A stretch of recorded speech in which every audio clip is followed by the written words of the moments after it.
Chapter 1. A Different Path. Another loss. It always happens during the promotion matches. There's always a teammate who hinders your progress. Xiaoyu grumbled as she tossed her phone onto the bedside table and opened a comic book instead. The comic she was perusing was the renowned Qian, which she had adored in her youth. Its cover and content resonated well with the adolescent audience. Upon reaching the Douluo continent section, Xiaoyu recalled having read both the novel and watched the anime, and she found the comic's illustrations quite appealing. This chapter depicted the spirit battle of the Shrek's 7 monsters that in team battles prioritize eliminating support-type spirit masters. The comic's author illustrated, igniting Xiao Ya's frustration as she recalled her recent defeat in the game. Is this comic author foolish or just plain daft? Anyone who has played even a little wouldn't make such a blunder. Prioritizing support? Supports are either tanky or healers. Which team focuses on taking out the support first? It's always about targeting the 2 damage dealers. If the enemy's damage is gone, what use is their support? They'd be left vulnerable. Xiaoyu ranted, do you think the enemy's damage dealers are blind? Focusing on the support gives you enough time to be killed by the enemy's damage dealers multiple times. Unable to continue reading, yet still yearning for more, she closed the comic and retrieved her complete set of Douluo continent novels from the bookshelf. After all, she had read them several times already, but what was the harm in indulging in a whimsical reread? Glancing at the clock, she noted it was only 3 in the afternoon. Outside, the sun blazed fiercely while she comfortably remained indoors, enjoying the air conditioning, Wi-Fi, and watermelon. Reading novels doesn't require Wi-Fi, air conditioning, novels, and watermelon, a delightful combination. As she flipped through the pages, she couldn't help but critique the story. Perhaps due to her anime viewing, she developed a particular fondness for characters like Bibidong, Qian Renxue, and Liena.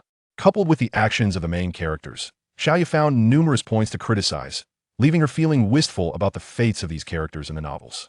Setting aside my inability to criticize the main characters any further, Bibidong's actions were also lacking. She had the greatest opportunity to change everything, yet she was too stubborn and left the main characters with many openings. Both she and her daughter met tragic ends. Xiaoyu mused, closing the book and realizing she had unknowingly read until deep into the night. After an afternoon of novels, she felt slightly dizzy. She got up to wash up, preparing for bed. If I were Bibidong, I definitely wouldn't have acted that way. I would.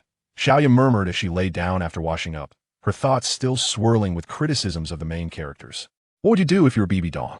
A voice in her mind seemed to echo, prompting her to ponder the answer. If I were Bibidong, it would be perfect. I would hold the script in my hands and change it as I wished, crafting a flawless ending, she thought. First of all, I wouldn't fall for you, Xiaojing. From my perspective, I'd be the protagonist. Tang San would have to step aside. Do you not realize how many flaws I see in you? I'd either take your cheat away or render it useless. Get out of my way. As her thoughts became increasingly muddled, she gradually drifted off to sleep, unaware that this would be her final night in the world of air conditioning, novels, and watermelon. In the morning, as sunlight streamed through the window, Xiaoyu awoke naturally, not out of diligence but simply to avoid wasting time on sleep. She still had games to play and comics to read. She sat up and stretched lazily, rubbing her drowsy eyes. She felt an unsettling sense that something was amiss in the room. The bed was vast, draped in silk sheets, and the room was an immaculate white, flanked by a dressing table and a solid wood wardrobe, reminiscent of medieval design. A crystal chandelier hung from the ceiling, and the air was imbued with a delicate fragrance of orchids, creating an ambience of understated luxury and spaciousness. Xiaoyu sensed that something was wrong. This was not her room. That a wave of apprehension washed over her. Could it be that someone had abducted her and moved her to this place while she slept? The thought sent chills down her spine. She pulled back the covers and was momentarily stunned by her attire. Clad in a pristine satin garment, the intricate patterns of her clothing accentuated her elegance, while the plain leg stockings elongated her legs to perfection. This outfit seemed vaguely familiar, yet she could not place it. Her gaze drifted to a nearby coat rack, where a flowing white robe hung, opulent yet understated, accompanied by a crown resting atop it and a scepter leaning beside. Suddenly, a flicker of recognition ignited within her. She cast a glance into the mirror beside the wardrobe, and the reflection staring back was not her own. The visage was breathtaking, exuding grace, with violet eyes and flowing hair that lent her an air of uniqueness. In the next moment, a piercing headache struck her as a torrent of memories surged into her mind. A girl had been born in a village. Her parents, both of the highest caliber of martial spirits, were deemed evil soul masters due to their abilities, leading to their persecution. They left her in an obscure village, vanishing without a trace, at the age of 6. The martial spirit hall came to aid common soul masters in awakening their spirits. Due to her parents' lineage, she attracted the attention of the hall and was taken to awaken her own martial spirit. The Death Spider Emperor and the Soul-Devouring Spider Emperor, twin martial spirits with innate full soul power, were an unprecedented phenomenon on the continent, marking her as a genius of her time. Contrary to her expectations of being captured and dealt with as an evil soul master, she was valued by the martial spirit hall and personally nurtured by the reigning pope. Her potential was swiftly recognized, and the pope elevated her status to that of saintess, treating her as a successor. She felt immense gratitude towards her teacher, for it was the martial spirit hall and her mentor who had bestowed upon her such a stable life. Within the hall, she no longer had to live cautiously as she had in her village. She was revered by many, allowing her to focus on fulfilling her innate talents as a soul master, repaying her teacher in the hall. However, she remained oblivious to the fact that the efforts of the martial spirit hall and her mentor were not solely due to her talents. She was the most crucial pawn in their grand scheme. The lineage of angels passed down by the pope required her to become the perfect successor to the divine angel god. In the martial spirit hall, she held a lofty status, akin to a royal princess, adored by countless individuals as a saintess, yet none dared to be her friend. The girl was plagued by inner turmoil, yearning for the companionship and laughter of her peers. At the tender age of 17 or 18, she encountered Yu Xiaojing, the most astute boy she had ever met. She was captivated by his intellect and sought to infuse his heart with her fervor, secretly becoming a couple with him while deceiving her teacher, Qian Renxue. The girl yearned for Yu Xiaojing to discover a purpose and strive towards it, aspiring to stand at the pinnacle of the world alongside her, destined to inherit the papacy. Observing his insecurities stemming from a failed martial spirit mutation, she suggested he pursue a purely academic path, promising that once she ascended to the papal throne, she would dedicate the resources of the Spirit Hall to uncover ways to enhance his martial spirit. As time flowed, the girl emerged as the youngest powerhouse in the Douluo continent, growing even stronger with Yu Xiaojing's theoretical support. When the Spirit Hall dispatched 2,000 spirit masters to subjugate the soul masters of Sea God Island, she accompanied Yu Xiaojing on this expedition. Ultimately, the Spirit Hall returned in defeat, vanquished by the invincible Poseidon, with fewer than 100 surviving and the loss of 2 titled Douluo. The girl hoped to gain her teacher Qian Renxue's consent for her marriage to Yu Xiaojing after breaking through to Soul Sage, only to discover that her teacher was already aware of their relationship, in a bid to utterly shatter her emotions and compel her to devote herself to cultivation. Her teacher deliberately cast illusions that allowed her to perceive Yu Xiaojing's virtues, while concurrently, during her seclusion to break through the bottleneck to Soul Sage, he unleashed a delusion that made Yu Xiaojing forget her, redirecting his affections towards Liena. Upon her emergence from seclusion, her most revered teacher sullied her through the most despicable means to ensure she would no longer be with Yu Xiaojing. Overwhelmed by despair, she contemplated ending her own life. Yet her teacher continued to manipulate her lingering hope for Yu Xiaojing as leverage, coercing her into bearing a child. From that point onward, the girl became taciturn, shunning communication with others. In her quest for death, she proposed a venture into the city of slaughter for training. However, she did not perish. Instead, she returned alive from the city of slaughter, becoming one of the 2 great gods of death of her time. She also received the inheritance of the Rakshasa god, whose first trial demanded she kill a soul master with an angelic martial spirit and consume their soul. Without hesitation, she seized the opportunity when her teacher, the Pope, failed to hunt the 10th Sandier soul beast, the Blue-Silver Emperor, and was gravely injured by Tang. How? Fulfilling the trial required to inherit the Rakshasa god's position. After the Pope's demise, she successfully ascended to the papacy herself. Remembering the flicker of hope in her heart, she sought out Yu Xiaojing, only to find him evading her, hiding in an unknown city. The reason for his evasion was not her, but rather Liena, his cousin, with whom he had an unfinished wedding. The girl's heart turned to ashes from that moment. Her beliefs spiraled into extremity. She harbored hatred for the Spirit Hall, for Yu Xiaojing, for her own daughter, and for all who had ever caused her pain. Choosing the path of the Rakshasa god, the darkness within her consumed her further, leading her to conclude that every life in the world was malevolent, and she vowed vengeance upon all. She devised an ambitious plan, from soul-hunting operations to establishing a spirit empire and declaring war on the 2 great empires, from inheriting the position of the Rakshasa god to staining Jialing Pass with blood, until the very end. The Shura divine sword pierced through her chest. In her dying moments, she found release. She departed with a smile. At the instant the sword transgressed her heart, She comprehended many truths. She had committed numerous misdeeds, yet she held no regrets. The only person she felt remorse for was Shuer, who had no father and had never known maternal love. The only one who cared for her, her grandfather, had perished in sacrifice. Her subsequent affection for the wrong person was perhaps also a consequence of her own choices. Thus, in her final moments, she relinquished her pride to beseech Tang San to spare Shuer a chance at life. She understood the fate that awaited Shuer, who would endure a life of solitude amidst a world devoid of warmth, bearing the scars of her past. Xiaoyu was overwhelmed by a flood of memories that left her head throbbing. These recollections corroborated the tales she had read about Bibidong, and she soon realized these were Bibidong's memories. Could it be that she was?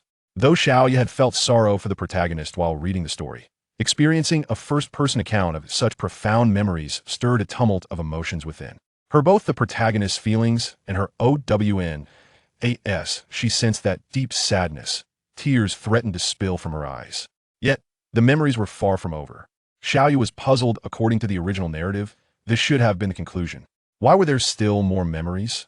She witnessed Bibidong seemingly entering a peculiar realm, characterized by a white sky and a black earth, as if the world were confined to these two colors, where time appeared to stand still. Light particles converged, coalescing into a silhouette. It was an exquisite woman, her hair as white as snow, adorned with a black crown embellished with jewels. She bore twin wings, one resembling the wings of a bat, the other pure and angelic. Draped in a gown of white with a black base, she exuded an air of noble elegance, akin to a goddess of high esteem. A pendant graced one side of her attire, depicting 3 serpents devouring their own tails, forming a closed loop. In her hand, she wielded a white scepter, which transformed into radiant light, shifting effortlessly from sword to knife to bow, and finally back to a scepter. Behind her lay a profound vortex of darkness. She seemed the sovereign of this realm, clad solely in the elements of black and white. As the light particles descended, Bibidong discerned the visage of the figure. It was a reflection of herself. The only distinction was in the color of their eyes. Bibidong's violet contrasted with the other's crimson. Those red orbs stood out starkly against the monochrome backdrop, and her formidable presence eclipsed even that of the Shura deity, who once wielded the power to annihilate. She approached Bibidong, lowering her gaze. It is over. In that tale, you ultimately met your demise. However, I do not favor that narrative. I can only preserve a fragment of your lingering soul as the story concludes, and this remnant shall soon dissipate. So, Bibidong was merely a specter, Xiaoyu mused. Realizing this diverged from the original text, Bibidong gazed at her, noticing that her crimson eyes no longer bore the earlier ferocity they had dulled, revealing a profound sorrow within. Do you find this story appealing? The silver-haired woman inquired. Bibidong remained silent, her thoughts drifting to the tragic fate of Little Snow, reflecting on her own Lithia journey fraught with evasion from birth, ending beneath the blade of the Shura sword. If she had chosen the path leading to this conclusion at the crossroads of her destiny, where might that intersection have been, and what would the alternate path have entailed? Or perhaps, at that crossroads, was there a route leading to a fulfilling conclusion? The silver-haired woman seemed to peer into her innermost thoughts, her gaze shifting to the horizon as she spoke.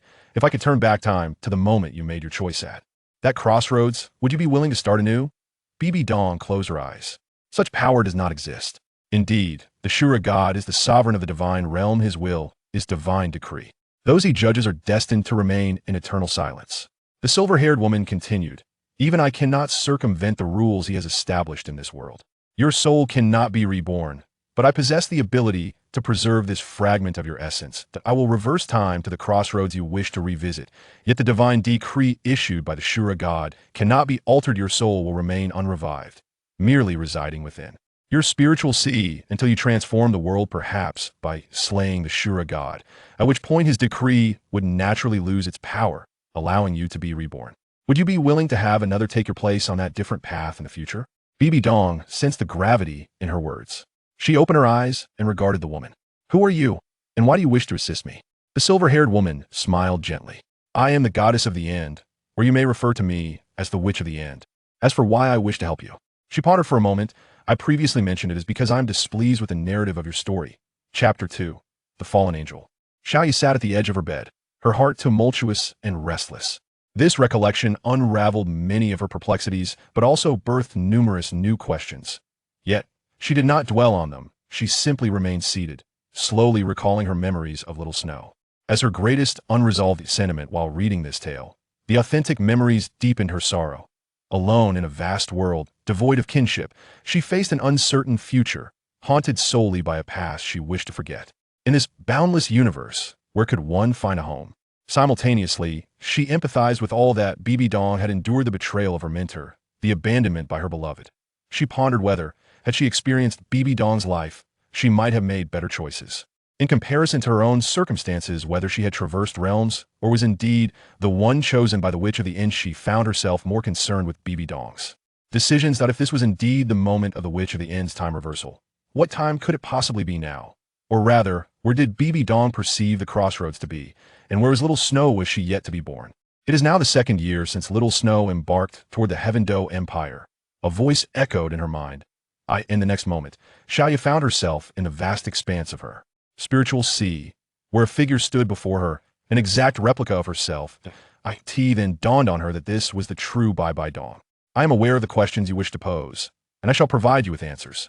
You are the one destined to carry forth my legacy, and I am truly delighted to encounter you. For in you, I sense an authenticity. You are a kind-hearted soul. Bibidong gazed at Xiaoya with gentle eyes. This realm is my spiritual sea, and my power is but sufficient to project for a brief moment. Before long, I shall dissipate. Dissipate? Will you vanish? Will you? Xiaoya inquired with concern. Nay, I shall merely succumb to slumber. I shall not perish, Bibidong replied with a smile. You must be curious why I chose this time. Is it crossroads for me? From my own perspective, I should have chosen a time when I wasn't betrayed by my teacher, or rather, I should have chosen time before I met you, Xiaojiang. At that time, I was a blank slate. Nothing had happened, and I had infinite possibilities. Liena.Ultimately. It's simple because I am a mother, Bibidong said. Is it because of Xiao Shui? But Xiao Shui came into this world because of a mistake. However, she herself is not a mistake. Bibidong shook her head. Interrupting Xiaoya. Xiaoya was stunned. She also had Bibidong's memories, and she could feel the despair and pain of being betrayed by her teacher. She asked herself, if it were her actions wouldn't be much better than Bibidong's. After all, such things are a huge humiliation and pain for every girl. You're right.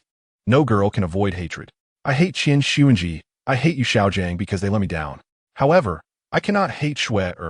She is a blank slate, born to be pure. She has the right to receive love, and she shouldn't pay for her father's mistakes. Bibidong looked at Xiaoya. This is the truth I understood at the end of my life. I also realized that I am not just a girl, but a mother. Xiaoya didn't fully understand these things yet.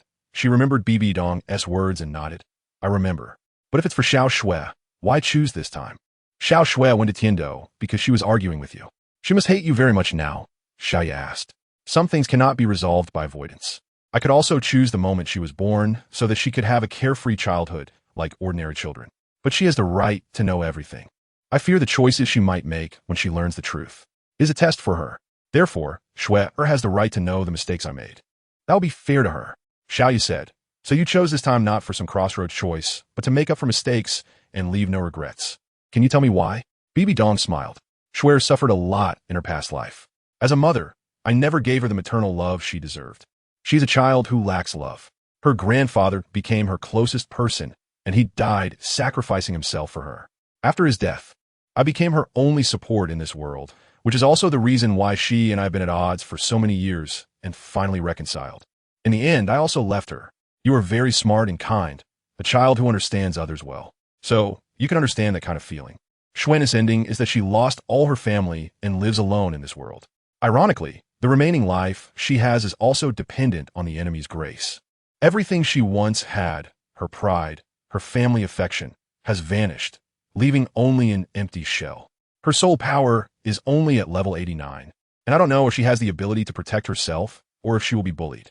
I always thought she would fall in love with Tang San, which was also my mistake. She craved recognition from others too much. Falling in love with someone unworthy of that affection is my failure as a mother. I hope this time she won't have such feelings. She should have been a carefree child, but because of my mistakes, she has endured too much pain that she should not have had to bear. Now that I have this opportunity, I want to make up for the mistakes I made in the past and allow her to enjoy maternal love like ordinary people. I will not evade her birth. It is not her fault. So I chose this crossroads, hoping for a time when Shui can also experience a mother's love. Xiaoya wiped her tears and said, I understand now. Thank you. Bibidong gently stroked Xiaoya's head, and I didn't know if I would have the chance to do so again. So before that, I asked you to tell her for me that Mom loves her. I will. Xiaoya choked back tears. Suddenly, Xiaoya remembered something and asked, Can I play a song for you? It's a song for my world, and if possible, I'd like to dedicate it to you. Bibidong's form gradually became ethereal. Her energy was unable to sustain her projection in this sea of consciousness, and she was about to dissipate and fall into a slumber. She smiled and said good. Xiaoya stood up and left, heading to the piano room in the side hall. She had practiced the piano and played countless times, but never like this. The piano lid felt as heavy as lead. Opening it seemed to drain all her strength. She sat down at the piano, lowered her eyelids, tried her best not to let the tears fall. According to the melody in her memory, her fingertips fell onto the keys, and she began to sing softly along with the melody. Where the fallen leaves go with the wind, only leaving a beautiful scene for the sky. The voices that once danced are like the wings of angels, gliding through my happy past. Love has once come to this place, faintly leaving the fragrance of yesterday. That familiar warmth is like the wings of angels, gliding through my endless thoughts. I believe you are still here and have never left. My love is like an angel guarding you. If life ends here and I am no more, I will find an angel to love you in my stead. Thank you. It's beautiful. Bibidong smiled, her form becoming fainter, until she finally turned into a speck of light and merged into the sea of consciousness. A stream of clear tears slid down Xiaoya's cheek and dripped onto the piano. I won't let Xiaoxue become a fallen angel. I will be the wings of that angel. Chapter 3. The end of which Xiaoya sat quietly at the piano, thinking of herself, thinking of that woman. Would she think like this too? If she had such an opportunity, what would she do? There are two types of lonely people in the world. One wishes everyone else to be as unfortunate as they are, and the other hopes others can also be happy, because seeing happy people gives them slight warmth. Xiaoya is the second type of person. That is why she feels so unsettled about Bibidong and Qian Renxue in the original work.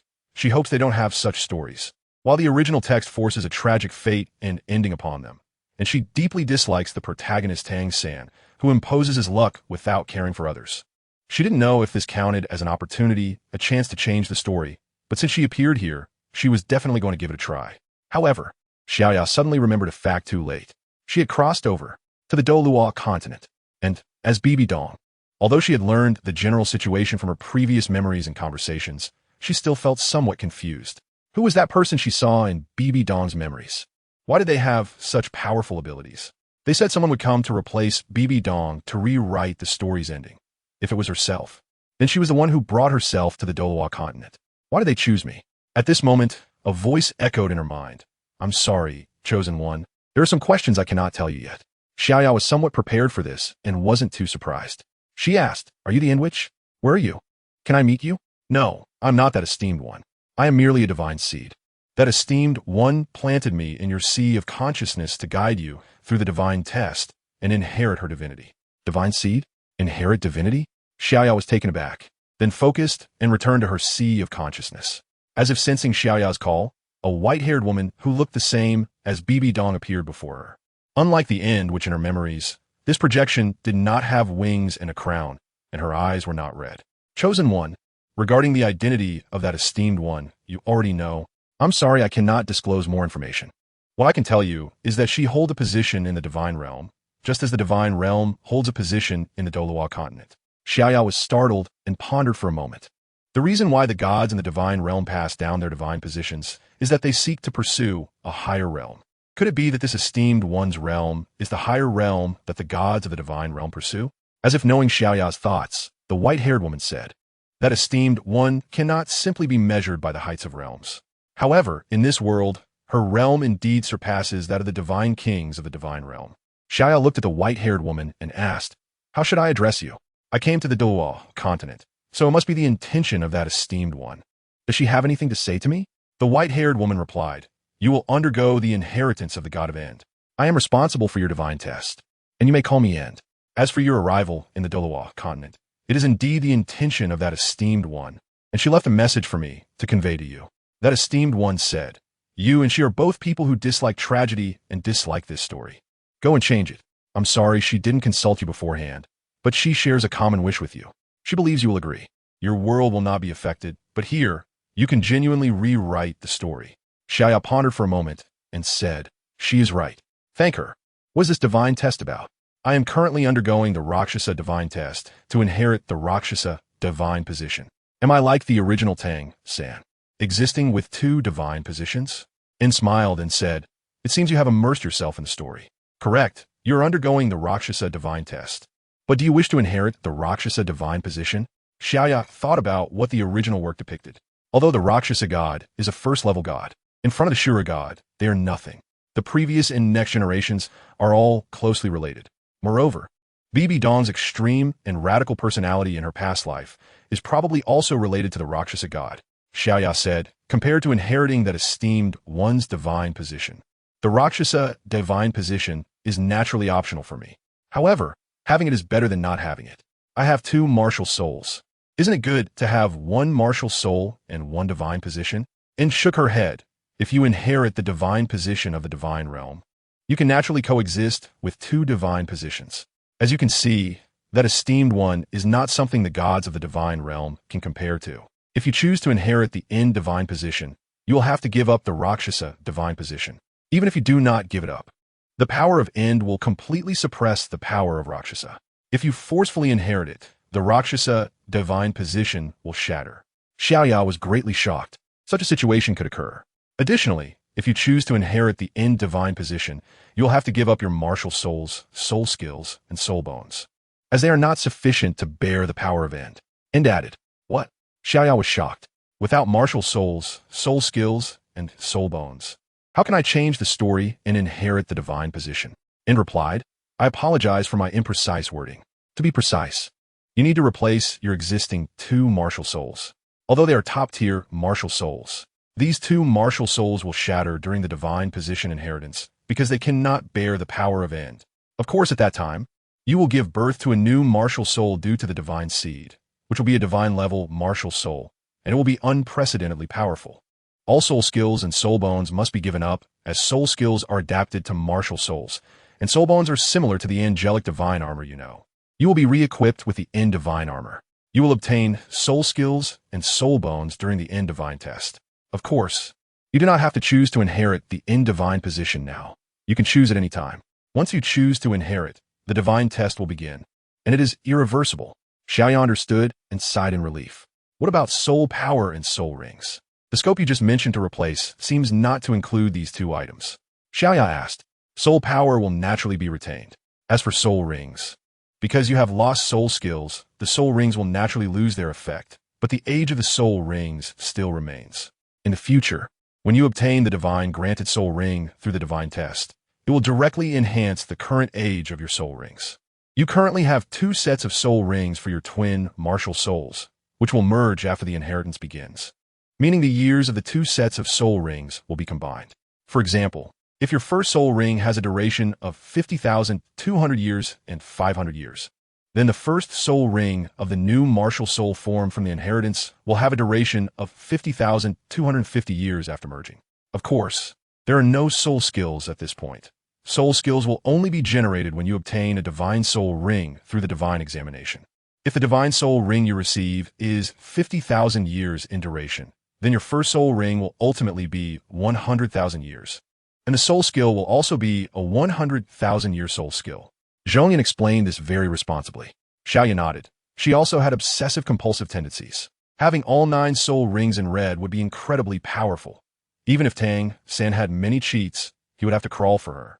However, she hadn't decided when to start the divine inheritance. It definitely couldn't be now, as she still needed to use her current strength to accomplish some things. But it shouldn't be delayed for too long. The earlier the divine inheritance begins, the sooner she can improve her strength through the divine examination, preventing her from being caught off guard at critical moments in the future. Xiaoya suddenly thought of something. If she wanted to use her current strength to do certain things, she would inevitably need to activate her martial soul. She hadn't truly experienced the feeling of transforming into a spider yet, but both the original work and her memories contained information on this aspect. Thinking about personally transforming into a big spider a few times made her feel uneasy. After all, she was still a girl and would be somewhat afraid of spiders, especially transforming into that kind. What will the new divine martial soul be after the inheritance begins? Xiaoya asked with some anticipation. The end demonis, Zhong Yin replied. Chapter 4. The Offering Hall. Xiaoya was taken aback. Wasn't that the end god? It is not that esteemed one, but rather the projection of that esteemed one in the Douluo continent. Similar to Tang Wutong's third martial soul, the sea god, in the book you read in your memories. Or Hui Yuhao's third martial soul, Ilex, Zhong Yin explained. After this clarification from Zhong Yin, Xiaoya understood. Recalling the content of the original work, her thoughts gradually drifted away. In the original work, Tang San not only had all the cheats, but also engaged in some bizarre operations. For example, he split his daughter into several parts. In his world, that would mean I have split apart. Then there was the story of the Tang family in the continent and the Tang family in the divine realm. Both the continent and the divine realm were prefixed with the Tang family name, which is Xiaoya's summary of this novel. Because Tang San indeed did so. The protagonist of a novel has moments of companionship with the readers, as well as moments when the story concludes and they leave the readers. Perhaps this is not limited to the protagonist. Other fleshed-out supporting characters feel the same. They leave such a deep impression on the readers that even after finishing, the readers still feel unsatisfied and always want to know more about their stories. What happens next is a common question readers ask when they feel the story has ended but still want more. Indeed, there are many more stories to tell, and they still have so much to do. How can it just end like that? However, after Xiaoya finished reading Douluo Continent, she no longer felt this way. Just like the beautiful fairy tale of a prince and princess, after the ending, continuing to be with them merely means the hero's twilight and the beauty's aging. Is that feeling really good? Douluo Continent is the same. Yes, Tang San fulfilled his wishes with cheats and could have concluded the controversies, leaving it to the readers to interpret. But readers kept following along, witnessing Tang San's every wish fulfilled, and this kind of companionship is not what readers desire. Moreover, legend is not exclusive to one person or a group of people. Grasping the resources of the entire continent and seeking the highest position in the divine realm. Legends are created solely for oneself, wanting to dominate the ages. Especially since Tang San was morally unworthy of his position, readers would grow even more weary. Xiaoya's thoughts gradually returned. This was also the original story's direction. Now, she had the chance to change this story, to make Douluo continent not just the Tang family continent, to make the academy not just the ancestral Shrek Academy, and the divine realm not just the Tang family divine realm. Of course, this was also to fill her own slight regret. Xiaoya got up and returned to her room. She had come to the piano room in a hurry, without even putting on her coat and robe. Although the guards in the hall bowed their heads to salute, she still felt a bit awkward. After all, she was now the Pope and couldn't behave like a little girl, which would be unbecoming of the Pope's dignity. From this moment on, she was Bibidong, and she had to seriously immerse herself in this role and take on the responsibilities she needed to bear. Back in her room, Bibidong dressed appropriately and headed to the office. She sat down at the desk, took out paper and pen, and recalled her previous memories. In the year 2620 of the Douluo calendar, Xiao Shui was born. In 2624, she adopted Liena. In 2629, Xiao Shui went to the Tiando Empire to replace Shui Qinghe. In 2630, Qian Renxue was killed by her. According to the original plot, the time of Qian Renxue's death should be close to Tang San's birth. So, Tang San was also born in 2630, Bibidong added later. In 2642, Tang San entered Shrek Academy. In 2644, the Soul Master Competition. Bibidong organized the timeline, staring at the paper as she conceived her plan. It is now the second year since Xiao Shui went to Tiando, which means it is 2631, and Tang San is 1 year old. Bibidong suddenly understood what mistakes she had made in her previous life. Bibidong hopes to improve her relationship with Xiao Shui, to be like a normal mother and daughter, giving Xiao Shui maternal love. However, she cannot accept the reality that Qian Renxue is alive in the world. She understands that when Xiao Shui was born, she could have let go of her prejudice and loved Xiao Shui, giving her a carefree childhood, but Qian Renxue must die. She is afraid of deceiving Xiao Shui and cannot imagine whether Xiao Shui would ever trust her again after being deceived. She can only choose the time after Qian Renxue's death. She knows that such a choice will still lead to many mistakes and will make Xiao Shui hate her, but she does not want to deceive Xiao Shui. She can only pray for Xiao Shui's forgiveness afterward. Bibidong sighed deeply, feeling particularly heavy-hearted. She understood that there was too much helplessness involved. She would not act like a saint and blame her past life, because if she were given the choice, she would have done the same. Bibidong brought her thoughts back to the plan. Tang San was only 1 year old now, being hidden in Holy Soul Village by Tang Hao. However, She had no interest in going to kill this father and son. First, she understood that her enemy was ultimately the Shura god and not Tang San. If she killed Tang San, what if the Shura god found another heir to oppose her? In the original work, the Rakshasa god eliminated the Shura god's heir, and then the Shura god found another heir to destroy the Rakshasa god's heir. It was likely that Tang San's crossing over was also manipulated by the Shura god, and the fortune of Douluo continent that Tang San mentioned in Douluo 2 was probably also granted to him by the Shura god during his crossing. If she rashly went to kill Tang San, not only would she attract the Shura god's attention, but if the Shura god found another heir to oppose her, she wouldn't even know who it was. At that time, she would be in the open while the Shura goddess heir would be in the dark. She wouldn't even have a place to cry. Secondly, she was not at the same level of strength as she was during the Soul Master competition. She had just recently advanced to title Douluo, and the Rakshasa god's trial had not progressed much. Although Tang Hao was also in the same situation, she wasn't sure if she could defeat him. It seemed she needed to finish her tasks quickly and start the final trial as soon as possible. There were still 10 years before Tang San joined Shrek, a rare 10 years without any cheats, and she had to prepare well for the subsequent plans. Bibidong pondered. After Tang San joined Shrek, he would be close to becoming a god in 10 years, and with those cheats, it would be too late for her to prepare. Having thought this through, she stood up and was about to send a guard to call the two titled Douluos, Zhuge and Huanhua, but then stopped. Speaking of which, those two and Qian Renxue went to hunt the 100,000-year-old blue-silver emperor, only to be hammered into a state of inability to care for themselves by Tang Hao, who had just advanced to title Douluo. Could they really defeat the two soul beasts in Stardew Forest? Bibidong began to have doubts, thinking back to the small dance mom she had killed before. It was those two who led the hunt, and it took a lot of effort to take down just one rabbit.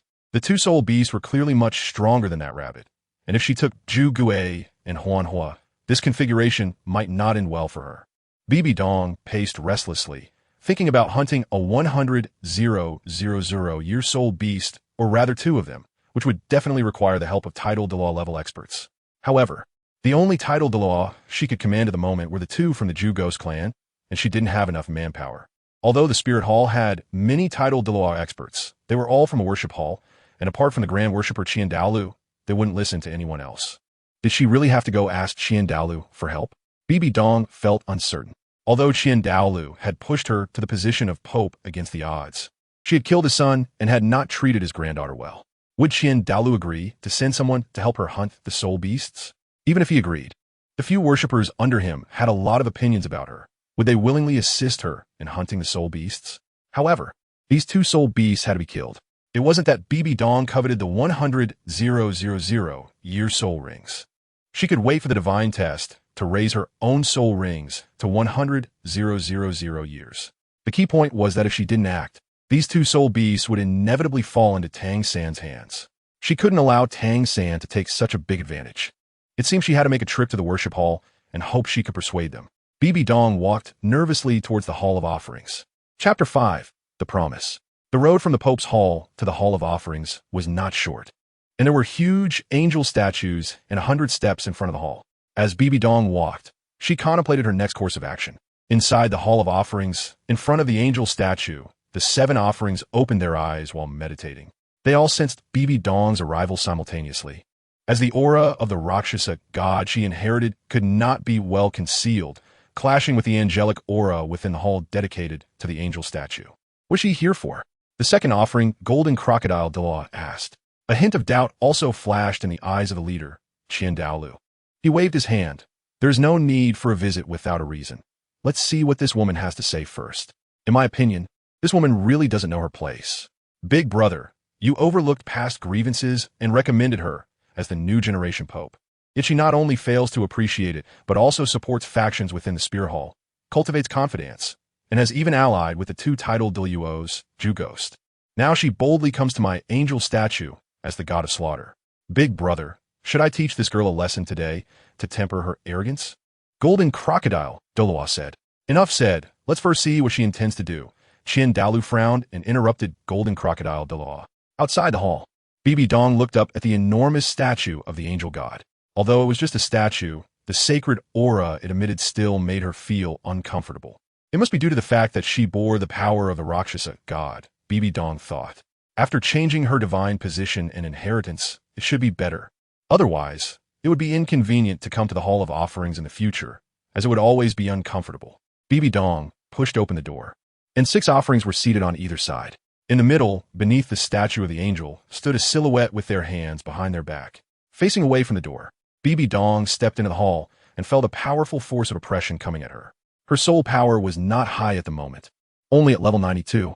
Her expression changed, and she activated the death domain and the killing god domain, barely managing to withstand the pressure without being knocked to the ground. Bibidong gritted her teeth and walked slowly into the hall. After seeing the various offerings, Bibidong slightly bowed and saluted. Qian Renxue frowned. When did this woman learn to be polite? What is she really up to? We cannot accept your etiquette as the Pope. Qian Renxue turned around and said, if I remember correctly, this is your first visit to the offering hall since becoming Pope. Due to the conflict between your own martial spirit and the angel martial spirit of the Pope lineage, you usually don't dare to disturb the offerings unless summoned. I hope you can understand. Bibidong replied. Then why do you dare to come to my offering hall today? You should hate me quite a bit. I have also fulfilled your request. Are you satisfied with the position of Pope? Qian Renxue raised an eyebrow. Bibidong lowered her head and said, I came today to seek the assistance of all the offerings and to ask for your help with a task. Oh, what is it that requires us offerings to intervene? You already have the 2 elders, Zhu under your command. Is that not enough to satisfy your appetite for great deeds? Qian Renxue said. Bibidong knew that she would not get along with this old man, but his way of speaking made it difficult for her to respond. There was no choice. After all, she needed something from him. Bibidong did not dare to show any emotions and could only continue to negotiate. I hope the esteemed offerings can show some mercy. I come today with no ill intent, but only to seek your assistance. Could you please lift the suppression on me? Bibidong said with a bitter smile. The offerings looked at Qian Renxue, who waved his hand, and they finally lifted the suppression on Bibidong. Feeling the pressure on her dissipate, Bibidong let out a sigh of relief. Mobilizing all her soul power to release 2 major domains to counter the suppression was not an easy task, especially considering the significant level difference with the offerings in the hall. Moreover, she had not undergone much of the Rakshasa god trial, and her divine power was still not solid. Speak, what is it that makes you, the Pope, seek help from others? Qian Renxue said. I would like to ask for your help in hunting soul beasts to obtain soul rings, Bibidong replied. Although she had already guessed that what Bibidong wanted to do would not be simple, Qian Renxue was still surprised to hear this request. Although you are a twin martial soul, you have only recently advanced to title Douluo. Recklessly adding the 8th soul ring to your 2nd martial soul is not a proper cultivation method. Moreover, needing the offerings to intervene suggests that it must be a 100,000-year soul beast. The risks of absorption and the requirements for physical endurance are extremely high. Qian Renxue waved his hand. I will not agree to this, and this is also for your own consideration. Furthermore, even for a 100,000-year soul beast with your strength, along with the 2 elders, Zhu and Gui, it should be sufficient to handle it. Bibidong shook her head. This time, I am hunting not 1 but 2. Those 2 are the guardian beasts of the lake deep within the Stardow forest, the sky blue bull python and the Titan giant ape. Qian Renxue was astonished. He didn't expect this woman to have such a big appetite. He was aware of the strength of the sky blue bull python and the Titan giant ape. He understood that to kill 2 soul beasts simultaneously, one would need at least the strength of a 95th level title Douluo or even a super Douluo above 96. Perhaps Bibidong and Zhu Gui could manage to kill one of them, but to kill both at the same time was indeed very difficult. Hunting 200,000-year soul beasts? Qian Renxue frowned. Are you planning to enhance your 2nd martial soul to have full soul rings? You have just advanced to title Douluo, and your soul power is still not deep enough. Wait until you have stayed at the title Douluo level long enough and your soul power reaches above 95 before considering enhancing your soul rings. I am confident in my ability to absorb these 2 soul rings. Because of the divine examination, I now have both the necessity and the capability to absorb these 2 soul rings. Bibidong looked at Qian Renxue moreover. You also know that my soul bones are full. With 200,000-year soul bones, the Hall of Spirits would not be indifferent. Qian Renxue turned around, clasping his hands behind his back. Please leave. I suppose you're concerned about me absorbing the 100,000-year soul rings and encountering accidents is not the real reason, right? Bibidong stood her ground. Are you that afraid of me becoming stronger? I came to seek your help today, and I naturally know you might refuse. I do not regret killing him, but that does not mean I hate Xiaoxue. I feel guilty towards Xiaoxue. She is innocent and should have received maternal love. But I do not want to deceive her. Her father must die, and I can only be indifferent to Xiaoxue, letting her see my true side because of her father. I will seek Xiaoxue's forgiveness. Regardless of whether she forgives me or not, I will no longer take revenge on anyone, including you in the Hall of Spirits. Bibidong said calmly. The attendants on both sides were discussing among themselves, clearly overwhelmed by the information. Douluo turned back, releasing his anger. The pressure of a limit Douluo bearing down on Bibidong. You say you do not regret killing him, but do you know he was my son? A descendant of the angel clan? I know, but when one does wrong, they must be punished. He defiled me, and he paid the price with his life. It's nothing. Bibidong stared directly at Douluo. If your beloved from Sea God Island were defiled by someone, do you think that person should be killed? In an instant, the terrifying pressure of the limit Douluo surged toward Bibidong like a huge wave. Bibidong did not evade or resist with her domain. She simply stood there, head held high, coldly looking at Douluo. Then almost immediately the pressure receded. Douluo was silent for a moment. I do not wish to argue with you. You say you will not take revenge on anyone. I do not know what you think in your heart, nor do I want to guess your intentions. I can send someone to help you hunt those 2 soul beasts to obtain the soul rings and soul bones. But you must agree to one condition. Please go ahead. Bibidong nodded. As long as I can do it. In the future, for any reason, do not harm Xiaoxue. After all, she is your daughter.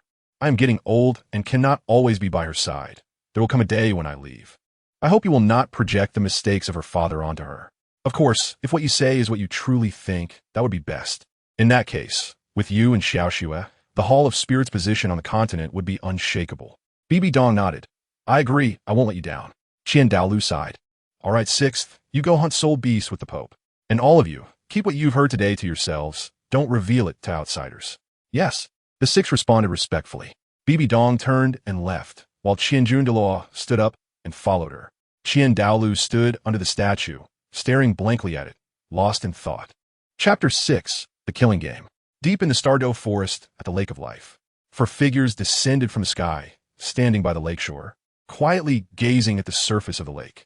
The lake was as calm as a mirror, and there wasn't a hint of spirit beast presence in the nearby woods, as if no living creature had ever come here. The leading woman released her martial soul, a black and red configuration that, despite being only 7 rings, exceeded the optimal soul ring ratio. The few of them stood quietly by the shore, as if they had come here only to display their soul rings and enjoy the scenery. Humans, do not be too arrogant. A roar echoed from beneath the lake, and then ripples spread across the surface as a giant creature with a bull's head and a serpent's body broke through the water, creating a massive wave. Where's your brother? You seem to be no match for the 4 of us, the woman said. A huge shadow crashed down from the sky, and the group jumped lightly to avoid it. You are the ones who killed Aunt Wu, and you dare to come to my Stardow Forest again? The giant shadow roared, its fists pounding the ground as it stared directly at the leading woman.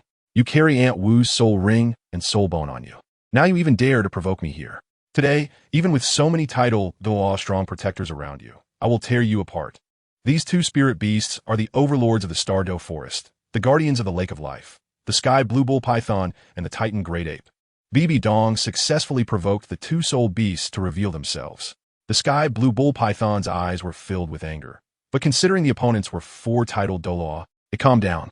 Do not act rashly, it said in a deep voice to the Titan Giant Ape. Humans, what is your intention in coming here? Killing my Aunt Wu and intruding into the core area of the Stardow Forest. Even if you outnumber us, do not think you can do as you please. The gods will watch your various wrongdoings against us soul beasts. Withdraw quickly, or you will surely face divine punishment. What do you mean? Bibidong said playfully. Did you not notice that I am still 2 soul rings short? As for the god you mentioned, he is currently preoccupied with absorbing energy. You are merely a pawn to him, and pawns must be ready to be sacrificed at any time. Rest assured, we will finish our business before that god learns about this place. Do you know of that god's existence yet still intend to act recklessly? Your fate will surely be death and divine obliteration. The Sky Blue Bull Python shouted sternly. Actually, I don't want to indiscriminately kill soul beasts, but you too must die. Bibidong said, and without further ado, she acted. Polar stillness domain. As if anticipating that the Titan Giant Ape would release a gravitational control domain, the 2 titled Douluo, Ju Gui, and another, immediately used their martial soul fusion technique. 18 soul rings formed a large circle, trapping the Titan giant ape inside. Elder Qianjun, make your move. They won't be able to hold that soul beast for long. We need to end this quickly. Bibidong switched to the Death Spider Emperor Martial Soul and activated her 8th soul skill, Spider Emperor Clone. Elder Qianjun nodded, and the Dragon Serpent Staff quietly appeared, quickly soaring into the air and smashing down toward the Sky Blue Bull Python's head. The Sky Blue Bull Python naturally would not sit idly by. It activated its slow domain. However, to its horror, it discovered that its domain did not slow down Elder Qianjun. Upon closer inspection, it saw that Bibidong's death domain and killing god domain were both active on the lake shore, with all her soul power funneled into maintaining pressure against it. Its slow domain was ineffective. Heavenly Blue Annihilation Thunder and Heavenly Blue Dull Claw, the 2 major skills, were unleashed towards Bibidong and Elder Qianjun respectively. The power of the thunder was used to force Bibidong to evade and break her domain, and once its own domain was restored, it could strike the Elder Qianjun hard. Surprisingly, Bibidong seemed oblivious and continued to exert all her strength to maintain her domain, allowing the streak of lightning to descend upon her. Bibidong was engulfed by the lightning, while the limitless staff of the Qianjun easily broke through the Heavenly Blue Slow God Claw, aiming directly at the head of the Heavenly Blue Bull Python. How could this be? The one hunting for the soul ring was her. If she is dead, what meaning does your action have? The Heavenly Blue Bull Python, heavily injured and spitting blood, said unwillingly. In the next second, 2 emerald-like giant scythes were raised high, piercing through its heart. The 6th soul skill of the soul, Devouring Spider Emperor, Eternal Creation. Who told you that I am dead? I just used my 9th soul skill as a precaution, and then used my 8th soul skill's clone to restrain you. Bibidong's cold voice came from behind. How is this possible? The Heavenly Blue Bull Python was filled with confusion, not about Bibidong's soul skills, but because everything seemed to flow naturally. The opponent seemed to understand its and the Titan giant ape's abilities and skills very well. From a moment it attacked to the moment it was killed, it was seamless, showing no signs of hesitation, as if it were a kill that had been rehearsed multiple times. It remembered that it had not fought with these individuals before. A day ago, in Spirit City, Bibidong returned to the Papal Hall and commanded the guards, go summon the 2 elders, Ghost Shadow and Moonlight. The guards complied and left. Bibidong glanced at Qianjun Duo, who was leaning against a pillar, arms crossed in front of him, with his eyes closed, resting quietly. Bibidong didn't care whether he was asleep or not. Anyway, she was going to explain the precautions later. He was currently pretending to be a high-level expert sleeping, hoping to maintain that demeanor when hunting soul beasts later. Your Holiness, we have seen the elder worshippers, and the 2 of you have already arrived at the main hall. We wonder what the Pope has summoned us for, the chrysanthemum Douluo asked. He noticed that the elder worshippers, who usually never came to the Pope's hall, were also present, and he felt puzzled, knowing that the relationship between the Pope's hall and the worshippers' hall was not harmonious. You 2 will accompany me to the Stardow Forest to hunt soul beasts. The targets are the 2 soul beasts that wanted to hunt us down after we killed the 10,000-year-old softbone rabbit, the Sky Blue Bull Python, and the Titan giant ape. Bibidong said, aren't they looking for me to settle the score? I'll settle it properly with them. But those 2 soul beasts are the overlords of the Stardow Forest. Although we have a martial soul fusion skill, we can only trap one of them. It will be difficult for us to kill both, Guei replied. There's no need to worry. Look, I have found you some help. Bibidong pointed to the Qianjun Douluo. This is the 6th worshipper. He will lend us a hand when hunting soul beasts. Guei and Yu Guan exchanged glances, both shocked. They never expected that the worshippers' hall would assist the Pope in hunting soul beasts. However, they didn't dare to ask more questions at the moment and could only suppress their doubts, responding respectfully, we will obey the Pope's orders. Next, I will explain in detail the abilities and precautions regarding those 2 soul beasts. Bibidong elaborated on the domains and skills of the Titan giant ape and the Sky Blue Bull Python. Once the soul beasts appear, prepare to use the martial soul fusion skill. Once we engage, release it immediately. You need to trap the weaker Titan giant ape. During the time you trap it, the 6th worshipper and I will swiftly deal with the more threatening Sky Blue Bull Python. Once we free our hands, the Titan giant ape will be left with no choice but to wait for its demise. Qianjun Douluo also understood clearly.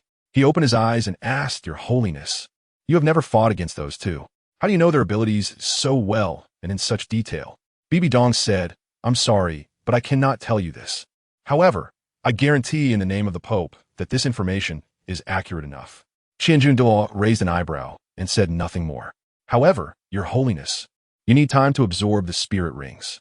Shouldn't you find a place to absorb them temporarily after killing the sky blue bull python? If you kill both spirit beasts at the same time, the time you take to absorb the spirit rings might be too long, and the other spirit ring could dissipate. Douluo reminded. There's no need to worry. I will absorb both spirit rings simultaneously, Bibidong said decisively. Qian Renxue couldn't help but glance sideways, but remained silent. Jiao and Gui wanted to say something, but hearing Bibidong's firm tone, they could only suppress their concerns and agree. By the way, one more thing to note is that you need to act quickly. The faster, the better. The lake in the core area of the Stardow Forest is a place of danger. Do not linger. Time returned to the present.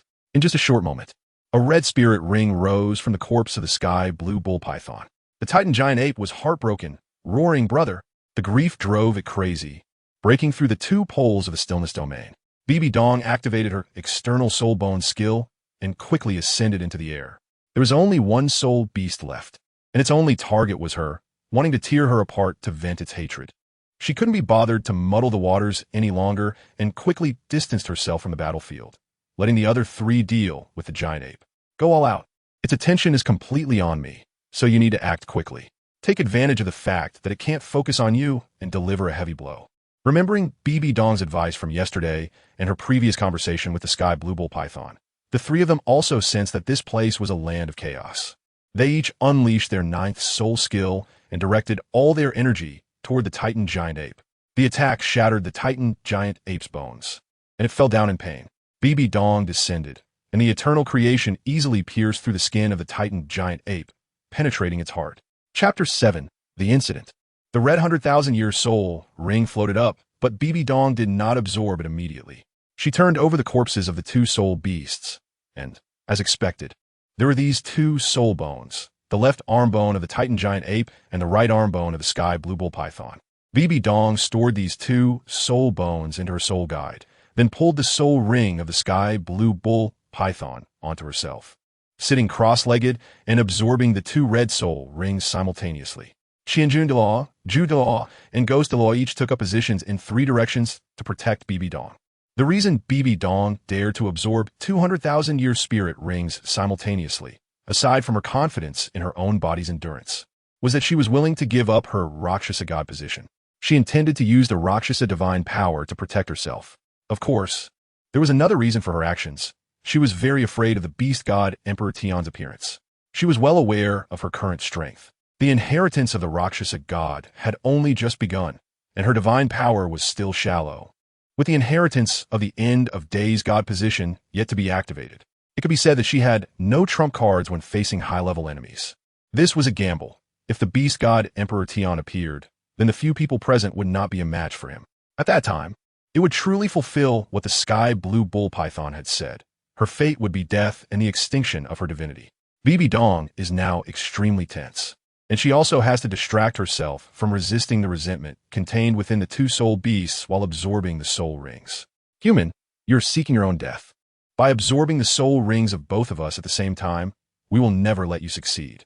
Be prepared to face the consequences of failure in your absorption.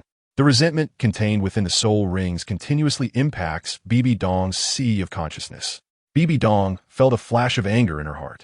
The remnant soul of her previous life was still sleeping in the sea of consciousness, and it must be very fragile. The resentment of these two soul beasts was impacting her sea of consciousness so violently that it could lead to the dissipating of that remnant soul.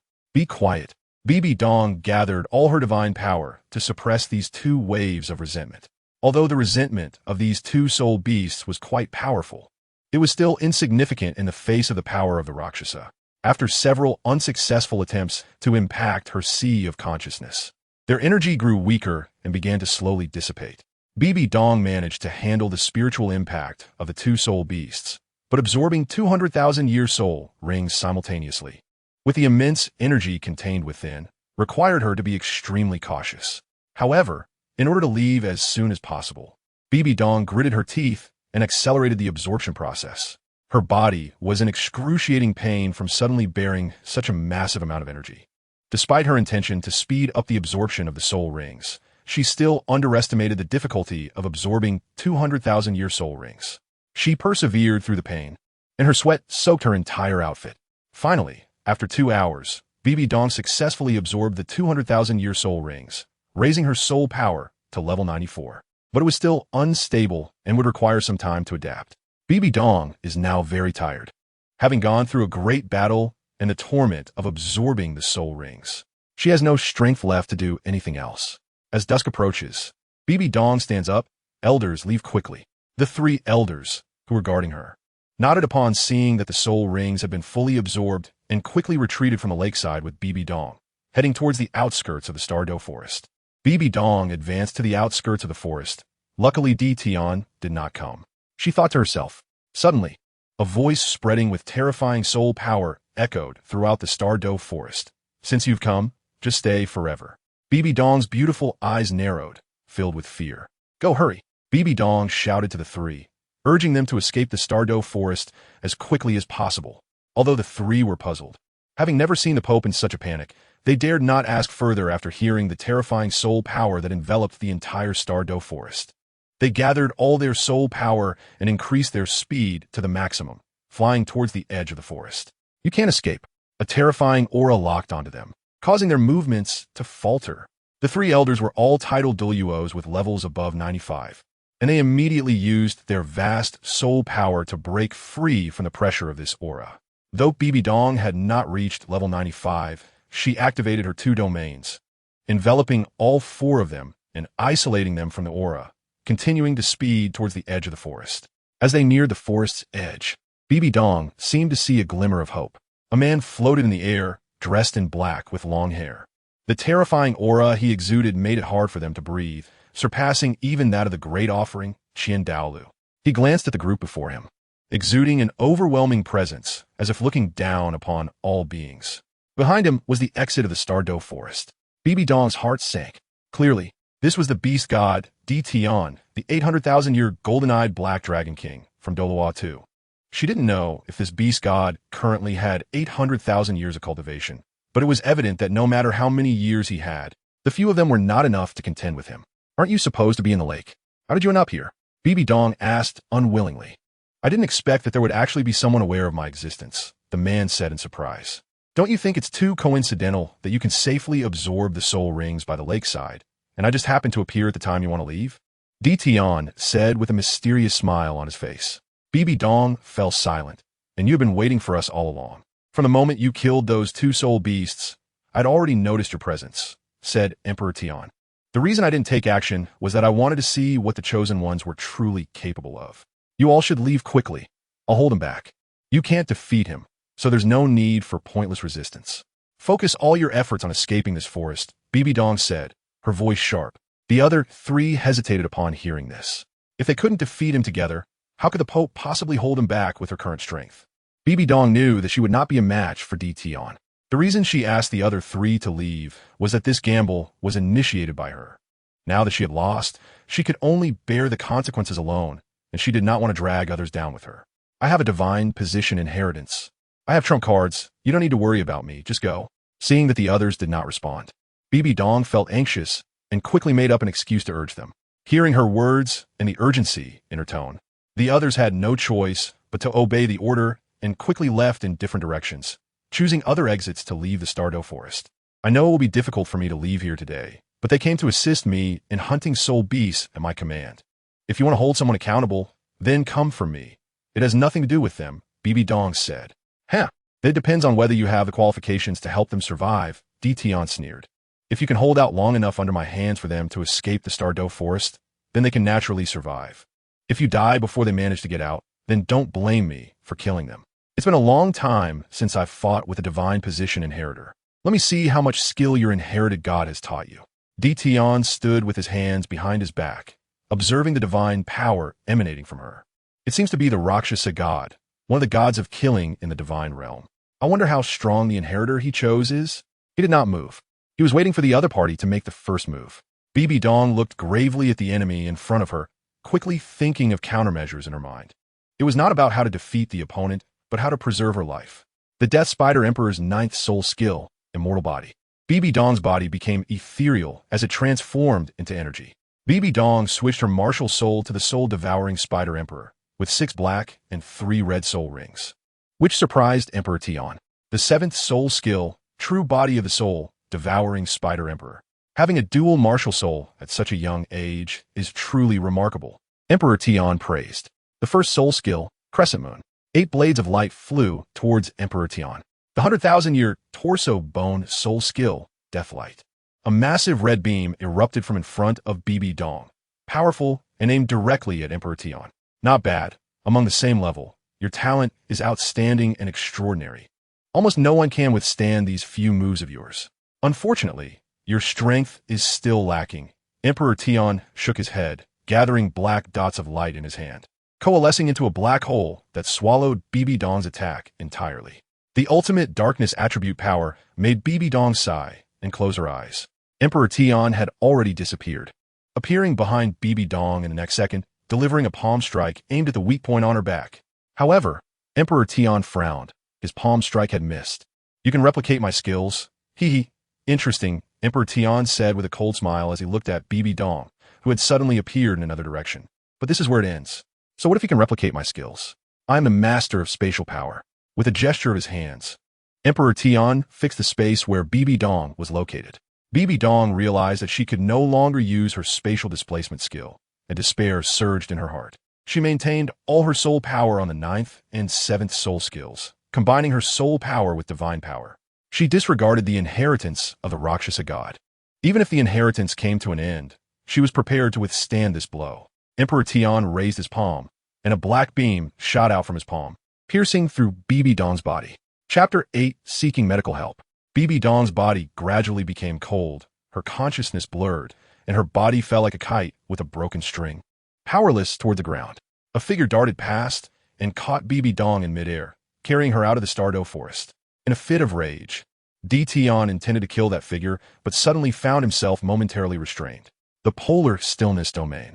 The two titled Douluos, Zhu Gu and the other, had used all their soul power on this martial soul fusion technique. The fusion technique only trapped Tian for an instant, but it was enough for the others to escape with Bibidong. It turned out that after Douluo and Zhu Gu separated to flee, they regrouped outside the Stardew forest, watching the battle unfold. The moment Bibidong was defeated, they rushed in with all their might to save the Pope. Tian broke through the polar stillness domain, intending to chase after them out of the Stardew forest, when a voice rang in his ears. Enough. That person has taken your strike. With her strength, it will be hard for her to survive. Even if she doesn't die, she will find it difficult to pass on the divine position. The guardian soul beast of the Lake of Life is no longer here. You cannot leave the Stardew forest without permission. You must return and confirm a new guardian soul beast immediately. Yes, my lord. Tian's killing intent receded from his eyes as he turned and vanished deep into the forest. Douluo hurriedly carried Bibidong on the way to Spirit City. Bibidong's injuries were extremely severe, with a large amount of blood seeping beneath her, and her clothes had long since turned red. She had already lost consciousness and fallen into a coma. Gue Mei and Yu Guan followed closely behind, their faces filled with sorrow as they occasionally glanced at Bibidong. She was their greatest support. If she died, their status in the Spirit Hall would never return to what it once was. Moreover, under their leadership, 2 generations of popes had suffered heavy losses in hunting soul beasts. The previous generation of pope did not survive and passed away, and if anything were to happen to the current pope, they would be the eternal sinners of the Spirit Hall. The 3 of them arrived at Spirit City and headed straight for the Pope's Hall. Quick, where are the healing soul masters? The Pope is seriously injured and needs treatment. Gue Mei ordered the guard in the hall. You go summon the healing soul masters to the Pope's Hall. The more, the better. Douluo laid Bibidong on the bed. You 2 stay here, I'll go report to the high priest. Yes, they replied, anxiously watching Bibidong. They were also burning with anxiety. If anything happened to Bibidong, the high priest would not let them off. The Spirit Hall's influence was indeed remarkable. In just a short while, dozens of healing soul masters arrived at the Pope's Hall to treat her. How was the Pope's condition? Douluo asked urgently. The injuries are too severe. We can only try to stop the bleeding, but her meridians are all severed. And what? Hui my front. The healing soul master could only grit his teeth and say, and there's a very strange energy within her. A rare dark attribute soul power that is continuously eroding her body. If we stop treating her injuries, new ones will appear. Is there no solution? Douluo asked. At least we cannot heal such injuries. However, if Senior Yurenshine from the 9 Heart Sea Tang were here, perhaps there would be a way. The healing soul master shook his head and said, Medical Saint Renxue, you Douluo. Doesn't he prefer to wander the continent, saving lives? Where is he now? This. I'm afraid we don't know, the healing soul master stammered. Inside the high priest's hall. What did you say? Bibidong is seriously injured? An extreme Douluo level powerhouse? Qian Renxue was shocked. Yes, but that person seems unable to leave the Star-Do forest. So we had a chance to fight desperately to rescue the Pope. However, the Pope was struck by that person's attack and is seriously injured, it seems. She's in grave danger, Qian Renxue said nervously. We failed to protect the Pope. Please punish us. Enough, Qian Renxue waved his hand. You were powerless after all. It is fortunate that you managed to return alive, given that the opponent is an extreme Douluo. You may go and rest. Thank you, elder brother. Qian Renxue left with a heavy heart. Several offerings in the hall were discussing among themselves, while Qian Renxue was lost in thought. Elder brother. This woman knew that there were extreme Douluos guarding the Star-Do forest, yet she dared to bring people to the core area to hunt those two soul beasts. Is she intentionally trying to bury our elders of the spirit hall? The second offering, Jean Ao Douluo said. Indeed, the most ruthless heart belongs to a woman. For her own soul rings, she almost caused the demise of our three elders, including the sixth, the seventh offering, Jiang Mo added. All right, Qian Renxue raised his hand to signal them to be quiet. Although she intentionally ventured into danger, she still bore some responsibility, allowing the three elders to escape safely. Besides, she herself was seriously injured and her life is uncertain. After all, she is the Pope of our spirit hall. At this time, we should ensure she survives, rather than blame her. We have already lost one Pope. If she falls, we will have lost 2 consecutive popes. We cannot bear that cost, Qian Renxue said. I am old, and Xiao Shui is still young. Without her, who can take on this great responsibility in the spirit hall? The hall fell silent as the offerings nodded in agreement. This matter must not be made public, especially not to Xiao Shui. She is still young and easily swayed by emotions. If the plan fails, it will be disastrous. Qian Renxue stood up. I will personally go check on that woman's condition. Yes, the others replied respectfully. In the Pope's hall, issue a notice stating that the Pope is seriously injured and needs treatment. Urgently summon Yi Renxue and other capable healing soul masters to come for treatment. Zhu Douluo instructed the people in the hall. Wait, an old voice came through. Conceal the identity of the Pope. Just say that someone in the spirit hall is seriously injured and needs treatment, and summon them to come. Zhu Douluo was startled and immediately saluted. I see, High Priest. The others in the hall were extremely surprised and quickly bowed. This was the High Priest of the Spirit Hall, a legendary figure, and they never expected to see him today. If news of the Pope's serious injury spreads, it will undoubtedly be detrimental to our Spirit Hall.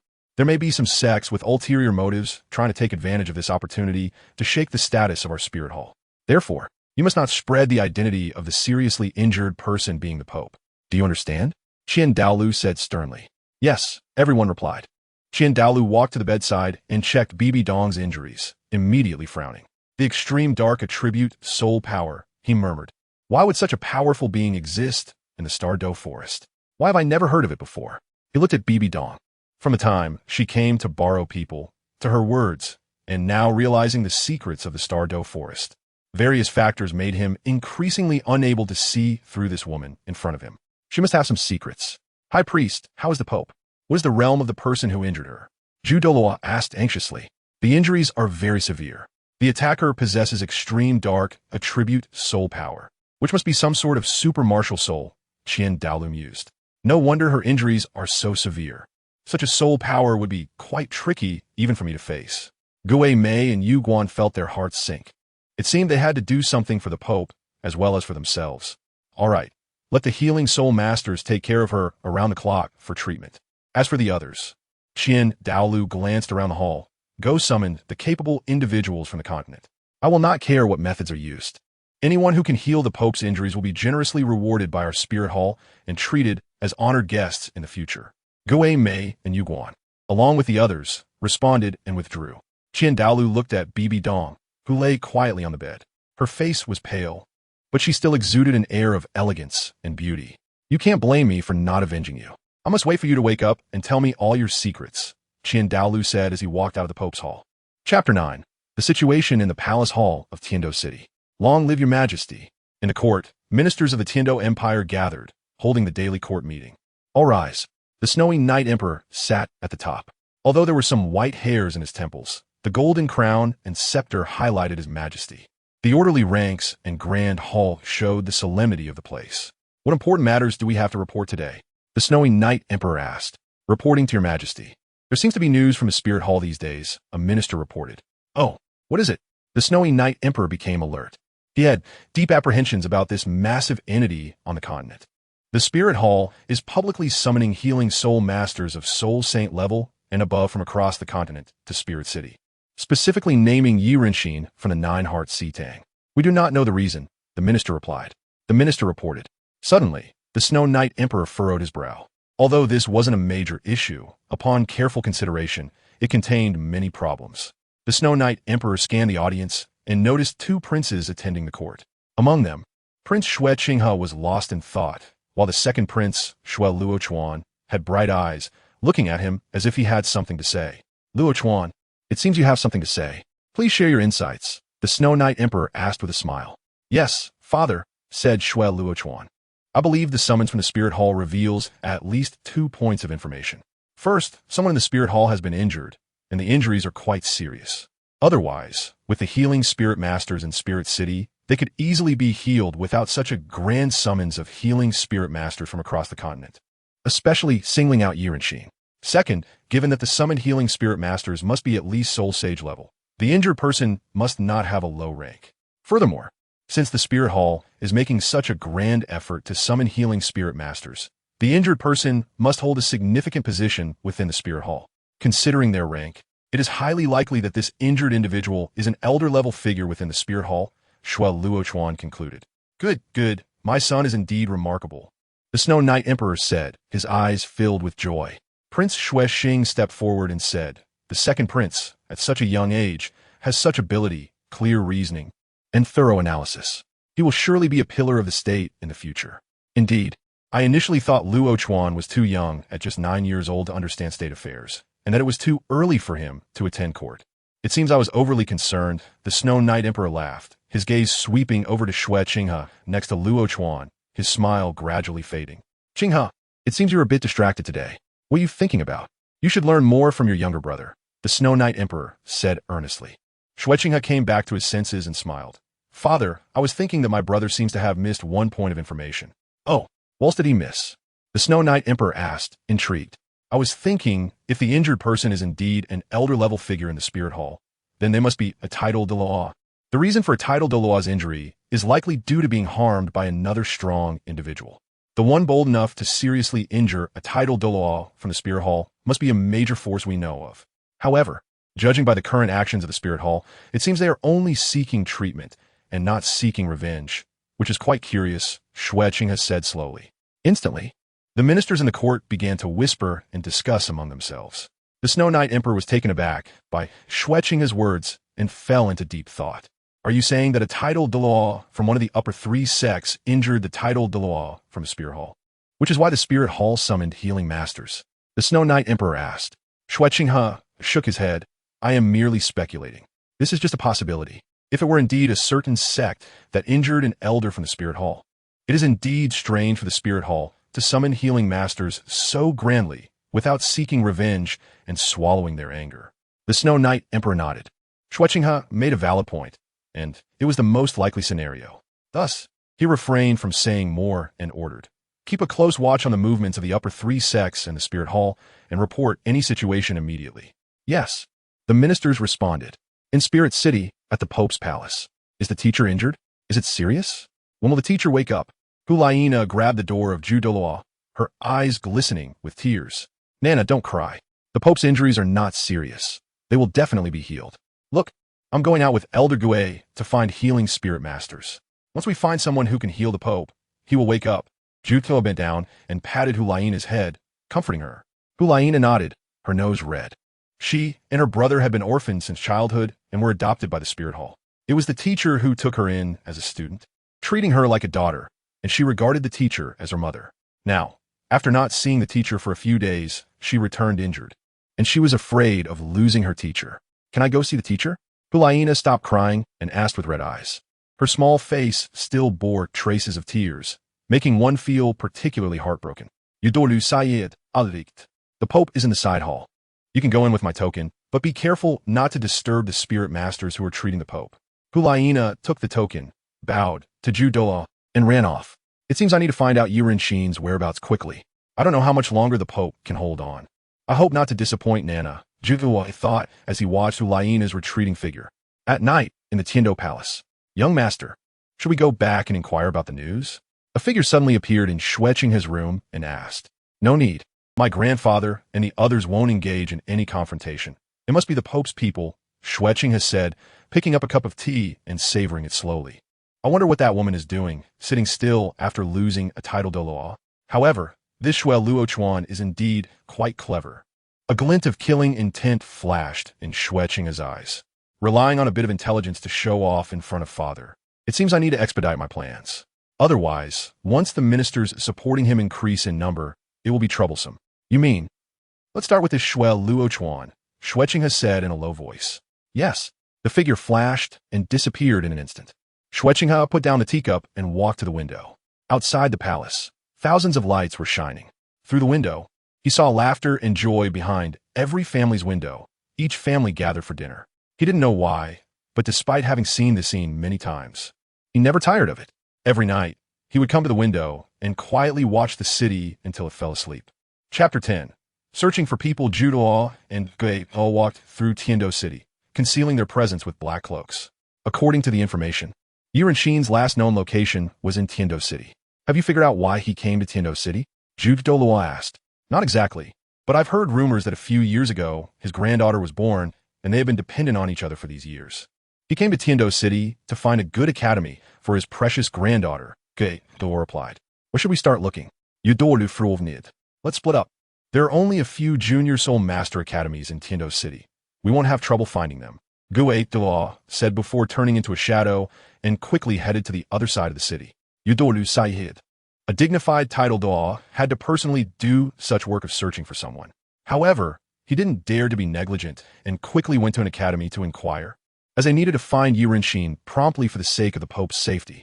Additionally, the Grand Offering Qian Douluo had ordered that once Qian Renxue was found, he must be personally invited to Spirit City by the Spirit Hall elders to show sincerity. Soon, the morning passed, and the two met at the original spot, exchanging glances and seeing disappointment in each other's eyes. Could the information be wrong? Douluo asked. It shouldn't be, Gui Douluo replied solemnly. His granddaughter should be reaching the age for spirit awakening soon. He values her more than his own life and should be in Tiando City preparing for her schooling. Then why can't we find any news at the various academies? Douluo asked, somewhat impatient. Let's try the Senior Soul Master Academies. The ghostly charm said. Soon, they searched all the high-level Soul Master Academies in the city, but no one had seen the pair of grandfather and granddaughter, and they still found nothing. I feel like we made a trip for nothing, the chrysanthemum Douluo said gloomily. The ghostly charm didn't respond. He was deep in thought. Tell me, if you were Qian Renxue, and you had to choose a Soul Master Academy for your precious granddaughter, which one would you choose? The ghostly charm asked. Of course. It would be the best. Qian Renxue is not short on money, the chrysanthemum Douluo replied. The two of them thought of something. Indeed, there was one Soul Master Academy they had not checked because their identities could not be known to others, and that academy was not located in Tiando City. I haven't heard that the Tiando Royal Academy would recruit children who have just awakened their martial souls, the chrysanthemum Douluo said. This is the only option left. We can't let our efforts go to waste. The ghostly charm pulled Yueguan and headed towards the Tiando Royal Academy outside of Tiando City. The two of them concealed their figures completely in black robes, and their auras were all retracted as they knocked on the door of the Tiando Royal Academy. The personnel who received them were very vigilant. Upon hearing that they were there to inquire about Qian Renxue, they replied, Elder Yu was here not long ago, but he was discussing something with the Education Committee. We are not clear on the specifics, and he hasn't come back since. The eyes of the two lit up. They had finally found a clue. They immediately said, Could you let us meet with the Education Committee? No, this is the Tiando Royal Academy. Outsiders are prohibited from entering, or it would be a violation of the royal family. The personnel closed the door. What now? The ghostly charm asked. If we can't do it in the dark, then we'll do it openly. We already have a clue. Let's go to the Tiando Imperial Palace and request the assistance of Emperor Shuya to summon Qian Renxue. The chrysanthemum Douluo said. Tiando Imperial Palace. According to the information gathered from various kingdoms, the Spirit Hall, besides gathering healing-type soul masters, had not taken any retaliatory actions. and had even requested the leader of the Seven Treasures Glazed Tile School to go to Spirit City for treatment. A minister stood in the hall reporting the petitions submitted from various places to Emperor Shuya. They even invited the leader of the Seven Treasures Glazed Tile School. Emperor Shuya frowned. It seemed that the injured individuals in the Spirit Hall were definitely not ordinary. A guard walked into the hall, reporting, Your Majesty. There are 2 individuals claiming to be elders of the Spirit Hall outside, saying they have urgent matters to meet with you. Elders of the Spirit Hall? Emperor Shuya's vigilance rose. What did the Spirit Hall want from him? You may leave now. Let them in, Emperor Shuya instructed the court minister, who promptly withdrew. The 2, Zhu and Gue, had changed out of their black robes and donned red ceremonial attire, representing their titled Dao identities.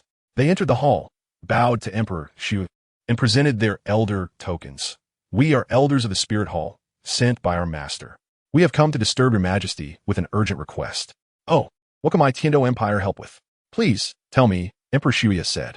We have heard that Yi Renxue has recently appeared in Tiando City.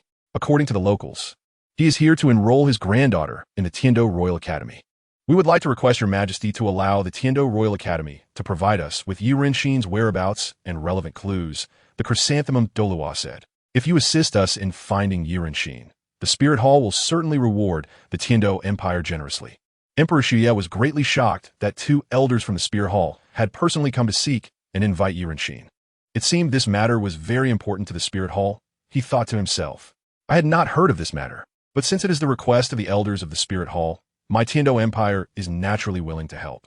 Emperor Shuya waved his hand, instructing for 3 members of the Education Committee to come to the Grand Hall.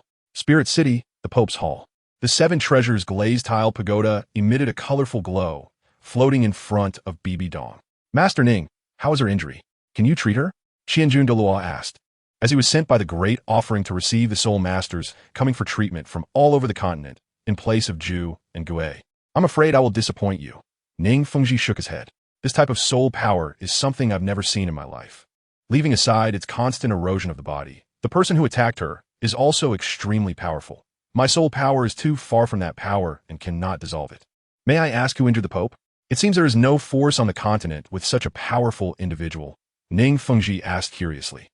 Sorry, but I cannot disclose that, Douluo replied. I did not expect Master Ning to be helpless in this matter. However, the Spirit Hall will not treat you unfairly. We have prepared a generous gift that will soon be delivered to your sect. I hope Master Ning can keep this matter confidential and not spread it too widely. Ning Fengji nodded, saying, I will honor the agreement. After saying that, he turned and left the Grand Hall. Douluo watched Ning Fengji's departing figure, his mood gradually becoming heavy. As a witness to the event, he naturally did not wish for the Pope to die because of him. Now, if even Ning Fengji was helpless, then all hope rested on Yi Renxue. If Yi Renxue was also powerless, then the Pope would be hard-pressed to escape death. Thinking about the situation when he saved the Pope that day, one thing made him feel as if a stone was lodged in his heart, and he could not feel at ease. Tiando Empire, Imperial Palace Hall.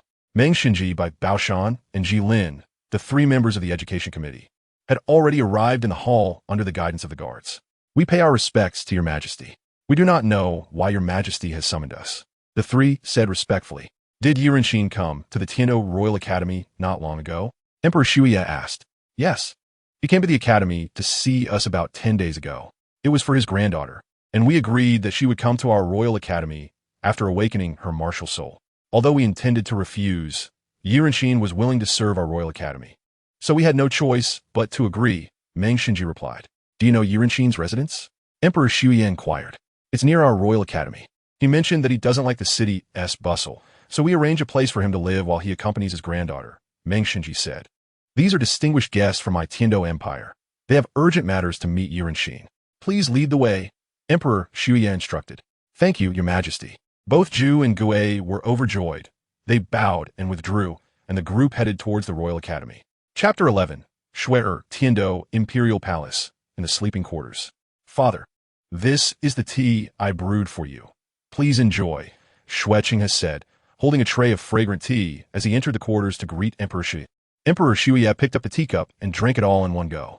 Father works so hard, dealing with state affairs until so late every day.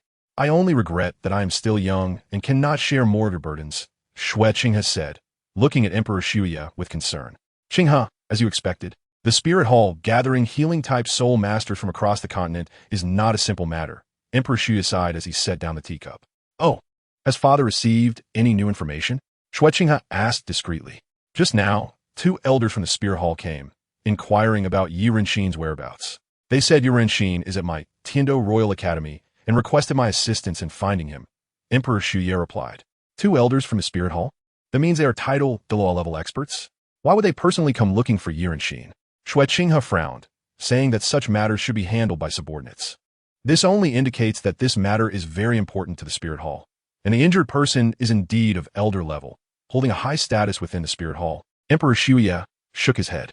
2 title law experts personally coming to seek someone. This momentum is truly representative of the Spirit Hall's deep foundations. Shui Qinghe fell silent, his brow furrowed as if he was deep in thought. However, Qinghe, I received another piece of news today. The Spirit Hall even invited the Master Ning of the 7 Treasure Glazed Tile School to come for treatment, which surprised me. It seems that the one who harmed the elder of the Spirit Hall cannot possibly be the 7 Treasure Glazed Tile School, and the Blue Lightning Tyrant Dragon sect only has 1 title de law, so it is unlikely as well. The most probable culprit would be the Haotian sect. They recently had a feud with the Spirit Hall, and the Haotian sect expelled Tang Hao and declared him to be in seclusion. But that does not mean their grievances with the Spirit Hall have been resolved. Given the current situation, it is most likely that someone from the Haotian sect injured the elder of the Spirit Hall, and it is even possible that Tang Hao came seeking revenge. Juiadong Your Majesty, considering that Tang Hao has a grudge against the Spirit Hall and recently severely injured the previous pope, leading to his heavy injury and downfall. If it is Tang Hao seeking revenge, it would be quite reasonable to explain, Shui Qinghe replied respectfully, his expression not revealing any sign of fluctuation. Now that the Spirit Hall has found Yi Renxue's whereabouts, and also invited Master Ning of the 7 Treasure Glazed Tile School, Yi Renxue is a citizen of our Tiando Empire and has pledged loyalty to our royal family. The 7 Treasure Glazed Tile School is also a strong ally of our Tiando Empire. Once he returns, we can obtain more intelligence. If the Spirit Hall is indeed facing a significant injury, it would not be a disadvantageous situation for our Tiando Empire. Shui Dadi waved his hand. Qinghe, you should also interact more with the 7 Treasure Glazed Tile School and strengthen your relationship with them. It is a guarantee for our Tiando Empire. I heard that Master Ning Fengji had a beloved daughter last year. You can put in more effort in that regard. Your Majesty, I am still young, and besides, Master Ning's daughter has just turned 1. It is too early to discuss this, Shui Qinghe said with a bitter smile. If you really wish for that. My younger brothers are more suitable than I am. I still have homework to do, so I will take my leave first. Shui Qinghe tidied up the tea set and slowly exited the palace chamber. At the Tiando Royal Academy, in a single-story building, Yi Renxue was preparing medicine, and the room was filled with the fragrance of herbs. Knock, knock, knock. A knock sounded at the door. I am Meng Xinji. May I ask if Elder Yi is here? Upon hearing this, Yi Renxue got up to open the door, but when he opened it, he was surprised by the people outside. Elder Meng, what brings you here suddenly? Who are these people? Yi Renxue looked at the 2 individuals dressed in luxurious red garments and asked in confusion. Sorry for the abrupt interruption. These individuals are esteemed guests of His Majesty and wish to meet you regarding an urgent matter, Meng Xinji replied. Yi Renxue guessed a bit in his heart. He looked inside the house. My granddaughter is sleeping. Let me tidy up a bit, and we can talk outside. Please, what is it that you need my help with? Yi Renxue asked as they reached a pavilion at the foot of the Royal Academy. We are elders of the Spirit Hall. We have come because there is a severely injured person in our Spirit Hall. We have already sought out many healing soul masters across half the continent, but they're all at a loss. They believe that if there is anyone on the continent who can heal this injury, it must be you, said the Jew Douluo. If you are willing to lend your assistance, the Spirit Hall will certainly offer you the most generous reward, including helping your granddaughter awaken her martial soul or hunt for soul rings. Of course, if you are willing to send your granddaughter to our Spirit Hall Academy, we will do our utmost to nurture her, added the Gue Douluo. Enough. I do not practice medicine for the sake of rewards. Furthermore, my granddaughter has already found a good educational environment, so I will not trouble you 2 any further, Yi Renxue replied. Then what do you mean? Gue asked nervously. Are you really saying that you have summoned so many healing soul masters, and they're all at a loss? Yi Renxue frowned. Yes. They said their martial soul quality is too low to treat such injuries, and if it were your 9-heart sea flower, perhaps there would be a way, said the Jew Douluo, a condition that requires the 9-heart sea flower to heal. A hint of interest surged in Yi Renxue's brow. I have practiced medicine for many years and have never seen such a severe injury. A healer cannot turn a blind eye to someone in need. I will go with you, he said. Thank you, sir. The spirit hall will certainly reward you greatly afterward, the two said, cupping their fists. In Tiando City, inside the palace, Xue Qinghe returned to his room, standing by the window, absent-mindedly looking out. He was thinking about something. A person worthy of being personally sought out by two elders of the spirit hall would not be many, whether in the worship hall or the Pope hall. If the two elders were from the worship hall, then it meant something had happened to his grandfather, which was the last thing he wanted to think about. If the two elders were from the Pope hall, it seems there are only two title Douluo elders in the Pope hall now. Then the injured person must be. He felt a turmoil in his heart. He suddenly understood why the spirit hall did not disclose the identity of the injured person. By gathering so many healing soul masters for treatment, someone would inevitably reveal the identity of the injured person, and then the news of who was injured in the spirit hall would become semi-public on the continent. Therefore, it is not significant to conceal such matters. There is only one explanation. The reason for not disclosing the identity is to prevent him from knowing. His grandfather would not deliberately hide such a matter, so the most likely possibility is that the woman is hiding it, and the injured person is his grandfather. She deliberately keeps him in the dark about his grandfather's injury to ensure her plans are not affected. Thinking of this, he became even more worried. After his father's death, he viewed his grandfather as the only family member left in this world. He did not want to see his grandfather come to any harm. If this is truly the case, he must settle the score with that woman. He made up his mind. Elders, I need to return to Spirit City for a while.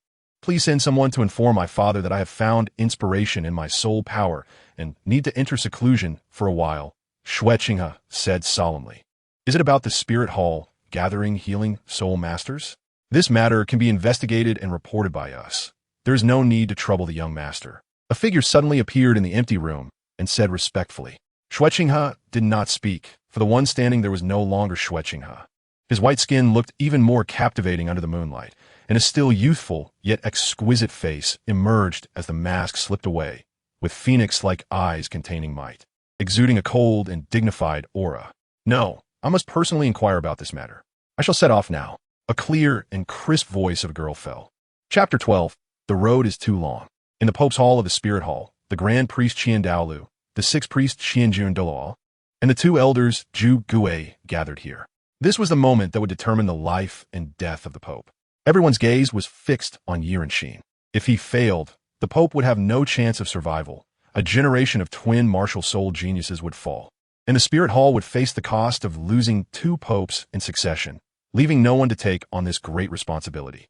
The Nine Hearts Begonia martial soul was released, and a colorful brilliance like petals enveloped Bibidong as Yi Renxue poured all his soul power into it. Everyone nervously watched this scene, and the two Zhu Gui clasped their hands together, silently praying. Under the brilliance of the Nine Hearts Begonia, the injuries on Bibidong's body stopped spreading, but did not improve. A dark aura surged from Bibidong, and when this aura came into contact with the light emitted by the Nine Hearts Begonia, the points of light that formed the petals quickly withered and then dissipated. Yi Renxue furrowed his brows tightly, maintaining the healing effect with all his soul power, not daring to withdraw any strength. Time passed minute by minute, and finally, Yi Renxue exhausted his soul power, unable to hold on, and collapsed to the ground. Zhu Gui hurriedly stepped forward to help Yi Renxue up and asked, "Are you okay? How is the situation? Can she be healed?" Yi Renxue remained silent for a moment. Hope was bleak. When my soul power recovers, I will try again, and then we will know if I can save her. Upon hearing this, everyone felt a heavy weight in their hearts. Could it be that the Spirit Hall really had to lose two popes in succession? Can you elaborate? Qian Daolu asked, his expression not changing much. That dark aura just now, if I'm not mistaken, is the ultimate dark attribute, right? Yi Renxue looked at Qian Daolu, and the person who attacked her had an extremely powerful strength. Am I right? Qian Daolu nodded, not denying it. Her level was far too different from that of the attacker. She should have died on the spot. If I'm not mistaken, she must have used some soul skill to make her body ethereal, thus ensuring that she could survive the attack. Logically speaking, while this kind of soul skill can save one's life, it should not work against an opponent with such a large level gap. But for some reason, she really managed to survive the opponent's attack using this skill. However, this also gave the attacker's residual soul power the opportunity to remain in her body. Once her soul skill effect ended, her body returned from the ethereal state to normal, and the dark soul power that had not yet dissipated transformed along with the energy. remaining in her body and continuously causing new injuries.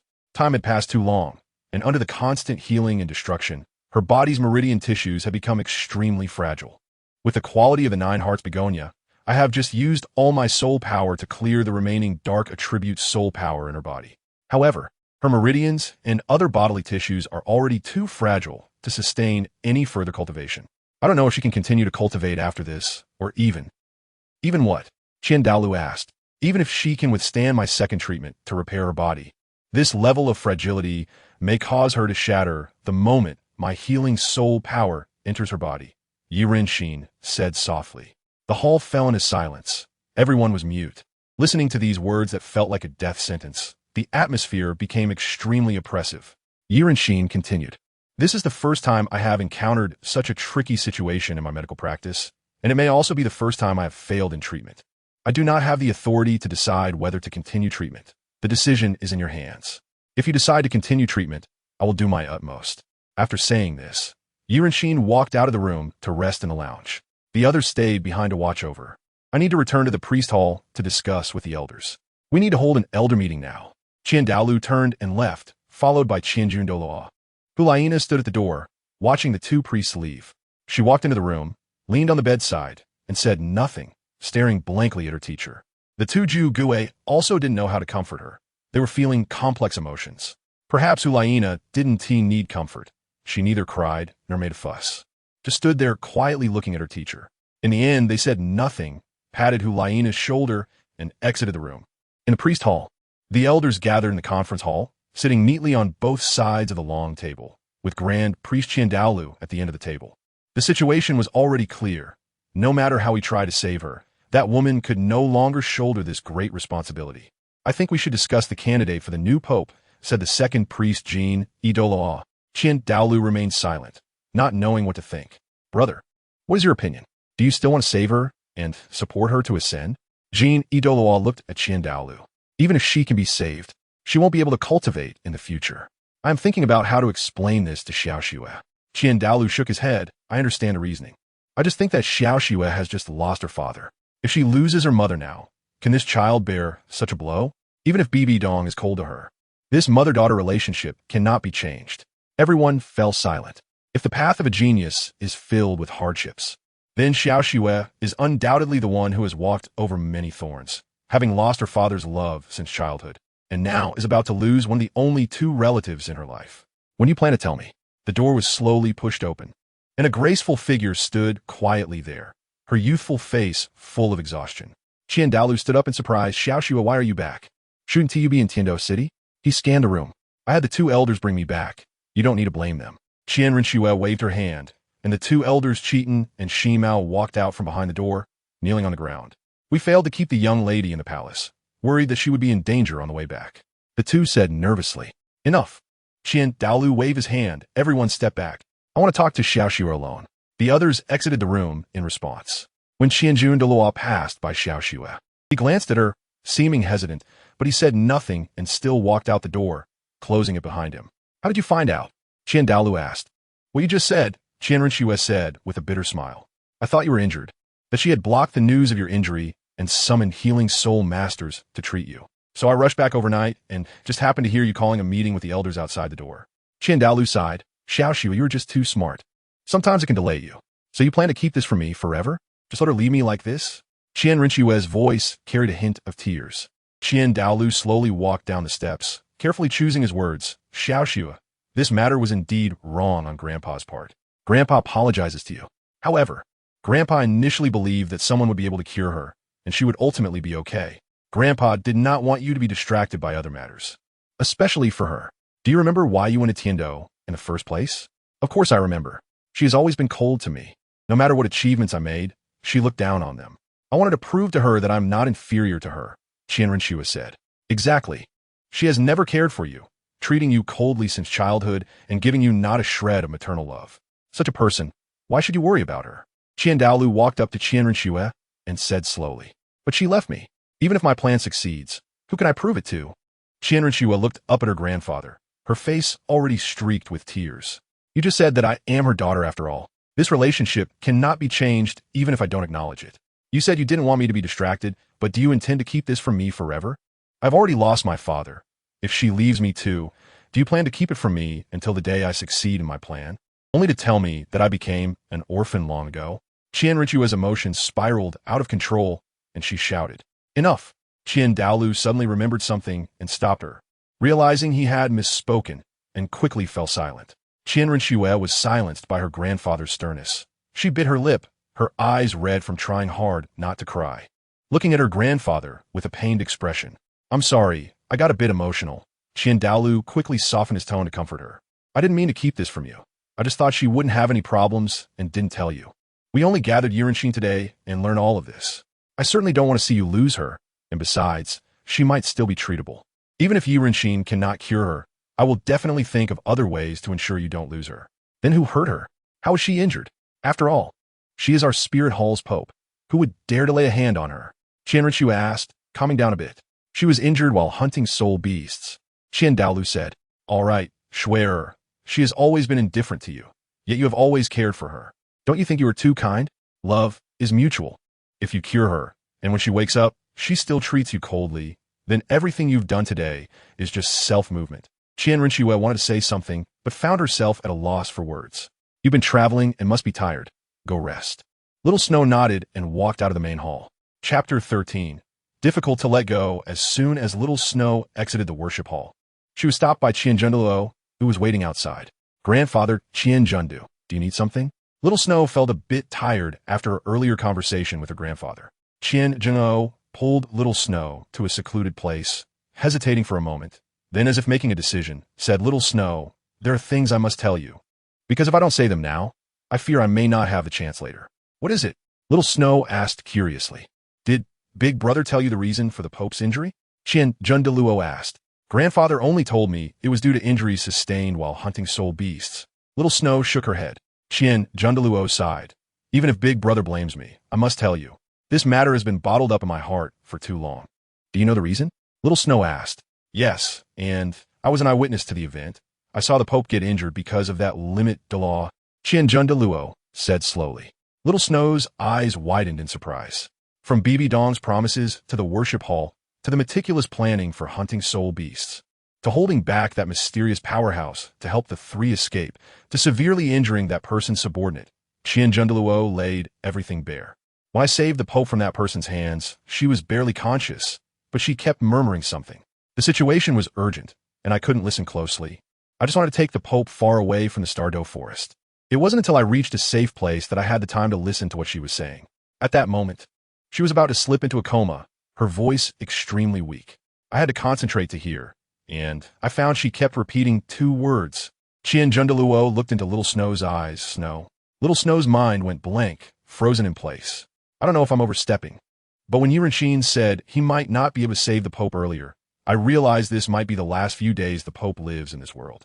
I wanted to tell you these words, but I didn't have the chance to leave the Spear Hall. So when I saw you rush back from Heavendoe City overnight and appear at the door, I felt it was fate. That heaven arranged for you to be able to see her one last time. If you hadn't come back, or I hadn't told you, I would have felt guilty for a lifetime, because when a misunderstanding is resolved, you couldn't see your mother one last time, and that might become a regret for your whole life." Douluo finished speaking, feeling relieved. "Therefore, you should go see your mother. She made such a promise to Big Brother. At the brink of death, she was calling your name. I believe she might not be as cold-hearted as you think." Little Snow could no longer control her tears, Mom. She ran towards the Pope's hall. "You shouldn't have told her these things." A voice entered Douluo's ears. Douluo smiled wryly. "Maybe so, but I don't want Little Snow to have such a regret. This kind of regret is something both I and the seventh brother have experienced, and it accompanies us for life. Do you intend to keep that matter from her for a lifetime? She will eventually learn the truth, and when the misunderstanding is resolved, she has the right to know these things. Moreover, the Pope also said that day that she doesn't hate Little Snow, right? She said she would pray for Little Snow's forgiveness. At least I believe she meant those words sincerely at that time. Sywell, I hope they can truly let go of their grudges. As long as she treats Little Snow well, it's nothing for me to let go of my resentment. I hope that woman can survive." A sigh fell, and silence returned outside the hall. Pope's hall. Liena stood silently at the bedside, looking at Bibidong, tears wetting the head of the bed. After Zhu Guai left, She could no longer suppress her emotions and let the tears flow down her face. Teacher, my brother and I have completed the assignments you gave us very well during this time. You haven't checked them yet, teacher. Teacher, you said that as soon as you have time, you would accompany me to hunt for my first spirit ring. I have always remembered that. Teacher, please wake up. No matter how Liena shook Bibidong's hand, Bibidong just lay there quietly, as if everything was normal. She was just asleep, not yet awake. A sound of footsteps approached from behind. Liena turned around to see a girl whose skin was like snow, with a straight nose and slightly delicate phoenix eyes, exuding an extraordinary beauty somewhat similar to her teacher, wearing a golden long dress that showcased a unique temperament. Who are you? Liena asked, watching the girl sit quietly by the bed, looking at Bibidong with tear stains left in the corners of her eyes. She felt the girl looked somewhat familiar, but couldn't recall who she was. She seemed a few years older than her, but not too different. Yet her demeanor seemed much more mature, steady, and sorrowful. You call her teacher? The girl asked. Has she treated you well over the years? Liena nodded. The teacher has treated me very well. Whenever I have difficulties, the teacher helps me solve them, and she often takes us shopping, preparing birthday gifts for me every year. Is that so? Is she that kind of person? The girl lowered her eyes, tears falling, but in the end, she didn't call out your name. What are you talking about? Liena asked, confused. She clearly cares about me. Why does she treat me like that? The girl shook her head, looking at Liena with a hint of jealousy in her eyes. She gave everything she gave to me to you. What on earth are you talking about? I don't understand. Liena frowned and said, Of course you don't understand.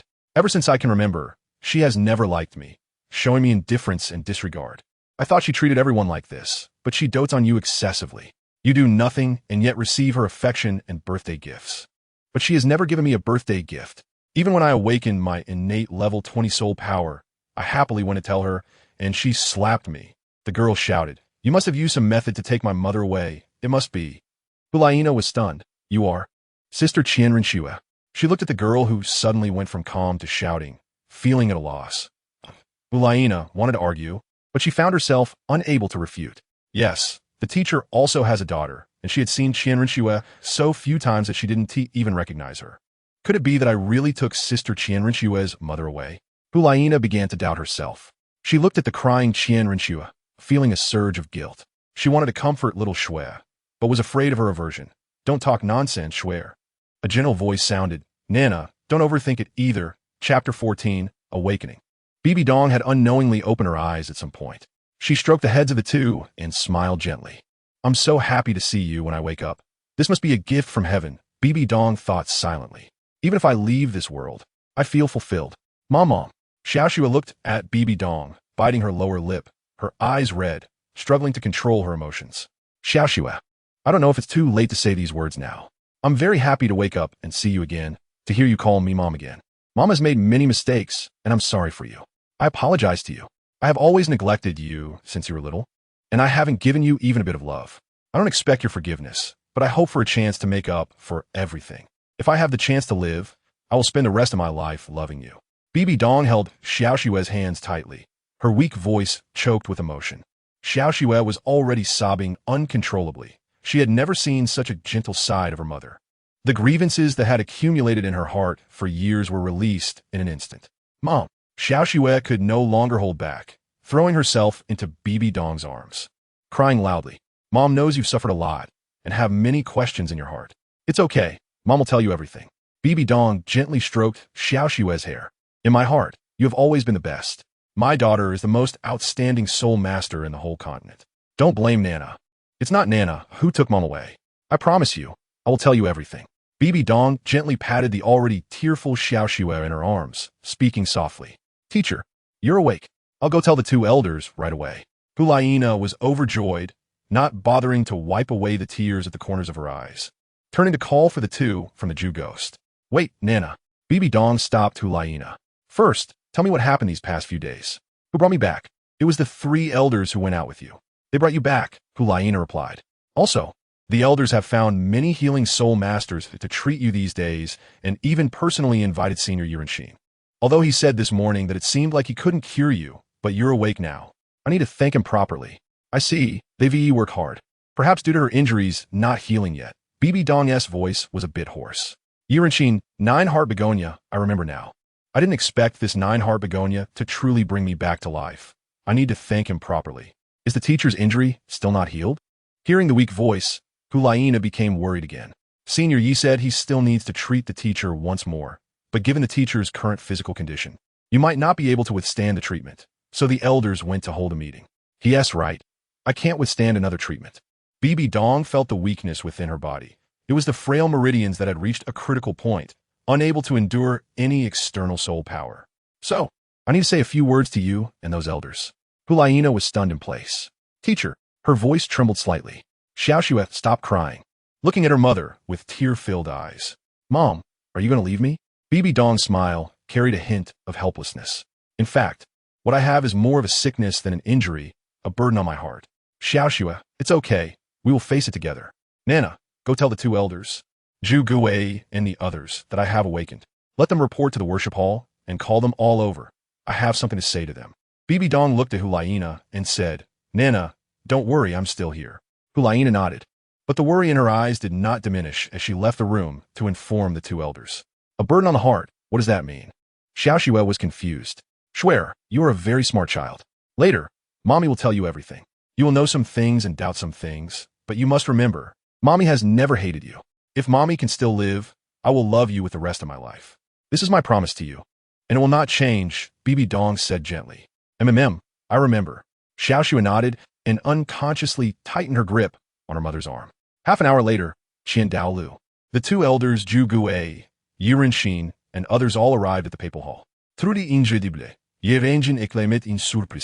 To awaken with just preliminary treatment, while the injuries have not yet improved, I must admire your strong vitality. Thank you, Elder Yi.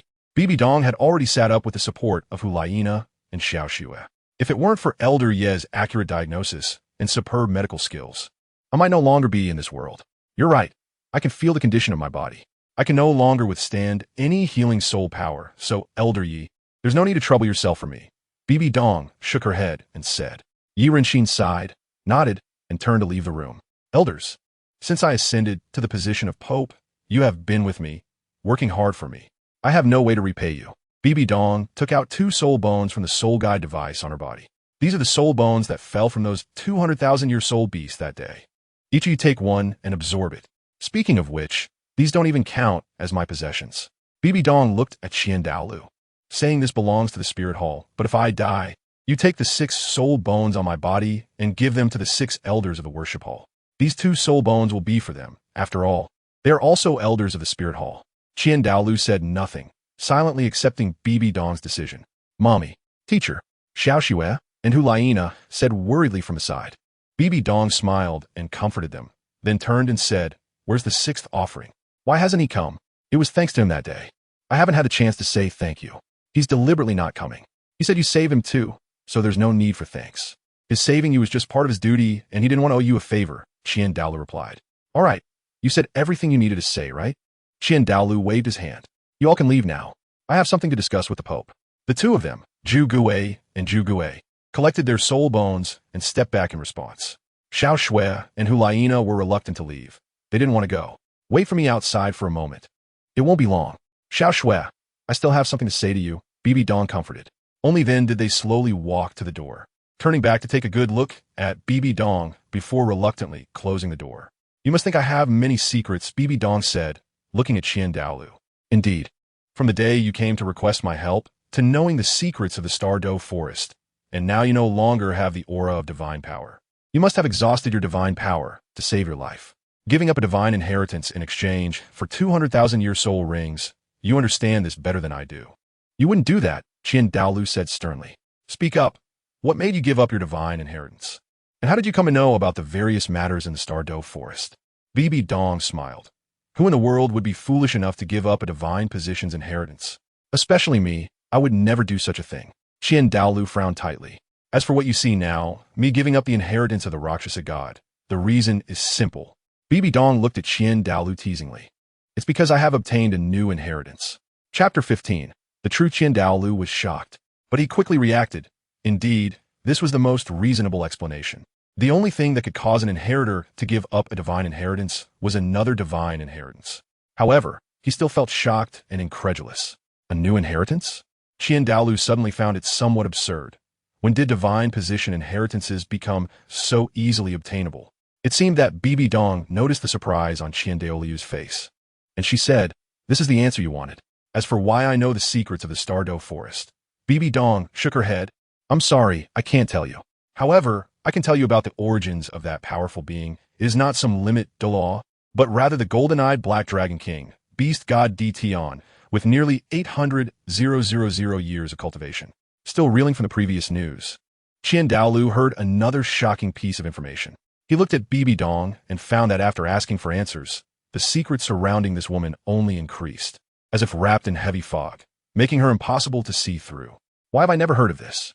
Qian Douluo suppressed the turmoil in his heart and asked. Bibidong discreetly curled her lips. "Of course you haven't heard of it. Should I also tell you about the silver dragon King Liena? It might scare you so much you'll lose your big teeth. Besides this Emperor Tian, there are many ferocious beasts in the Stardow Forest that have existed for hundreds of thousands of years, each of them far more powerful than the sky blue bull python and the titan giant ape." Bibidong said, "They are indifferent to the world. Unless humans provoke them, they won't appear and won't be known, so you haven't heard of them." Qian Douluo took a deep breath, although this woman was shrouded in mystery. Every word she said seemed genuine. If she really obtained a new inheritance, it would be even more powerful than before. It seemed the spirit hall would indeed rely on her to reach its peak. "You say you've obtained a new inheritance, so you should have a way to protect yourself, right? You just refused Yi Renxue's treatment. Is that the reason?" Qian Douluo asked. "A new inheritance is not. I need to heal myself first before I can inherit," Bibidong said with a bitter smile. "Then what do you plan to do now?" Qian Douluo frowned. "Even if you have a new inheritance, you should consider the consequences of your injuries. Now you have the inheritance, but lack the ability. It would still be a loss." Bibidong was silent for a moment. "I want to heal the heartache between me and Schwerer." "What did you say?" Qian Douluo was confused. "I said I want to tell Xiaoxue everything about the mistakes I made back then, and let her judge who is right and who is wrong." Bibidong looked up and stared directly at Qian Douluo. "What does this have to do with your injury?" Qian Douluo frowned tightly. "Because only Schwerer can save me," Bibidong said, looking out at the sky through the window. "But whether I live or die, I don't care. I just don't want to hide this from Schwerer anymore. She has the right to know everything." Bibidong lowered her eyes, waved her hand, signaling Qian Douluo to leave. "No, I don't agree," Qian Douluo said. "I'm not consulting you. I'm just informing you," Bibidong replied. "Unless you kill me to silence me, I will definitely tell Schwerer." Qian Douluo was silent for a moment. "What you're doing now will only harm her. Don't you think that by hiding this from her, you are also harming her?" Bibidong raised her head. "Are you going to wait until she grows up with the image of her father firmly established in her mind, and then tell her the truth, causing her worldview to collapse? Or do you plan to hide it from her for a lifetime?" Qian Douluo was silent for an even longer time. He suddenly felt old, realizing there were some things he could no longer control. In the end, he said nothing and walked out of the room with a somewhat aged gait. Xiaoxue was standing outside the door. Qian Douluo patted Xiaoxue's head. "Go in. Your mother has something to say to you."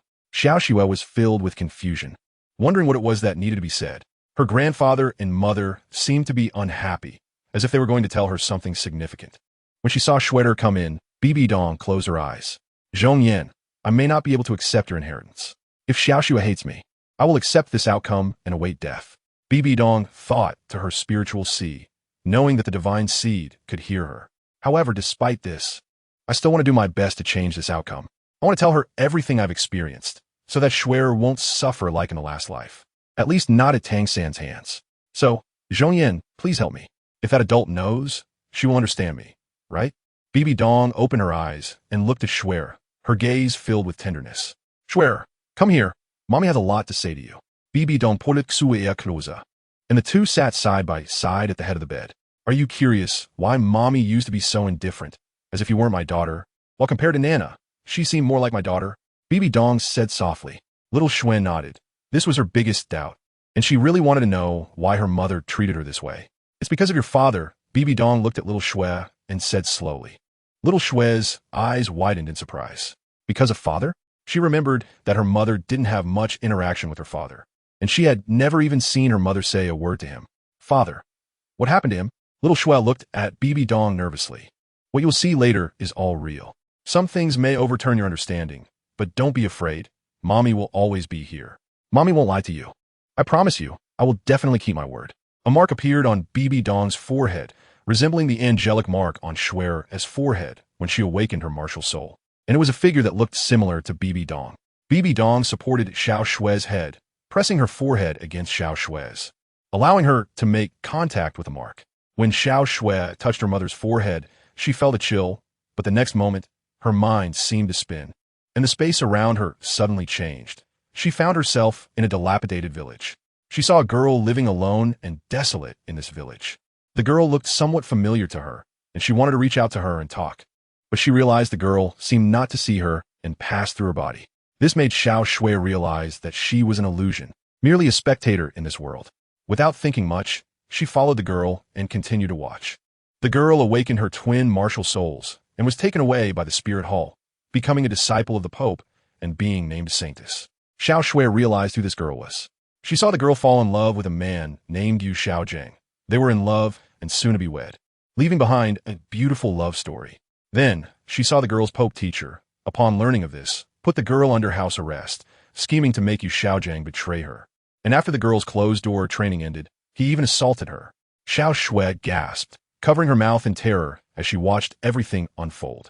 She couldn't imagine that her respected father could be such a person. She couldn't believe it was real. The story continued. The girl became pregnant, and the Pope teacher used the life of that man, Yu Xiaojiang, as leverage, forcing the girl to give birth to the child. It was a baby girl. The girl hated this child very much.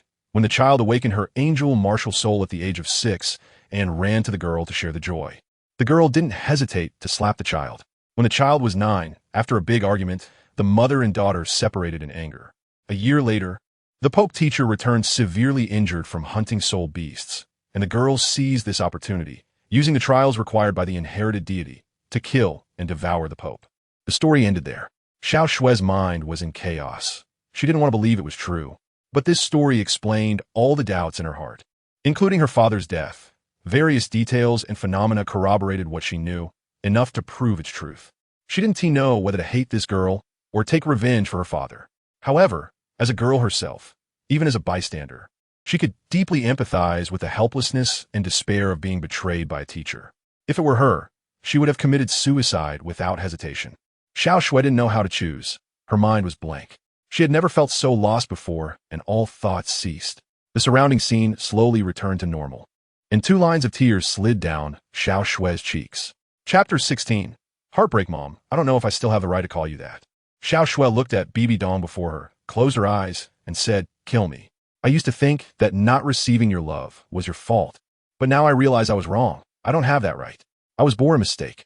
Xiao Xue murmured, "How foolish I am. Still thinking I need to prove my abilities to you. What a joke. Silly child. I should be the one to apologize." Bibidong.Ultimately. "I killed your father. Do you hate me?" Xiao Xue bit her lip tightly and shook her head. "I don't have the right to hate you. He did such things, and this result was his own doing. But after all, he is my father. I can't take revenge for him. I can only seek death." Xiao Xue looked at Bibidong with tearful eyes. "Kill me, for I was born a mistake."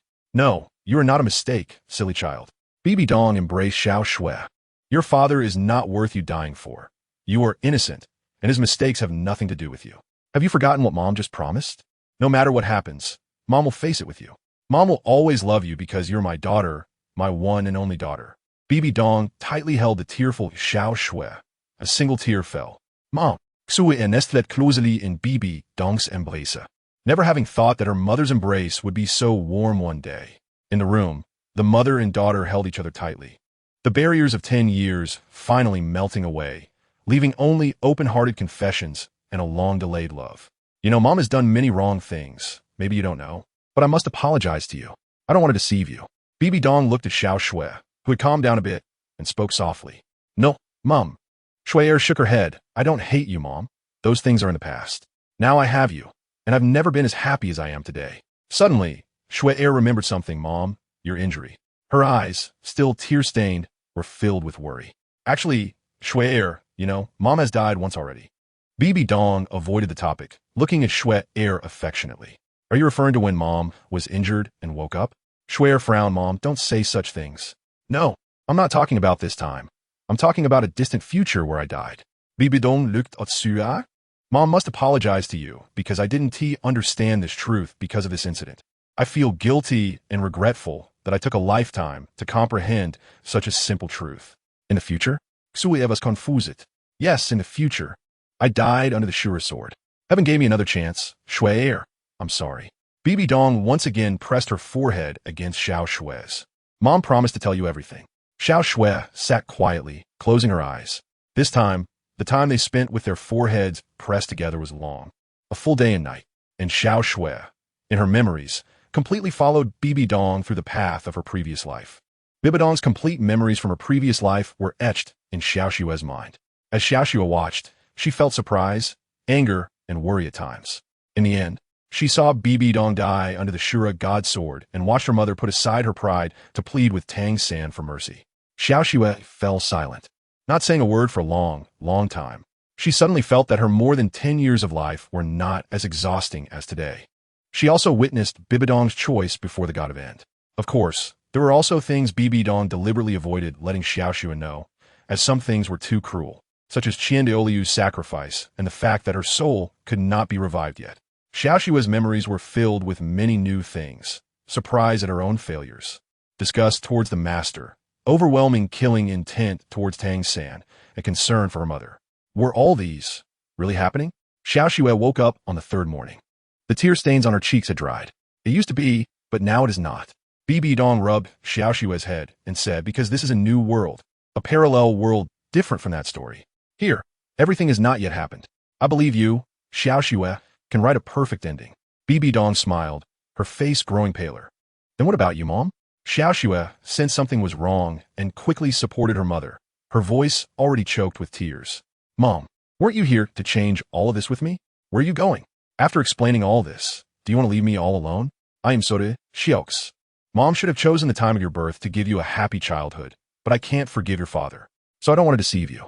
I chose this moment to let you see my true self. Mom is very scared that you will hate me for doing this. I often think about how you will choose on the day you know the truth. Will you forgive me? Or will you do something foolish that I can't even bear to think about? Mom originally wanted to use this life to make up for the regrets of the last life, to love you well, and to change that imperfect ending with you. But I may not have that chance anymore. Bibidong suddenly coughed violently, blood spewing from her throat. Xiao Shui, Mom hopes you can live well and not be bullied by others. Even in the future, when Mom is not by your side, you can still live well. Bibidong's voice grew fainter, but she still, looking at Shui and reaching out to stroke her face, as if to comfort her. I don't want this. Xiao Shui shouted, hugging Bibidong tightly. I don't want you to leave me. You can't just leave me like this. Her eyes, already red from crying, filled with tears again. You said you didn't want to deceive me, so you chose this time. For 10 years, you deliberately ignored me, letting me see your true self, seeing the mistakes you made. How could you be so foolish? Xiao Shui looked at Bibidong's pale face. This is the real deception. You clearly love me, but you don't dare to admit it, deliberately using clumsy excuses to make me think you don't love me. Do you think this will make me sad? It only makes me even sadder. Bibidong forced a smile and said, I'm sorry, Shui. Her eyelids grew heavier, but she continued to hold on. Xiao Shui was suddenly panicked. Mom, don't sleep.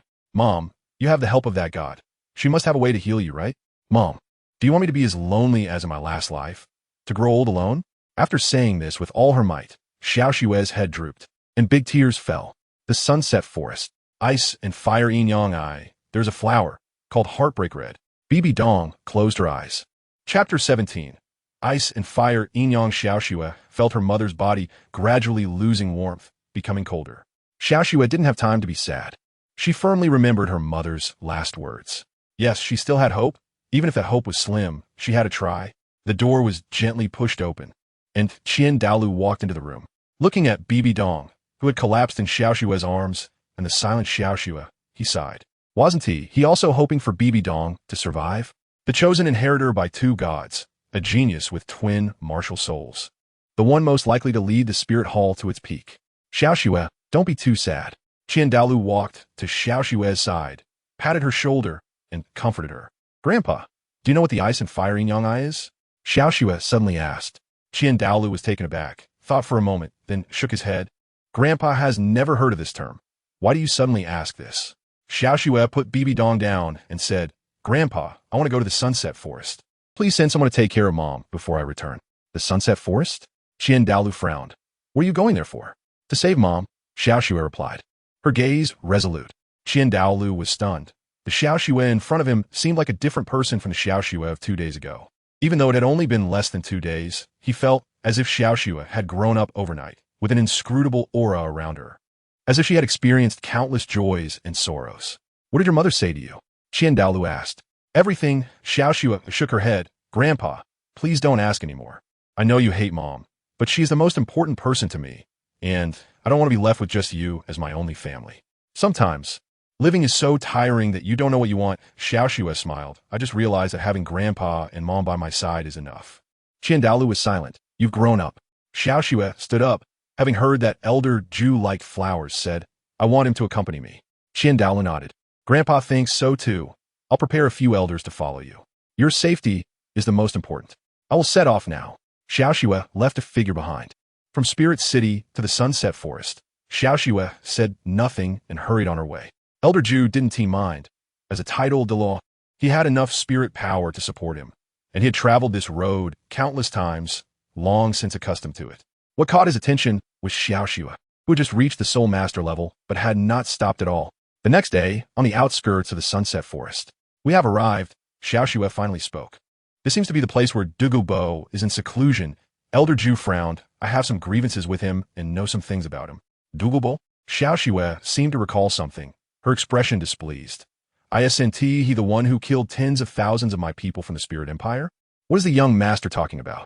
Yueguan was confused. Ah, it's nothing. Xiaoxue waved her hand. Elder Yueguan, I heard you have a lot of knowledge about rare flowers and herbs. Have you heard of a flower named Heartbreak Red? Heartbreak Red?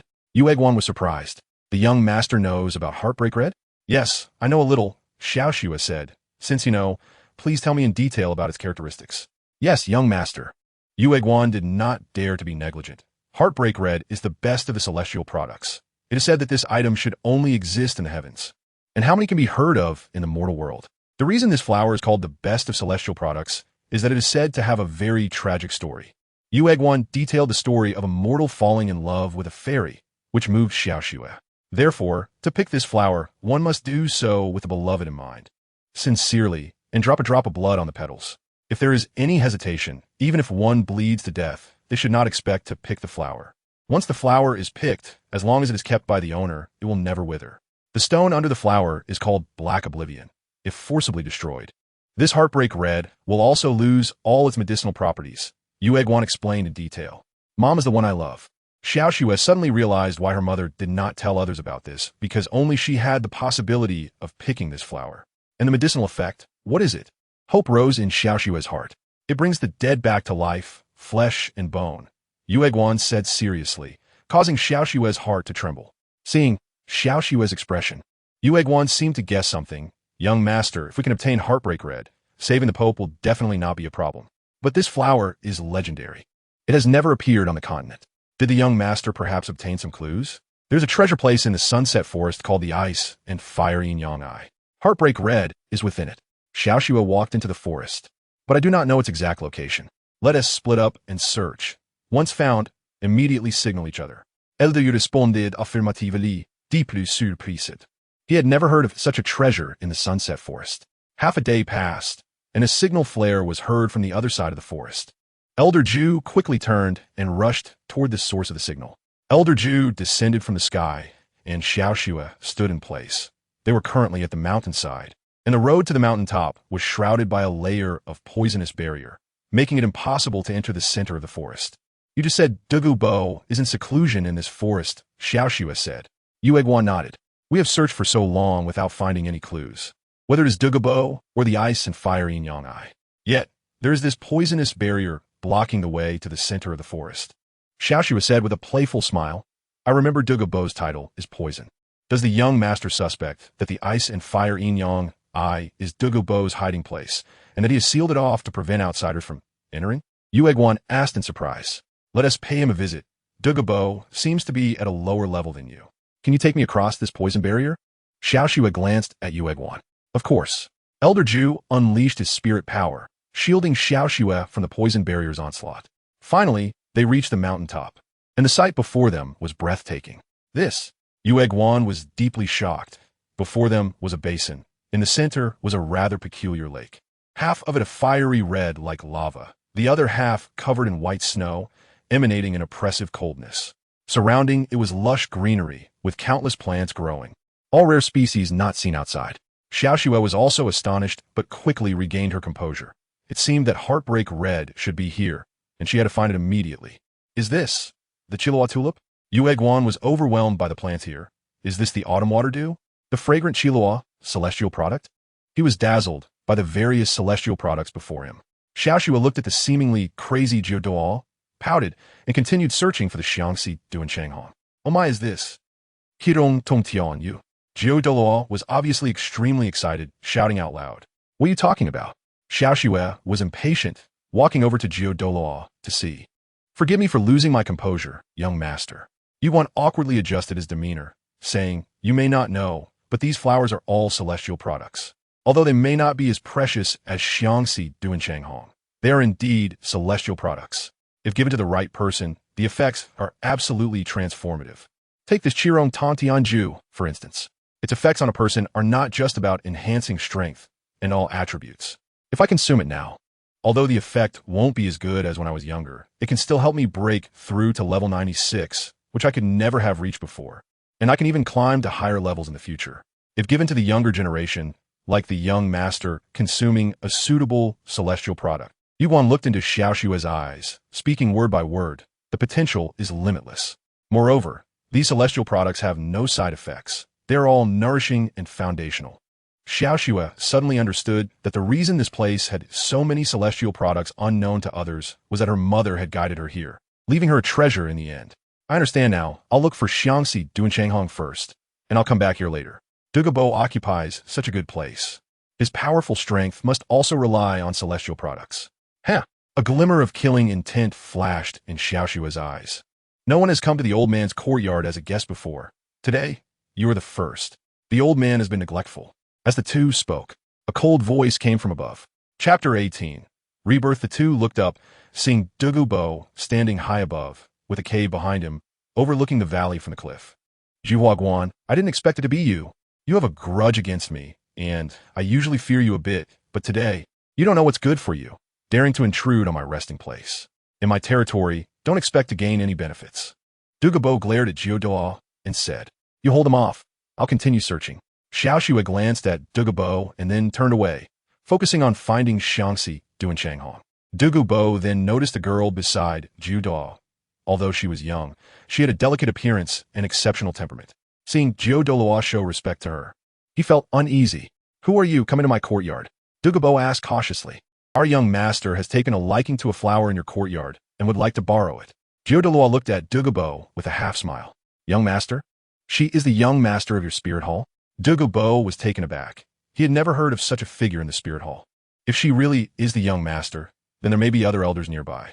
He himself could barely handle Guan, and even if there were no other elders around, he didn't dare to act. He knew very well the consequences of offending the spirit hall. Forget it. Since your spirit hall wants it, I will give it to you. However, don't blame me for not warning you. Most of the plants here are highly poisonous, and even I don't dare to touch them carelessly. Just be careful not to pick them at random and get poisoned. Don't hold me responsible for your demise. Douluo snorted coldly and turned back to his room. You needn't worry about that, Douluo said with a half-smile. I didn't expect you to live here without knowing the properties of these flowers. But it's no wonder. You are so sensitive to poison that these flowers indeed become highly toxic in the hands of unsuitable persons, and one should keep their distance. We, the Spirit Hall, will come to thank you for today's matter. As Douluo's voice fell, Douluo's footsteps paused slightly. It seems the Spirit Hall has already found out that I am hiding here, but they're clearly not here for me. Douluo thought to himself as he entered the room, uncertain how the Spirit Hall learned of this strange place or how they would utilize it. He feared that he would no longer be able to use this place to suppress the poison within him. With a sigh, he seemed to be planning something. Is this Xiangxi Duanshanghong? Xiaoxue stood in front of flower, which grew on a piece of black stone, with white petals emitting a faint red glow. Against the white backdrop, it appeared blood red, giving a breathtaking beauty. Douluo stared for a moment, then came back to his senses. Indeed, if you want to pick it, you must first drop blood on it to recognize its master. Xiaoxue nodded, quietly watching the flower, no longer as eager as before, lost in thought. I don't know if you only see love. I'm still young and don't understand so-called romantic relationships. Xiaoxue lowered her eyes, her voice soft. I only know that you are the only thing in this world that can save my mother. I don't want to lose her. Mother has suffered so much. She has already lived such a difficult life. I haven't experienced her memories, but perhaps in some world, I hated her as she remembered. However, I am here now. I don't hate her. I just want to be with her, to make up for the love we missed for so long. Tears dripped from Xiaoxue onto the petals, and the flower trembled slightly. Mother can give up her new life for me, just like you transformed, willing to give up her celestial identity to be with the one she loves. Love, is it really about sacrificing everything for her? Xiaoxue felt a surge of emotions. Her cherry lips slightly parted, and she spat out a mouthful of blood onto the petals. With a light sound, the black stone cracked, and Xiangxi, Duanshanghong, quietly fell, drifting into Xiaoxue's embrace. You did it! Congratulations, young master! Douluo exclaimed in congratulations upon seeing this. Xiaoxue's face was a bit pale. She held the Xiangxi Duanshanghong in her arms, a smile appearing on her face as she nodded. Let us go back immediately. On the way back, Xiaoxue was even more anxious than before. She pushed her speed to the limit, rushing forward without stopping under Douluo's worried gaze, being careful to protect the Xiangxi Duanshanghong in her arms. Finally, after a night of rushing at full speed, they returned to Spirit City in the morning. Xiaoxue could no longer bear the weight. She rushed straight to the papal palace. Mother! Xiaoxue pushed the door open and ran to the bedside, where Bibidong was sleeping peacefully, a smile on her lips. Xiaoxue helped Bibidong sit up, leaning against her side. She took out the Xiangxi Duanshanghong, looking at the flower before her. I don't want to make you recognize a master. I just want you to save my mother. Please save her. She bit Bibidong's finger, letting blood drip onto the Xiangxi Duanshanghong, and the red glow on the petals suddenly became several times brighter. The blood was slowly absorbed by the flower, and the white petals turned red, the flower's core swaying slightly, as if it were making a muted sound. Xiaoxue gently opened her mother's lips, carefully feeding a petal into her mouth. A strange scene occurred. As the petal entered, it immediately turned into juice, flowing into her mouth. Xiaoxue's hope kept growing. She gently twisted the flower stem. One petal after another turned into juice and was swallowed by Bibidong, eagerly awaiting a miracle to happen. And the miracle truly occurred. As the juices flowed into Bibidong's body, a faint golden-red glow began to appear around her. The life force that had been completely depleted started to recover at an astonishing speed. The meridians and flesh within her body regenerated. Accompanied by the revival of her life force, a massive aura of life continuously emerged from within Bibidong. Her constantly destructive regeneration led to the rapid repair of damaged bodily functions. Xiaoxue quietly watched her mother, knowing that any medication requires time to absorb. She waited patiently for her mother to fully recover and wake up. Another night passed, and Xiaoxue stayed by her mother's side, never before feeling that a night could be so long. With another ray of morning sunlight, Bibidong slowly opened her eyes. Mom, you're awake! Xiaoxue exclaimed joyfully, tears in her eyes. Thank you, Schwerer, Bibidong said, sitting up and stroking Xiaoxue's head. I didn't expect to be able to continue accompanying you. You've worked hard. It's great that you're okay, Mom. I'm so happy. Xiaoxue couldn't contain her joy, but her eyelids grew heavier, and she fell asleep on Bibidong's shoulder. She hadn't slept for 3 whole days. From now on, I will never let you suffer so much again, Bibidong said as she got up and checked Xiaoxue's pulse, ensuring that she was fine, just overly fatigued. She then helped Xiaoxue lie down on the bed, feeling the abundant soul power and immense vitality within her body. And looking at the rising sun outside the window, Bibidong took a deep breath. It feels so good to be alive. In a sense, this was her true rebirth. It's time to say goodbye to the past. With her hands, she concentrated her soul power, and the soul marks of the Death Spider Emperor and the soul devouring Spider Emperor prominently appeared on her hands. Reset Sagai, goodbye. I hope our next meeting won't be as enemies. Bibidong sat cross-legged, guarding Xiaoxue, and focused on entering the sea of consciousness. End of days. I choose to activate the inheritance. Chapter 19. Inheritance. Part 1. Within the sea of consciousness, light points converged into a figure, resembling the divine sea that looked like Bibidong. Known as End of Days. Focusing her mind, she simultaneously released 2 powerful martial spirits. End of Days nodded. How can 2 martial spirits be released at the same time? Bibidong wondered, but she still followed through, releasing the Death Spider Emperor first, then concentrating again to gather her soul power. Under the guidance of End of Days, the soul-devouring Spider Emperor quietly emerged. In the room, Two massive spiders floated silently behind Bibidong. The soul rings around the Death Spider Emperor were yellow, purple, purple, black, black, black, black, black, red, while the soul-devouring Spider Emperor's soul rings were simpler, with 6 black and 3 red. The 18 soul rings shimmered with various colors, exuding a suffocatingly powerful aura. Bibidong let out a muffled groan, and the 6 soul bones on her body had fallen off, transforming into 6 white lights floating in the air. Then, the external soul bone that should have been inseparable from her also condensed into a white light and broke free from her body. What surprised Bibidong was that the soul bone detaching from her body, which should have been a very dangerous and painful experience, was surprisingly smooth, with only a slight pain, as if she had been reborn. It seemed that the soul bones that had originally fused into her body had not really integrated after her rebirth. They were merely residing within her. In the divine realm, the Shura god, who was observing the Douluo continent and other worlds at the center of the divine realm, sensed an unusual aura.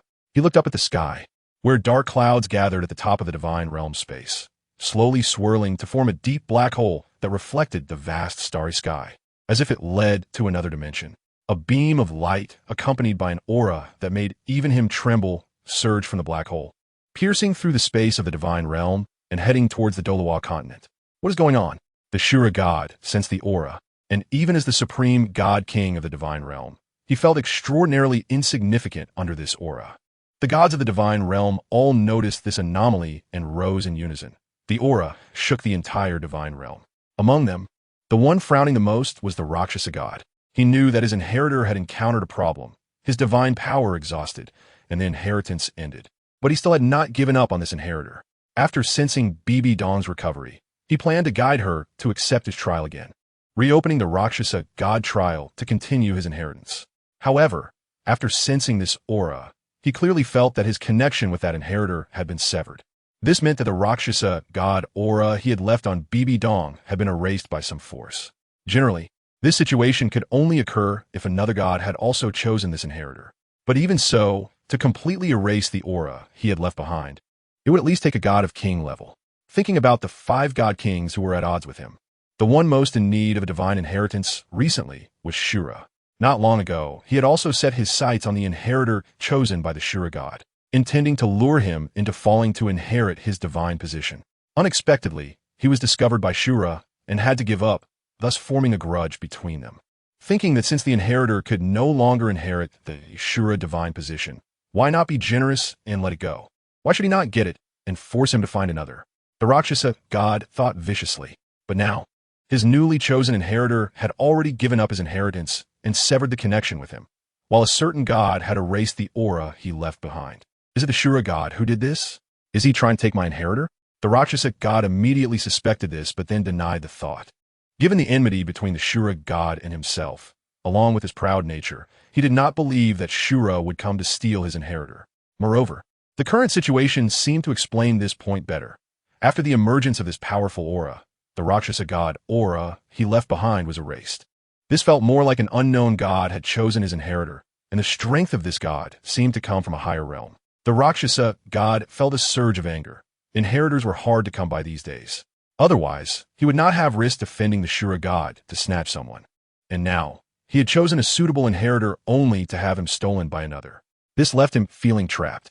Without an inheritor, when a Shura god comes to settle the score in the future, he would bear the consequences alone. And feeling that terrifying aura, the Rakshasa god was even more aware that if things were as he thought, he would have no way out. After all, gods give up their divine positions to pursue that elusive higher level, and now a suspected higher-level god had chosen his inheritor. He had the heart to retrieve him, but lacked the courage to do so. This scene feels a bit familiar. The Rakshasa god pondered and remembered that Shura had already found another person from another world as his inheritor. The guiding and crossing scene at that time was similar to this moment, except it did not have such an aura and might. With Shura's nature, the Rakshasa god had no doubt that Shura had already set his sights on the inheritor he had chosen and was possibly plotting how to use his inheritor to defeat his own. Thinking of this, a barely perceptible smile appeared at the corner of the Rakshasa's mouth. It seemed that the higher-level god stealing his inheritor was not entirely a bad thing. As long as he kept his mouth shut and pretended to know nothing, the Shura god would continue to devise his plan. By the time he provoked this god, Shura would either die or suffer greatly. and he could then take advantage of the situation. Oh no, it's killing a god. And all he had to do was to wait until the day Shura's inheritance was completed and watch the show. The Rakshasa god slowly sat down, smiling as he poured himself a cup of tea and savored it. In the center of the divine realm, that beam of light had already passed through the divine realm and descended on the Douluo continent. The Shura god frowned tightly and immediately directed his vision towards the Douluo continent. However, to his horror, that aura seemed to have vanished, and he could not pinpoint where the beam of light had gone. Clearly, as the god king of the divine realm, he had established himself as the ruler over the Douluo continent. Yet now, in this situation, he could not lock onto an aura, which only indicated that the person releasing this aura was stronger than him, coupled with the earlier black hole that seemed to reflect another dimension. The Shura god had a vague guess in his heart. He had previously delegated his divine position's power to the lower realms, guiding qualified inheritors to accept his divine trials to inherit his divine position. This scene was extremely similar to when a god selected an inheritor for inheritance. But if that was the case, what level was that god? What realm was he in? And why did he come to my Douluo continent to select an inheritor? A multitude of questions left the Shura god frowning tightly. However, after sensing that there were no abnormalities in the Douluo continent, he had no choice but to give up. He could only pay more attention to the Douluo continent in the future, hoping that this god would not affect the inheritor he had chosen. The Shura god thought to himself. Chapter 20. Inheritance, Part 2. In Wuhuan City, at the Pope's palace, a beam of light fell from the sky, pierced through the roof, and entered Bibidong's body along with an invisible aura, which then spread out, covering the entire Douluo continent. Only those who were in the place of divine inheritance and had been touched by the aura of a god could sense this aura. In the offering hall, in front of the angel statue, Qian Renxue looked at the slightly trembling angel statue with a serious expression. It seemed that that woman had awakened and was inheriting a new god, and the god she was inheriting was certainly extraordinary. This was the only explanation Qian Renxue could think of. The pressure was so immense that it felt as if it had the power to control the world. Qian Renxue sighed. It seemed that my choice was correct. That woman, I cannot see through her. Entrusting the Wuhuan Hall to her must be the way to reach the peak. On Sea God Island, in front of the sea god trident, Poseidon also sensed this aura. What kind of divine inheritance had such a grand momentum, with an aura that covered the entire continent? She murmured, looking at the sea god trident beside her that trembled and emitted a mournful sound due to the pressure. The divine realm, is it going to change again? I hope that the person chosen by this god will not threaten my sea god island. In the depths of the life lake in the Stardow forest, the Lord, this aura, Emperor Tian sensed something and his face changed. The aura of a god, for some reason, had such momentum and pressure, stronger than any god I've seen. A voice sounded, revealing confusion. However, why do I not feel repulsed by this god's aura? I sense that this one seems different from those gods in the divine realm. Another chosen one has appeared on the continent. I hope it won't bring harm to my starry great forest. The city of slaughter, the king of slaughter. The Shura demon sword, trembling in the blood pool, restored some of his sanity. Looking up at the sky, he murmured, what a powerful aura is the continent. Going to change again? After saying this, his eyes were once again covered in blood, and the great hall fell silent again. Inside the Pope's palace, Bibidong had no idea that she had already shocked both the divine realm and the Douluo continent. She slightly closed her eyes, quietly feeling the changes brought to her by the inheritance of the divine position. The 7 soul bones had already been assimilated by that ray of light, serving as energy for Bibidong to absorb. The 2 great martial souls had unknowingly transformed into points of light, quietly vanishing, and the soul rings had also dissipated into the air along with the martial souls. Bibidong originally thought that bearing the power of the end would require a tremendous burden on her body due to the cost of her martial soul and spirit bones. However, it wasn't as painful as she had imagined. The shattering of her martial soul seemed to have little effect on her. She only felt as if a new life was being born deep within her body and soul, without any discomfort, just a sense that something about her was different. What she didn't realize was that the entire world seemed different as well, as if it were the convergence of a world line, or perhaps the beginning of a new one. Spirit power condensed, transforming into a figure. A new martial soul had been born, with hair as white as snow, a black crown, a white dress with a black base, wings resembling both a demon and an angel, and a stunningly beautiful face identical to her own. Like a deity descending to the world, with a thought, the world could be created. With a word, the world could be destroyed. The figure of the martial soul gently grasped with its palm, as if holding the authority of the world itself, seemingly establishing the rules of heaven and earth, with all things compelled to obey. Unlike other martial souls that exuded a clear aura and pressure, this martial soul appeared to possess no power at first glance. It conveyed a different feeling, causality. The martial soul was the demonis. This was a god-level martial soul, and the figure gradually shrank, transforming into light and shadow, leaving a human-shaped soul mark on Bibidong's forehead, reminiscent of an angelic martial soul. Bibidong opened her eyes and felt that there was a power within her body in addition to her own soul power. When summoning her martial soul, she could also convert her soul power into that power, which should be the end of days' divine power.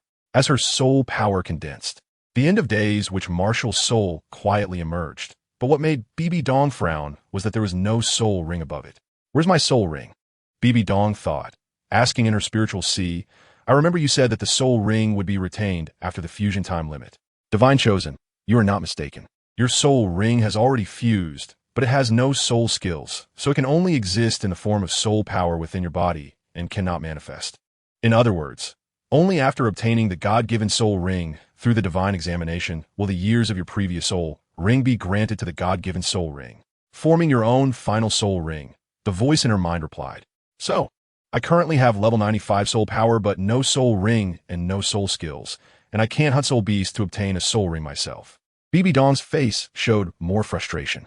Yes, what you have retained is only soul power in the domain of the god of death, the voice replied, but what? Bibidong's mood, which had fallen to rock bottom, became somewhat hopeful. There are two things. The first involves the divine examination. As you can see, you have opened the inheritance of the end of days god, and the end of days divine examination will commence immediately. Before discussing this issue, I want to ask you a question, the voice said with a slight smile. Do you know what the end of days is? Destroying everything? Bibidong was a bit confused. She wasn't very knowledgeable in this area. The end of days is not simply destruction, nor is it merely rebirth. It can be the end of everything, or it can be the beginning of everything. As you can see, that Lord can change the original world, which is to say, the beginning of this world. Therefore, what you need to do is to change the stories of the original world and give them a new beginning.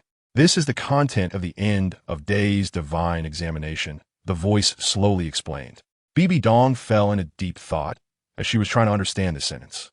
There is no need to think too much. You have already accomplished one thing, which is your daughter. The inn smiled and said that adult saw it, the heartbroken red. She was very satisfied with your answer sheet, and she looks forward to you rewriting more stories, turning the originally imperfect world into the way you desire. First exam passed. Receive the divine first spirit ring. Bibidong understood what she had to do next. The divine gift spirit ring surely needs no further introduction. Zhongyan said, with your current soul power at level 95, the lifespan of your first divine gift spirit ring can reach the age of the spirit rings you can absorb now. It all depends on you. Of course, after you absorb it, the lifespan of your originally fused first spirit ring will automatically be added.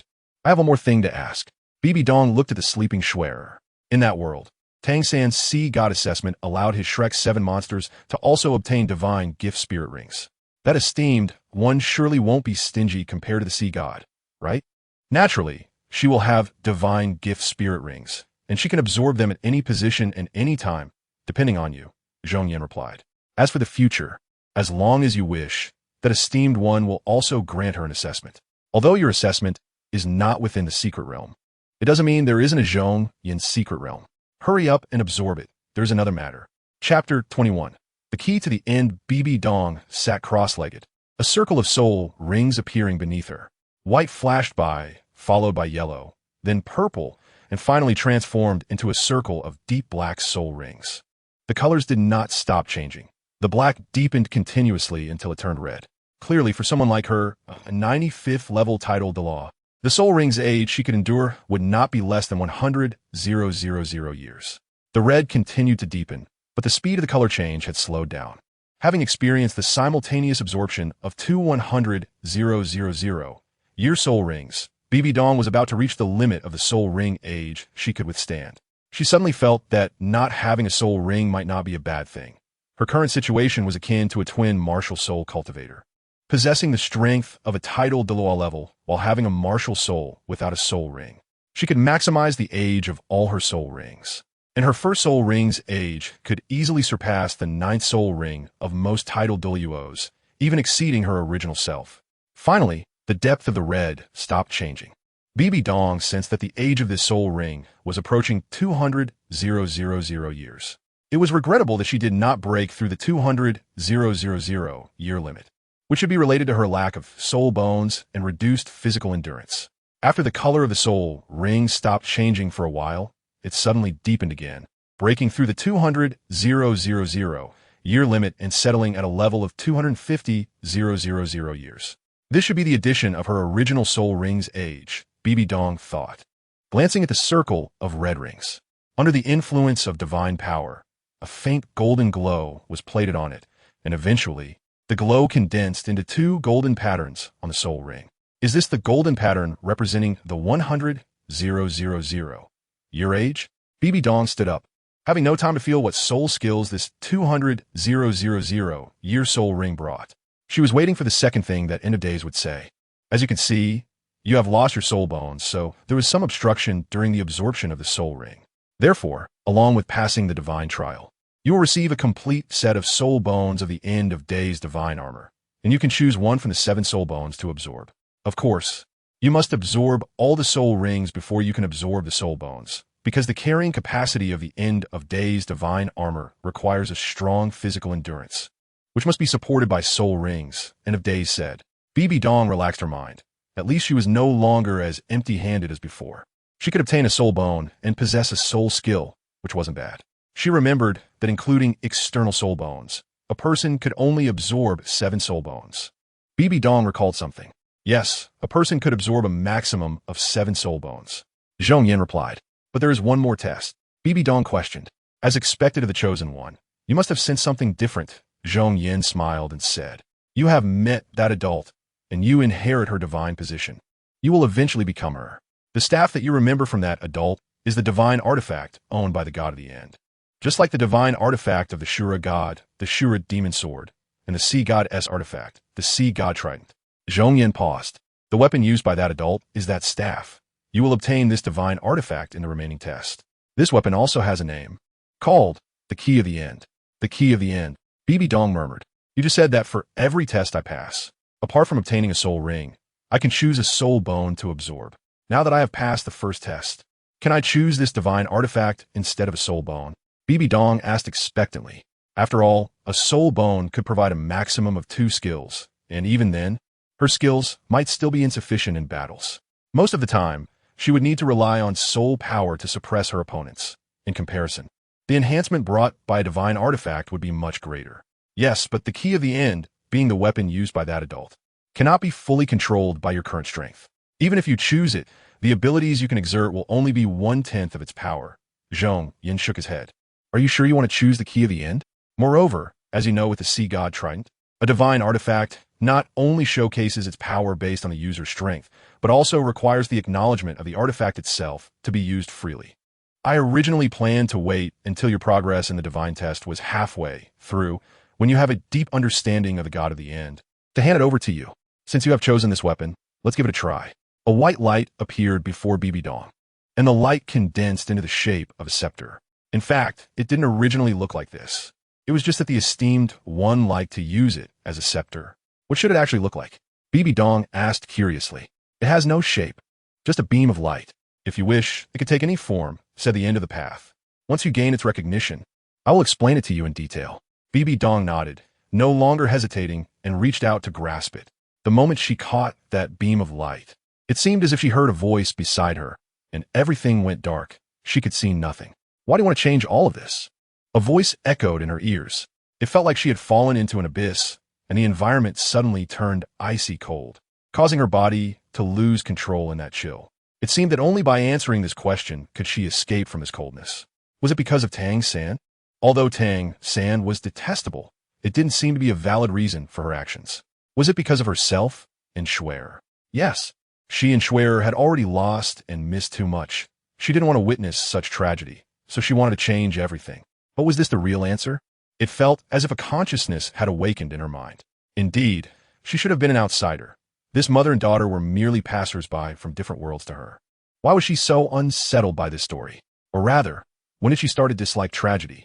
Because of that woman. Because of that fact, she simply did not want to face. A tear flowed from Bibidong's closed eyes. You are very much like that adult. The words of the end pulled Bibidong back to reality. I was overthinking it. You are the qualified inheritor of the god of the end. And the key to the end has already recognized its master. Bibidong looked at the scepter in her hand and saw it slowly transform into light points, forming a light orb, which then vanished into her palm. With a thought, the light orb immediately materialized, and with a wave of her arm, a sword energy was released, revealing the hilt of the sword in her hand. The sword form of the key of the end, with a blade as sharp as autumn frost. And the semi-transparent sword body reflected Bibidong's profile, accentuating her stunning beauty. It's very suitable for you, as your strength increases. The key of the end will demonstrate its inherent abilities, not limited to mere changes in form. Each corresponding form will have corresponding skills, the end said. Each form has a specific name. The esteemed one collectively refers to them as the keys of God. There are a total of 10 keys of God, corresponding to the abilities of revelation, eternity, judgment, creation, destruction, consciousness, devouring, domination, restraint, and corrosion. Each key of God has skills corresponding to these abilities. The key of God you are currently using corresponds to revelation, the void of infinite treasures. Its ability is to replicate weapons and items based on the user's understanding of structural principles, just like the sword in your hand. It can also transform into a bow, a knife, and more. Perhaps it's because I've stayed too long in the spear hall, so it has taken the form of a sword. Bibidong gently caressed the sword body, recalling that the weapon of her six-winged angel martial spirit is the angelic sword. I will work hard to understand this weapon. Thank you, Bibidong said, as the sword in her hand transformed into white light and condensed into a light orb that dissipated in her palm. Chapter 22, Trials. Bibidong sat by the bed, quietly accompanying Shuer, waiting for her to wake up. Speaking of which, Shuer should be at the soul sect level now, right? Bibidong thought to herself, the soul rings should be the same as in the original world, 2 yellow and 2 purple. Bibidong was somewhat dissatisfied. Shuer's talent could be considered the best on the continent, but her soul ring configuration was nothing special. Even after achieving the position of angel god, her soul ring configuration was still not outstanding compared to her own Rakshasa god and Tang San sea god in the original world. Bibidong looked at Shuer's sleeping face and thought to herself, Mom will definitely make you the best soul master on the entire continent, and will ensure that you surpass the Tang god of the original world. Shuer had slept for a whole day, and when she woke up, she saw her mother dozing by the bedside, watching over her. You're awake. It seems she hadn't actually fallen asleep. Bibidong lifted her head and gently helped Shuer sit up. How long have I slept? Shuer felt a bit dazed, probably because sleeping for too long was not in line with her usual routine. A whole day. From now on, promise Mom you won't push yourself so hard. Bibidong brewed a cup of hot tea and fed it to Shuer. As long as Mom is fine, I don't mind anything. Qian.Renxue. Is that about your body or your heart? Bibidong joked. Both. After finishing the tea, Shuer naturally nestled in Bibidong's arms. By the way, Shuer, what level are you now? Release your martial soul and let Mom see. Bibidong felt a bit guilty. She hadn't paid much attention to Shuer before, not even knowing what level her daughter was at. Mom, I'm now level 40. Not long ago, the elders of the Stingray and Serpent Spear took me to obtain my soul rings, all designated by Grandpa. Shuer released her martial soul, and a noble and holy angel appeared, which was the divine level martial soul, the 6-winged angel. Seeing Shuer's configuration of 2 yellow and 2 purple soul rings, Bibidong felt somewhat helpless. Douluo, this is how you raise my daughter? The continent's #1 talent is being used for the best soul ring ratio standard. Not to mention that in the original world, Tang San's first 4 rings were yellow, purple, and black. You don't know that, let us not talk about it. My original first 4 rings were yellow, purple, and black. Didn't you hate me? Aren't you raising your granddaughter to surpass me? Bibidong was internally complaining wildly. Seeing the helpless look on her mother's face, Shuer asked somewhat awkwardly, What's wrong, Mom? Is it that Shuer isn't working hard enough and has disappointed you? No, not at all. Shuer, achieving soul master strength at this age, is already the best in the continent, and Mom is very satisfied. Bibidong hobit ksue chic. I just want to discuss something with you. Mom, go ahead, Shuer said obediently. In the future, when you reach the level to add soul rings, don't rush to add them. Don't listen to Grandpa's arrangements to let those two elders take you to hunt soul beasts. For now on, your soul rings will be personally obtained by me. Is that okay? Okay. Shui hesitated for a moment, but nodded in agreement. She trusted her mother. There must be a reason for her to do this. Aren't you afraid Grandpa will say you only listen to Mom and not him? Bibidong laughed. Mom must have a way to get me a better soul ring configuration. Grandpa will understand. Shui pouted. Mom just likes to see me in a difficult position. Suddenly, Shui seemed to think of something. I really want to quickly reach level 50 so that Mom can take me to obtain soul rings. But I'm still hiding in the Heaven Do Palace. Being a prince isn't easy. I'm too busy most of the time, and there's not enough time for cultivation. At this rate, it'll take me a long time to reach level 50. When I left, I just casually made up an excuse that I was in closed-door training. I don't know if my father will become suspicious after so long. It would be troublesome if he realizes I'm not in the palace. Shui said worriedly. What father? You are my daughter, not that Shueqinghe. Bibidong raised her index finger to Shui's lips. In the future, don't go undercover in the Heaven Do Palace anymore. Why? Shui looked at Bibidong and hesitated for a moment, but I've been hiding for years now. Giving up like this feels a bit unwilling. It feels like I'm quitting halfway. Bibidong seid invartly, Xuya. Didn't I show you the memories? You have been dragging it out until the age of 29, and the Snow Knight Emperor hasn't died yet. This means that if I don't urge you to poison him, he at least has more than 20 years to live. I can't let you waste your beautiful youth on this. And in the original world, you lost everything because of a failed palace coup, and your fate was forcibly lowered by a certain god who assigned you to Tang San. My cabbage was just pushed by a pig. However, Bibidong only complained inwardly and didn't say it out loud. She just said, you know what happened in another world, and I believe you won't make the same mistake again. But I need to remind you, even if you succeed, how much benefit can you gain? Is it worth investing your youth in this? Xueva stunt. She pondered for a moment. If I succeed, I will be the emperor of Tiando, and then it will be much easier for our spirit hall to unify the continent. So our ultimate goal is to unify the continent. But why do we have to rely on the path of undercover infiltration to become the emperor of Tiando to achieve this goal? Bibidong shook her head. Imagine if our spirit hall had absolute strength, like we are all chosen ones destined to become gods.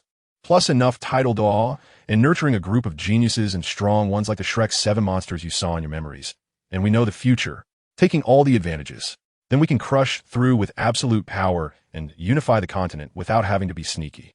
Shui was also very clever and understood immediately. Yes, Mother will have a plan to achieve this. Bibidong nodded. So Shui, nothing is more important than your youth. I look forward to you becoming the youngest and most powerful god in the Douluo continent, including in history. By then, as you're a god, you can just wait for Shui to take your place as the new god king. Bibidong thought to herself. Okay, Mother, I will listen to you. Xuya nodded. From today on, I will work hard to cultivate and not let you down. However, about Grandpa, Shui felt a bit troubled. She couldn't argue with her grandpa. Don't worry, Shui, I will personally explain it to Grandpa. Bibidong turned and walked out of the room. You rest well and prepare. Once I clarify things with Grandpa, I will take you to experience the world. Qian Renxue, when I come before you again, how much will I resemble the past? Bibidong thought playfully as she walked towards the offering hall. Chapter 23. Change compared to the last time she visited the offering hall. Facing the gigantic angel statue in front of the hall and feeling the sacred aura, Bibidong no longer felt the discomfort she had before. She had just inherited the end of days, and previously, facing Shui, she was fortunate that she no longer had the power of the Rakshasa god, which ended the inheritance of the Rakshasa god position. Otherwise, Shui would have found it difficult to be so close to her. Bibidong thought to herself. It seems that the battle with Emperor Tian wasn't all bad. Pushing open the door and entering the main hall, Bibidong did not deliberately hide her aura. Aside from Qian Renxue, the 6 offerings all showed expressions of surprise. This is impossible. The second offering, Golden Crocodile Douluo, shook his head. It hasn't even been a month. How did you reach level 95? And there are faint signs of breaking through to level 96. When did the cultivation of title Douluo become so easy? The others were also extremely shocked, as those who had cultivated at the title Douluo level for decades, working hard to advance to super Douluo above level 95. They found it unbelievable. Greetings to all the offerings. Bibidong slightly bowed and avoided the question. Qian Renxue wasn't too surprised by Bibidong's soul power level. The killing god aura on you has disappeared. Qian Renxue frowned. You now have the aura of another god. Exactly the same as the one I felt that day sweeping across the continent. It seems that day you were indeed undergoing God position inheritance. You didn't deceive me. Qian Daolu said slowly. It must have been little Xue who saved you. Although I don't know what method she used, it must have been guided by you. And the recovery is so complete, it must be because you obtained a new God's inheritance. Bibidong nodded, not denying it. However, she was a bit surprised that her aura had swept across the entire continent when she inherited the divine position. Now, with strength several times greater than last time, why had she come to the Hall of Offerings? Qian Daolu raised an eyebrow. He could no longer see through this woman. So even though she seemed to have reconciled with Xue now, he still did not dare to let his guard down, as if seeing through Qian Daolu's concerns. Bibidong smiled slightly. Rest assured, I will keep my previous promise. Xue is my daughter. I will not allow her to suffer any more grievances. Therefore, I am here today to discuss something with you. I want to terminate the Tiando conspiracy and bring Xue back. Bibidong looked around. Whispers filled the grand hall. Qian Daolu frowned, clearly not expecting her to come with this. Although you and Xiao Xue are not like you were back then, letting go of the past is a good thing. Qian Daolu said, this plan is of great importance. It is a crucial part of our Spirit Hall's unification of the continent. Currently, Xiao Xue's position in the Tiando royal family is already stable. With her intelligence, it is not difficult for her to remove obstacles and become the crown prince.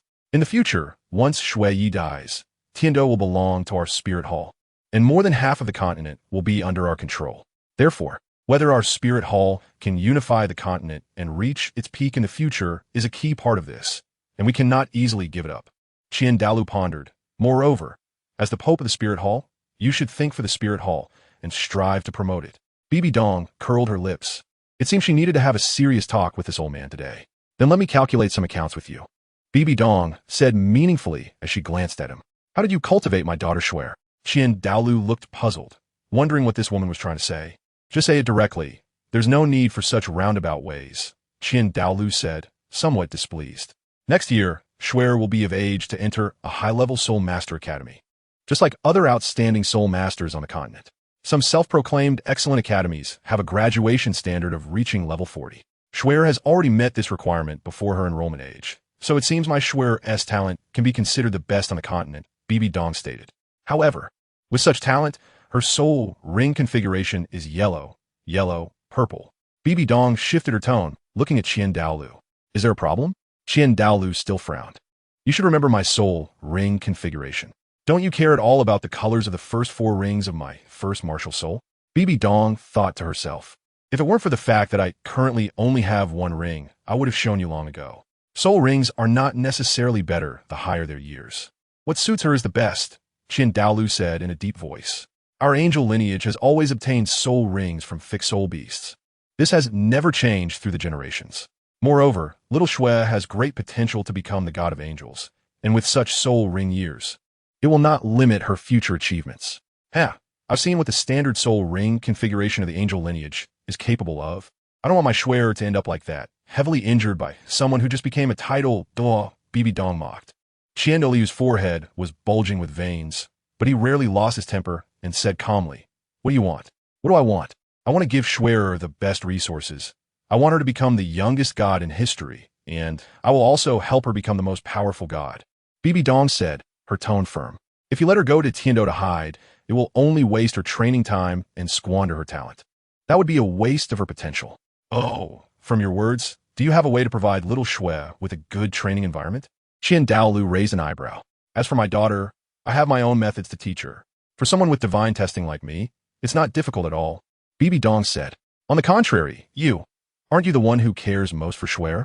How is it that for the sake of the Spirit Hall's grand plan, you would rather sacrifice your granddaughter's youth and talent? Qian Daolu was moved.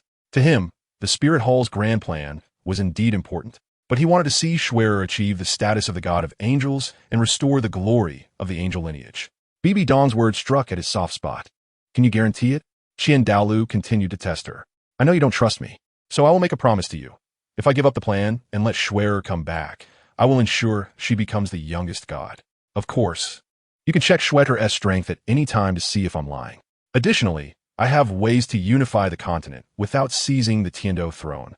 And I can promise you that, in return, you must provide me with corresponding help and support, Bibidong said, looking at Qian Daolu. You've seen me stay in a Spirit Hall for so many years.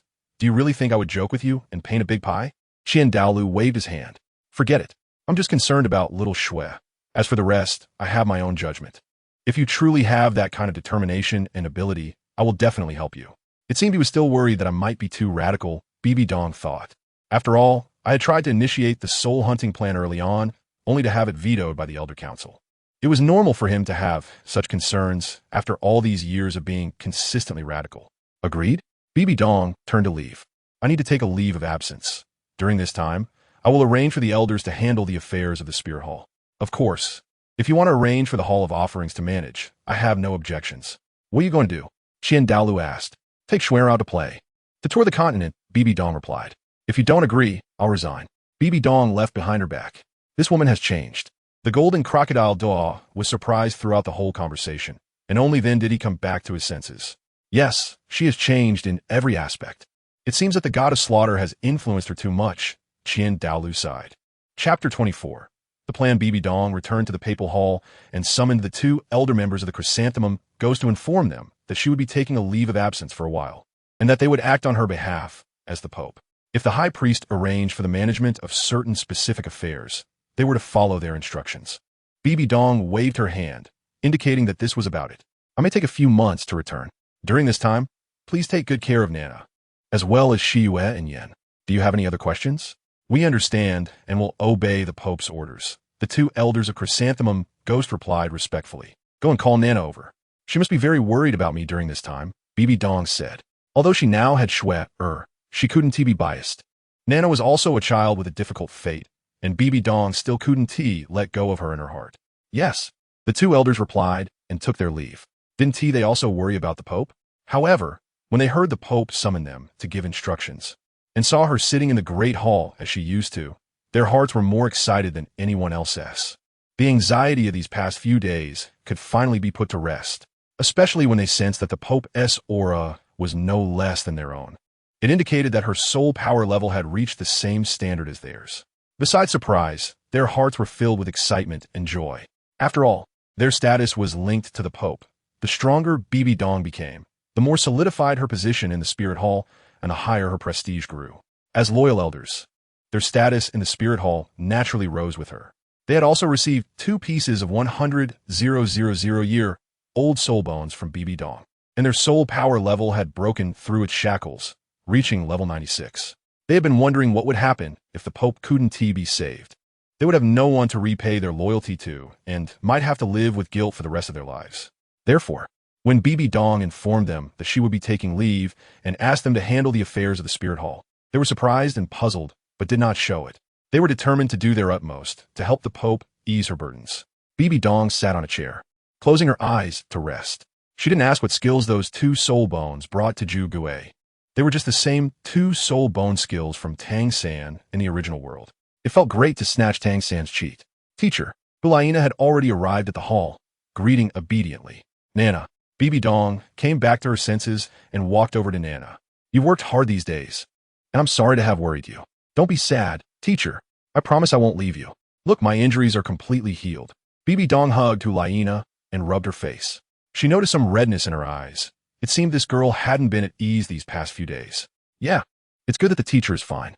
Liena smiled happily, but I haven't been able to help you these days. Silly girl, just be happy. Don't put too much pressure on yourself. Bibidong smiled and said, seeing you live happily makes me happy. Teacher promised to take you to get your first soul ring, right? Bibidong looked apologetically at Liena. Nana, the teacher has a task for you. Okay, teacher, just say it, and I will definitely do it. Liena nodded like a chick pecking at rice. I haven't even told you what it is, and you're already saying you can do it. Silly girl. Bibidong patted Liena's head. Of course, the teacher believes you can do it. First, I will teach you a piece of knowledge. When your soul power reaches the level to obtain a soul ring, even if you don't go to obtain it, your soul power can still be cultivated and improved, but it won't be manifested. Once you obtain the soul ring, the soul power you have accumulated will be displayed perfectly. Bibidong said, do you understand? Liena blinked and thought for a moment. I understand, teacher. So the teacher wants you to focus on cultivating your soul power during this time and accumulate more of it instead of helping you hunt for your first soul ring. The teacher has important matters to attend to and will leave Wuhuan City to travel on the continent for about a few months. When the teacher returns, I will help you obtain your first soul ring. Of course, The teacher looks forward to helping you obtain your second soul ring as well. Bibidong touched Nana's head. The teacher wants your obtained soul ring to surpass the configuration of ordinary people. Okay, teacher. Liena nodded, showing that she was a very understanding child. But there was a hint of worry in her eyes. The teacher guarantees that I will not be injured again. Bibidong said helplessly. The teacher doesn't need to hunt for soul rings anymore, so you can rest assured, Nana. Let the two elders of Ju Gue guide you more. It will be very difficult when I return to help you obtain the soul ring, so you must work hard. I will definitely do it, teacher. In the Imperial Palace Hall of Tiando City. From your perspective, is there a possibility that the Pope can be cured? The Snow Knight Emperor sat on the platform, and below him was Qian Renxue, who had just returned from the Wuhuan Temple a few days ago. The information brought by Qian Renxue far exceeded what the Snow Knight Emperor had imagined. The Pope was seriously injured, an unparalleled powerhouse with extreme dark attributes, and the Pope himself refused treatment. Each piece of information was shocking. He understood why the Wuhuan Temple did not disclose the identity of the injured person. This information indeed belonged to confidential intelligence. If we say there is no possibility of being cured, as for whether there are other methods, I do not know. Qian Renxue shook his head. Well, you have worked hard. You may leave to rest. The Snow Knight Emperor gestured for Qian Renxue to withdraw, as he needed to sort out the information for the next judgment.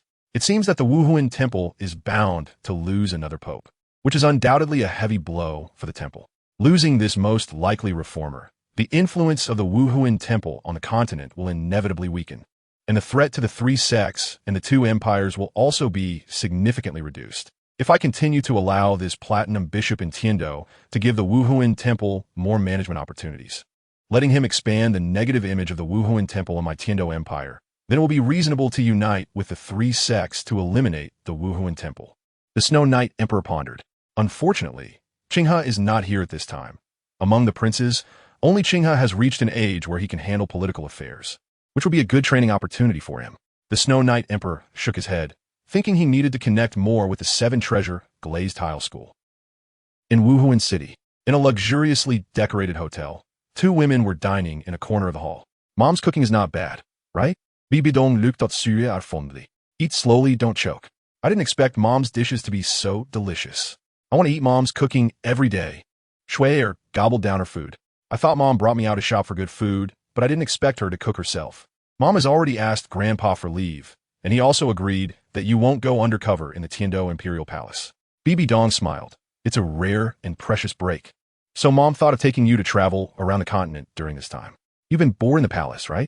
There are many delicious and fun things on the continent. Mom wants to show you more.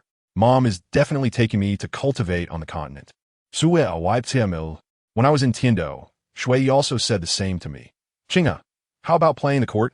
As a result, I ended up going to court every day, which was so boring. Adults always deceive children like this. I knew it long ago. Xue pouted. Don't say that. Although Mom does have the purpose of taking you out to cultivate, it doesn't conflict with having fun. Bibidong smiled. Do you still remember the Shrek 7 monsters? I remember, those self-proclaimed geniuses. Shui curled her lips, clearly uninterested in those people. Now the Shrek 7 monsters are just a group of one-year-old kids. Mom is thinking if we can solve the problem from the source, and let some of them be used by our Wuhuan Temple. Of course, there are many talents on the continent, some known to Mom and some unknown. Mom wants to cultivate them all for our Wuhuan Temple. Bibidong said, of course, for those forces against our Wuhuan Temple, we also need some means to eliminate them all. If they want to unite to eliminate our Wuhuan Temple, I will play along. So Mom needs to travel around the continent to gather intelligence and lay a solid foundation for future plans. Shui said, but what does this have to do with my cultivation? Growing social experience is also a form of cultivation. Bibidong said, moreover, your practical experience is too little. Mom plans to let you go to various soul-fighting arenas to practice, challenging masters from all over the continent. Otherwise, Mom won't be at ease letting you enter my divine test secret realm for training. Shui nodded. I will listen to Mom's arrangements. First, let's go to the Setting Sun Forest. That place must be secured. It's the foundation of our Wuhuan Temple's plan. The two stood up and left. Chapter 25. Thank you, Gift Setting Sun Forest. Although Bibidong had never been here before, she seemed quite familiar with the place. Heading straight towards the center of the forest on the mountain. Along the way, she skillfully separated the layer of poison barrier from herself and Shui. Mom, have you been here before?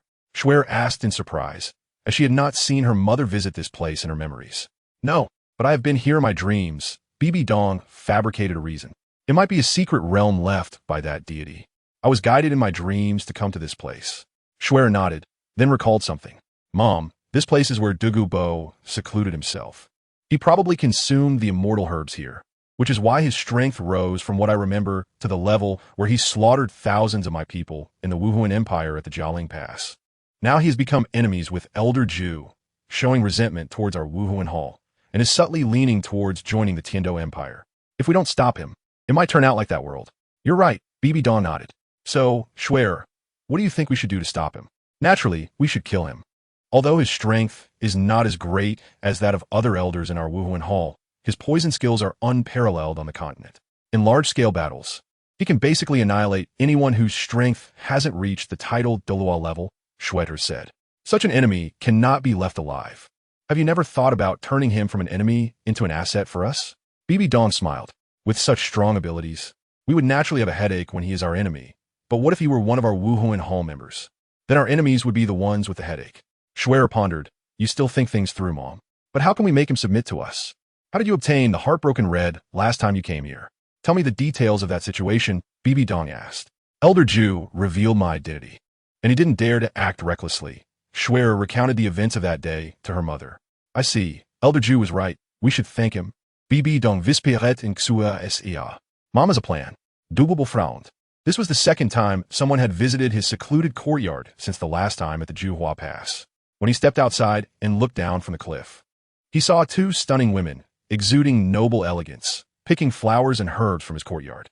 Who are these people, daring to come to my residence and take my things? Don't they find it rude? Douluo was furious and leaped to the side of the ice fire lake. The two women turned around, and the taller one looked at him. Elder Douluo, we apologize for the intrusion. Douluo recognized the girl standing next to the woman. She was the same one from the last visit to Juhua Pass. Are you from the Wuhuan Hall? He swallowed hard. He knew that the Wuhuan Hall had set its sights on this treasure land, but he didn't expect them to act so quickly and return in just a few days. We came to thank you, so please don't be nervous. It's just the two of us, the woman said with a light laugh. Douluo, then, felt something was off. If the Wuhuan Hall wanted to seize this treasure land, why would they send only two people? One of them, although the young master of the Wuhuan Hall, was still just a child with shallow cultivation. As for the other, he couldn't sense the specific soul power level of the other person, which left him with two explanations. Either she was far stronger than him, or she was an ordinary person without any strength. He clearly wouldn't be foolish enough to think that the Wuhuan Hall would send an ordinary person alongside their young master. And moreover, he had heard that the current pope of the Wuhuan Hall was a woman. Douluo's heart sank. Your Holiness the Pope? You guessed right. No wonder you the poisoned Douluo, Bibidong replied. It seems the Wuhuan Hall really desires this land of mine. There's no need for your holiness to come in person. Douluo turned to leave, saying that if someone had simply come to inform him, he would have willingly handed it over. You've misunderstood. We really did come to thank you. Bibidong called out to Douluo, Elder Douluo. Thank you. Last time, I had urgent matters and disturbed you. Schwetter bowed to Douluo. Douluo stopped, his facial muscles twitching involuntarily. He was unsure whether the Wuhuan Hall was genuinely thanking him or subtly humiliating him. Douluo turned back. Your Holiness, please don't mock me any further. I haven't heard of anyone coming to thank me while taking my belongings. As he spoke, his gaze shifted to the soul guide device at Bibidong's waist. In just a short while, she had already collected all the flowers and herbs from this place. Elder Douluo, you misunderstood. We truly came to thank you. It's just that our gratitude might be too valuable and requires all the flowers and herbs here as compensation. Bibidong said, patting Schwetter's shoulder. Schwetter sprouted wings and flew away. Douluo felt a surge of interest and didn't care where the girl called Schwetter had flown off to. What kind of gratitude requires all of my possessions? Don't be anxious. I haven't finished yet. Bibidong smiled. If I'm not mistaken, as the poisoned law, you naturally know that most of the plants here are highly toxic, which is why you've been hesitant to touch them, allowing them to remain intact here. Therefore, these things here are not of great value to you, and they cannot compare to the gratitude I offer. Thus, I need one more thing from you to offset this gratitude, Bibidong said, looking at Douluo with interest.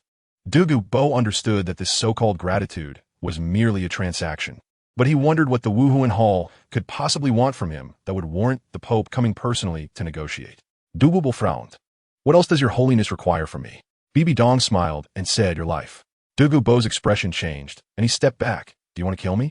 Bibidong shook her head helplessly, saying, what use is it to kill you? Besides, you have indeed helped my spirit hall. So I'm not the kind of ungrateful person. So what do you mean? Dugu Bo's heart sank. Join the spirit hall and submit to me. From now on, your life will belong to my spirit hall, Bibidong said slowly. Huh, that's impossible. Dugu Bo did not hesitate at all, saying, I have always enjoyed freedom in my life, even if I do not hold a grudge against the spirit hall, nor do I wish to be their enemy. I absolutely cannot agree to join the spirit hall. Don't you want to know what kind of thank you gift I have prepared? Bibidong's expression did not waver, still smiling. What can the spirit hall offer? Soul bones? Dugu Bo raised an eyebrow still. Dugu Bo's pupils constricted as he remembered something, and he suddenly understood where that girl named Xue Er had flown off to. Grandpa, a tender voice came, and Xue Er flew down from the cliff where Dugu Bo lived, accompanied by a girl who looked to be only a few years younger than her. Yin. Dugu Bo felt darkness before his eyes. He did not expect that this woman, as the Pope, could be so despicable. Indeed, the most venomous is a woman's heart. I will provide your granddaughter with the best educational resources, including her future soul rings and soul bones. The resources cultivated by my spirit hall will undoubtedly be the best on the continent, Bibidong said. How about this gift? You let her go first. As Bibidong expected, once Dugu Yin fell into Xue Er's hands, Dugu Bo could no longer maintain his calm. Don't rush. Think about it carefully. Bibidong smiled and said, we can provide soul bones. We can teach your granddaughter. You only need to nod to join the spirit hall. As an elder of our spirit hall, there'll be endless riches and honors. Are you not the least bit tempted? If you refuse, that girl named Yin could die, you know? Bibidong smiled at Dugu Bo, waiting for him to make a choice. Dugu Bo pondered for a moment. Gritting his teeth, the biphosphorus snake emperor spirit emerged, and 9 soul rings, 2 yellow, 2 purple, and 5 black, quietly hovered around him, revealing the imposing aura of a title de law. If you dare to touch a single hair on my granddaughter, today will be your death. I will make you shed some blood, Dugu Bo said, looking at Xue Er. Don't forget, the young master of your spirit hall is still here. If you kill my granddaughter, even if I am not your match, killing this child is not difficult at all. Chapter 26. Deal enough, Xue Er, let her go. Bibidong waved her hand, and Dugu Yin immediately ran into her grandfather's arms. Grandpa, Dugu Yin cried out, clearly terrified by the powerful strength displayed by Xue Er, who was of similar age. Yin, don't cry. With Grandpa here, there's nothing to be afraid of, Dugu Bo comforted her. It seems you truly care for your granddaughter, Bibidong observed the pair, familiar with the deep bond between grandparents and grandchildren in the Douluo continent, just like her own Xue Er. I will not agree, Dugu Bo said coldly. Your Holiness the Pope, please leave. I will offer you this treasure and these flowers, but to make me join the spirit hall, I absolutely refuse. Sigh. I should have known it would be like this. Bibidong lowered her face. It seems my gift wasn't big enough. Regarding Dugu Bo's stubbornness, Bibidong had already anticipated it. The previous attempts were just to test him. What other gifts can you offer? Dugu Bo held Dugu Yin tightly in his arms, speaking coldly. To save your and your granddaughter's lives, Bibidong said slowly. What do you mean? Dugu Bo's heart stirred, but he still maintained a calm demeanor. You've played with poison your whole life. Don't you know in your heart? Bibidong glanced at him. You've been poisoned, and I can help you detoxify. Grandpa, are you poisoned? Dugu Yin looked up in surprise. Don't listen to her nonsense. How could Grandpa possibly be poisoned? Dugu Bo forced a smile at Dugu Yin. Bibidong did not want to repeat Tang San's words, but it seemed this old man would not admit it unless he heard it clearly. Who is it that feels an itchy sensation in their ribs whenever it rains, which gradually intensifies and lasts for more than an hour, occurring once at noon and once at midnight? And who, during the deep of night, around the 3rd watch, experiences a needle-like pain in their head and feet, with the whole body spasming for at least half an hour? Bibidong's tone grew colder. In a few decades, your granddaughter will experience the same thing, and you will have no way to help her. Dugu Bo was deeply shocked by this statement. If it weren't for the fact that the person before him was the Pope, he would have absolutely suspected that this woman had been secretly watching him every day, as what she said perfectly matched his situation, which was also his biggest secret, as if she had seen it with her own eyes. How do you know? Dugu Bo suddenly felt his throat dry. I not only know this, but I also know the reason you are living here in seclusion. It is merely to use the spiritual energy of this place to suppress the toxins within you, Bibidong said. The poison within you, even you, an expert known for poison, cannot resolve, and you can only stay here to survive. However, I can help you detoxify. No, to be precise, I can cure this trouble. including your granddaughter. From now on, your biphosphorus snake lineage will no longer be troubled by snake poison. How about this thank you gift? Bibidong looked at Douluo's complex expression with interest. Is what you said true? Douluo gritted his teeth and asked. TCH. I thought you would ask something else. Bibidong said with some impatience. I guarantee in the name of the Pope of the Spirit Hall that every word I say is true. Of course, you can continue to cling to your freedom. You have already given us this land. You no longer have the means to suppress the toxins in your body. Perhaps for you, this old bone. Dying is not a big deal, but have you considered your granddaughter? She is still young. After losing her grandfather, where will she go? If she ends up like your son, dying from poison, who will collect her body? Bibidong said, her voice becoming sharp towards Douluo. Some things were better not heard by Douluo. Join my spirit hall, and you will have support for the rest of your life. With the name of an elder of my spirit hall, you can obtain resources to enhance yourself, and your granddaughter will also receive strong support from my spirit hall. I can guarantee that the achievements of your granddaughter under my guidance will not be lower than yours. Bibidong looked at Douluo. I wonder if my thank you gift might satisfy you now. After pondering for a while, Douluo finally nodded. All right, I agree. But I want to see your plan to resolve the toxins in my body before I join the spirit hall. Bibidong let out a sigh of relief upon hearing this sentence. If Douluo were still stubborn and refused to accept any conditions, insisting on fighting the spirit hall to the end, then even if she exerted all her strength today, she would have to take action to kill him. After all, she believed that if things did not change, the scene of poisoning tens of thousands of spirit masters at Jialing Pass would repeat itself. Naturally, you only need to wait here for a few days. I will come to meet you with what you want, Bibidong said.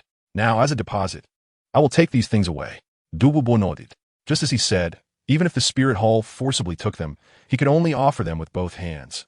Moreover, the Pope was indeed exchanging with him now. Therefore, he had no opinion on the change of ownership here. I almost forgot there are two more things. Bibidong remembered something. Schwerer, I will now teach you about the knowledge of the ice and fire yin-yang eye. This lake is divided into two halves, one yin and one yang. The extremely cold half is called the cold extreme yin spring, and the extremely hot half is called the blazing yang spring. These two parts are filled with cold poison and fire poison. If one rashly enters, these two poisons will cling to the bones like maggots. And ordinary people cannot resolve them, ultimately leading to their demise. The extreme cold and extreme heat of this place also determine that the energy here is pure. Ordinary plants cannot grow. At the same time, it has a natural restraint against poisons. Over time, the plants that can grow here have adapted to the environment, absorbing the essence of heaven and earth, and are all rare plants. This place has become a treasure ground for nurturing materials. Thus, over time, a large amount of spiritual energy has gathered here, nurturing all kinds of heavenly materials and earthly treasures. Besides the rare plants planted by the senior Douluo, there are also some flowers and grasses that originally grew here. Presumably, Elder Douluo has already introduced these flowers and grasses, which are called immortal products. Bibidong explained this in detail to Schwerer. Not only Schwerer, but Douluo also widened his eyes in astonishment. He only knew this place was a treasure ground, but he did not know it had such extraordinary abilities. However, although these flowers and grasses are immortal products, the energy contained within them is quite substantial. Even if they're highly nourishing substances, they can become highly toxic if consumed by unsuitable individuals. Bibidong glanced at Douluo, who awkwardly nodded. This was also why he did not dare to touch these flowers and grasses casually. He was unaware of their effects and only deduced that these plants were highly toxic to him based on his sensitivity to poisons.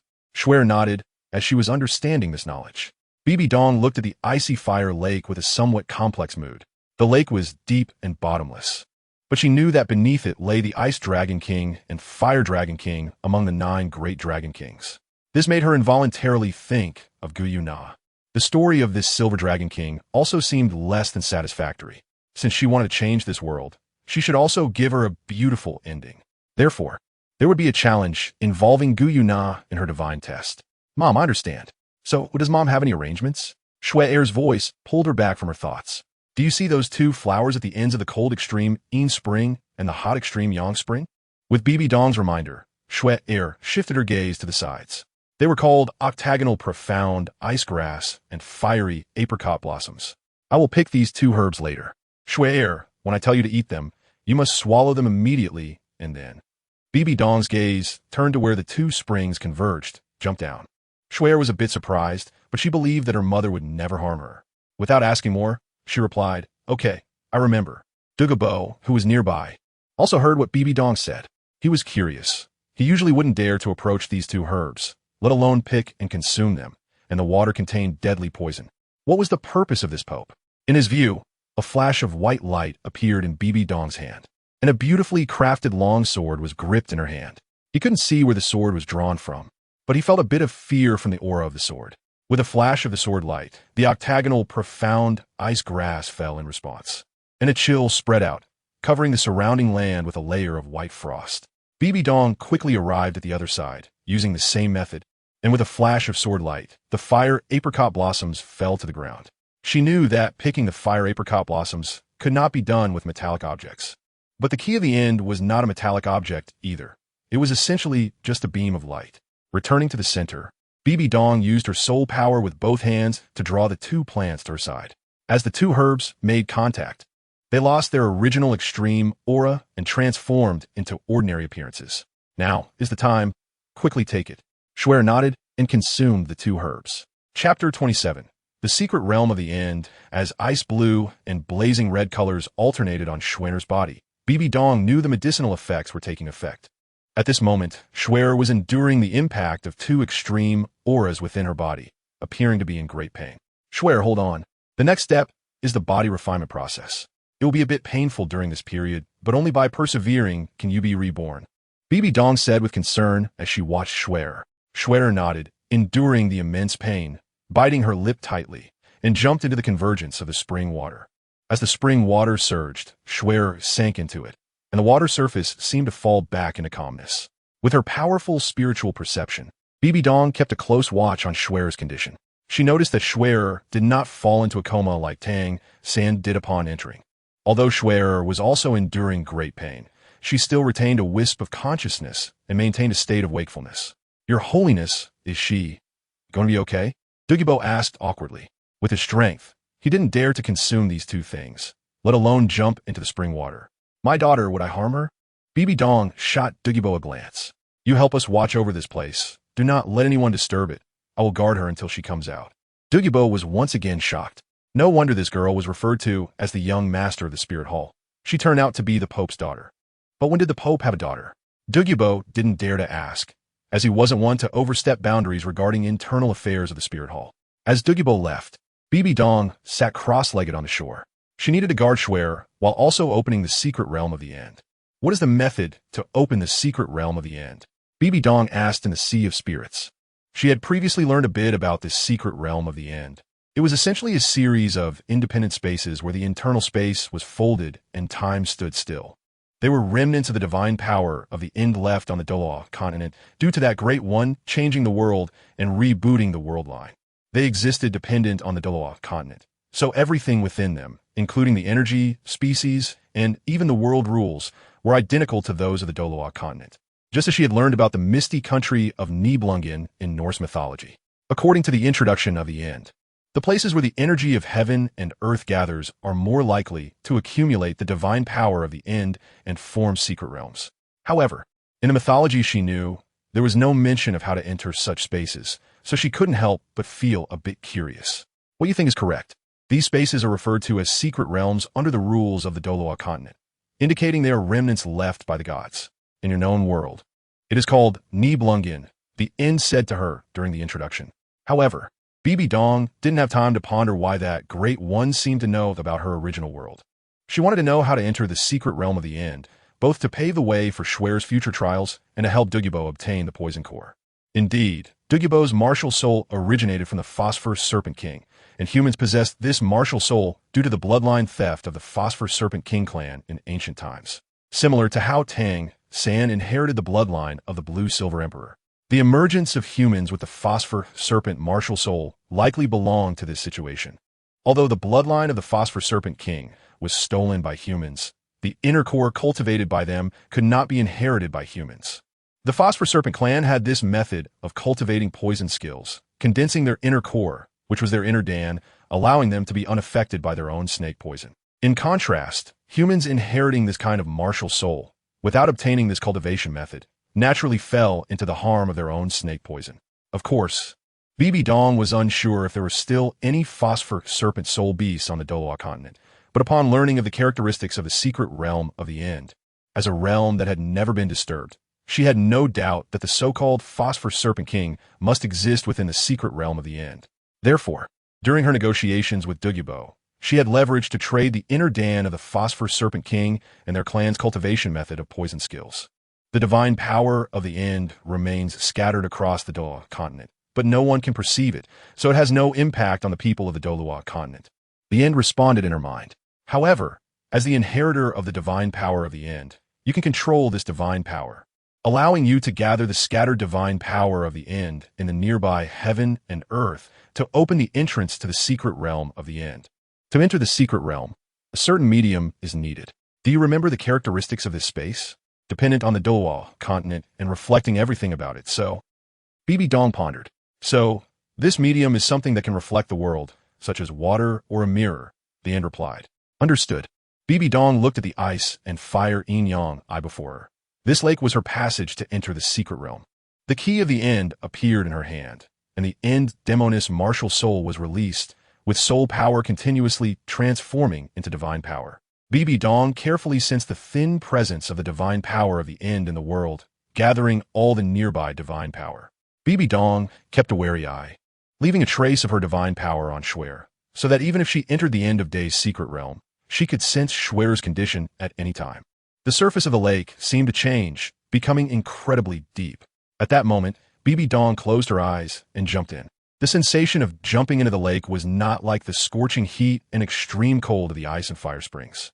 She only felt as if she were in an ordinary lake with the water very deep, and she could only dive downwards. After an unknown amount of time, Bibidong still did not sense the bottom of the lake.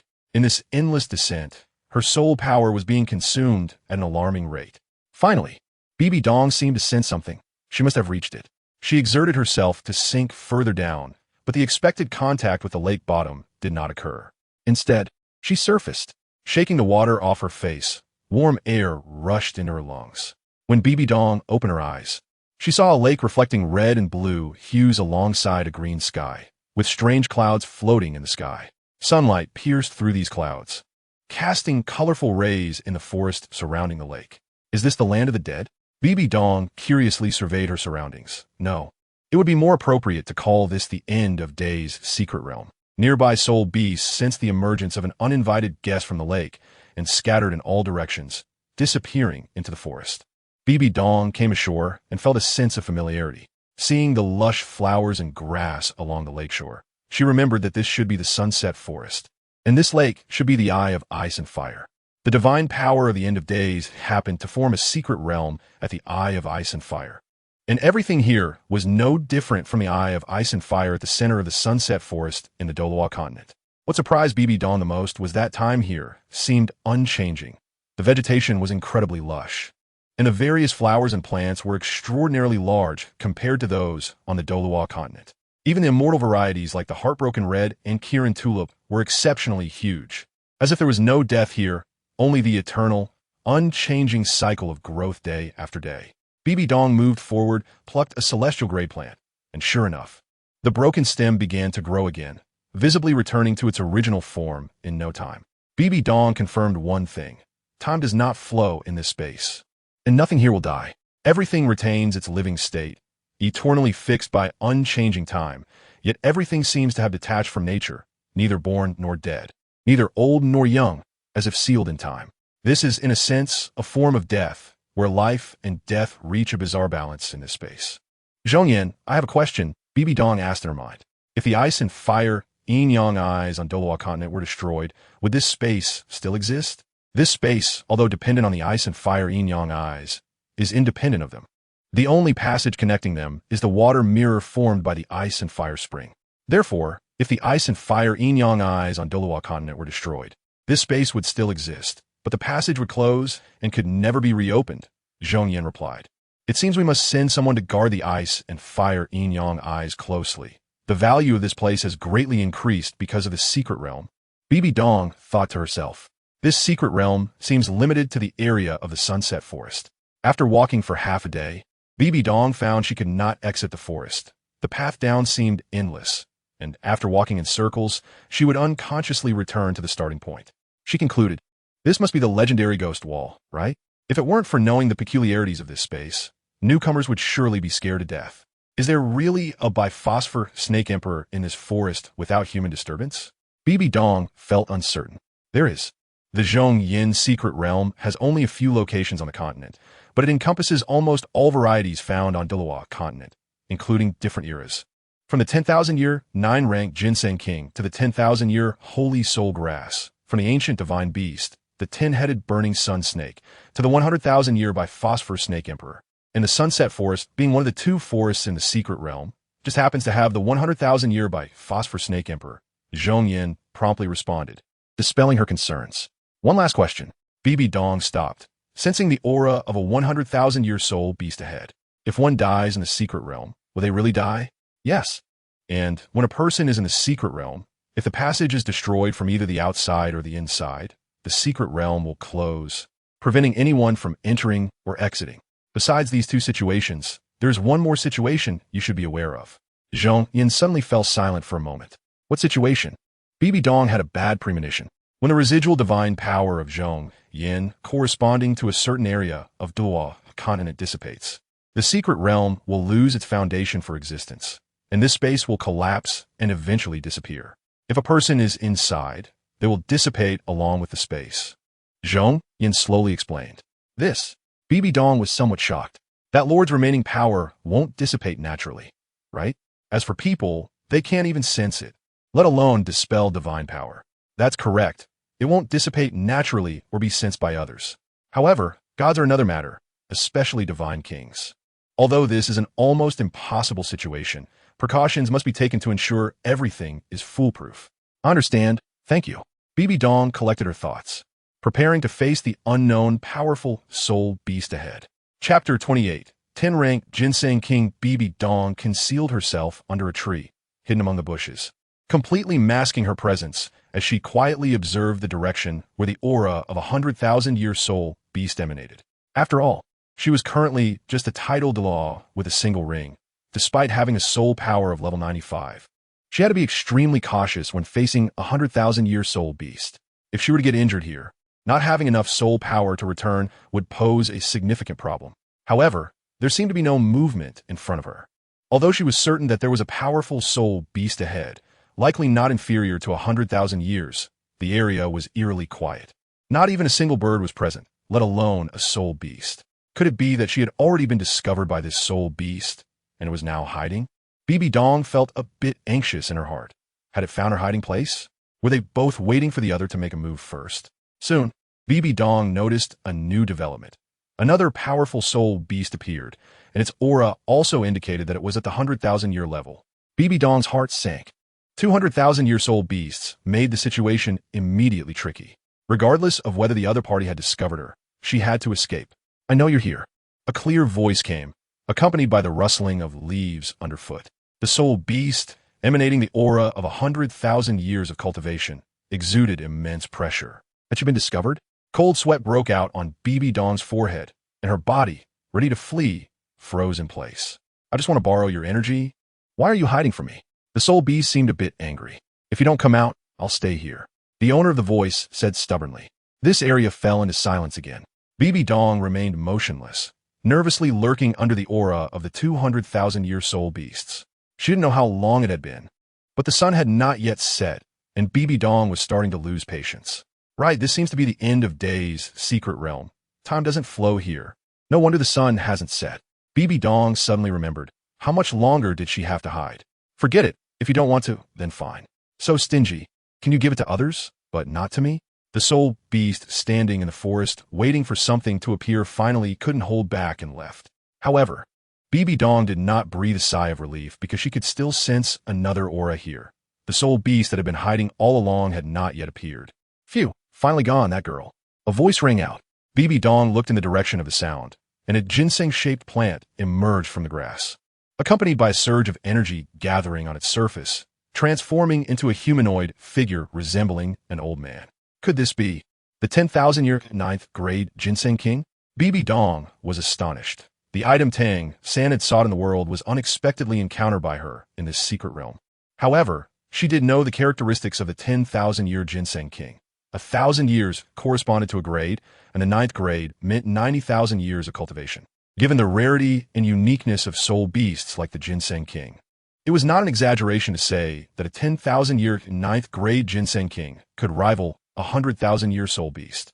However, to transform into a human form, one must possess 100,000 years of cultivation.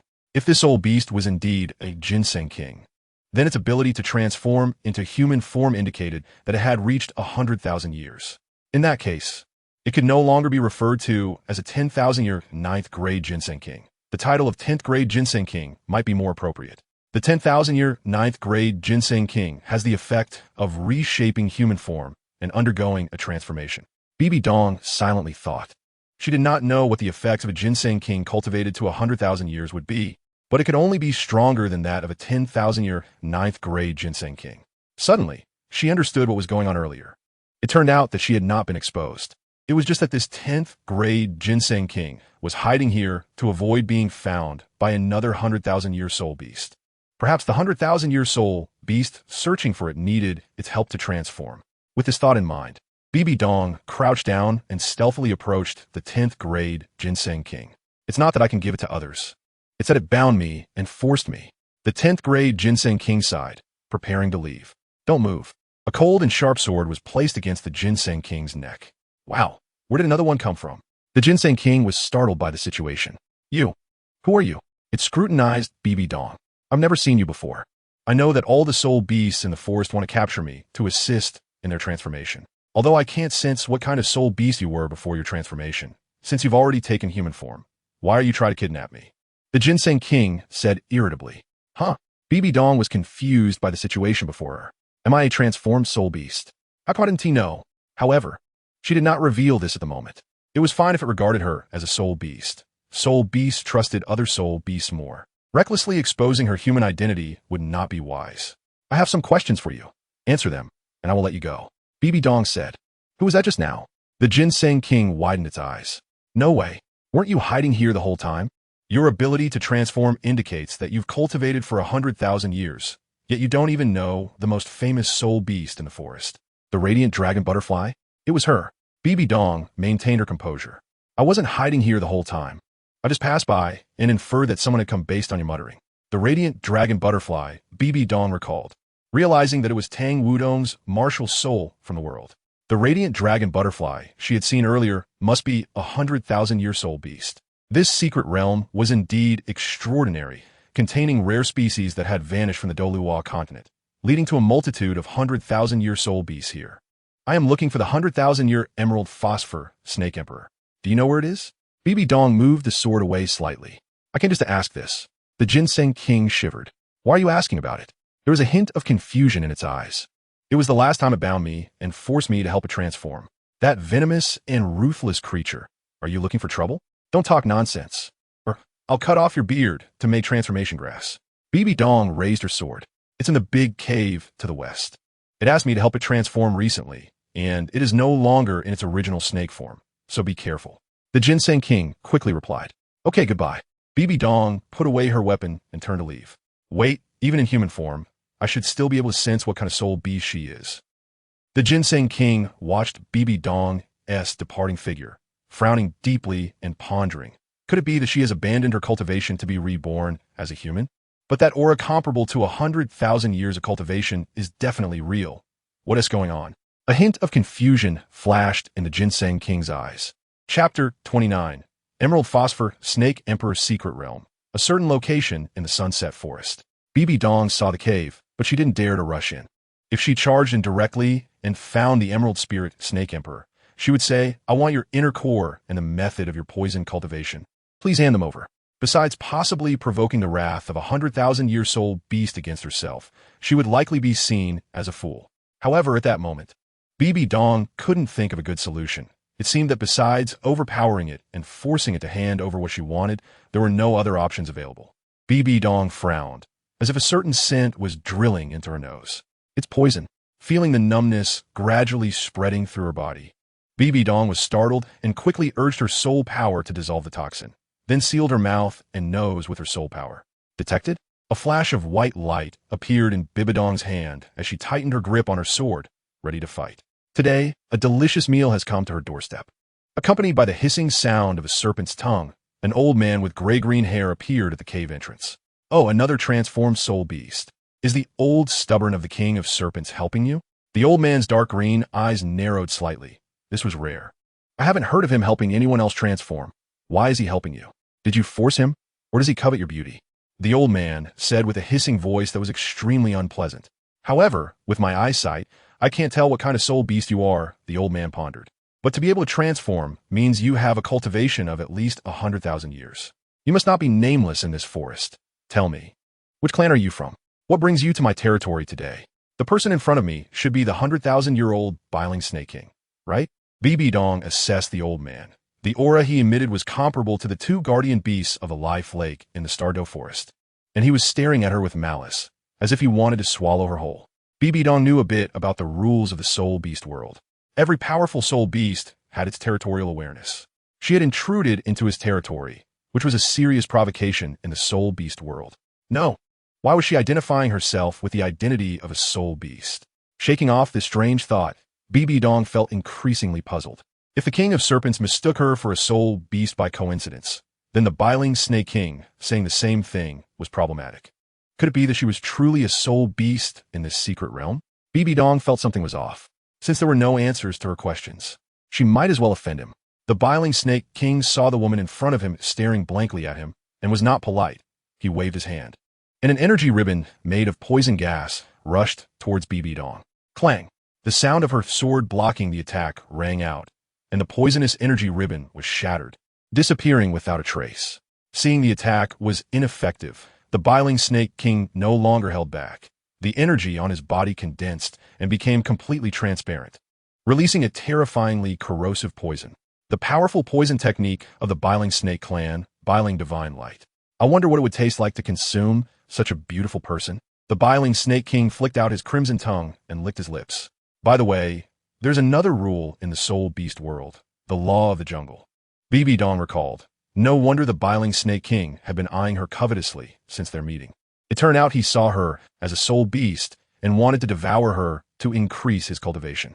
Originally, she had intended to talk with the Biling Snake King to see if she could obtain the method to cultivate poison techniques. But she hadn't expected the snake to attack her directly, leaving no room for negotiation. It seemed she could only seize it. You only believe in power? That's fine. Bibidong unleashed the death god's domain, summoning her martial soul, the end of days which, as a soul ring with two golden patterns rose up. First soul skill, eternal domain. An invisible transparent air barrier unfolded. This was a domain skill. Bibidong had felt its effects before, but had never truly used it. The flow of time suddenly became incredibly slow, as if the air had become viscous, and the toxin molecules in the air seemed to be firmly held in place, motionless. The Biling Snake King seemed to struggle to raise his hand, but his movements were very slow. In the space where time was slowed down dozens of times, only Bibidong's speed remained unchanged.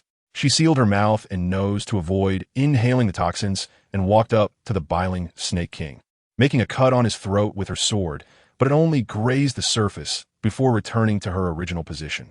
This was one of the two skills granted by Bibidong's first soul ring, the eternal domain.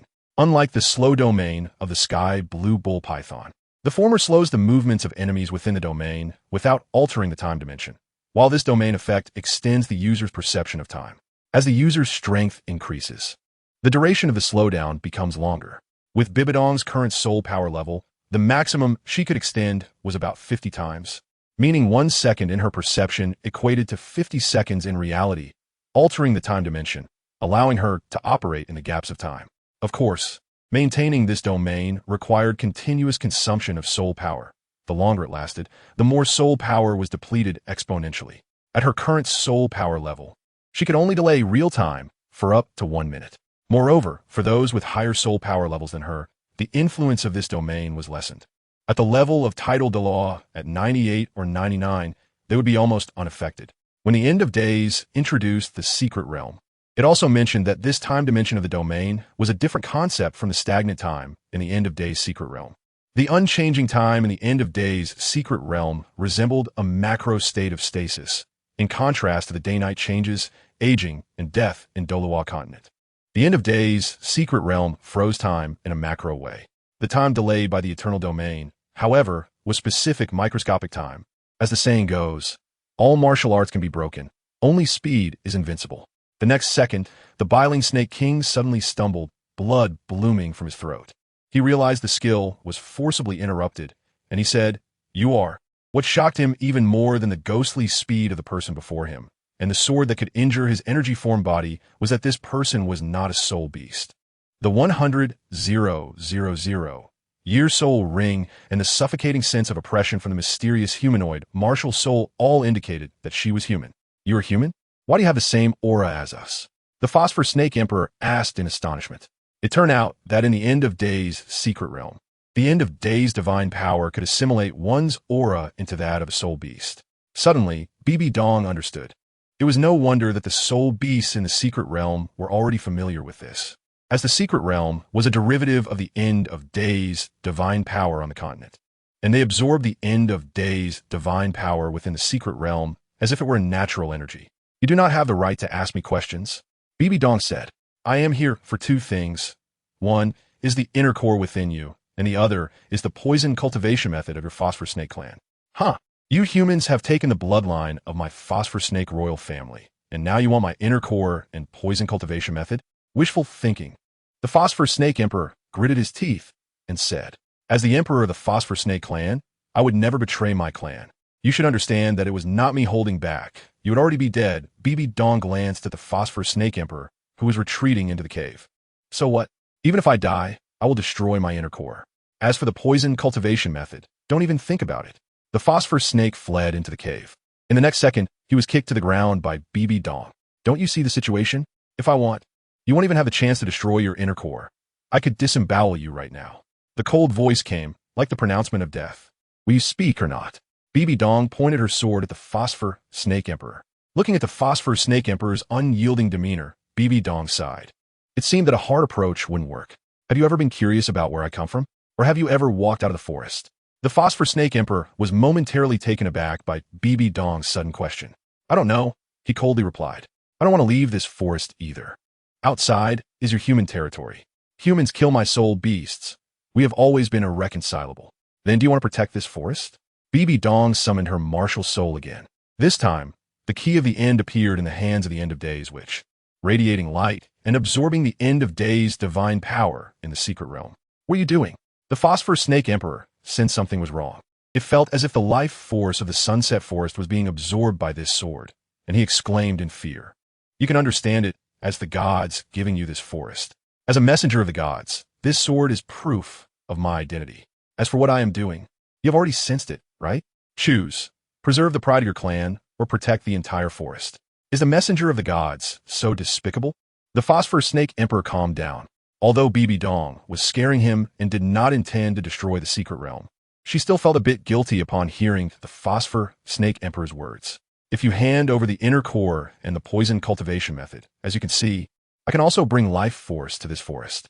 Bibidong released her own End of Days divine power. "Then your cave will become a gathering place for life force, which will only benefit your cultivation.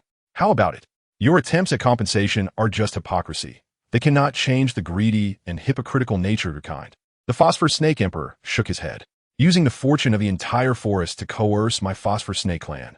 Only humans are capable of such actions. Fine. My Phosphor Snake clan is willing to sacrifice these for the forest." The Phosphor Snake Emperor opened his mouth, and a green poison pearl floated out, followed by a soul bone. "This is the skull left by my clan's previous emperor. The poison cultivation method is contained within. Every generation of Phosphor Snake Emperor leaves their cultivation method in the skull they leave behind after death. Now that I am here, we do not need this anymore. Take it." Bibidong nodded, and, using her martial soul as a guide, input as much divine power as possible into this space. "Sorry to interrupt." With the poison pearl and soul bone, Bibidong walked towards the center of the forest. Although great achievers do not concern themselves with small details, Bibidong always felt a twinge of guilt in her heart. She still couldn't fully accept her behavior, yet felt helpless. Even if she wanted to make some compensations, it ultimately felt like what the Phosphor Serpent Emperor said, just a facade of virtue to seek psychological comfort for her own mistakes. Perhaps she really wasn't a good person.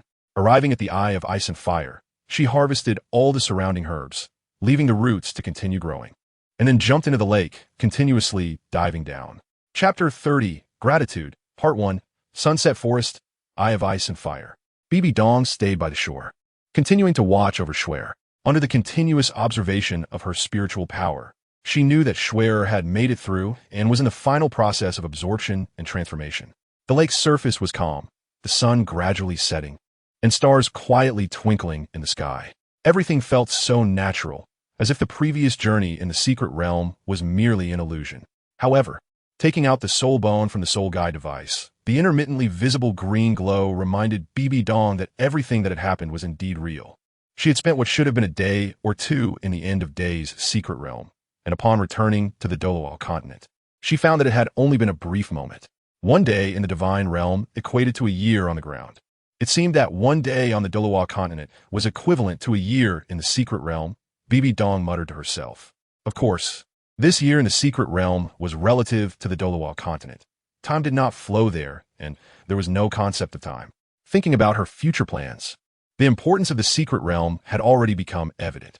This secret realm contained too much, such as the 10,000-year ginseng king and the infinitely growing ice and fire yin-yang eye, all of which might be needed in her future plans.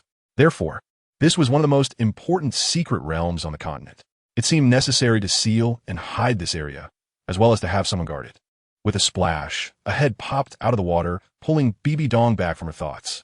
Shuer swam to the shore with great effort, and Bibidong quickly helped her onto a smooth stone, allowing her to sit down and rest. Shuer continuously adjusted her state, striving to calm her breath. Bibidong gently patted Shuer's back and asked, "How is your body? How do you feel?" "Mom, don't worry, I'm fine," Shuer replied as her breathing gradually calmed down.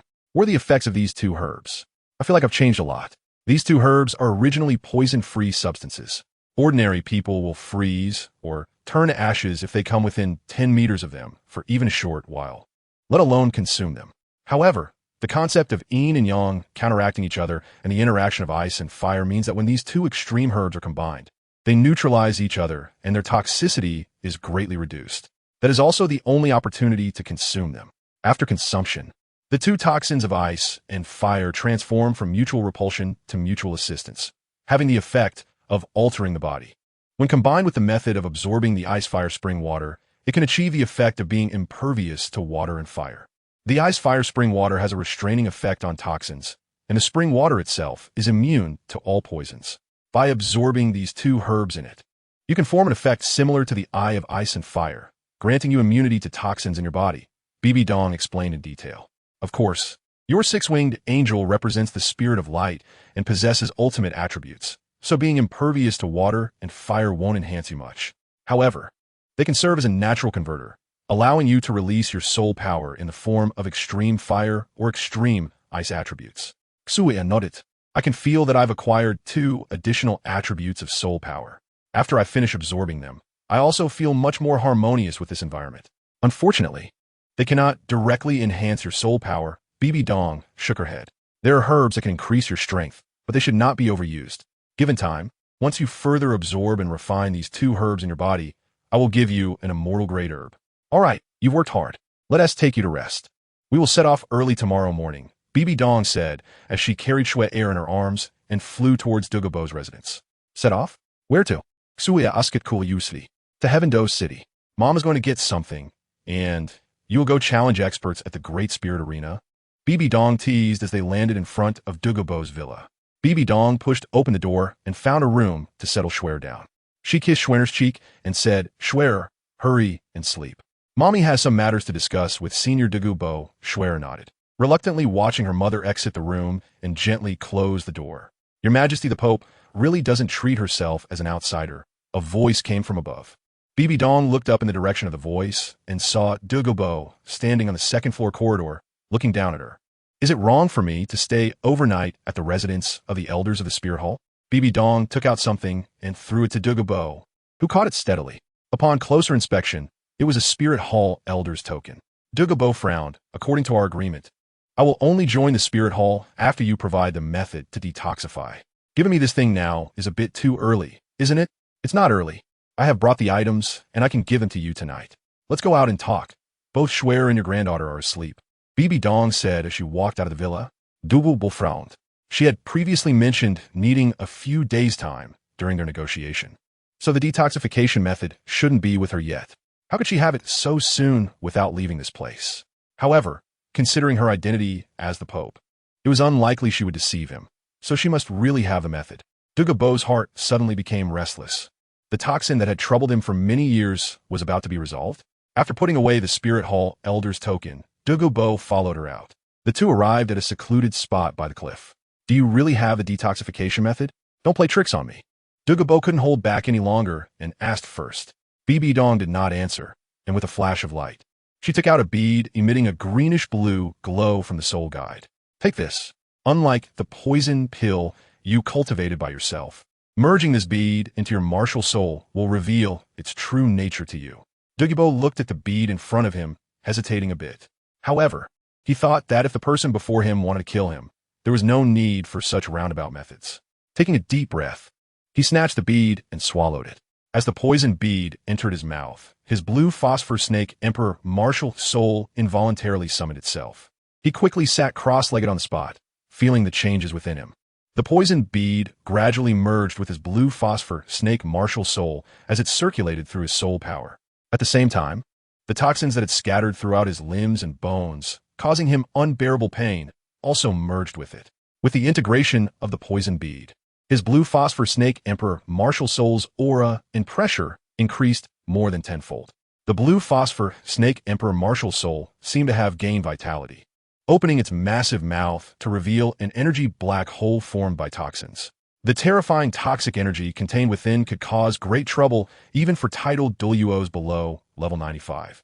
And it should not be underestimated compared to Bibidong. As Douluo retracted his martial soul, the poison pill slowly gathered in his dantian, consolidating all the toxins in his body, easily distinguishing the previously entangled toxins and soul power.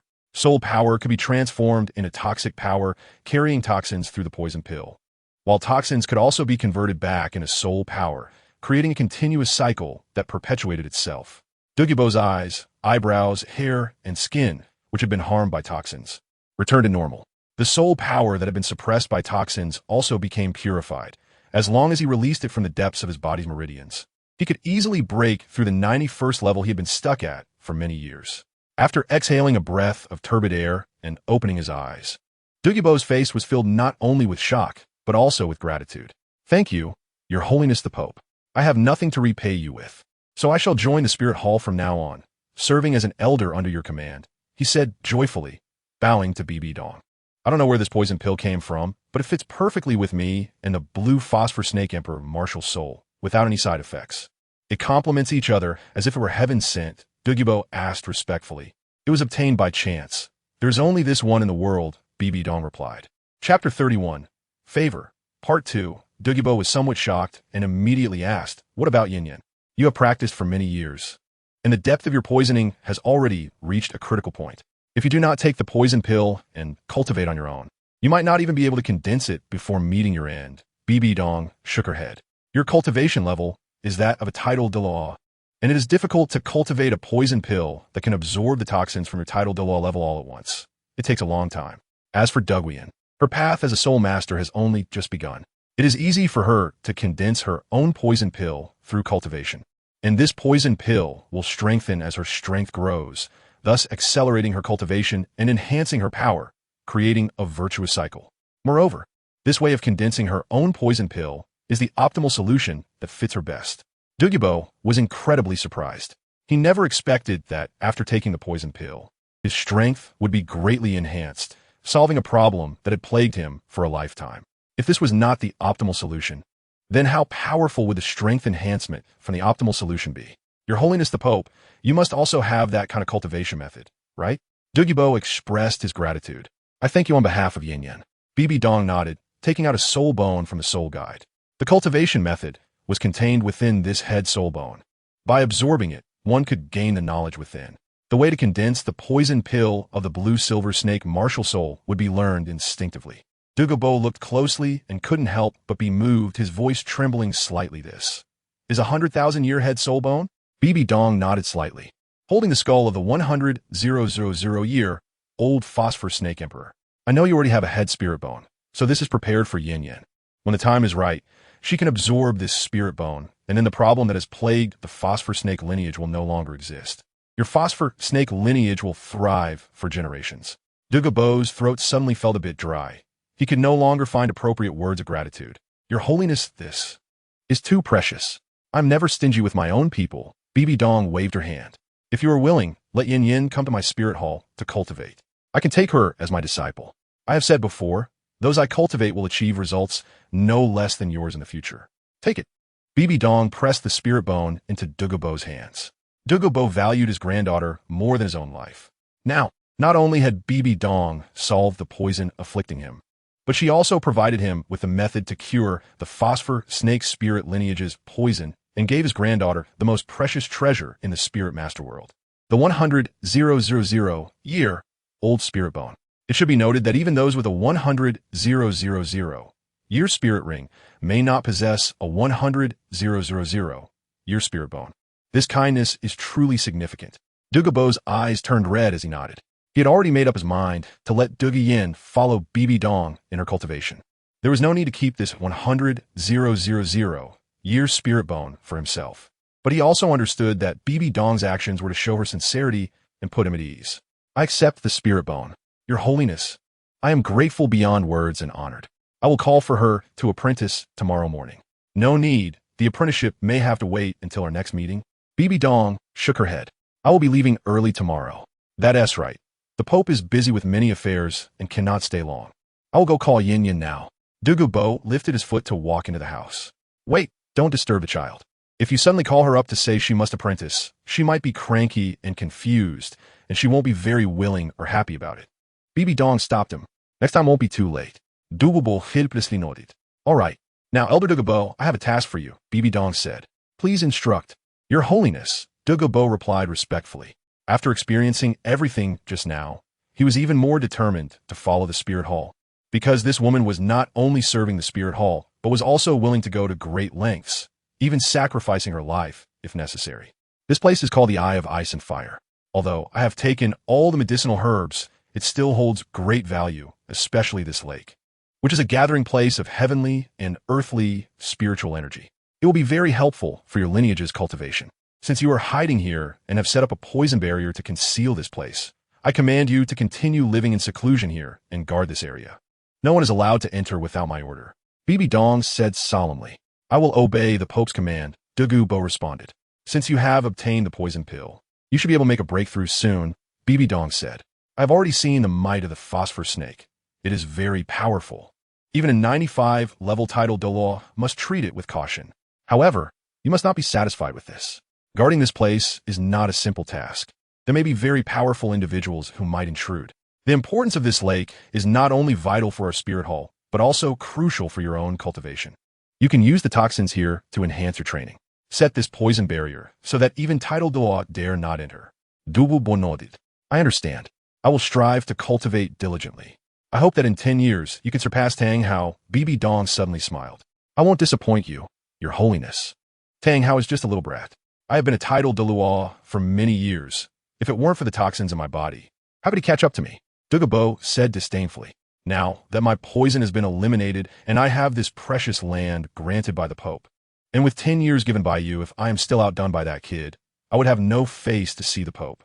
By the way, you must not reveal to anyone that you are an elder of the Spirit Hall while in hiding here. Just act as if nothing has happened.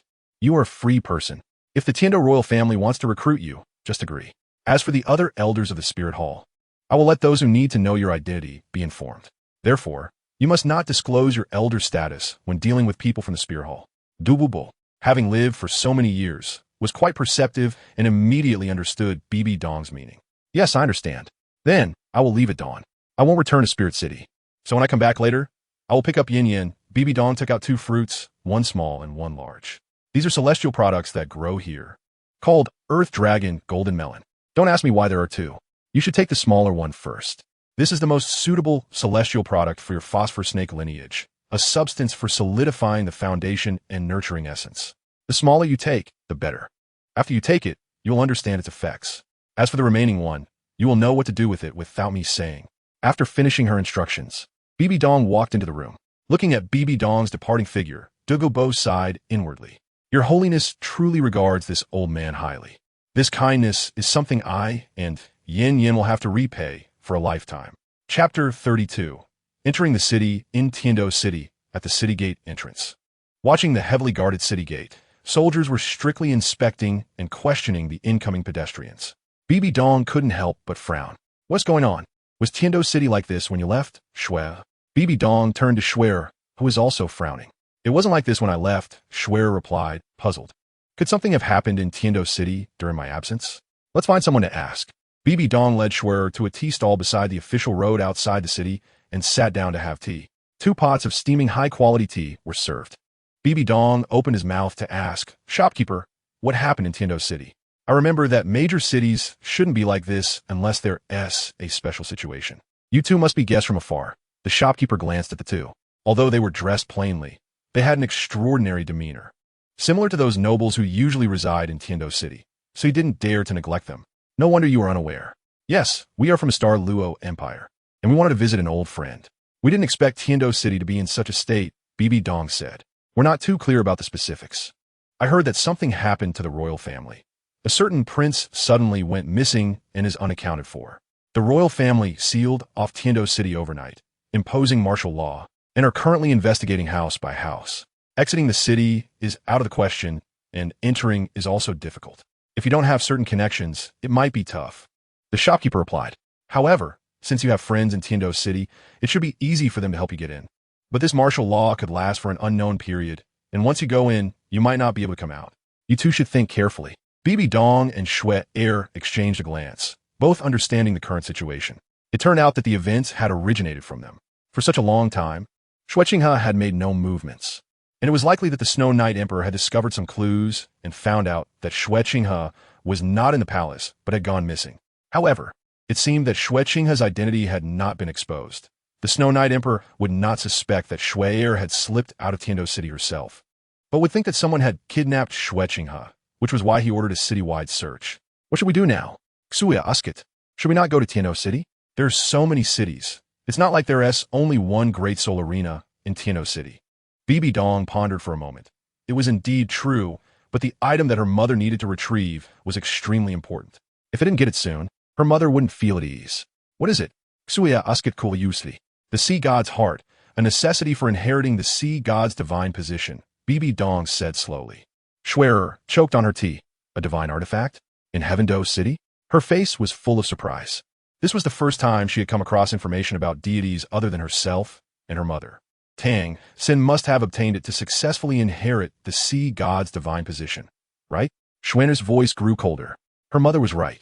This kind of item had to be obtained, and there was absolutely no way they could let Tang San get it. Bibidong nodded. Not only that, but it is also kept in your Tiando Palace, in the hands of the Snow Knight Emperor. Xue can no longer sit still. How could that be? I have thoroughly understood the situation of the Tiando Palace. I had contact with the soul bones and treasures hidden in the Tiando Palace during my closed-door training. If it were a divine artifact, as the inheritor of the angel god, how could I not sense its aura? Not even a hint? There are secret chambers in places like the palace, aren't there? Bibidong took a sip of tea and said, although you disguise yourself as the crown prince, the Snow Knight Emperor is still not old. He is firmly in control of power. It's normal for you not to know many secrets. Moreover, the characteristic of the Hanhai Qian shield is to isolate aura. The aura of the sea god's heart itself will not be exposed at all. Only the chosen inheritor of the sea god can sense it. Xue nodded. This did make sense. If it really passed by her eyes without her noticing, then she would have been too careless. Mom, let me go get it. I am familiar with the internal situation of the palace. I can disguise myself as Xueqinghe again to investigate the whereabouts of the Hanhai Qian shield, Xue said. But given the current situation, the Snow Knight Emperor is about to turn Tiando City upside down. How do you plan to explain this to him when you go back? Bibidong looked at Xue's thoughtful expression and smiled. Don't worry, Xue, Mom has a way. Bibidong put down her teacup, took Xue's hand, and walked toward the city gate. 100,000-year soul ring rose, and a domain opened, wrapping herself and Xue within. Let's go. We will enter the city in 1 minute. Xue's eyes widened in shock as she looked around. Everything seemed to freeze. Even the water splashed from the teacup stopped in midair, forming droplets. Besides curiosity, what she felt more was shock. This is Mom's new first soul skill after inheriting the divine position, the eternal domain. Its effect is to slow down time. The 1 second we experience is perceived as 50 seconds for them.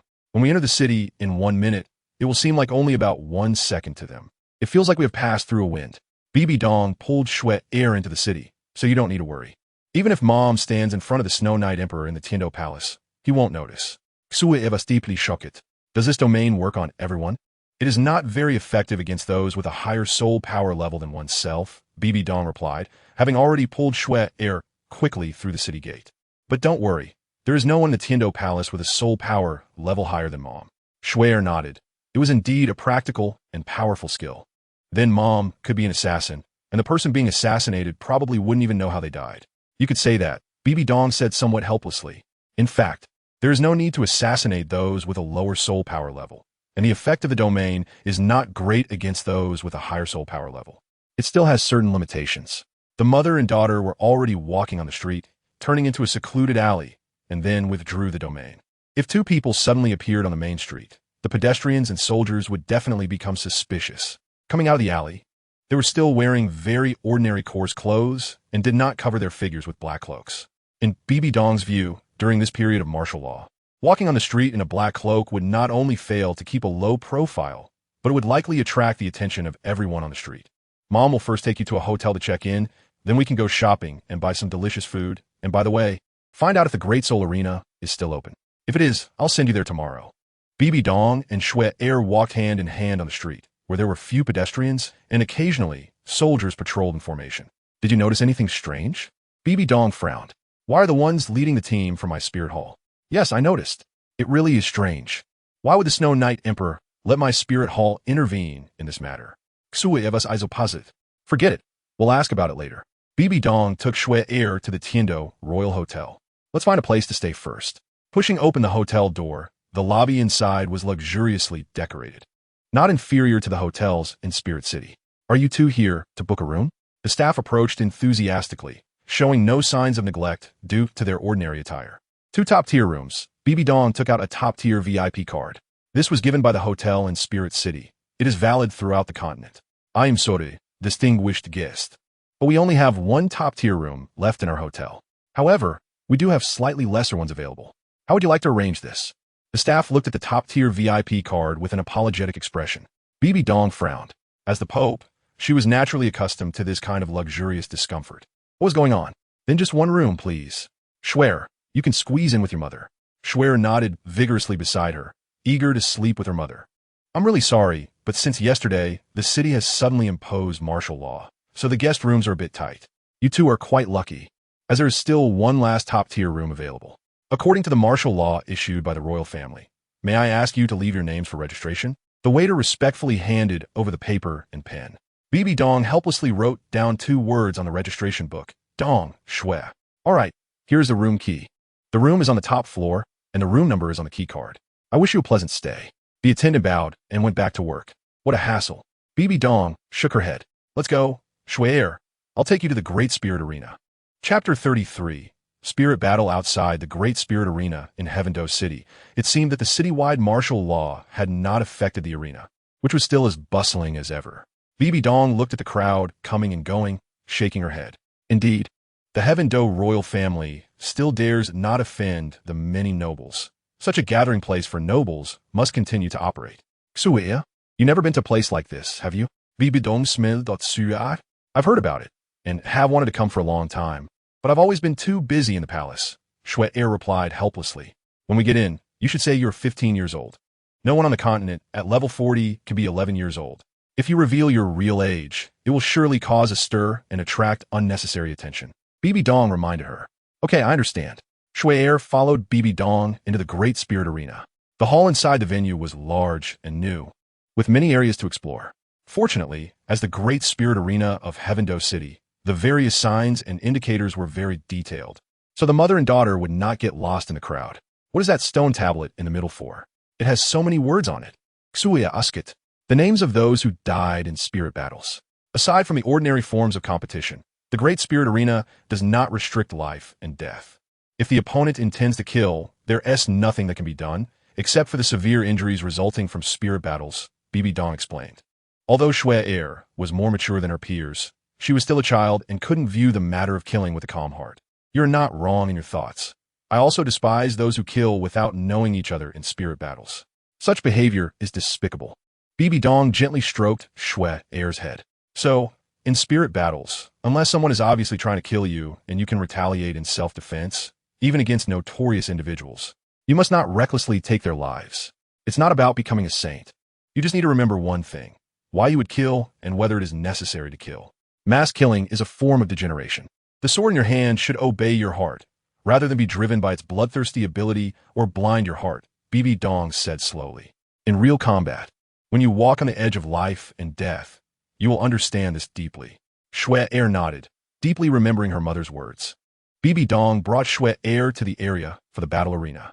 Since you have just arrived at the Great Soul Arena, it's best to start with ordinary battles for practice. Once you are familiar with the rules here and have higher expectations for your opponents, you can move on to life and death battles or gambling battles. Please fill out the registration form. The staff provided a registration form. Little Shui, Martial Soul Angel, age 15. The staff looked at the form, somewhat surprised, but quickly completed the registration and gave Shui Er a battle badge. Is there any problem? Bibidong casually asked. No. It's just that I've never heard of an angel-type martial soul. Please follow me for a soul power level test. The staff respectfully guided Shui Er to the testing area. In fact, Bibidong originally wanted Shui Er to showcase her disguised swan martial soul to the public. But after thinking it over, since the swan martial soul belonged to the royal lineage, it was better not to use it in such a sensitive situation. At 15 years old, she has level 40 soul power. The staff stared wide-eyed at the sparkling crystal ball, truly amazed. A genius indeed. May I ask which Soul Master Academy you attend? Would you be interested in joining our Tiando Royal Academy? Judging by your temperament, you must not be an ordinary person. Our Tiando Royal Academy welcomes such talents to study with us. No need. She just came to participate in the battle. Please arrange the battle sessions as soon as possible. Bibidong said. The staff nodded. Since she is level 40, she will not have to start from the sub-battle arena. We will directly arrange for her to fight in the main battle arena. The one-on-one battle schedule has been determined. Please wait in the lounge. And personnel will arrange for your battle when the time comes. Oh, I'm a bit excited. In the lounge, Shui Er looked through the glass wall at the excitement in the arena, jumping with joy. Although it was a one-on-one battle arena, the fights were very intense, provoking cheers and shouts from the nearly full audience. Girls should be a bit more reserved, Bibidong quietly reminded her. You look the youngest here, and everyone will notice you, so you might attract attention. It's my first time here. Xue pouted playfully. Just thinking about how I will shine brightly later makes me excited. Bibidong shook her head helplessly. Mom will be here with you these days to watch your performance. Once you're familiar with this place and I feel at ease, I'll go take care of important matters. You need to pay extra attention and be careful then. Don't underestimate your opponents. Oh, I know, Mom. Aren't you confident in my strength? With this group taking the stage, the next group was Shui Er, who had already been notified to get ready. Mom, just get ready to watch my performance. Shui Er followed the staff down to the preparation area to wait. Bibidong also walked out of the lounge and found a better observation platform, which was an area monitored by staff to oversee the situation in the arena. After she threw a bag of gold soul coins, the staff allowed her to watch the match from there. Next up, we have a most outstanding student from the Tiando Royal Academy. At just 18 years old, he is already a soul master and has achieved a record of 20 wins and 2 losses in our Great Soul Arena. Both losses were against opponents with a higher soul power level than his. Truly a commendable feat. The host shouted loudly. Let us give him a round of applause. Amidst the overwhelming cheers from the audience, a young man slowly walked out from the stage, waving to the audience. Meng Tiancheng, a level 43 control system soul master with a martial soul black demon. Bibidong recalled that this must be the grandson of Meng Xinji. His opponent is a genius girl, Xiao Shui, who is participating in the soul fighting for the first time today at just 15 years old, but has already entered the soul master realm. Xiao Shui stepped onto the platform, staring intently at her opponent, eager to start the fight. Why don't you announce your level and martial soul? Meng Tianqing asked. If you let me summon my martial soul, you'll find out. Xiao Shui replied with a light smile. I declare the soul fight begins. With the host command, the fight officially started. 2 yellow and 2 purple soul rings appeared around Meng Tianqing, his expression serious. Reaching the soul master level at 15 is no small feat. Although this girl was dressed simply, her appearance was stunning. He had seen many girls in the academy, but none could compare to her. She exuded a cold and authoritative aura that gave off a sense of oppression. However, He felt somewhat displeased. Did she intend to fight without summoning her martial soul? Meng Tiansheng frowned, as the girl seemed to ignore the pressure from his martial soul and walked straight towards him. I say, even if you have high talent, you don't think you can defeat me without summoning your martial soul, do you? Meng Tiansheng said, besides, I can't bear to hurt a girl. Why don't you just admit defeat, and we can be friends? Xiao Shui didn't respond. Instead, she suddenly accelerated, disappearing from Meng Tiansheng's sight. The next second, she appeared behind him and struck him in the back with a punch, just as Meng Tiansheng was about to be knocked off the stage by this punch. His second yellow soul ring lit up. Second soul skill, Black Demon Transformation. A black mist surrounded him, enhancing his agility and explosiveness, allowing him to twist in the air and land back on the platform, stopping his momentum. You're strong. No wonder you dare to fight me without summoning your martial soul, Meng Tiansheng said, his expression somewhat grave. He could feel the energy contained in that punch, which was definitely not inferior to his own full-strength blow. However, if you still don't summon your martial soul next, you'd better be careful, he warned. Third soul skill, Black Demon Shadow. In an instant, the stage was engulfed in black mist, while in Xiao Shui's eyes, the black mist seemed to take on the shape of ghostly figures, constantly circling around her, waiting for an opportunity to attack. Cunning tricks. Xiao Shui covered her hands with a layer of golden light, and with each punch, she dispersed the ghostly figures, gradually clearing the black mist. You, how is it possible? My third soul skill was easily shattered by you. As the black mist dissipated, Meng Tiansheng stood opposite Xiao Shui in shock. Because you're too weak. Xiao Shui charged forward quickly, her arm bent and clenched into a fist, ready to knock her opponent off the stage. She wanted to end this soul fight. However, Meng Tiansheng did not dodge. He prepared for one last struggle. His fourth purple soul ring lighting up. Fourth soul skill, Phantom Darkblade. An energy coalesced from the black mist on his arm, forming a hand blade. This soul skill's effect was to hit the enemy and inflict a paralysis state. If injured, the enemy would fall into a certain period of illusion.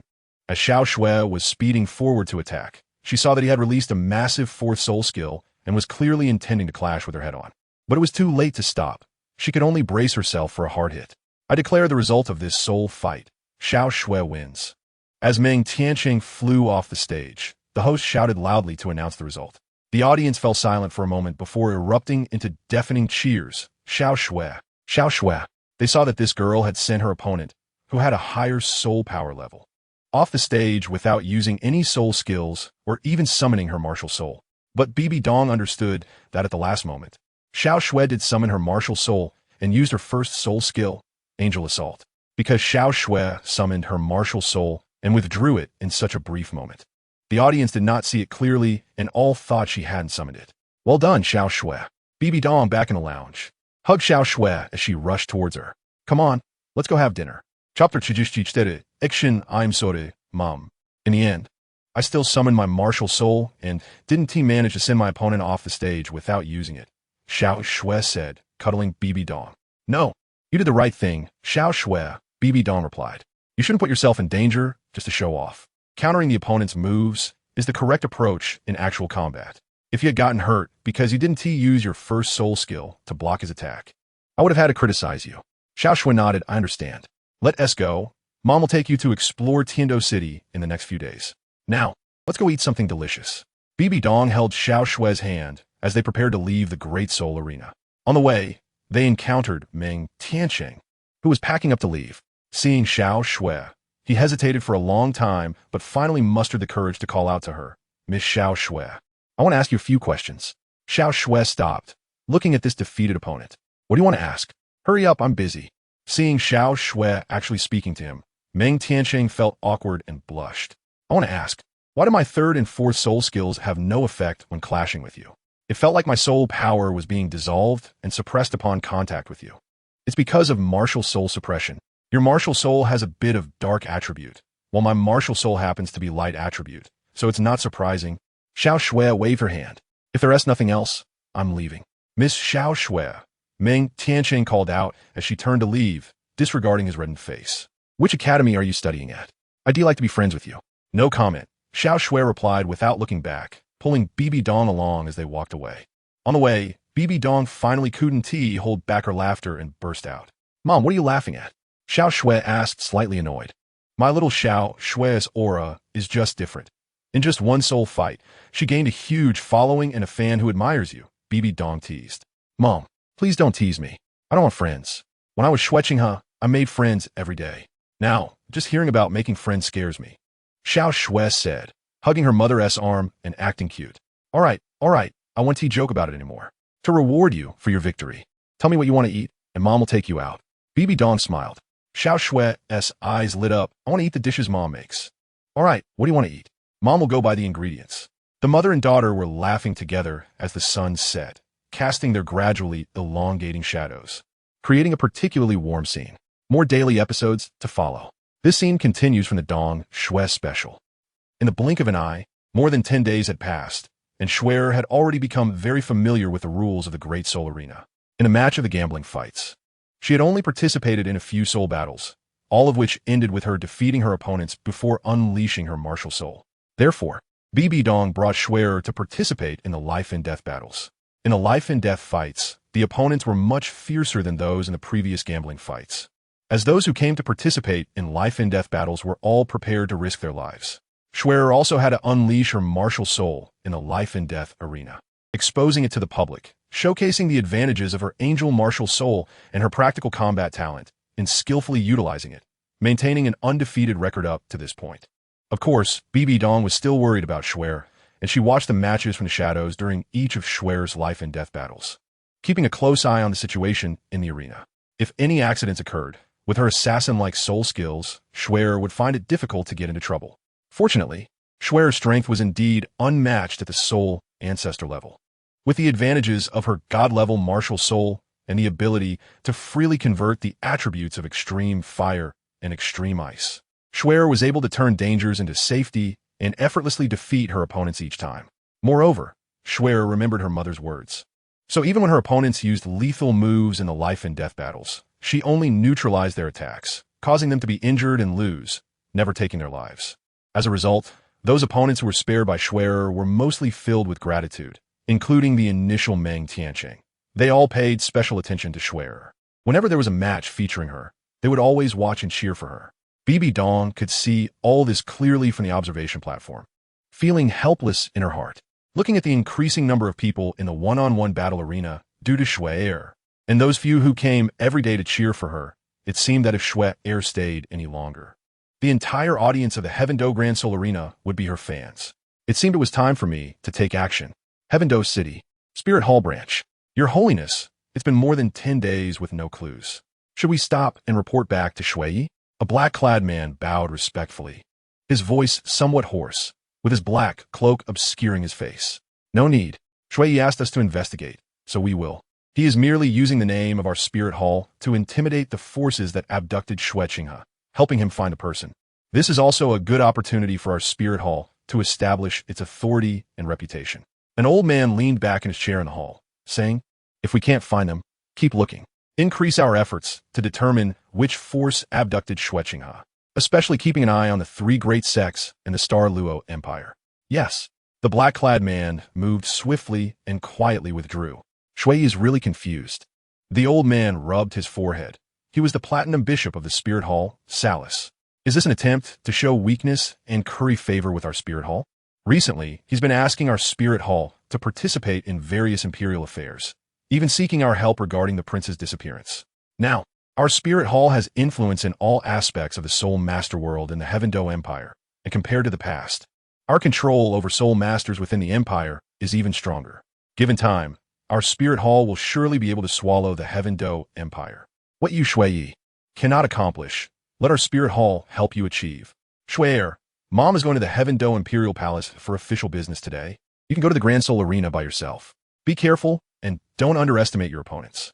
It was a new day, and Bibidong was already familiar with the general layout of Heavendo City and the palace. Deciding to take action, she said to Shui, don't worry, Mom. I will be fine. I've been winning so easily in the soul battles these past few days. Shui replied with a light laugh. If you can't win, admit defeat immediately. Honor is not important. Your safety is the most important. Bibidong did not feel relieved by Shui's reassurance. She pressed her finger against Shui's forehead, leaving a trace of the end god power within her, allowing her to sense Shui's condition through this aura. Shui nodded, understanding her mother's feelings. Okay, don't worry, Mom. I will protect myself. I'll come back tonight and make you something delicious. Bibidong rubbed Xue'er's cheek and gave her a kiss. On the rooftops on both sides of the streets in Heavendo City, a figure leapt nimbly from one building to another without attracting the attention of patrolling soldiers. Jumping over the palace's outer wall, Bibidong quietly infiltrated the Heavendo Imperial Palace. Extra, East Snow Special Heavendo Royal Hotel, top floor, in a guest room. Wow, how sumptuous. Xue'er looked at the table full of dishes that her mother had brought out, already drooling. When did Mom start making so many delicious dishes? I don't recognize many of them. Xue'er sniffed, each dish smelling so good. They all looked so delicious. Bibidong came to the table after washing her hands in the kitchen. Since you didn't say what you liked to eat, Mom had no choice but to make everything she knew how to cook and see which dish you liked. In the future, she would make more of that for you. Xue'er smiled mischievously and said, I like everything Mom makes. She picked up her chopsticks and tried a bite of each dish. Truly, all of Mom's dishes were delicious and exactly what I love to eat. Bibidong.Ultimately. Although cooking was hard work, she felt very happy inside as she dotingly watched Xue'er. Yuha? By the way, Mom, what are the names of these dishes and how are they made? I want to learn, Xue'er asked eagerly. This dish is called lotus blossom pastry, made from a mixture of almonds, flour, butter, and sugar in proportion. The steps are a bit complicated, but they are all for the purpose of creating an exquisite final product. Xue'er took a bite. The crispy skin made a light sound, and the sweetness burst on her tongue, both beautiful and delicious. This dish is called almond tofu, made from sweet almonds ground into a paste with water and boiled, then cut into pieces after freezing, resembling tofu, hence the name. The specific ingredients are dried almonds, agar, milk, sugar, and auxiliary materials. After soaking the dried almonds, they are blended with water into a paste, which is then filtered through cheesecloth. Agar, sugar, and milk are added, and the mixture is heated until the agar dissolves, skimming off the foam, and poured into a bowl. It tastes cool, sweet, and refreshing, Xue'er commented. It's a great dish to beat the heat. This dish is called boiled cabbage. Although it sounds like a simple dish, it actually has its intricacies, Bibidong said. This is also one of Mom's favorites. It is made by simmering old chicken and pork bones over low heat to create a rich broth, which is poured over the tender hearts of fresh cabbage. Give it a try. Xue'er tasted it and said, It seems my taste is the same as Mom's. I think this dish should be eaten regularly. Eating it occasionally is too tempting. Bibidong was entangled by Xue'er, introducing all the dishes on the table before Xue'er reluctantly let her go. Time to wash up and sleep. Bibidong tidied up the dining table and dishes. It was quite late. Xue'er tooked. She wanted her mother to help her wash up and comb her hair. Xue'er suddenly blushed, but looked at Bibidong with full expectation. Seeing Xue'er's expression, Bibidong's heart softened. She had never cared for Xue'er when she was young, and now she should take good care of her. You're already so grown up, yet you're still so shy. Bibidong sighed helplessly. What if others find out and laugh at you? Mom definitely won't tell anyone, Xue'er replied with a gentle smile. So, does that mean Mom agrees? We'll let you be Mom's precious daughter. Bibidong looked at Xue'er with a doting gaze. It's not a difficult wish. Mom will definitely agree.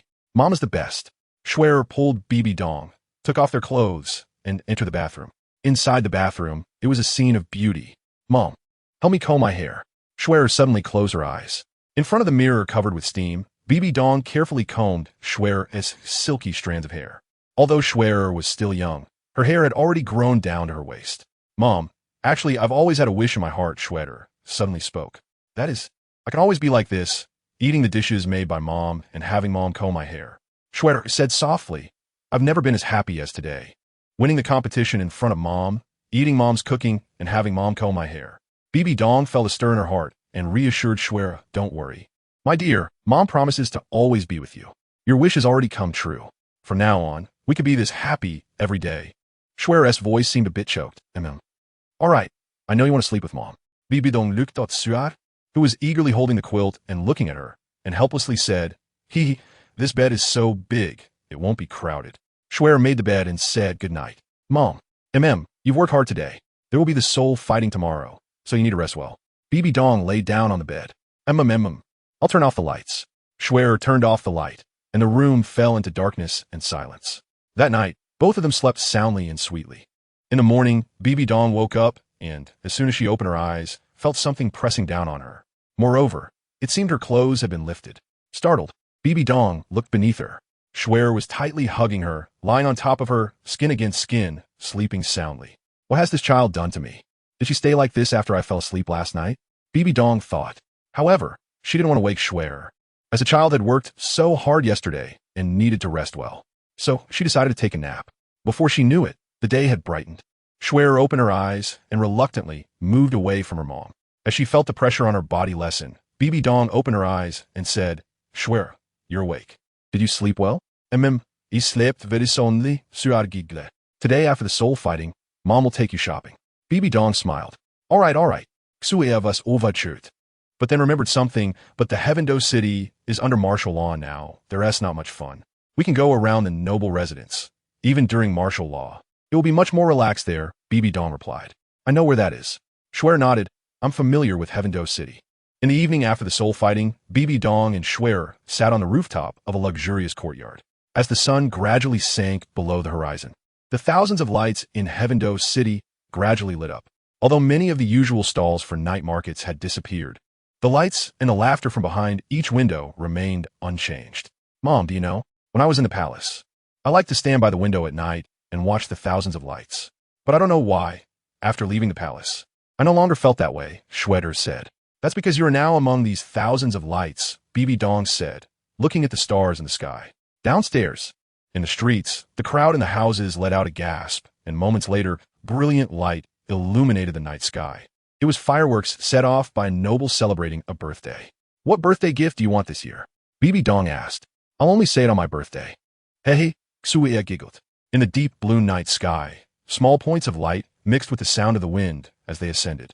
Then there was a brief silence, as if time had frozen and everyone stopped breathing, quietly waiting for that moment.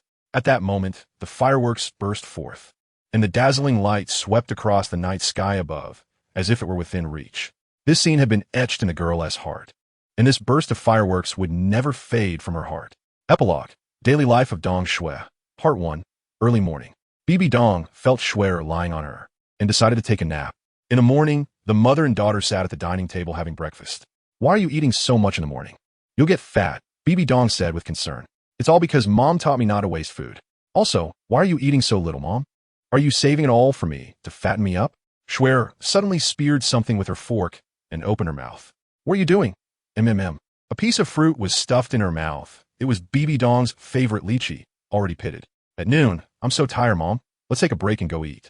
Schwer found a shady spot to stay in. The Heavendo city was so big, and the area around the palace was heavily patrolled. It would take days to explore it all. Take it slow. We'll get familiar with it after a few more days. All right, which place should we eat at? I want Mama cook. Then you can go back and eat the leftovers from yesterday. In the afternoon, at the Great Soul Arena, Schwer, you're not in good form today. Earlier, you could have reacted faster to dodge his skills. Why did you choose to endure it with your soul skills? I'll punish you by having you eat one less almond tofu tonight. No, Mom. In the evening, the mother and daughter came out of the bathroom wrapped in towels, their hair all wet. They took turns using the hairdryer soul guide to dry each other's hair. Schwer, where are you blowing it? It tickles so much. Hee. The room was filled with laughter. Late at night, it was time for bed, and Schwer had boldly climbed onto Bibidong, turning off the light. Bibidong had also gotten used to sleeping with Schwer in her arms every night.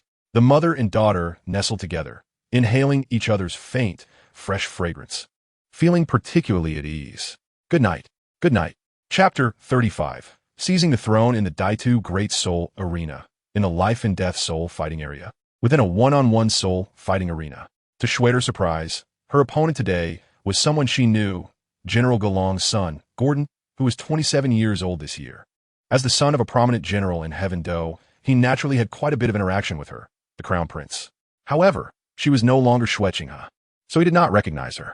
Schwet stood on the stage, releasing her angel martial soul, with a standard soul ring ratio of 2 yellow and 2 purple.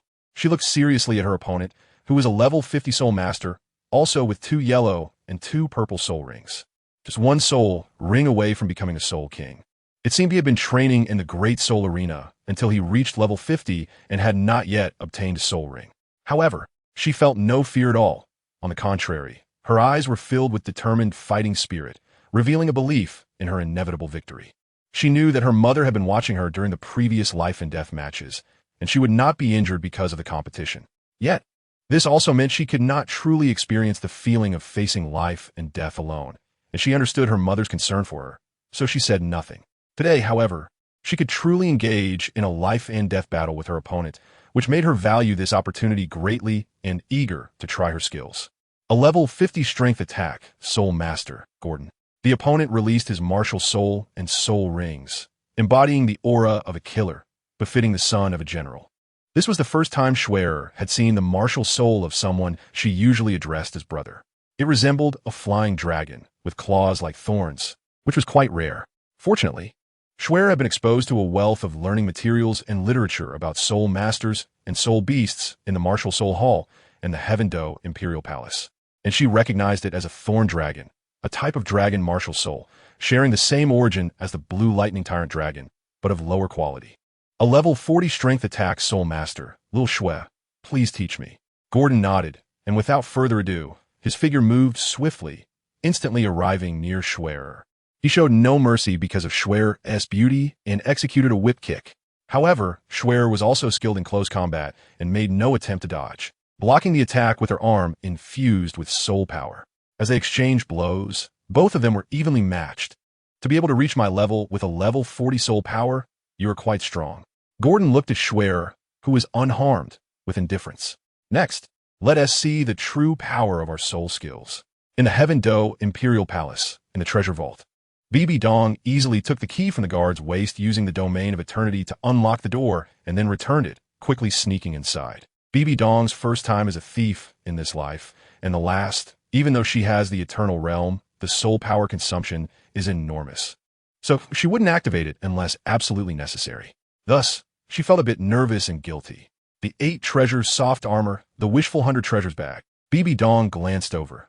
There were indeed many good items, but unfortunately, she only wanted the sea god's heart. This was a room for storing soul bones. Bibidong walked to the other end of the pavilion and took a cursory glance between the storage racks. The highest 8 soul bones were only around 80 or 90,000 years old. The Heaven-Do Empire was indeed lacking. After all, if 10,000-year soul bones were that easy to come by, Tang Hao wouldn't be so reluctant to use them, and Douluo wouldn't be so shocked. But if Shui found out that a thief had sneaked into the treasure vault of his Heaven-Do Palace and was critiquing the treasures collected by the Empire, he would probably be furious. Where exactly would the sea god's heart be hidden? Bibidong quickly toured the entire treasure vault, but found no trace. If it wasn't in the treasure vault, then where could it be? Bibidong used her powerful mental strength at the title Douluo level to scan the entire palace. There was nothing unusual, but it seemed there was a blind spot underground. Her mental scan was directly blocked there. A smile appeared at the corner of Bibidong's mouth, wanting to cover up her intentions. She had heard from Schwer when she introduced the Heaven-Do Palace that there were secret passages throughout the palace. Schwer had thoroughly investigated them and drawn up a detailed map for Bibidong, but she believed there must still be some oversights. Now, there was a place that could block her title Douluo's mental detection. There must be some secrets there, likely a hidden room that could shield detection, containing what she wanted. Following the secret passage, Bibidong headed deeper underground in the palace. However, this secret passage was quite peculiar, winding in and out, without the map. An ordinary person would surely lose their way, and she didn't know how much effort Schwer had put in to figure out the situation here. Feeling that the room below was where her detection was blocked, Bibidong frowned. There were no further paths leading down. It seemed that the hidden room did not connect with these secret passages. No wonder Schwer hadn't detected it. Looking ahead in the secret passage, there was a door, unmarked for what room it was. However, the map provided by Schwer indicated it was a soul guidance device research room. Schwer was indeed considerate. Bibidong smiled slightly at the map. She understood and could almost confirm that the sea god's heart was hidden here. But she didn't have a key. At this point, she couldn't care less. The final key condensed into a sword, easily cutting through the lock on the door. Behind the door was a large room, filled with various rare metal ores, and in the center was a metal experiment table, on which lay various soul guidance devices that had been cut open, such as the armor equipped by the Royal Soul Master team during the 24 Bridges Moonlit Night. What surprised Bibidong the most was a stone, although it looked unremarkable. With her keen perception of the aura of the divine, she could confirm that this stone had come into contact with the sea god's heart. A 10,000-year sacred pillar stone? Bibidong pondered for a moment. It didn't seem like it. The aura was too weak. Perhaps it was just an ordinary sacred pillar stone. But regardless of what it was, it could now be determined that the sea god's heart was indeed hidden here. Bibidong searched the room for mechanisms. But the sea of stars and the universe cover was not in this room. It must be in the secret chamber below. There must be some kind of mechanism that leads to that secret chamber. Chosen one, you already have the inheritance. Why have you come? A voice echoed her mind. Bibidong's beautiful eyes narrowed, quickly realizing the source of the voice was the sea god's divine sense within the sea of heaven and earth, warning her. To achieve dual divine coexistence, Bibidong said playfully, "Don't think I don't know what kind of god you are. In my opinion, even if it's other gods, or even the god King Azura, as long as their chosen inheritor suits your taste, you could put aside your principles and go for dual divine coexistence, right? Since that's the case, why not consider me? You should be able to sense that I possess the strength you require." Bibidong teased, waiting for the sea god's divine sense to respond. After a moment of silence, the voice spoke again. "You are not suitable.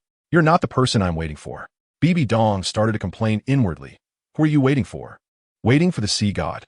"No way. He's only 1 year old. You can't possibly have taken a liking to him, right?" However, she also knew that the sea god was not paying attention to Tang San at this moment. In reality, the ones truly focusing on Tang San were those who were involved after he came into contact with the sea god's protective barrier. "What can you wait for here? You say I'm not suitable for you, but I know many people who might be suitable for you," Bibidong said. "How about we make a deal?" There was no response from the voice. "Even if you are unwilling, you cannot change the fact that I can take you out of here to travel the continent. I will help you find a suitable successor, and you must choose him as your successor when someone who meets the standards for divine inheritance comes before you. Of course, that's all there is to it. Whether he can pass your inheritance assessment depends on him," Bibidong said slowly. "The inheritance of a god is not something you can manipulate at will." The voice replied again, with a hint of anger. "Can't I manipulate it? Can't you feel it?" Bibidong smiled, and the martial soul of the demonis appeared, with a faint golden light gathering between her brows, the key of the end releasing divine power, completely isolating this space. The space gradually became illusory, forming a secret realm-like effect. Who exactly are you?" The voice was somewhat shocked and trembling. Although Bibidong's strength was still shallow, the martial soul and divine power she released had a sense of oppression that surpassed heaven and earth. Especially that sword in her hand, whose might far surpassed that of the sea god's trident. "Maybe I can't erase this strand of your divine thought right now. But given time, I can do it," Bibidong said with a smile. "Once I erase your divine thought, even if your sea god position is not stolen, at the very least, you will no longer be able to pass on your inheritance. The one who obtains it will be able to freely open the sea god inheritance, and you will have no say in it. So choose." Bibidong quietly waited as the space seemed to become more and more illusory, about to be separated from the Douluo continent. A crystal-clear triangular object emerged from the ground, floating in front of Bibidong. It was the sea god's protective barrier. "Don't worry, I will find you an excellent successor." Bibidong played with this peculiar object, with shimmering blue light and precious light swirling within. Strange energy fluctuations continuously emanating from it. On this blue triangular object, rippling wave-like patterns appeared, which seemed alive, with circles of blue light flashing, filling the room with a faint precious light. After storing it in her soul guide, as the divine power was retracted from the space gradually stabilized, returning to normal. Bibidong walked out. In the divine realm, the sea god looked up at the sky where the recent anomaly had occurred. "Is this the chosen successor of that god?" The sea god murmured, "I don't know whether this is a blessing or a curse for my divine realm." Chapter 36. Capturing people watching his thorn dragon being completely defeated by his opponent's terrifying flames, Gordon's heart sank. This was the first time he found himself at a disadvantage against an opponent with lower soul power than himself. As a descendant of a military family, he had naturally been on the battlefield, and a soldier's pride did not allow such a situation to occur. Moreover, this was a life-and-death battle. Being at a disadvantage meant that if the opponent had the intent to kill, there would be no rules against it. His second soul skill, Thorn Armor, and fourth soul skill, Dragon's Thorn, lit up simultaneously. A thick layer of thorn armor covered Gordon, while his muscles were also enhanced. His explosive power several times stronger than before. His hands transformed into dragon claws, covered with thorn-like spikes. Gordon's calves tensed, and then he jumped up, charging toward Schwerer with astonishing speed, an immense momentum, mixed with a hint of killing intent. Schwerer transformed her soul power into the ultimate fire attribute and activated Angel Assault, clashing hard against her opponent. Even the blue lightning Tyrannosaurus Rex could not compete with the ultimate fire, let alone a thorn dragon. The ultimate fire enveloped Gordon's entire body, and the protective thorn armor became the best catalyst for the ultimate fire, constantly eroding his soul power. Meanwhile, the dragon claws had already been neutralized by Schwetter's soul skill, leaving behind a pair of charred, red hands. It was precisely because Schwetter was 10 levels lower in soul power that he managed to survive. Gordon was blasted away by the impact generated from Angel Assault, falling to the ground and rolling in pain. Schwetter walked toward him. Her slow footsteps in his ears sounded like the tolling of death's bell.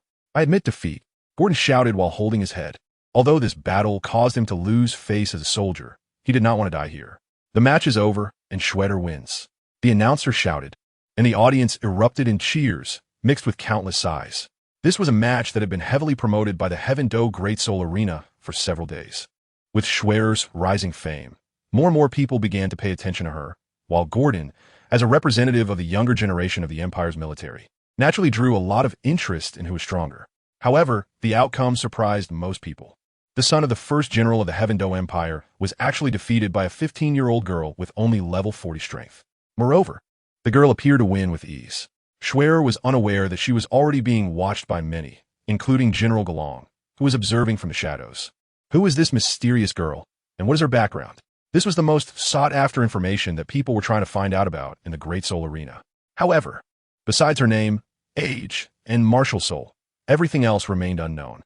A mysterious girl with such terrifying strength, it seems necessary to investigate thoroughly. If she is from an opposing force, she poses a significant threat to our Heaven Do Empire, and we should find an opportunity to eliminate her, Galong pondered. Turning away from the audience, he needed to take his son for treatment. Schwetter stopped in her tracks, squatting down to look at her opponent, who was rolling on the ground in pain from the burns. "I don't want to kill you. I just want to treat your injuries," she said. Then, Schwetter extended her hand and placed it on Gordon, converting her soul power into the ultimate ice attribute, continuously neutralizing and melting the ultimate fire on him. As Schwetter continuously output her soul power, Gordon's skin, which had turned fiery red due to the fire, gradually returned to normal. This left Gordon greatly astonished. How could one person possess two types of soul power at the same time? This exceeded his understanding. If the opponent had seriously injured him with fire and then frozen him with ice, he would certainly have died without a doubt. However, he did not think the other party was acting out of goodwill. On the contrary, in his view, the fact that she easily defeated him in front of so many people and then treated him was a great humiliation. As a soldier, he believed in the principle, better to be killed than to be humiliated. After this battle, his reputation in the Heaven Do Great Soul Arena, in his father's eyes, and among the Heaven Do army, would surely be ruined. He would be laughed at by the audience, disappoint his father, and his prestige in the army would plummet, with the soldiers no longer admiring him. And the root of all this was this woman in front of him. Gordon gritted his teeth in hatred, wishing he could immediately launch a sneak attack on Schwetter as she was getting off the stage, but he also understood that if he did that, it would only invite further disdain, and his reputation would be even more affected. "Gordon," a deep voice called out. Gordon turned to see his father, Galong. "Get down quickly. What do you look like lying on the stage?" Galong said with a dark expression. Gordon gritted his teeth, stood up, and limped down from the stage. "Father, it's not that I lack skills, but the opponent has issues." "Shut up. Aren't you embarrassed enough already?" Galong shouted.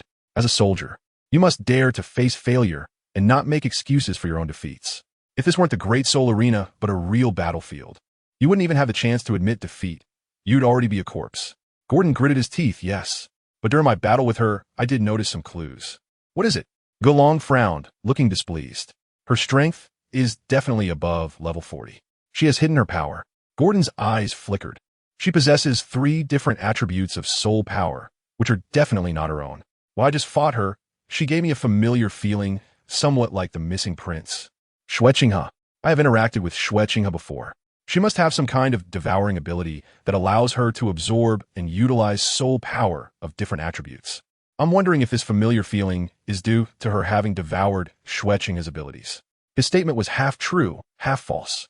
The feeling he sensed that was similar to Schwetchinghe was also vague. It was merely a slight resemblance based on the other person's words and actions. However, he didn't want to lose face, and, recalling the recent citywide lockdown due to Schwetchinghe's disappearance, he decided to take this opportunity to regain some dignity by linking this matter to it. The disappearance of the Tiando Empire's prince is a major issue.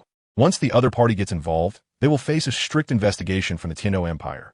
Moreover, his father is a general in the army, so he will certainly be responsible for this matter. By then, if the other party falls into his hands, he can say whatever he wants, and his lost reputation will be restored, earning him a name from merit as well. Are you sure? Gulong was greatly alarmed. This matter is extremely important. Are you confident? He had a faint feeling before that the prince's disappearance had left him exhausted these past few days, and coincidentally, a mysterious girl appeared at the Great Soul Arena. However, he hadn't found any connection between the two until he heard Gordon's words, which linked many aspects together. Gulong thought to himself, it can't be wrong. Gordon said, otherwise, with my years of military experience, how could you not know my strength, father?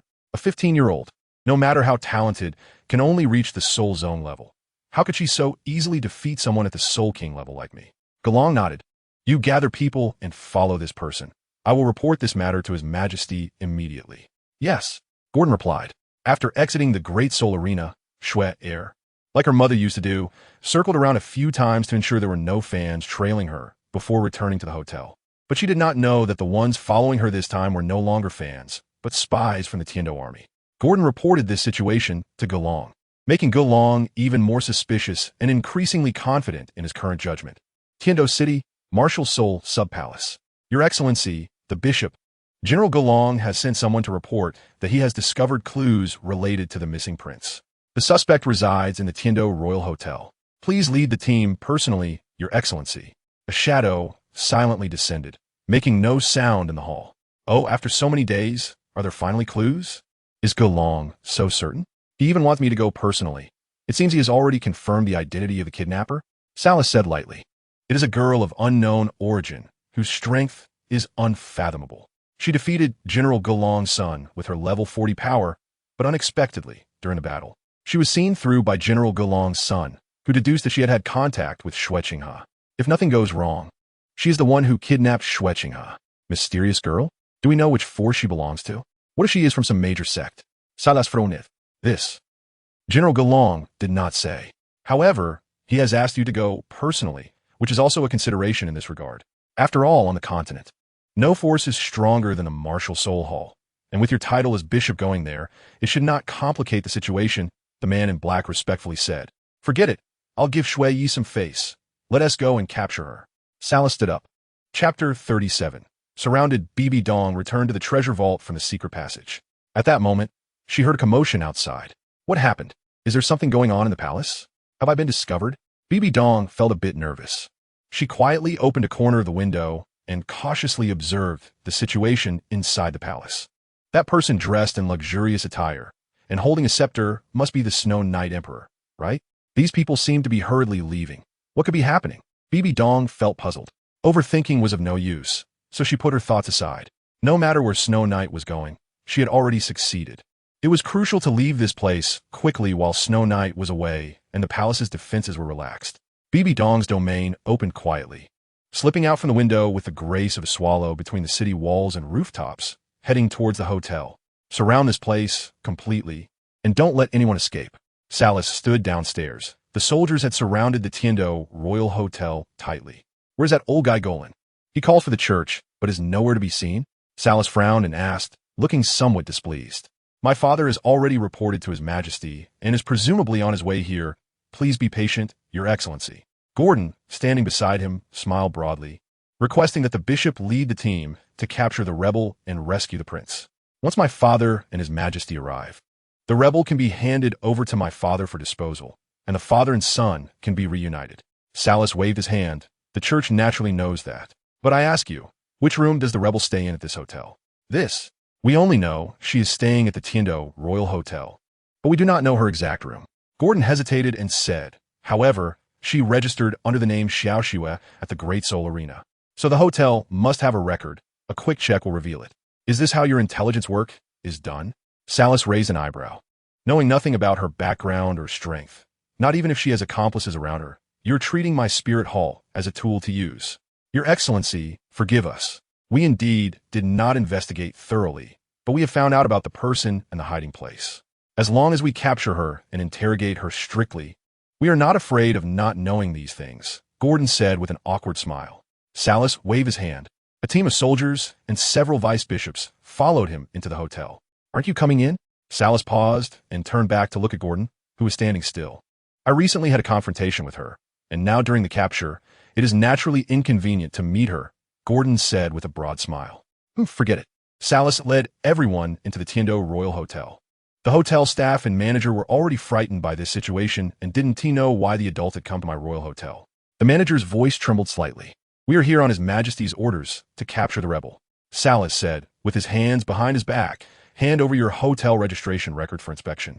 The records were quickly brought over, and Salas flipped through them. Xiaoshu, he muttered, quickly finding a room registered over 10 days ago. The handwriting was elegant, leaving the name Dong Shui. What do these two look like, and what were they wearing? What was their condition upon arrival? Salas asked. They were both dressed ordinarily, but had an extraordinary aura, and also held top-tier VIP cards. We suspect they might be some noble who wishes to keep their identity secret. They go out every morning and return to the hotel in the evening. Usually, they travel together, but today it seems only one has returned, the staff stammered, each adding to the statement, forming this paragraph. Salas felt a surge of vigilance in his heart. It seemed this suspect had a companion who had not shown up today. There is no time to lose, act quickly. Salas said solemnly, anyone who dares to obstruct will be treated as a rebel and taken down. Yes. The soldiers had already tightly controlled each floor, entering a state of alert. Shui was in the kitchen of her room, practicing how to make boiled cabbage. Once I learn it, I'll surprise Mom by making it for her. She will definitely be amazed, Shui thought, wondering how Mom would evaluate my cooking skills. There was a knock at the door outside. Mom is back. Shui hurriedly put the lid on the pot. She mustn't let Mom know she was secretly learning to cook. Otherwise, there would be no element of surprise. Shui walked towards the door. Suddenly, she felt something was off. An uneasy feeling surged in her heart. Mom wouldn't knock like that. This is not Mom. Listening to the urgent knocking, it definitely wasn't the hotel staff either. They wouldn't be so disrespectful to the guests of a top-tier room. Shui's expression turned serious. Her soul power gathered, ready in a defensive posture. The soundproofing of the room was excellent, preventing her from sensing the situation outside. She had no idea how many people were there or what their purpose was. She held her breath, silently stepped back, and hid in the cabinet by the window. At the moment she hid in the cabinet, she caught a glimpse of layers upon layers of Tiando soldiers downstairs through the corner of her eye. What is going on? Shui broke out in a cold sweat inside the cabinet. Why had the Tiando army surrounded the hotel? With a loud crash, the door was broken open, and soldiers filed in, nervously surveying and securing the room. Salas looked at the empty room with a frown, but soon noticed a wisp of steam slowly rising from the pot on the kitchen stove. Come out. I know you are here. Hand over the hostage. Surrender. And perhaps you can save your life. Salas scanned the room and said slowly. The room remained calm, as if there was no one else apart from them. It seems you want me to find you before you show yourself? A sharp glint flashed in Salas's eyes. Search. The soldiers immediately began a thorough search of the room, inspecting every tile and behind every door carefully. No need to. A clear voice came out, and Salas and the others looked in the direction of the sound. A wardrobe was pushed open from inside, and a girl, though young, already possessed a somewhat stunning beauty, walked out slowly. Salas suddenly felt this face was familiar. It seemed he had seen it somewhere, but he couldn't recall for a moment. There is only me here. You have the wrong person. There is no hostage you seek. Shui said, whether we have the right person or not. Let's talk after you come with us. Salas waved his hand. Take her away. Continue the search. Shui looked at Salas, her brows tightly knitted. You are from the spirit hall? Recognized me? A strange smile appeared on Salas's face. Take this opportunity to explain your purpose and the forces behind you. My spirit hall might spare your life considering the relationship with your backing. Otherwise, you will be treated as a rebel by the Tiando Empire, and facing the gallows would not be good. You are from the spirit hall. Why would you help the Tiando Empire find the missing Shui Qinghe? Xuya Uskit. Oh, knowing so much about the prince's disappearance. It seems our church did not find the wrong person. Golan and his son really have some skills. Salas shook his head. You don't need to know this. Golan and his son, did they tell you? A glint of coldness flashed in Shui's eyes. All right, no more idle talk. Since you are unwilling to speak, then it will be handed over to the Tiando Empire for interrogation. I've already given you a chance. If you don't seize it, you can't blame us. Salas waved his hand. Take her away. The soldiers closed in, pressing forward step by step. A hint of anger rose on Shui's face. Her identity was special and inconvenient to expose, and moreover, the purpose of her mother bringing her on this trip was absolutely confidential. Otherwise, They wouldn't have traveled in stealth. It seems the only way out is to fight my way out. Xue bit her silver teeth. Her soul power gathered in her hands, and with a punch, she blasted away the two soldiers in front of her.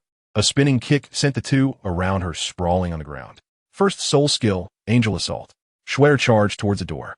The soldiers formed a wall, blocking Xue's path. However, Xue could no longer care about that. Her soul power was pushed to the limit, continuously clashing hard with the soldiers in front of her, pushing them aside. The armor on the soldiers made her hands feel numb from the impact. Indeed, her strength was extraordinary, with only level 40 soul power. She possessed an aura not inferior to that of Soul King. Saras clasped his hands behind his back and said, "If it weren't for the fact that the Heaven Do Empire specifically requested you, our sect would definitely have kept you to join the Spirit Hall. What a pity for a genius."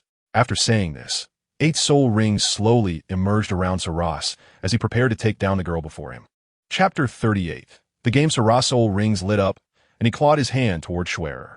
A figure flashed by, and one hand embraced Xue while the other palm faced Saras. Just as Saras was about to question who had arrived, he was horrified to discover that he was completely no match for the person in front of him. The terrifying pressure of the opponent's soul power was clearly a level above his own, with the shockwave produced by the collision of their soul powers. Saras was sent flying and crashed heavily against the wall. Struggling to get up, he looked up to see a figure surrounded by a circle of blood-red soul rings emanating a terrifying aura, making it hard for him to breathe. He had no time to think about why the person before him had only one soul ring, and it was a 100,000 year soul ring. When a cold voice reached his ears, "You should be grateful that you didn't harm her." Saras was taken aback. The voice sounded somewhat familiar, and he broke out in a cold sweat, stammering, "Your Holiness the Pope?" Yes, it seemed in an instant his brain had figured everything out. From a name registered as Dong to the soul ring configuration that surpassed the norm for soul masters, everything indicated that the person before him was the current Pope of the Spirit Hall, the only dual soul owner on the continent, Bibidong, even though the person before him was dressed ordinarily. The voice and appearance were exactly the same as the Pope he had seen during the coronation ceremony of the new emperor. Saras knelt on one knee and saluted. "I did not know Your Holiness graced this place with your presence. We have failed to welcome you properly. Please forgive us." "It's rare that you still remember me and acknowledge me as the Pope," Bibidong said. "The Pope is joking. We simply did not expect you to come here." Saras replied respectfully. "I thought you were the dogs of the Heaven Do Empire, allowing the Heaven Do Empire to command you to act against my Spirit Hall Saintess." Bibidong glanced at Saras and asked, "Why did the Heaven Do Empire capture her?" Saras was greatly shocked. The girl named Xiao Xue before him was actually the Saintess of the Spirit Hall, and he, as the main church leader, had not heard a thing about it. "We are truly deserving of death. Not knowing the Saintess was here and offending her, we voluntarily plead guilty and are willing to accept the Pope's punishment." Saras buried his head down, beads of sweat dripping from his forehead. "I heard it was because they suspected I had kidnapped Xue Qinghe, and the Golong father and son reported it. My opponent in the soul fighting this afternoon was this Golong's son, who, after being defeated by me, inexplicably accused me." Xue whispered close to her mother's ear. Bibidong frowned and then asked Saruth, "Does the Heaven Do Empire have any evidence?" Saruth hesitated for a moment and replied, "This was reported to me by the Goran father and son. They said they have found the person who kidnapped the prince, right here, and asked us to come and capture them. As for how they confirmed it, we do not know. By the way, Goran has reported this matter to the Snow Knight Emperor, so they must be on their way here and will arrive shortly." "You mean Snow Knight is coming here too?" Bibidong suddenly felt that things were not looking good. "Yes. I ask Your Holiness to quickly take the Saintess and avoid this place. Otherwise, given the current situation, it will be hard for Snow Knight not to suspect that our Spirit Hall kidnapped Xue Qinghe. If they confirm it, they might even declare war on our Spirit Hall," Saruth said, breaking into a cold sweat and speaking anxiously. Bibidong now understands that the current situation is far more complex and severe than she had anticipated. After all, if not handled properly, it could indeed lead to a declaration of war between the Heaven Do Empire and the Spirit Hall, which is the last thing she wants to see. Watching Bibidong fall into deep thought, Salas said, "Rest assured, Your Holiness, I will leave no one alive here. No one will leak the news of your presence and your identity as the Saintess." After saying this, Salas waved his hand towards the surrounding soldiers, but was surprised to find that everyone present, except for the 3 of them, stood still as if they had been frozen. "No need for that. This is the effect of my domain." The time spent in our domain is not perceived by them. In their perception, we are merely a shadow that flashed past them. Unaware of any situation here, Bibidong stopped Salus. Salus widened his eyes. Such a powerful soul skill is indeed worthy of 100,000 years. First, tell me why the Heavendo Empire asked our spirit hall to intervene in this matter, Bibidong said. Yes, your holiness, Salus replied respectfully. Not long ago, Shui suddenly allowed our spirit hall to intervene in various affairs of the empire, saying that the Heavendo Empire has always had a good relationship with the spirit hall. Now, that Heavendo is facing difficulties in finding people. Our spirit hall is more capable and trustworthy than other forces, so he let us participate. I have also been using this opportunity to expand our influence in the Heavendo Empire's soul master community. Against this backdrop, more than 10 days ago, news came from the palace that Shui Qinghe had gone missing.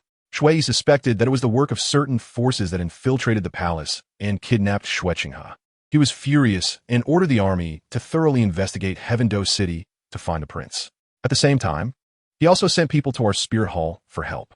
Initially, I intended to refuse, but since Shui had already reused people from our spirit hall in various affairs of the empire, I naturally couldn't refuse such a significant matter as the prince's disappearance. Moreover, I also intended to use this opportunity to expand our influence in Heavendo City, so I agreed. Bibidong frowned tightly, looking at the messy room. Is this how you investigate the disappearance of the prince? Yes, Saruth replied with a stiff neck. Shui is truly cunning, accurately reading people and strategically adept, worthy of being a great leader, Bibidong sighed. Your Holiness, what do you mean by that? Saruth asked, confused. Expanding our influence in the spirit master community, is this how you expand it? Bibidong looked at the once cozy room, now turned into ruins. You are ruining the image of my spirit hall among the vast spirit masters. To put it simply, you are ruining our reputation.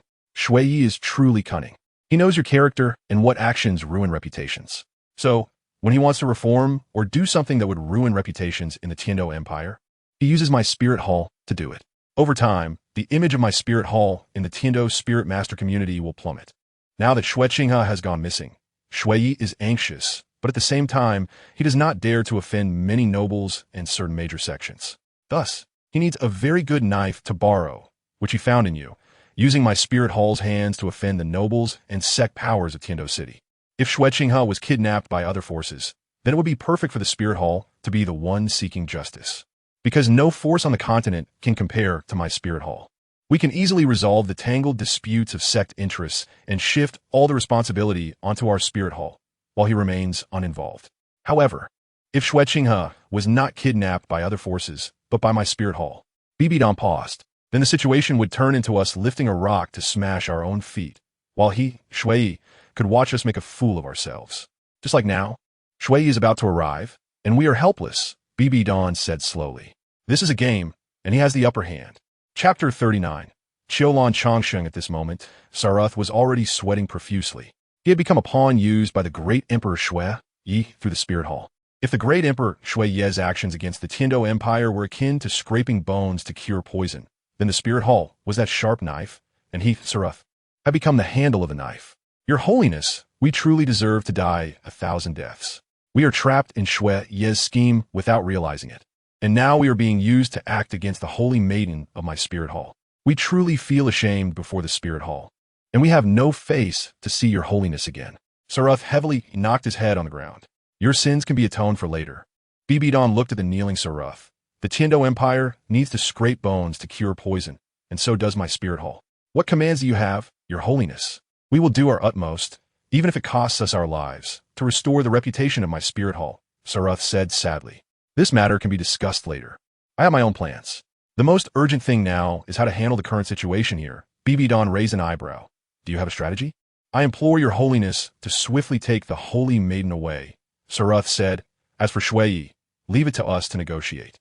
We will not leak any information regarding your holiness and the holy maiden. How do you plan to negotiate?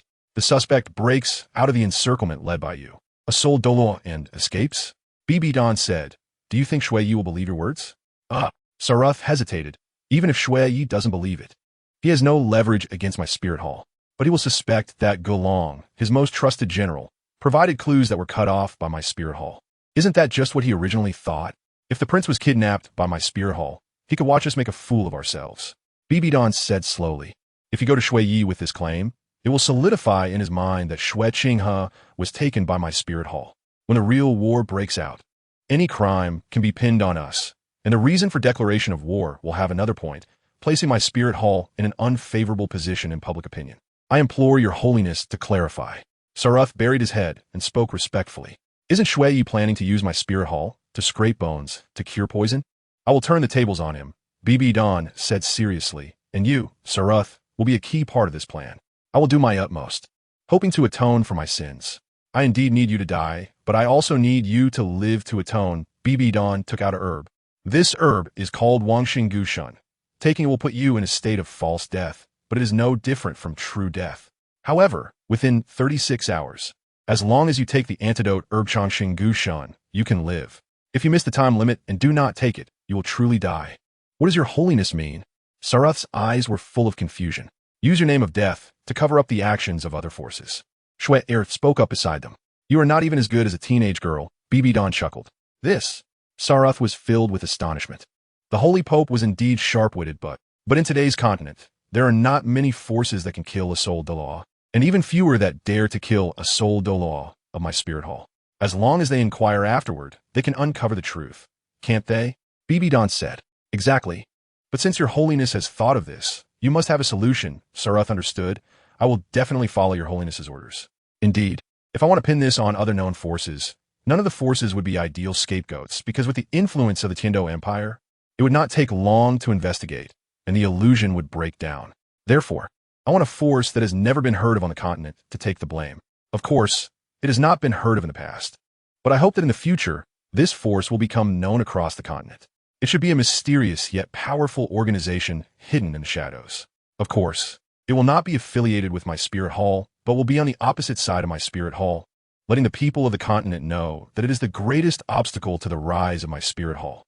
This way, if in the future various ambitious individuals on the continent form an alliance against my spirit hall, it will be the backbone of that alliance, even the leader. It will be like a net spread across the world, ensnaring all major anti-spirit forces, waiting for them to form an alliance and confront my spirit hall, at which point it will be time to close the net and catch them all. At this moment, Sarath was greatly shocked. The Holy Pope's foresight and depth of strategy had left even a man of his age feeling unable to see through it, even a tinge of fear rising in his heart. Fortunately, he served the Spirit Hall and the Holy Pope, quietly being a pawn of the Holy Pope, and he dared not inquire too much about the situation on the continent. Your Holiness, all of this is your plan, a secret within secrets. Is it appropriate for you to say this to me? Sarath felt uneasy. Of course, you are one of the founders of this force. Without you, how could this sect be organized? Bibidong smiled. From this day on, I will remove Sarath from the position of Platinum Pope of the Spirit Hall branch in Tiando City, and you will serve as an elder of this dark force, developing the sect in the Tiando Empire. The sect will primarily absorb wandering spirit masters, with the secondary goal of nurturing disciples from other forces. All disciples will first be managed by the outer sect, and in time, we will absorb those who are trustworthy and exceptionally talented as inner disciples. Inner disciples must be loyal to the sect and be willing to sacrifice for it. Only inner disciples have the right to know about this plan and the truth of the sect. Of course, once informed, they cannot withdraw and must maintain absolute confidentiality. The sect does not have a permanent address, but you can establish contact points on your own. Your usual base will be infiltration, such as undercover work in major sects and forces. Of course, if someone can infiltrate our spirit hall, that is their ability, and if they can do so without being discovered, I will reward them even more. That's all I can think of for now. Further matters, such as sect regulations, will be communicated to you by designated personnel. It is not convenient to discuss more at this moment. Yes, Your Holiness. I will remember and will not fail Your Holiness's trust. Salas said, Wait, should I address you as the sect master now? No. Bibidong shook her head. Although I founded this sect, I will not be the sect master. After a while, I will let you meet your sect master. Your Holiness, you missed the most important information, the name and emblem of the sect. Salas had already taken a rebirth goo and asked, Autumn Orchid, under the hall of Luosheng. Bibidong took out a flower of autumn orchid and placed it in Salas's arms. The sect takes the autumn orchid as its faith, named Luosheng Hall. Under Luosheng Hall, the autumn orchid lives long. Chapter 40. Investigating the case, this is the situation. The entire imperial army in the hotel has been injured and collapsed, and no one saw what the person who kidnapped the prince and rescued the suspect looked like. According to the soldiers' descriptions inside the house, the girl attacked them, seemingly trying to rush out, and then a shadow flashed by, moving extremely quickly, and no one could see who it was. After that shadow passed, the girl disappeared, and Bishop Salas was also knocked to the ground. Shui Yi and his group had already arrived at the scene, and Gailong was respectfully reporting the situation in the hotel to Shui Yi. "Where's Salas? Let him come see me." Shui Yi did not change his expression upon learning of the suspect's escape and said calmly, "Bishop Salas is severely injured and is being treated by our healing soul masters." Gailong said, "What did you say?" Shui Yi's expression finally changed. "Salas is injured?" "Yes, and it is a very serious internal injury caused by a soul power impact." Gailong hesitated for a moment, but still reported truthfully. "Salas, as the platinum bishop of our Heaven-Do City Spirit Hall branch, is already at the soul Douluo level. What level do you think the person who could injure him is?" Shui Yi frowned and asked. To speak frankly, from the soldiers' descriptions, Bishop Salas was injured and fell only in the moment that Shadow appeared, which means he only exchanged one move with his opponent. To injure him in one move. Gailong fell silent for a moment. The opponent can only be at the title Douluo level, and it is very likely a super Douluo. Title Douluo? Who is it? Which force? Shui Yi asked sharply. There are only a few titled Douluos on the continent today. Which force would do such a thing? The three great sects? Or the star Luo Empire? Looking at Gailong deep in thought, Shui Yi's voice turned colder. The possibilities of these forces are slim. I am worried that this is a well-orchestrated play by the Spirit Hall for me to see. A soldier stepped forward and saluted, respectfully saying, "Just confirmed by the military doctor, Bishop Salas has died from his injuries." "What?" Shui Yi and Gailong exclaimed simultaneously. "Is the news confirmed?" Multiple military doctors have verified it rigorously, and there is even a healing soul master of the soul saint level who has confirmed that the information is reliable. The soldier said, "Understood, you may leave." Gailong turned around and said to Shui Yi, "Your Majesty, I also suspected it was the Spirit Hall's doing before. But when I examined the scene, I found something unusual." "What is it?" Shui Yi asked curiously. "A flower quite rare, but I've been on many campaigns and have seen a lot.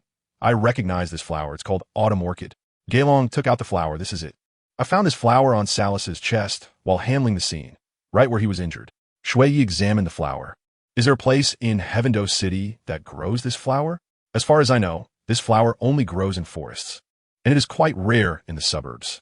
If there is such a flower in the city, it can only be artificially transplanted." Gailong shook his head. "I have never seen this flower in Heaven-Do City." "Forget it. We will investigate the source of this flower later. Now that Salas is dead, what do you think?" Shui Yi asked. "It is impossible for the Spirit Hall to orchestrate a play that costs the life of a soul Douluo, even if it is, as your Majesty thinks. The prince was kidnapped by the Spirit Hall. The value of a soul Douluo far exceeds that of Xue Qinghe. The cultivation cost and time are immense. And the Spirit Hall would not do such a self-harming act," Gailong said, combining the flower that appeared at the scene. "Could it be that this matter really has nothing to do with the Spirit Hall? It seems I may indeed be overly cautious about the Spirit Hall, thinking of them in everything." Shui Yi shook his head. "But if it is not the Spirit Hall's doing, what force could it be?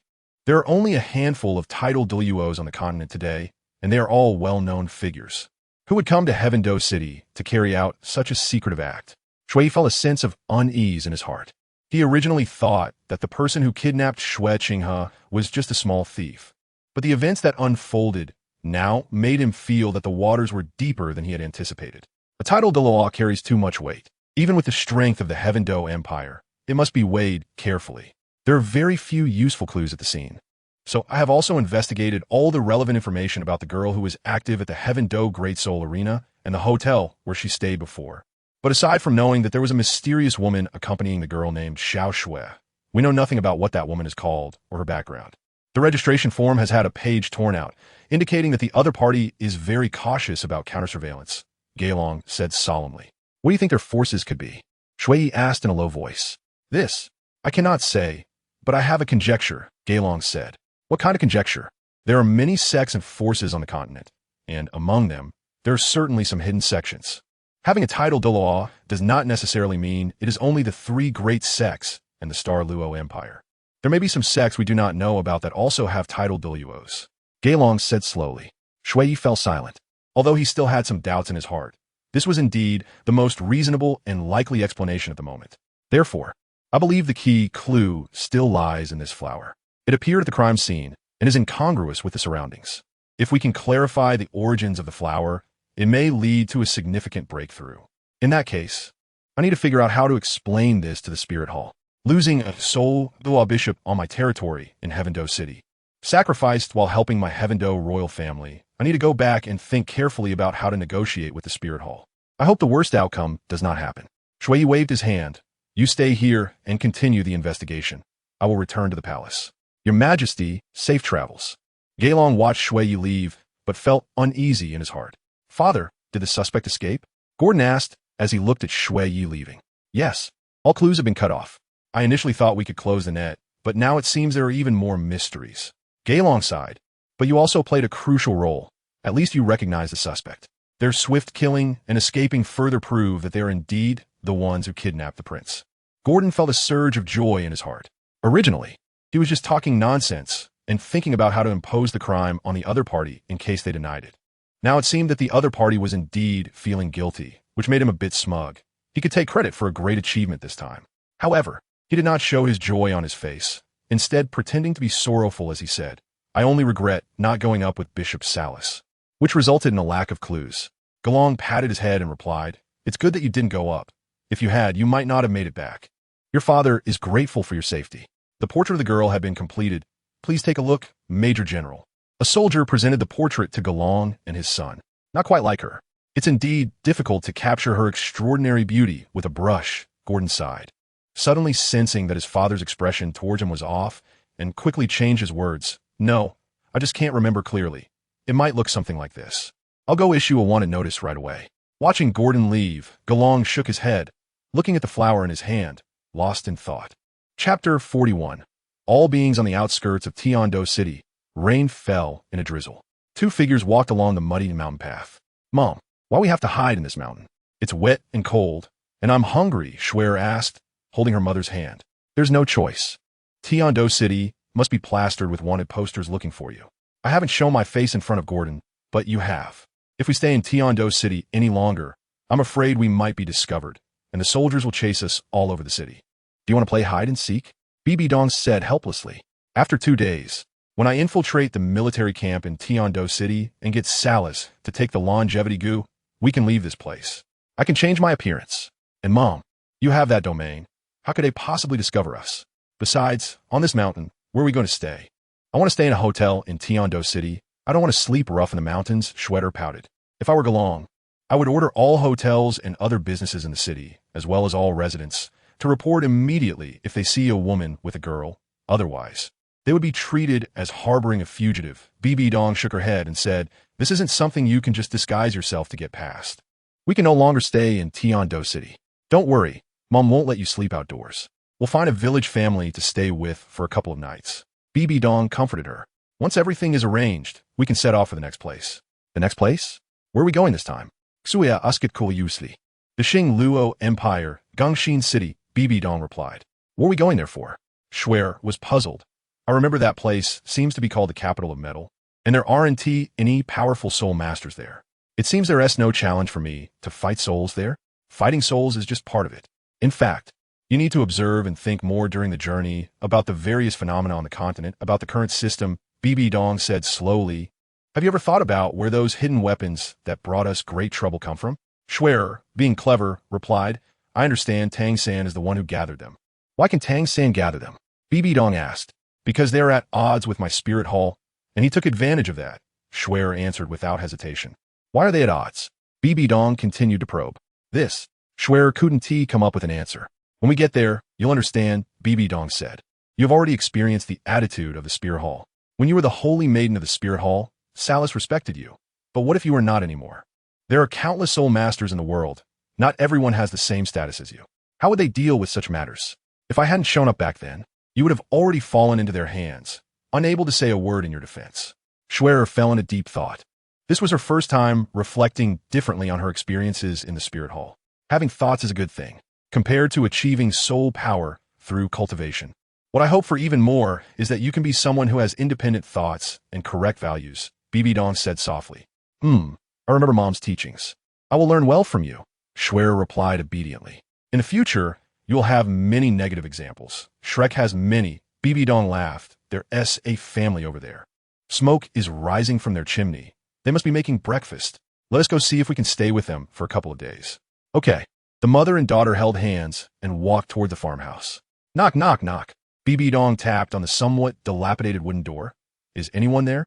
No one. Bibidong waited for a moment. That's strange. There's smoke coming from inside.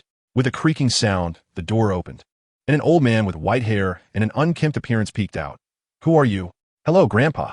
We came a hike in the mountains, but got lost here since we aren't familiar with the area.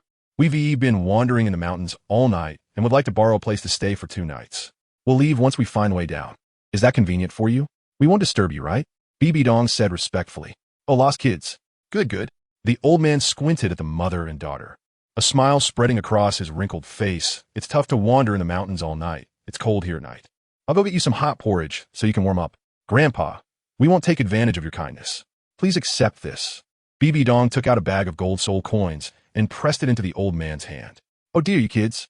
The old man pushed the money back, his hand shaking. Just having you here to chat with this old bone of mine makes me very happy. There's no need for this. Come, come, come. Come in and sit. The old man turned around, warmly inviting them in. I'll go get you some porridge. Bibidong felt a bit helpless. She didn't want to owe anyone a favor. Grandpa, you should keep it. Our sudden visit has caused you trouble, and I feel bad about it.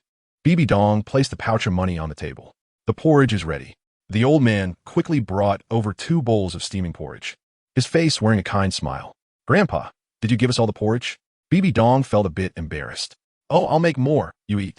The old man didn't mind at all. I'm old. I'm not in a hurry to eat. It's you young ones who need to pay attention to your health. Grandpa, how can you say that? You must accept this money, Schwer said. Sigh, you don't know. I've been living here alone for over 10 years. Just thinking if someone could come and talk to me. But it's always just me talking to myself every day. And even the occasional passerby doesn't want to bother with this old bone of mine. I might not have much time left, and I was hoping to chat with someone before I die. Thank you for coming to this place. You can help me fulfill my wish in my final days. The old man spoke slowly, his voice revealing a sense of desolation. Both Bibidong and Schwer were moved. Don't you have any relatives? Haven't they come to see you? Bibidong asked. Sigh, my son was conscripted by the Heaven-Do Empire a long time ago, and I haven't heard from him in years. He might have already died in the army. The old man's voice dropped significantly. After my son left, I raised his daughter by myself. What about your granddaughter? Xuya Asket. The old man looked at Schwer, his eyes filled with kindness. My granddaughter was about your age when she left, just as beautiful as you. She was so mischievous and cute, always calling me grandpa and asking for candy. I wonder how she is doing now, and if anyone is still giving her candy every day. The last sentence choked him up, clearly reminding him of his granddaughter who had long since left, leaving him to live here alone and lonely. What exactly happened to her? Bibidong felt uneasy. It's a long story. That day, a group of soldiers burst into our home and insisted on taking my granddaughter away. I was frantic and quickly tried to stop them, holding onto their legs and asking where they were taking her. They said the royal family needed a batch of maids, and my granddaughter had caught their eye. I should feel honored. They threw me a few copper coins to avoid trouble. How could I accept that? I was so anxious, shouting and trying to block them, but I was no match for them. They were all strong and soon beat me until I spat blood. When I woke up, I never saw my granddaughter again. The old man's voice was very low and soft, as if he was trying hard not to recall the situation, but he spoke clearly, showing that the events of that day were deeply etched in his heart. Bibidong and Schwer fell silent. They didn't know how to comfort the old man. Perhaps any consolation would be in vain. The old man had been living here alone for over a decade, and he might have grown accustomed to a life without descendants. When he was at home, talking to himself, he probably still subconsciously believed that his grandchildren were around, right? As for his granddaughter's life, Bibidong knew some details and could naturally imagine it. She could envision her being a maid in a sect or royal household, or a server at the Tindo auction house, or perhaps even an item being auctioned off, bought at a high price by certain individuals. What they would do with her afterward, Bibidong didn't dare to think about and didn't want to either. Grandpa, your porridge is really delicious. Bibidong suddenly changed the subject with a smile. Yes, Grandpa, it's really good, Schwer said as she drank the porridge, using the bowl to hide her face, preventing the old man from noticing the tears sliding down her cheeks. Chapter 42, Grand Burial. There shouldn't be anyone here. Let's start. Bibidong led Shui Er to a secluded grove and took out the Han Hai Qian Kuan, saying, Shui Er nodded, also not dragging her feet, guiding the Han Hai Qian Kuan above her head, sitting cross-legged, concentrating her mental energy, attempting to infuse it within. Bibidong watched this scene, with circles of blue light flickering around Shui Er. It seemed that the sea goddess heart had reacted, but she did not know what the final result would be. After all, Bibidong had not yet found a way to elevate Shui's angel god to the level of a god king.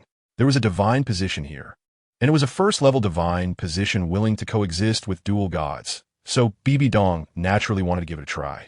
After a moment, Shui opened her eyes, disappointment evident on her face. It's no good, it rejected me. Don't be discouraged. After all, Mom didn't have high hopes either. Your attributes are still far from it. Bibidong comforted her, but internally she began to complain about the sea god. My Shui is not stronger than that Tang San. You don't even look at the continent's #1 talent? Well, it can't completely be said that it rejected me, Shui said. At first, it was quite friendly towards me, showing signs of accepting me. But when my six-winged angel martial soul came into contact with it, my own spiritual power instinctively withdrew, and I could no longer infuse it. Perhaps the god I inherited refused to allow me to inherit other divine positions. When I tried to reach out to it again with my spiritual power, I found that it also rejected my contact. I see, Bibidong understood, realizing she had wrongly blamed the sea god. It made sense, given the nature of the angel god's inheritance, which was designated for a single lineage and included all soul bones. How could it allow its inheritor to coexist with others in divine positions? After all, not every god is as shameless as the sea god. Its mom being greedy, Bibidong sighed. In that case, the sea god's inheritance can only be left for others. But don't worry, Shui, even if you can only become the angel god, Mom will make sure you surpass God King Shura. I believe in you, Mom. Shui snuggled into Bibidong's arms. By the way, does Mom have any plans for that Roshan Hall? I want to bring those forces that can't openly join my spirit hall under its wing, like those academies that have cultivated many outstanding soul masters, and those affiliated sects abandoned by the Haoyan school, as well as. Bibidong thought for a moment. People who have grievances with the two great empires, just like that old man we saw. In this vast world, the majority are common soul masters. They're the people of Douluo continent. They're the fundamental reason why my spirit hall can have a place on the continent. With influence equal to the two great empires, Bibidong said. The two great empires do not value them. The royal nobility oppresses the common people. However, my spirit hall goes against the tide, benefiting the people, and naturally, the people's hearts will gravitate towards us. This is also why my spirit hall is revered as the holy land for soul masters. But this encroaches on the cake of the two great empires and those sect aristocrats. Over time, with the people's hearts on our side, their foundations will be undermined. Thus, they see my spirit hall as a thorn in their side, which explains why even when my spirit hall does not show its strength, it is still feared by various sect forces who wish to eliminate it as soon as possible. My spirit hall cannot tear its face with the two great empires for various reasons, so I cannot help these people seek revenge. However, Roshan Hall can. As an organization hidden in the shadows, it can act without scruples, Bibidong said. But Mom, don't you want this organization to gather anti-martial forces from around the world? If there is a grievance with the two great empires, how can we form an alliance? Xuya askit, confuzit. As long as my spirit hall is strong enough to make them feel an imminent threat, they will have to unite to deal with my spirit hall. We just need to present the illusion that this organization is also an obstacle to my spirit hall. The enemy of my enemy is my friend. They will temporarily set aside their prejudices against Roshan Hall and join forces to eliminate my spirit hall, Bibidong patiently explained. I see, I understand now. Xuya nodded, creating a rift in the alliance, as expected of Mom. All right, let us go back. We still need to discuss how to deceive Salis and deal with that Gorn father and son who framed you. Bibidong smiled, pulling Shui back. After yesterday's detailed description by Shui, Bibidong was certain that Shui had not made any mistakes during the soul fight, and she immediately comforted Shui. Regarding why Gordon insisted that Shui was the one who kidnapped Shui Qinghe, Bibidong offered an explanation. A lucky shot. After all, she had seen many who couldn't afford to lose and sought to regain their face in other situations. But Gordon was indeed lucky. They were the true instigators. Bibidong would not let such people go. Not to mention that this was a war. Both sides had already taken their stand. The Goran father and son were loyal to the Tiendo Empire, which meant they were destined to be enemies with her. Just take Shui as an example. If Schwer had someone else by her side, or was some other girl, his actions would be all too clear.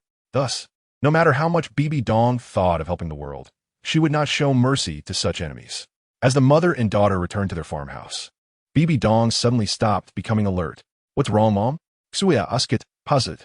"Something happened," Bibidong said in a low voice, quickly pulling Schwerer to the front of the house, where the door was already wide open. The two rushed inside, and the old man lay in a pool of blood. "Grandpa!" Bibidong ran over, picking up the old man and urgently calling out, "Grandpa, what happened? Who hurt you?" "Child, as long as you are safe, that's good. My old bones have finally reached the end," the old man said weakly, his voice intermittent, blood continuously pouring from his throat with each cough. "What on earth happened?" Bibidong felt a surge of anger. No matter who it was too cruel to inflict such harm on an old man. It was the Tiando army. They found this place and said they were looking for a woman and a girl. When they saw the 2 sets of bowls and chopsticks on my table, they forced me to tell them who had come and demanded that I disclose your whereabouts. The old man kept coughing, blood staining Bibidong's hands. "I thought they might want to capture you just like they did my granddaughter, so I refused to say anything. They beat and kicked me, but I would never speak, because I have already lost one granddaughter. You kind and gentle children, I cannot let you suffer the same pain as me." Cough, cough. The old man smiled, his breath growing weaker. In the end, they were so embarrassed and angry that they knocked me to the ground and left. This time, I'm satisfied because I will not regret watching my granddaughter being taken away again. The old man struggled to raise his hand, as if wanting to see Schwerer's face. When the already tearful Schwerer grasped his hand and leaned closer, he looked at her kindly, deeply, closed his eyes contentedly, a smile still lingering at the corner of his mouth. "He died for us." After a while, Bibidong gently placed the old man down and said this softly. "Xuya, you're skilled in disguise. Turn him into Salis. I want to give him a grand burial as the platinum bishop of the spirit hall and have the Tiando royal family guard his grave and pay their respects." Bibidong stepped outside, and the rain began to fall softly again, though she didn't know when it started. Chapter 43. Conclusion. In the military camp of Heavendo City. Next, Gordon rubbed his wrist joint and said indifferently, 2 soldiers carried the severely injured and unconscious female spirit master out. Ever since his defeat at the Heavendo Great Spirit Arena, he had continuously ordered soldiers to find spirit masters from the spirit hall to spar with him, specifically choosing female spirit masters. Gaelong also allowed his son to behave this way in the military, as he was currently busy investigating all clues related to the suspect and had no time to worry about these small matters. Therefore, after Gaelong received a tip-off yesterday and learned that the suspect had already escaped outside Heavendo City and settled in the mountains, and then went missing, he had no choice but to lift the martial law in Heavendo City due to the pressure from the citizens and numerous nobles. With the martial law lifted, people naturally took to the streets and various business establishments to enjoy themselves, releasing the suppressed emotions of the past few days. Gordon was no different.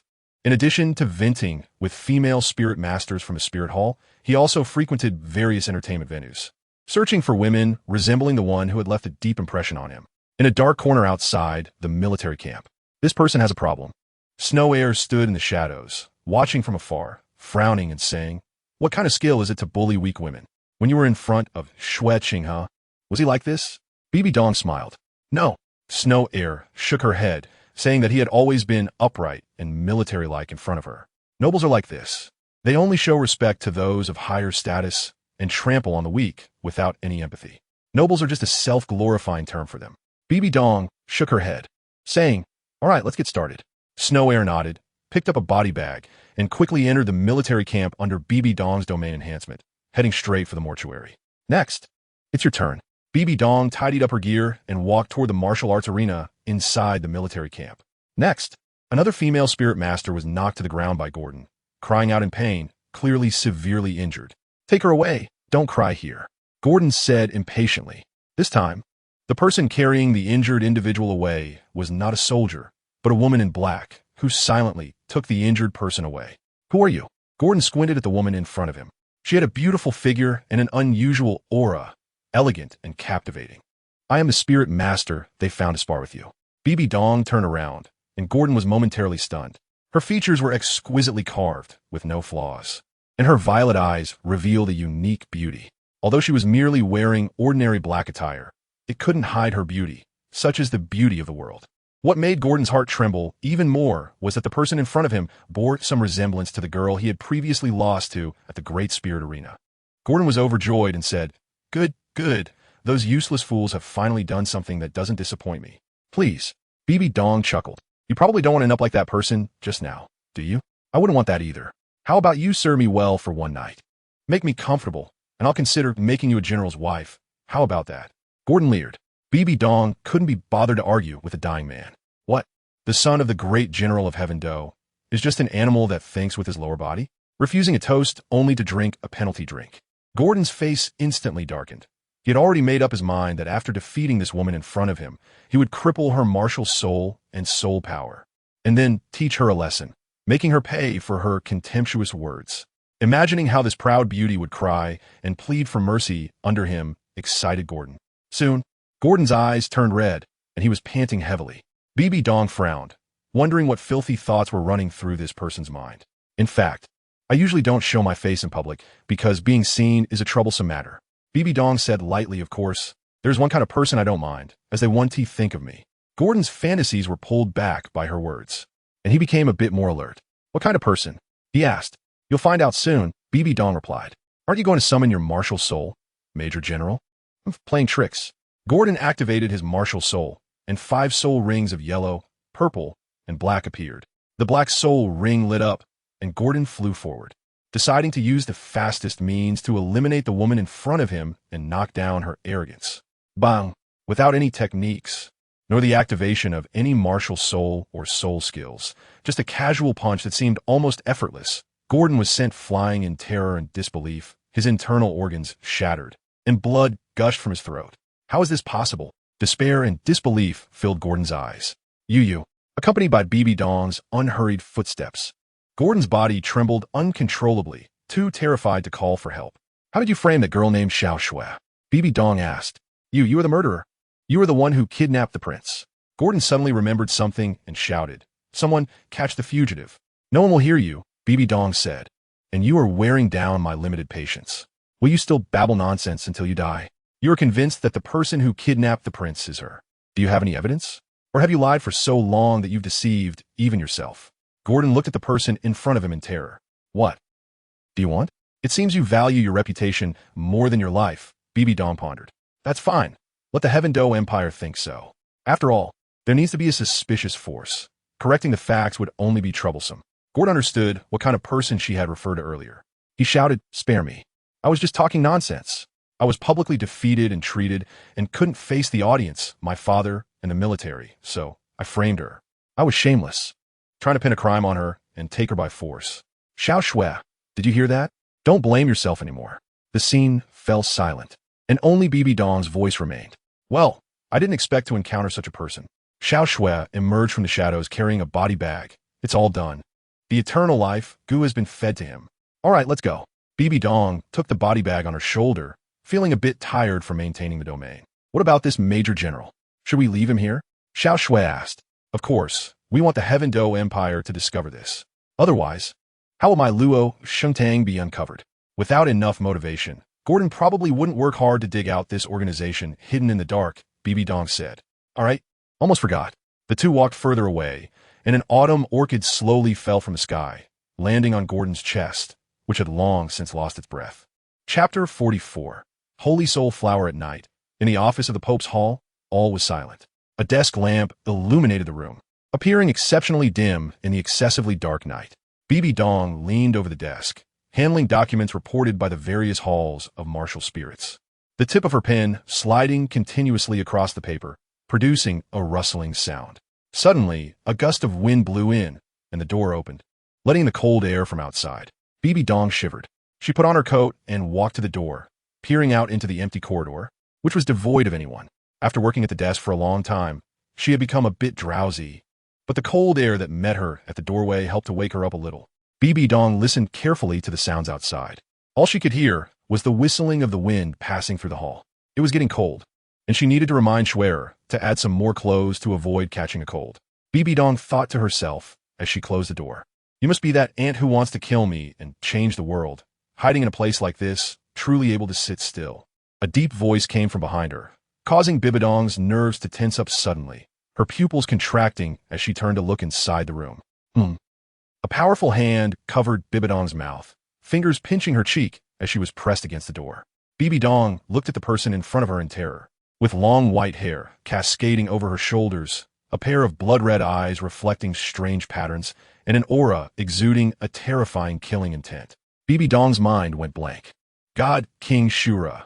How could he be here? And how did he know her secret? Bibidong struggled desperately, but was horrified to find that her divine power could not be summoned, as if it were firmly suppressed by Shura. The key of the end also seemed to have lost its connection with her, unable to be summoned. On the Douluo continent, if anyone wishes to change the order, challenge the gods, or even overthrow them, that person will face divine punishment, no matter who they are. Let me judge you once more, Shura said lightly, the Shura demon sword already resting at Bibidong's throat. Talp, talp, talp. A series of footsteps sounded outside the door, familiar to Bibidong. It was Shwer, coming towards her room. Shwer, run. Bibidong desperately wanted to shout this, but a large hand muffled her voice, only allowing her to emit a series of whimpers. Oh, is it someone very important to you? A glimmer of interest appeared in Shura's eyes. If she finds out you died here, will she come after me for revenge with all her might? Or has she inherited your will and become a challenger of order herself? Then let us judge together. Shura pulled Bibidong from the door to stand in front of him, facing the entrance. The sword exuding demonic energy was pressed against Bibidong's throat, one hand still firmly covering her mouth. Open your eyes wide and watch. See the fate of someone who defies the divine realm. Bibidong struggled desperately. She just wanted to call out and tell Shwer to run quickly. As the footsteps grew closer, her struggles became more frantic and her fear deepened. With a creak, the door opened. No! Bibidong shouted in terror, suddenly sitting up. The scattered moonlight filtering through the carriage window fell on Bibidong's panicked face, and her back was already soaked with cold sweat. What's wrong, Mom? Did I wake you up when I want to get water? It's all my fault for being too loud, Shwer said, closing the carriage door and placing the water jug on the table inside. Her eyes filled with apology.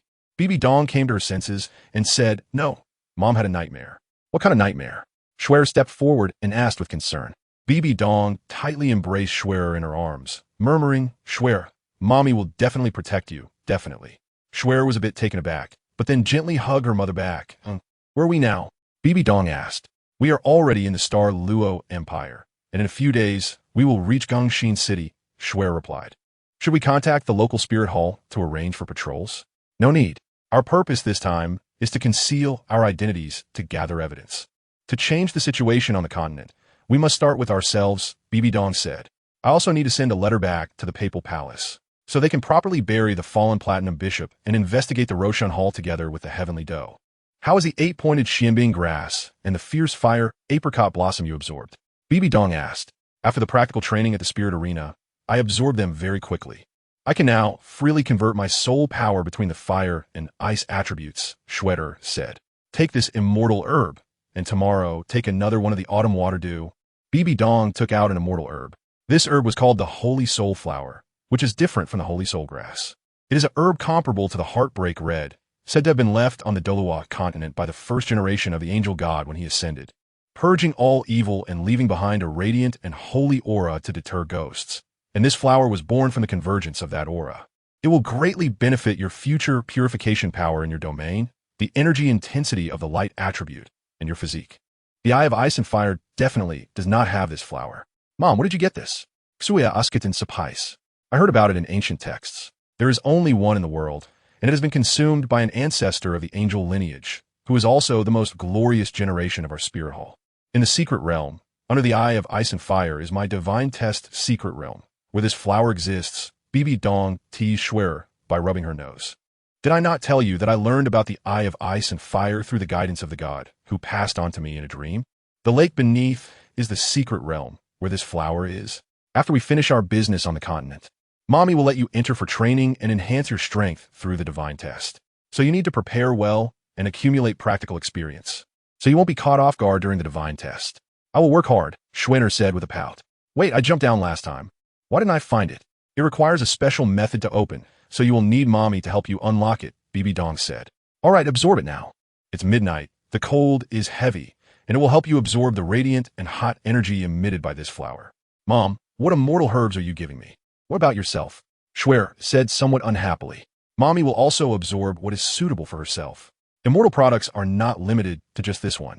When you enter the secret realm, Mommy will explain the various rules in detail, and you will definitely be surprised. So don't worry. Shui no longer hesitated and quickly swallowed the petals and stamen. Soon, a layer of holy radiance emanated from Shui, and her six-winged angel spirit had quietly been triggered. A domain formed with the carriage as the center, enveloping a radius of 1 mile in a rich brilliance, holy and gentle, as if everything within the domain had been purified by this radiance. The soul sect level had already formed a domain. This was something Tang San could only look up to. Bibidong exclaimed, wondering what level this flower could elevate Shui to, so that when she absorbed the divine bestowed soul ring, she could have stronger endurance and a longer duration. Unfortunately, compared to the various enhancements brought by the immortal herb, Bibidong was more eager to find a way to elevate Shui, this angel god, to the level of a god king. She did not want one day for the scenes from her dreams to become reality. But why was she having nightmares? Bibidong was somewhat puzzled. As the saying goes, what one thinks about during the day, one dreams about at night. She had no worries in this regard. The Shui god could not possibly know the setup of that great figure, and their levels were not comparable. Or perhaps it was a premonition of the future? Bibidong shook her head, no longer thinking about these nonsensical things. Chapter 45. Bowl. Shui absorbed for a full 2 hours, until a hint of fish belly white appeared in the east, and the realm formed by the light slowly dissipated. Bibidong stayed by her side, watching as Shui finished absorbing the celestial item. How do you feel? Bibidong asked expectantly when she saw Shui finally open her eyes.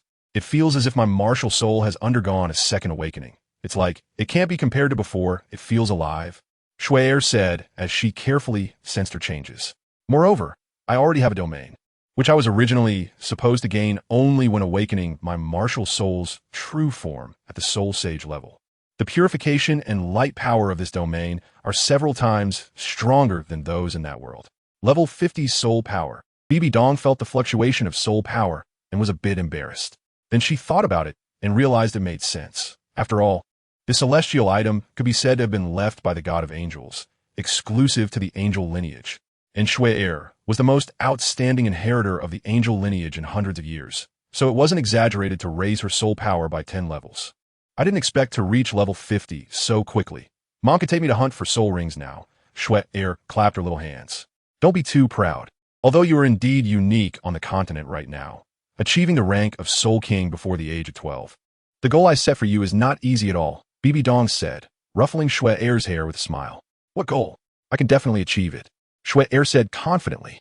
To become a god before the age of 20, Bibidong said with a light laugh. Huh? Sui eva shocked. Mom, you're not joking, right? How is that possible? Actually, it's not exaggerated at all. The divine trial in the secret realm takes almost no time. You'll understand when the time comes. Perhaps you can achieve it before your 18th birthday. Then, Mom will help you hold both your coming-of-age ceremony and divinity ceremony together. Bibidong teased, then shifted back to the immediate goal. For your 5th soul ring, Mom plans to have you obtain it in the secret realm. There are soul beasts there that suit you. What is it? Grandpa arranged a light sword shadow beast for my 5th soul ring. The soul skill obtained from absorbing its soul ring would probably be, the holy sword, Shui recalled. Mom, please don't find me any strange soul beasts, otherwise. It'll all be hard to explain to Grandpa. Light sword shadow beast. What is that? Bibidong asked helplessly. Promise me, don't think about those weird soul beasts anymore. Are those weird soul beasts? Then what soul beast soul ring does Mom want to hunt for me?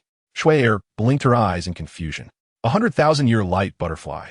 But I don't know if it's the light dragon god butterfly, Bibidong said. Huh? 100,000-year soul beast? Shui's eyes widened. Mom, you're not just tired and talking nonsense, right? What nonsense? Bibidong looked at Sui helplessly. There's a saying about soul beasts.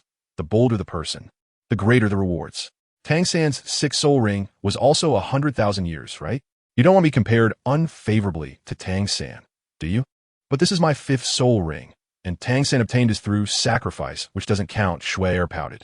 Don't worry, Mom has a way. What I say, I will accomplish. Your 5th soul ring will definitely be a 100,000-year soul ring.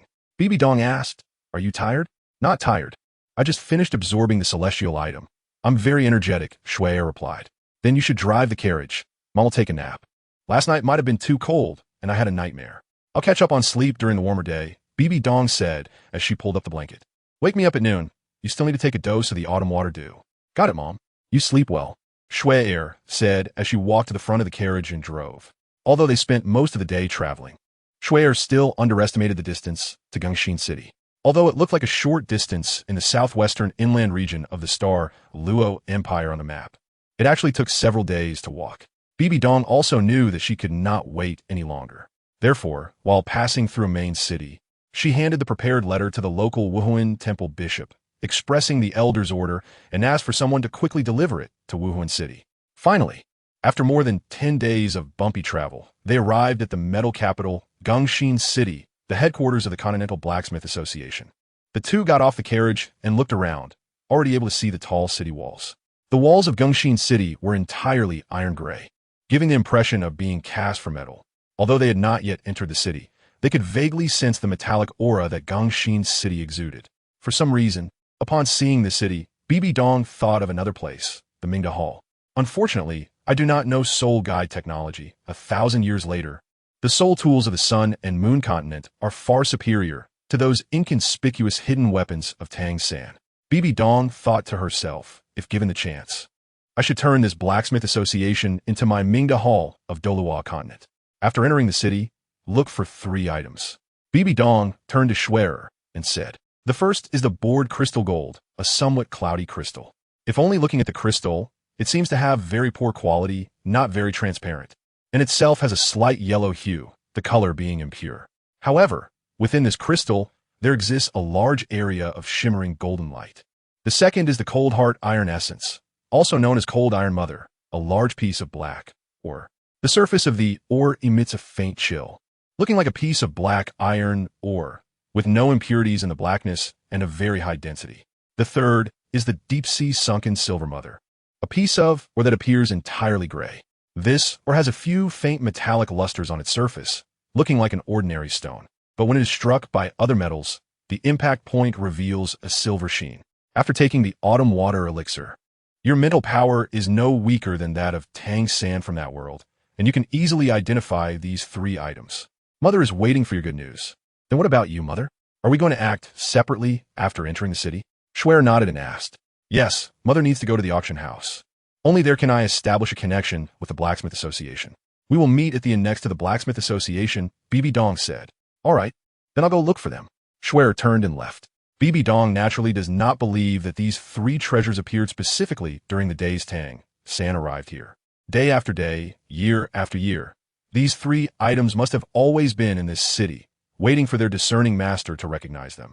More than 10 years later, Tang San becomes that master. But in this world, they are fortunate because that master arrived more than a decade earlier. Chapter 46, Appraising Treasures. Bibidong had draped a black cloak over her figure as she entered the Blacksmith Association, heading straight for the 4th floor. May I ask if you have any items that need to be auctioned? The doors above the 3rd floor are closed and guarded, and outsiders cannot enter freely. A receptionist respectfully inquired upon seeing Bibidong wanting to go upstairs.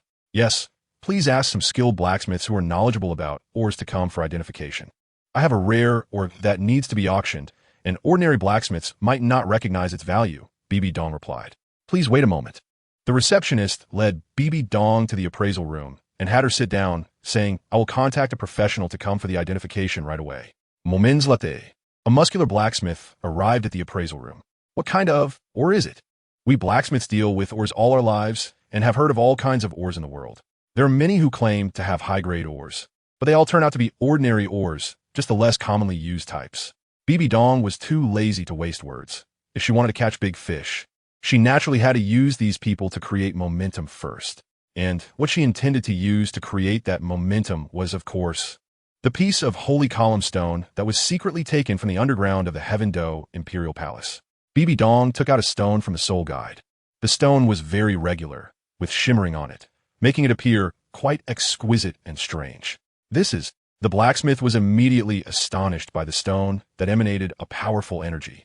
I have never seen such a well-formed stone.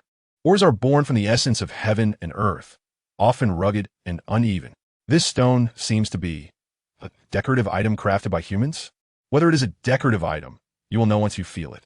Bibidong threw the stone to the blacksmith, who caught it steadily but was soon pinned in place. What's going on? My soul power seems unable to circulate. The blacksmith's face turned red, gritting his teeth as he struggled to hold up the stone, veins bulging on his muscles, looking extremely strained. If you don't want to be unable to use your soul power and become useless from now on, then hurry and throw down this stone, Bibidong said lightly. The blacksmith quickly threw down the stone, and Bibidong grabbed it back in her hand. With your ability, you can't even identify this or bring in someone knowledgeable. Bibidong played with the stone in her hand, saying that its value might be enough to buy all the ores in today's auction. The blacksmith, still shaken, nodded repeatedly and left the room. Soon, a man in his 50s entered the room. He was also quite robust, walking with steady and powerful steps. He was the next generation of blacksmiths and had worked in the Blacksmith Association for many years, gaining extensive knowledge from his teacher. Can you help identify this? Or? Bibidong remembered that the person in front of her was a disciple of the tall building and had some connection to Titan. Originally, she was dissatisfied with the arrival of another blacksmith, but thinking about the reputation of the tall building's apprentice, meeting with tall building through him was not a bad choice. You can't identify it. Let your teacher come. Bibidong shook her head. Please let me try. Renyuan rolled up his sleeves, and a hammer appeared in his hand as he struck the holy pillar stone. With a crisp sound, the stone emitted a circle of blue light waves, causing Renyuan to stagger back repeatedly. Such strong hardness. I've never seen such a hard ore. Renyuan's expression became serious, and it seemed to contain a strange energy. If there was a way to forge this, or the items made from it would be incredibly sturdy, and the energy it contained would allow it to be both offensive and defensive. It truly was a rare item in the world. Hey, you and Nudit, are you planning to auction this? Or, I wonder what the price is. The Blacksmith Association is willing to buy this stone at a high price. Bibidong felt a bit helpless. She wanted to see Lu Gao, but who wants to sell something? You think the Blacksmith Association has the final say here? Bibidong was somewhat displeased and asked for someone in charge, like, your teacher. I'm just a nominal apprentice under Lord Lu Gao. Renyuan said with a bitter smile. He doesn't like to be disturbed, so I handle everything first and report to him when he has time. I see. Bibidong nodded. It seems Lu Gao could take or leave my ore, so I want to sell it. If he doesn't recognize its value, someone else will. No, your excellency, please don't say that. Although Lord Lu Gao has a peculiar temperament, the Blacksmith Association certainly has no intention of neglecting you, Renyuan said.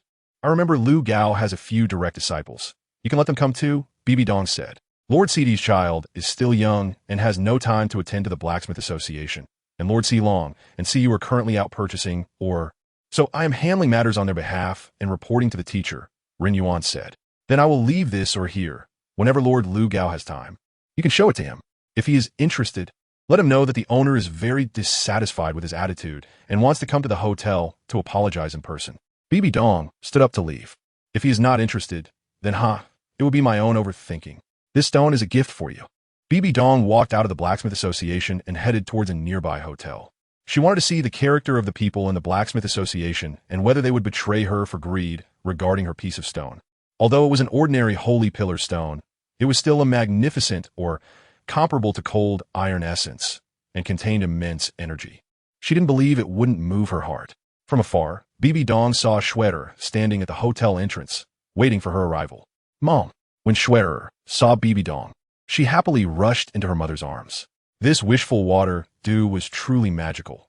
Paired with a head spirit bone, it could easily discern the essence of objects, rivaling Tang San's so-called purple extreme magic eye. So you found it? Bibidong hugged Schwerer tightly and smiled. Yes, but the owners of these ores sell them by the ton, and they seem unaware of the value of these few pieces. To avoid raising their suspicions, I mixed these pieces in with a ton of rare metals and bought one. Schwerer took out a soul guide device, saying, Fortunately, Mom prepared this for me in advance. Otherwise, I wouldn't know how to carry it. You did well. This is how you seize opportunities. You've worked hard. I'll make you something delicious, Bibidong said, holding Schwerer's hand as they walked into the hotel. What they didn't know was that a pair of eyes was watching them from the shadows. And as they entered the hotel, it quietly left. Chapter 47. Soul Mentor. A day later, Lu Gao arrived at the hotel with disciple Long and Yu, along with apprentice Renyuan. In the lobby, they saw Bibidong and Schwerer, who had already been sitting there drinking tea and waiting. You were the one who came to auction the ores yesterday, right? Lu Gao said, I've been in this Blacksmith Association for many years, and this is my temperament. Even if the Pope of the Martial Soul Hall came, he would have to tolerate it. You only have a piece of relatively good, or yet you actually made me come personally to buy it. Senior Lu Gao is joking. I'm not here to sell just this one piece of, or I'm here to discuss cooperation, Bibidong said as she brewed a pot of tea and invited, please have a seat. If Senior Lu Gao wasn't interested in this stone, why would he come to meet me here? Bibidong smiled. What do you think of this stone, Senior Lu Gao? Since you can produce this stone and know its value, why ask further? Lu Gao fanned himself, his small eyes disdainfully glancing out the window. With his height and waist both at 1.60 meters, Bibidong found him quite amusing. Just state the price. We'll buy it, Lu Gao said. Bibidong slowly took a sip of tea and said, I mentioned yesterday that if you, Senior Lu Gao, are not interested, then this stone will be given to your blacksmith association. If you do not come, you only need to pretend to be uninterested. Not only can you obtain this stone, but you also won't have to pay any money. But you still came. Why is that? We blacksmiths are straightforward and honest. If we're interested, we are interested. If we are not, we are not. Why so much nonsense? How much money? One sentence. Lu Gao looked somewhat displeased and frowned. The Blacksmith Association indeed acts with integrity. Then we have a foundation for cooperation. Bibidong put down her teacup and said, I previously mentioned that if you're not interested, I would simply give it to you. So how could I ask you for money because you're interested? Lu Gao's face darkened. What do you mean? Are you mocking me? Senior Lu Gao, please do not take offense. This stone I originally intended to give to you. Bibidong smiled and said, and today I invited you, Senior Lu Gao, to discuss a larger cooperation. What cooperation? Lu Gao was somewhat confused. Xue? Bibidong looked at Schwerer, who nodded and took out 3 items from her soul tool, which were the 3 treasures Schwerer had previously found. Golden crystal board. Cold heart, iron essence. Lu Gao was not an ordinary person and immediately recognized 2 of the items, his breathing noticeably quickening. The value of these 2 items need not be mentioned, Bibidong said. As for the last one, named Deep Sea Sunken Silver Mother, Senior Lu Gao will understand with just 1 strike. Lu Gao also did not waste words, his heavy hammer appearing in hand, and he forcefully struck the Deep Sea Sunken Silver Mother. The dark light collided with the gray ore in an instant, and in the next moment, everyone felt a buzzing in their ears. The gray ore did not shatter under Lu Gao's full force, but instead flew out horizontally. Bibidong drew in her soul power, and the Silver Mother returned steadily to her hand. Lu Gao staggered back several steps before barely stabilizing his stance, murmuring, what a deep-sea Silver Mother. It must be even more precious and rare than this cold-hearted iron essence. Its degree of toughness is rarely seen in the continent. After saying this, Lu Gao looked at Bibidong with a peculiar expression. Who are you? From the strange blue stone to the hundreds of kilograms of cold-hearted iron essence. And now to this unparalleled deep-sea Silver Mother. Where did you obtain so many treasures from these ores? Bibidong smiled, but did not answer. These are all extraordinary ores. With the divine iron, what do you plan to do, Senior Lu Gao? This seems unrelated to you.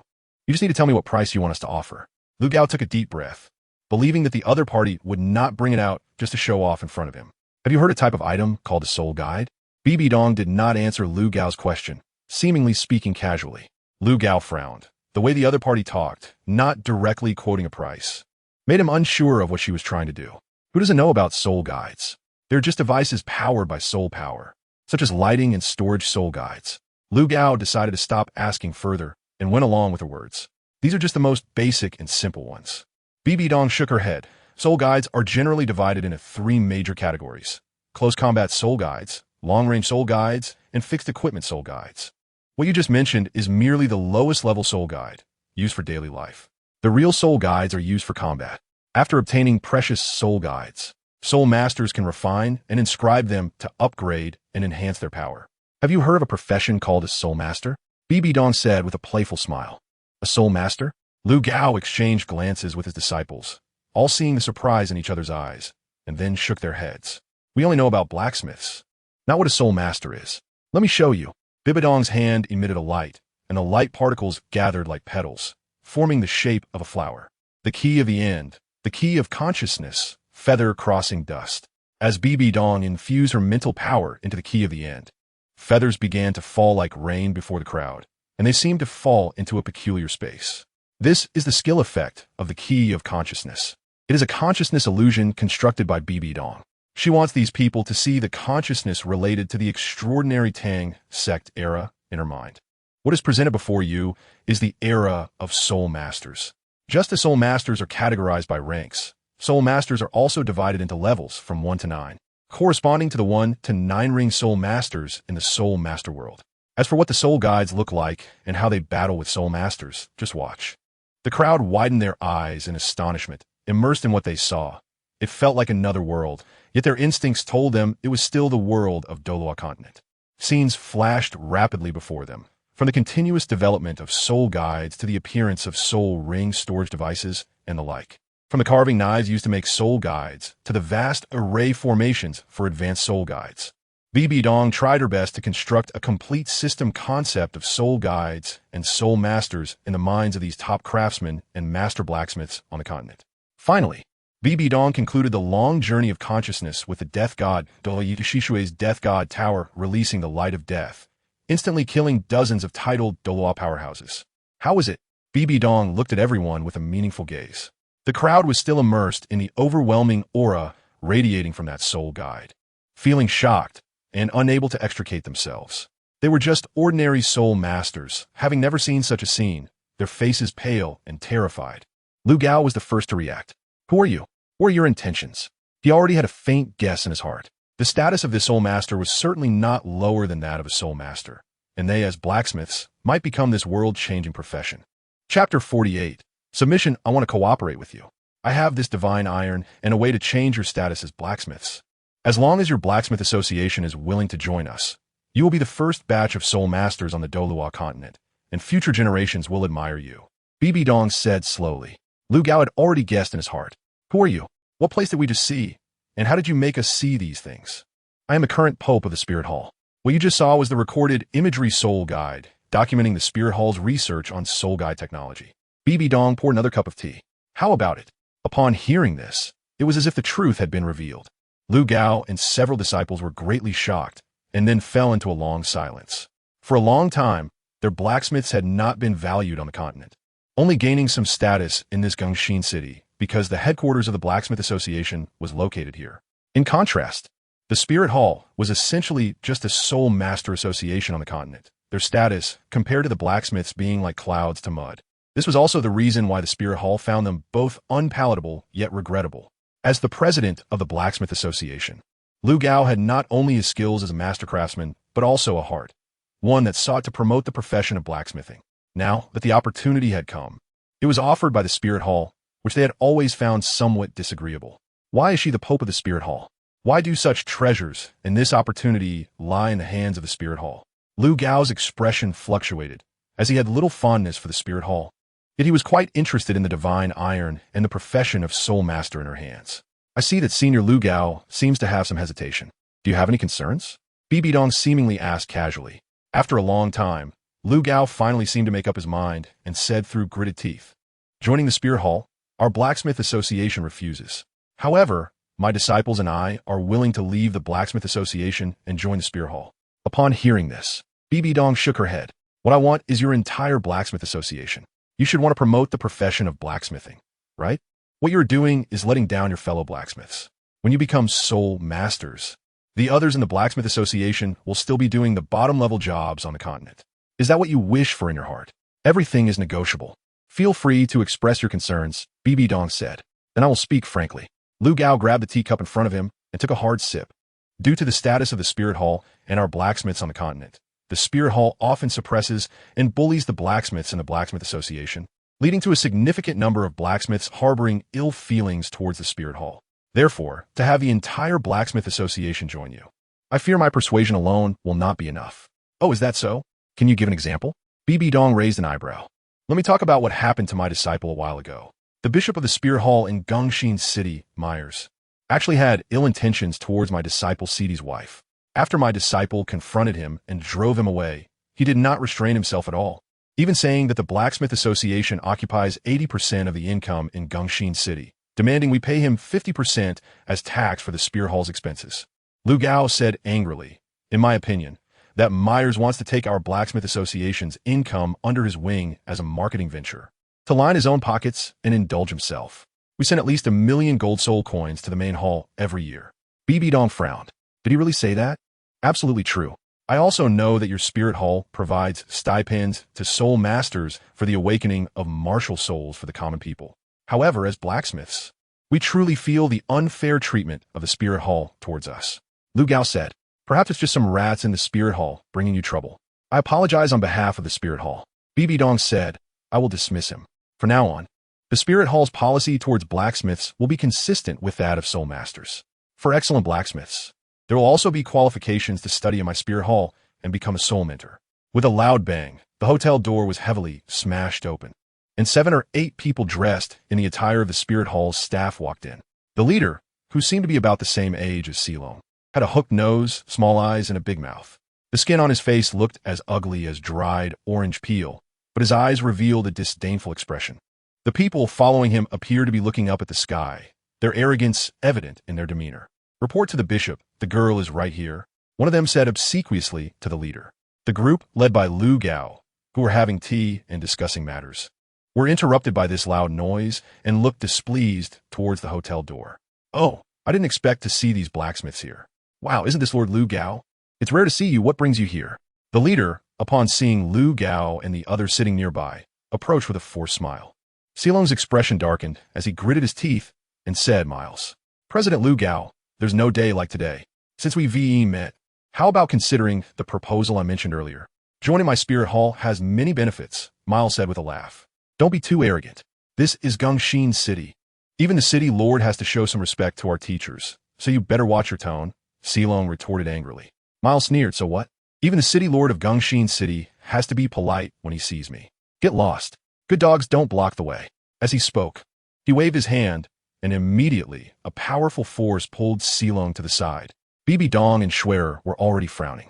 At least Alice was genuinely working for the spirit hall, but this person was merely a parasite within the spirit hall, relying on its name to flaunt his power. Myers was also taken aback when he saw Bibidong and Schwerer sitting at the table. He had never seen such graceful and beautiful women. Although he, as the master of Gongxin City, had encountered many pretty girls, he had never seen anyone as stunning as these two, let alone had close contact with them. His mind couldn't help but go blank. You really didn't deceive the sect. Such rare beauty in the world. I didn't expect there to be two. Your investigative skills are still lacking, Myers said to the smiling person beside him, licking his lips and swallowing nervously in front of everyone. Lu Gao casually said, That's unfortunate. As someone also wants me to have the Blacksmith Association join them. I wonder what Bishop Myers thinks. Myers snapped back to reality. Huh? They also want to recruit your Blacksmith Association? Interesting, no one Myers fancy will escape. Suddenly, Myers chuckled, Ladies, why not come to my residence for a chat? Then we can all be a family, and I'll help you recruit them. You have a residence? Bibidong poured tea for Schwerer without even glancing at him. Her tone icy. Of course, as the bishop of the spirit hall, I have a noble status and naturally possess everything. I won't let you down. Myers actually bypassed Lu Gao and approached Bibidong and Schwerer. The salary of the spirit hall bishop seems insufficient to maintain a residence. How did you manage that? Bibidong remained unmoved. As a bishop, I naturally can have whatever I want. Can I be limited by a mere salary? Myers said disdainfully, reaching out to grab Schwerer. In the next second, Myers' entire arm vanished, blood gushing like a fountain. Corruption and forcibly seizing women. You've already shown me 2 crimes upon our first meeting. Bibidong shook her head. The recruitment system of the spirit hall needs to change. Anyone can become a bishop now. You. Myers, in terror, covered the severed wound on his arm, the excruciating pain causing him to fall to the ground. What have you done? Do you know I am from the spirit hall? You don't regard the spirit hall. Offending us will not end well for you. Always talking about the spirit hall. Is it just a tool for you to flaunt your power? Bibidong stood up, looking coldly at the fallen Myers. The spirit hall has always served the people. All soul masters aspire to it, and its prestige comes from this. Yet you take advantage of it to oppress the common people, turning the spirit hall, which the people revere, into something they avoid. What a grand achievement you have. Bibidong waved her hand, and a chopstick pierced through Miles' throat, nailing him to the ground. The remaining few spirit hall deacons were already trembling in fear, huddled together. Clean this place up for me. The spirit hall in Gongxin City will post a notice to auction all of Miles' properties. Let the citizens report their losses to come and receive compensation. If it's not enough, it will be supplemented by the spirit hall's funds. If that's still not enough, report to the branch hall in Xinglua City. Bibidong revealed the Pope's decree, and the deacons turned pale with shock. We did not know that your holiness had arrived. Offending your holiness is a crime deserving of death. The deacons anxiously bowed to the ground. Hurry up and go, Bibidong shouted. Yes, yes. Several of them responded in unison, hurriedly exiting the hotel. So what have you considered? Bibidong turned to look at Lu Gao and a few others. Your holiness is wise, and our blacksmith association is willing to submit. Lu Gao and a few disciples bowed down. Chapter 49, Return, Journey. Bibidong nodded, retrieving the ores on the table into her soul guide. These items can be collected in Spirit City. Once you handle the subsequent affairs of the Blacksmith Association properly, you can move your headquarters to my Spirit City, and perhaps we can rename it to the Soul Mentor Association headquarters in the future. Yes, we will definitely take care of it, Lu Gao replied, although his eyes were fixed longingly on the few pieces of divine iron. He had to suppress his restless heart and prepare to return for the blacksmith conference. By the way, I heard that your association's vice president is named Titan. Bibidong seemed to remember something and asked. Yes, Vice President Titan is a divine craftsman at the same level as me, and he is no less skilled in forging than I am, Lu Gao said. Cut ties with him. Your future is as a soul mentor, which is different from him, Bibidong said with a hint of meaning. I've known him for many years, and we have a deep friendship. Although we are now part of the Spear Hall, suddenly cutting ties with him might be a bit difficult for me, Lu Gao said, feeling troubled. There's nothing difficult about it. Do you know that he already sees our Spirit Hall as an enemy? Bibidong said lightly. How did this come about? Lu Gao was taken aback. If one day, for his own personal vendetta, he disregards the interests of all blacksmiths and coerces you to withdraw from the Spirit Hall, to pledge loyalty to others with him, what would you do? Bibidong asked. That won't happen. He's a just person. How could he do such a thing? Lu Gao shook his head. But what if he really does it? You only see him as a blacksmith and haven't seen what he is like as a soul master, Bibidong smiled. Then I will cut ties with him and have nothing to do with him from then on, Lu Gao said firmly. Good, I await your words. Bibidong waved her hand. You may go. Mom, didn't you say you didn't know how to use soul guides? What was that all about just now? After they left the hotel, Schwerer couldn't hold back any longer and asked. Shoo, don't let others hear you. Bibidong quickly made a shushing gesture and whispered. Mom was just thinking about finding an opportunity to visit the Sun and Moon continent in the future. Just now, I used an illusion and scared them with the soul guide to make them join our Spirit Hall, even if we don't have soul guides in the future. With these ores and our Spirit Hall's preferential policies for blacksmiths on the continent, they won't be affected much. Moreover, even if I can't find soul guide technology, I can still obtain hidden weapons from Tang San. Bibidong patted Schwerer's head. But I don't like hidden weapons. So I will try my best to seek soul guide technology to revive the long-lost soul guide skills on our Douluo continent. If I can promote its rapid development to what it will look like in 10,000 years, that would be even better. You could say this is a wish of mine. Yeah, I don't like those hidden weapons from Tang San either. They are unrefined things that injure people with sneak attacks while claiming righteousness. If you ask me, as long as he can keep his nerves taut and pay attention to hidden weapons all his life, that's fine. Otherwise, I will use his hidden weapons to teach him a lesson and let him feel what it's like to be ambushed by hidden weapons, Schwerer said angrily. All right, the journey is coming to an end. We are returning to Spirit City. Bibidong took Schwerer's hand. Huh, we're going back so soon? I haven't even fought yet. Schwerer said, feeling a bit flustered. What soul are you going to fight here? Beating weaklings? Bibidong said helplessly. We need to go to the secret realm for the divine exam. Ah, this is so sudden. I'm not prepared yet, Schwerer said.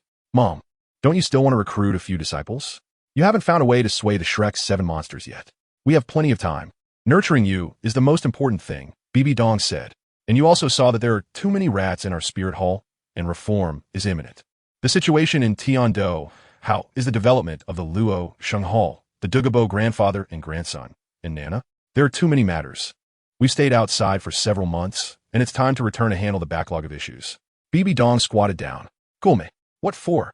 Xuya pouted. I know you don't want to leave, so I'll carry you. Hee, you're the best, Mom. Xuya finally smeeded, wrapping her arms around Bibidong's neck and laying on her back. What? Join the Spirit Hall? President, you're not joking, are you? In the Blacksmith Association's 5th floor conference room. This is an elder's order. My words are like the will of the Spirit Hall's elders. Can there be any falsehood? Take a look at this document. It has the Pope's seal. Lu Gao placed a piece of paper on the table, and after everyone passed it around, they looked at each other in confusion. They have what we blacksmiths need the most. Resources. Whether it's from ores, those soul guides that can change the continent, or the profession of soul mentors that can overturn the destiny of blacksmiths, It can be said that from our needs to our capabilities and our wishes, the spirit hall meets all of them. May I ask if anyone can present a reason to oppose? Lu Gao scanned the crowd and said, what about the grievances we suffered from the spirit hall before? The entire Gongxin city is in chaos because of this bishop. Are we just going to let it go? A voice said, report.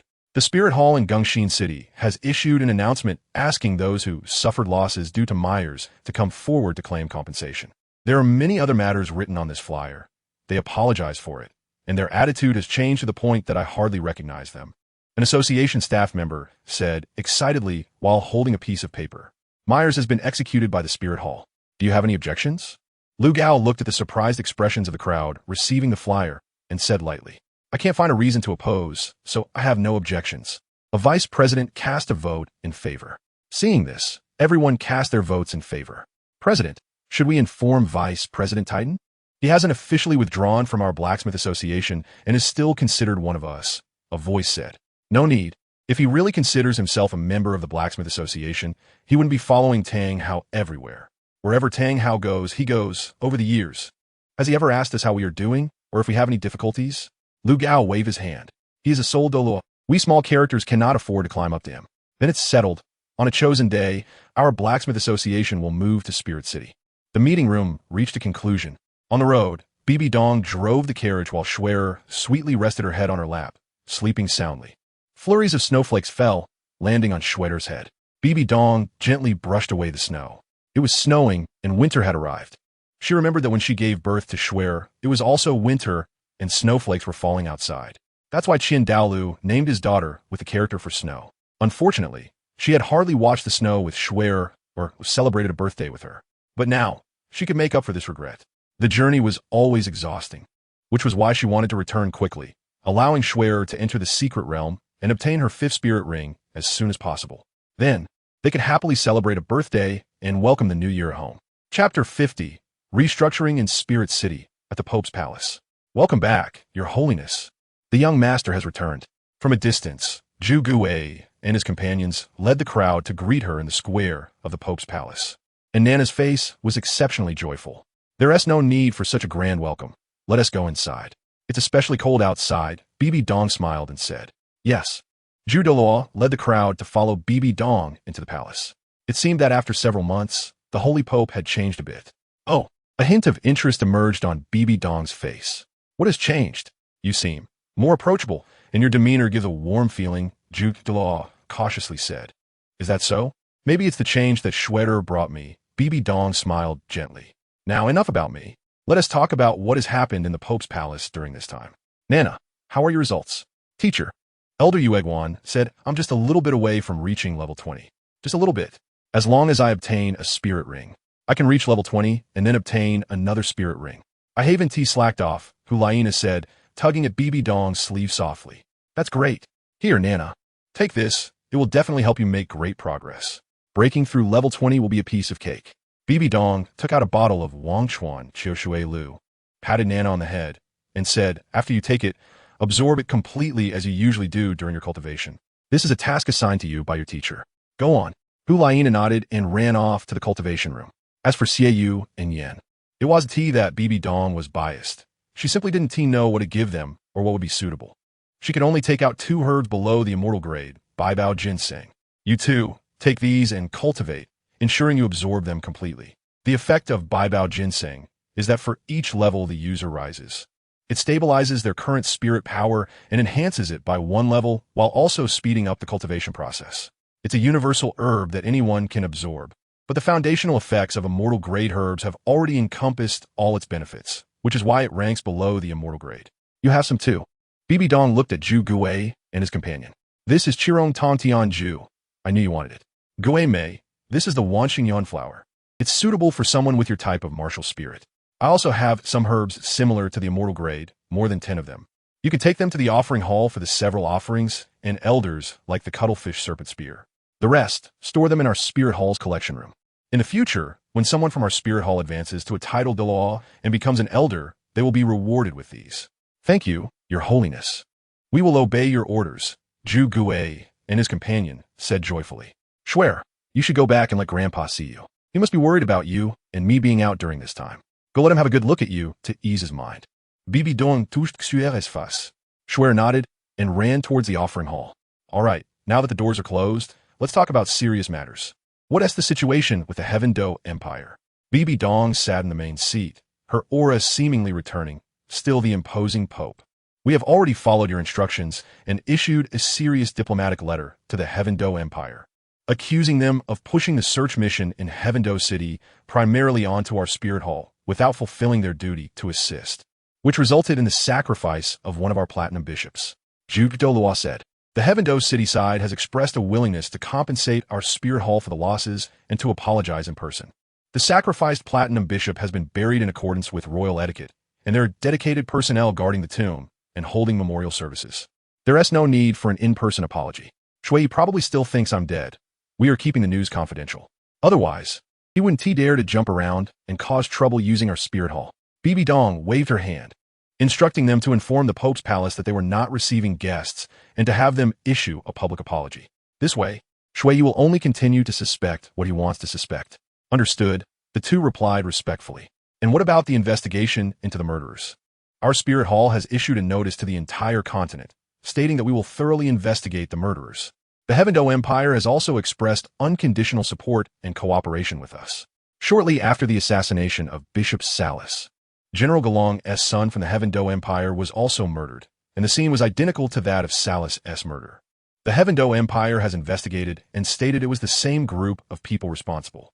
Thus, we have followed your instructions to focus on statements and condemnations in the investigation of the murderers, without rushing for results.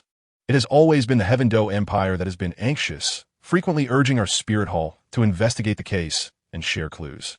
Finally, they were impatient and proactively proposed to take on the task of pursuing the murderers, so our spirit hall went along with it. Well done. Bibidong nodded. Have they found anything? They have discovered some clues. In the Heaven Do Empire, several cases have occurred over the past 2 months, with victims being both members of our spirit hall and individuals from the Heaven Do Empire. All of them were officials who had committed many crimes locally, and the common people resented them. When they died, the people were all cheering. According to the investigation by the Heaven Do Empire, an autumn orchid was found at each scene. General Galong deduced that this might be a mysterious organization that had been hidden among the common people.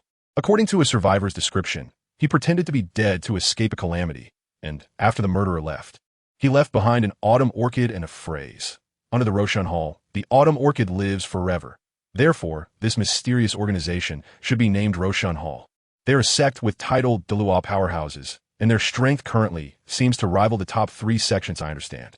Issue a public announcement that our Spirit Hall is willing to let them off the hook and invite them to Spirit City as guests to participate in the re-election conference of the top 3 sections. Bibidong said, if Hao Ian's sect wants to be a turtle, why should we maintain a good reputation for them? They have severed their influence in the Spirit Master world, and our Spirit Hall will not help them maintain it. We want to do something that backfires. This, not to mention that many of our bishops have been killed, but Salas was a platinum bishop with spirit Douluo level cultivation. To just let it go would be too easy. Even if we have no objections, it may chill the hearts of many bishops serving us. People below will surely be on edge, fearing they might be killed by this Roshan Hall someday. Douluo said with concern, don't you realize? They're only killing those who have committed many crimes. Our Spirit Hall does not need these rats to tarnish our reputation. They are clearing out the pests for us. Bibidong waved her hand decisively. In the announcement, also condemn those bishops who harm the common people, and let those rats be anxious. As for Salas, Bibidong paused for a moment, then said, this Salas, let's consider it as our Spirit Hall's sincerity in bringing them in. I will strictly follow the Pope's orders. Just as the two of them were about to leave, Bibidong called them back. Finish these matters as soon as possible, and then come to the Enshrined Hall to attend the Elder Council. You have more to handle next. Chapter 51, The Elder Council, Part 1, Enshrined Hall. Grandpa, I'm back. Schwerer pushed open the large door and ran towards Qian Renxue. Schwerer, you're back. Where has your mother taken you these days? I haven't heard a thing. I've been so worried. Qian Renxue happily embraced the rushing Schwerer. I didn't go anywhere, just traveled around the continent a bit. Schwerer said excitedly. Guess what level I am now, Grandpa? How did you reach level 50 in just a few months? A look of concern appeared on Qian Renxue's face. I remember when you and your mother left. You were only level 40. What method did your mother use to increase your level by 10 in such a short time? You can't force growth like that. Don't worry, Grandpa. I took the holy soul flower from our angel lineage, and I also have a domain now, look, Shweta said, releasing her angel domain, which immediately enveloped the hall in a layer of sacred light. Everyone in the hall, including Qian Renxue, was shocked by the scene before them. Holy soul flower? Shweta, you can't be mistaken, right? That flower has only existed once in history, and it was already consumed by our spirit hall's ancestors. Did you really take that kind of flower? Oh, Grandpa, if it weren't for this flower, do you think I could have reached level 50 and have a domain now? Xue found it. This was specially found for me by Mom. How could there be a mistake? Everyone in the hall was stunned by her words. That woman actually had the ability to find such a treasure. All right, Grandpa believes you. Qian Renxue immediately smiled and said, since you're already level 50, I'll arrange for an elder to take you to hunt for your 5th spirit ring. Then, you will be a true soul king. Shweta hesitated. I want to listen to Mom's arrangements. Qian Renxue was somewhat displeased. Xue, your mother doesn't understand the angel spirit much. What can she do to help you get a spirit ring? Be good, listen, Grandpa. I have already arranged the best option for you. Weren't we supposed to cultivate Shweta together? Why are you trying to push your outdated spirit ring matching again?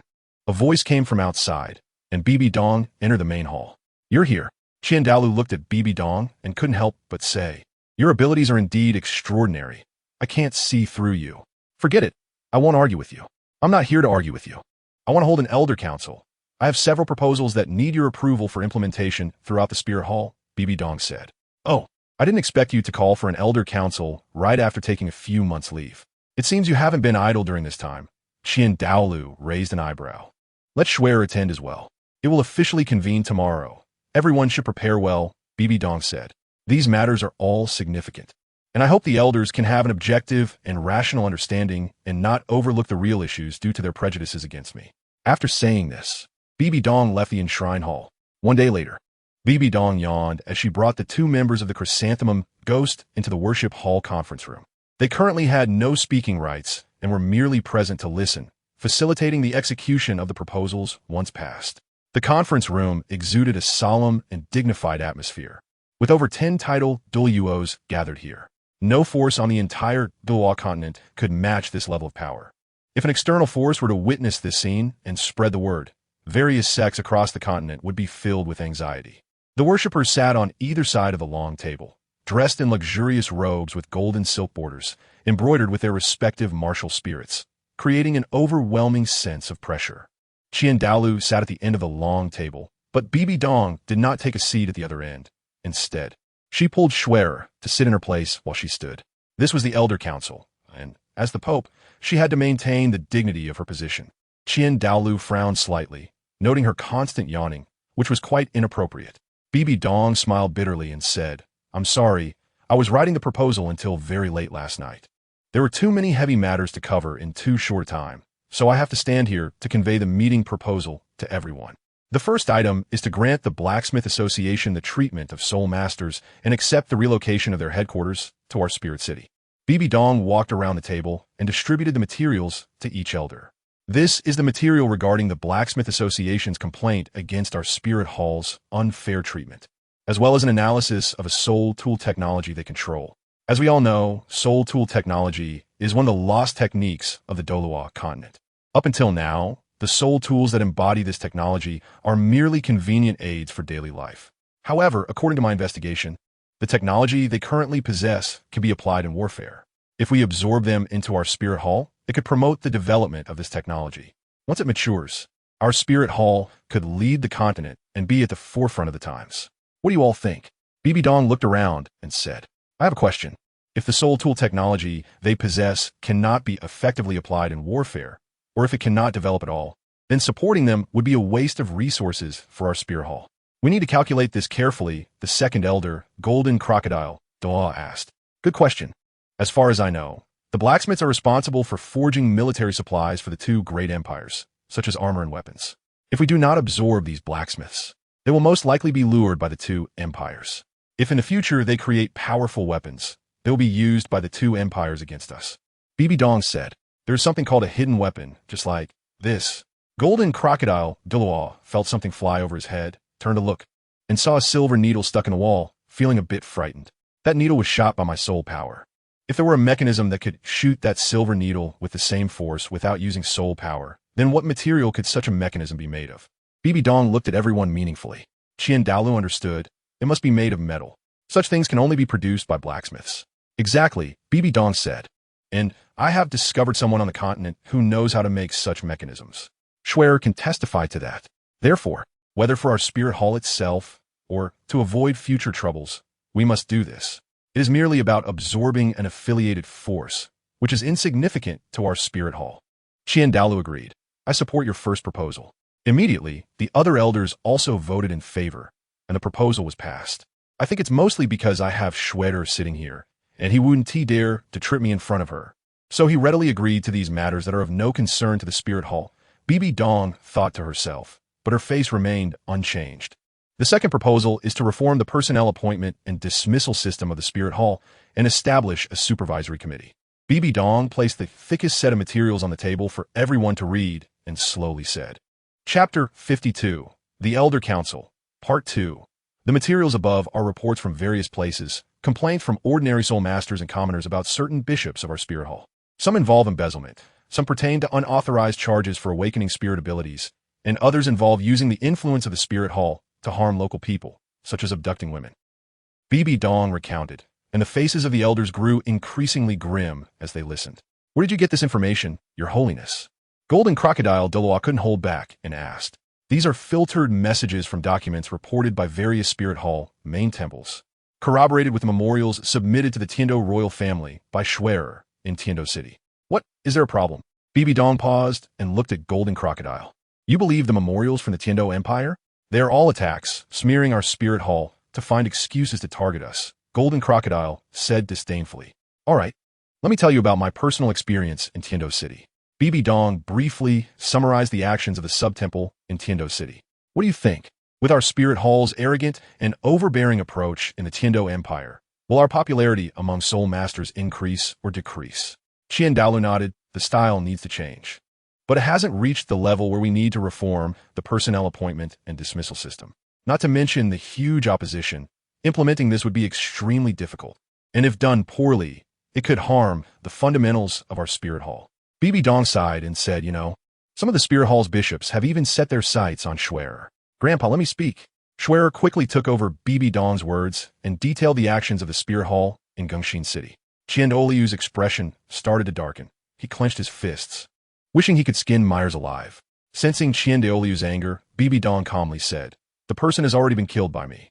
Qian took a deep breath to calm himself and replied, You are right. This cannot be changed by mere disciplinary measures. Some people are rotten to the core. Bibidong secretly complained in her heart. You weren't saying this just now, were you? You're only worried about Schwer. Otherwise, how could I speak so effectively? Let's talk about your proposal. Qian signaled the crowd, who were whispering to each other, to be quiet and said in a deep voice, This is the disciplinary regulations I drafted. Anyone who violates these regulations will face consequences ranging from warnings, demerits, suspension for observation, expulsion from the academy, to arrest and trial by the inspection committee. It's all outlined here. Bibidong distributed the documents to everyone. I know this may seem harsh, but to cure the poison, one must scrape the bone. Moreover, it will apply from the date of approval and won't be retroactive, allowing some people a chance to reform. I understand that such changes are very difficult, but they are necessary. You can't establish something new without breaking the old. The crowd looked at the disciplinary regulations and nodded repeatedly, acknowledging that the current problems within the spirit hall were too numerous, and she had set standards for them. They couldn't help but admire Bibidong's governance ability. These disciplinary regulations will serve as the enforcement basis for the inspection committee. In the future, any amendments to the regulations will need to be reviewed and approved by the Elder Council. The inspection committee is similar to the Elder Council. It is a meeting convened by the inspection hall master at each level. Therefore, corresponding to each level of the spirit hall, there will be inspection halls, and specific personnel will be appointed to prevent accusations of me monopolizing power. The candidates for the inspection committee will be appointed by the Elder Council. And I want to interfere, Bibidong said. What do you all think? The offerings all raised their eyebrows, wondering what scheme this woman was up to. Does she really have no ulterior motives in her desire for the spirit hall? Qian coughed twice and said, No need to be so cautious. I think the Pope Hall and the Offering Hall should each appoint personnel to form the inspection halls at each level. Bibidong ignored him and continued. The personnel appointments and removals in the Spirit Hall will implement an assessment system, where local city residents and soul masters will vote to elect their most popular Spirit Hall staff members, which will then be reported to the two major branches for evaluation. Those who pass will be appointed. There will be a 5-year rotation and a 10-year re-election system, meaning that every 5 years, all personnel in the Spirit Hall, except for the bishops, will be replaced with staff from other cities coming to the city to change jobs and hand over responsibilities. Every 10 years, a re-election will be held to determine the next bishop for that city. This measure is to prevent the situation from becoming unmanageable, as the Spirit Hall in Gongxin City resembles a private power of miles. Bibidong added. The conference room fell silent for a long time, and finally, Qian Renxue spoke up. I completely agree with your proposal. Then there was another silence, and eventually, the other worshippers voted in favor, achieving the rare result of unanimous approval. The third proposal is to hold a re-election conference for the top 3 sects, recognizing the Luo Shangtang as one of the top 3 sects, modifying the pattern on the papal decree, and issuing a new papal decree, Bibidong said slowly. Oh, I wonder which force will become the new top 3 sect, and which force will be removed. Qian Renxue asked. There is a sect that killed the Pope of our Spirit Hall and gained fame through our Spirit Hall, which can be said to be in a hostile state with us. To avoid our revenge, they willingly chose to retreat and lessen their influence in the Soul Master world. Yet we, the Spirit Hall, not only regard them as part of the top 3 sects to maintain their status in the Soul Master world, but also included their spirit on the papal decree to help them gain prestige. Which sect is this? Bibidong looked around meaningfully, observing the varied expressions of the crowd, and slowly spoke. Qian Renxue felt embarrassed and said, I have made a promise and will not be a person who goes back on their word. You keep your promise. But will they remember your kindness? Bibidong looked at Qian Renxue. If that person knew, do you think he would come with a hammer to smash your angel statue? Qian Renxue's face turned red, with veins popping on his forehead. What I promised cannot be easily retracted. Changing the name of the top 3 sects. Can that be called going back on your word? Bibidong laughed. A gentleman keeps his faith. Saying that we won't trouble them means we haven't troubled them. Why are you reacting so strongly? Are you afraid your old friend will be unhappy? Even if she is unhappy, it's for the sake of others. Do you really need to worry about her? At once, several worshippers struggled to suppress their laughter, filling the conference room with a cheerful atmosphere. Only Schwerer and a few listening elders were left confused. Qian Renxue awkwardly coughed twice and patted the table to solemnify the atmosphere. You said to remove the Haotian sect. Then who can take that position? The 7-treasure glazed tile sect will become the number 1 sect in the world. The blue lightning tyrant dragon sect will be second. And as for the third, Bibidong paused, a new sect, Luo Shangtang. That is the organization that has been continuously assassinating our Spirit Hall's bishops and officials of the Tiando Empire recently. The bishop of our Tiando branch was one of the casualties, so it is known that this sect has an unknown title Daw. The golden crocodile Douluo quietly reminded Qian Renxue. Qian Renxue became somewhat angry. You are removing a sect that is hostile to our Spirit Hall from the top 3 sects, and then listing another sect that has grievances with our Spirit Hall? Are you being redundant or opposing me? They cannot be considered to have any grievances with us. They are killing the people who are complaining about our Spirit Hall. In other words, they are clearing out the pests for us. Bibidong said, in any case, the Haotian sect must be removed from the top 3 sections. If you think that Luo Shangtang really has a grudge against our Spirit Hall, then listing it among the top 3 sects would not resolve those grievances. All the elders have always adhered to a principle, not to create too many enemies, which would unite various forces to deal with our Spirit Hall, right? Her words made Qian Renxue and the other worshippers a bit clearer. After a long time, Qian Renxue was the first to cast a vote in favor, and then the other worshippers followed suit, achieving unanimous approval. The 3 proposals passed unanimously, and Bibidong did not expect it to go so smoothly. She then breathed a sigh of relief. Thank you, elders, for your support. Since all proposals have been passed, I will not disturb you further. The meeting is hereby concluded, and I will have the Papal Hall issue orders for implementation. Wait, Qian Renxue stopped Bibidong. I still have one more proposal. Bibidong stopped in her tracks, somewhat surprised. What does this old man want? Bibidong felt a bit uneasy. You are outstanding, whether it is in soul power cultivation or in handling government affairs. Although I have some disagreements with you, I must admit that you are the most exceptional person I have ever seen in all aspects. Qian Renxue said slowly. It is truly a blessing from heaven for our Spirit Hall to have such an excellent person as the Pope. Bibidong frowned. Why did this old man suddenly praise himself? It felt like something bad was about to happen. The 3 proposals you put forward today are all in consideration of our Spirit Hall. They not only address the current issues of the Spirit Hall, but also deal with future hidden dangers. I believe that such an outstanding person should not be constrained by us old bones. Initially, I thought you proposed these measures to strengthen your own power, but now it seems I was being petty. I apologize to you. Therefore, my proposal is to grant the Pope more power. From now on, except for matters involving the Spirit Hall's system, declarations of war, and other major issues concerning the Spirit Hall, the Pope will have the authority to make unilateral decisions without needing to convene the Elder Council for discussion. Qian Renxue said, "What do you think?" Bibidong was somewhat surprised that this old man was able to trust her. It was truly unexpected. Seeing that Bibidong had tacitly agreed, Qian Renxue said, "Let's proceed with the vote." Perhaps it was because everything Bibidong presented today received unanimous approval from the worshippers. Or perhaps it was due to the proposal made by Qian Renxue. But soon, this proposal was passed with full votes. All right. The Elder Council has passed the meeting agenda with full votes. The remaining matters are out of our hands. Execution depends on you, Your Holiness. Qian Renxue stood up and adjourned the meeting. Chapter 53. Trial ground. New systems, new laws, and new organizations were simultaneously implemented within the Spirit Hall, causing a huge uproar. Some people attempted to resist this reform through certain elders they relied on, but upon seeing the glaring Elder Council seal and the Pope's seal on the decree, they could only retreat in shock, realizing they had to face an unprecedented transformation within the Spirit Hall. Alongside the significant internal changes within the Spirit Hall, an announcement was issued to the outside, declaring the refusal to recognize the status of the Haotian sect as one of the top 3 sects, listing the Luo Sheng Hall among the top 3 sects instead, and cordially inviting the master of the Luo Sheng Hall to visit Spirit City. After such a long period of assassination attempts, the Luo Sheng Hall had already gained considerable influence and pressure within the Tiando Empire, which had designated it as the #1 enemy, spreading rumors that it was associated with evil soul masters, calling for all soul masters to eradicate them. However, among the common people, the sentiment was entirely opposite. They regarded the Luo Sheng Hall as a model for punishing evil and promoting good, even concealing and confusing related clues to resist the Tiando Empire. Soon, the Luo Sheng Hall issued their announcement of establishment as a response to the Spirit Hall's invitation, tacitly acknowledging the actions of the Spirit Hall. The 7 Treasure Glazed Tile School and the Blue Lightning Tyrant Dragon School were both greatly shaken by this news. However, objectively speaking, this matter had little to do with them, and they were even gaining the titles of the 1st and 2nd sects for free, so they remained silent.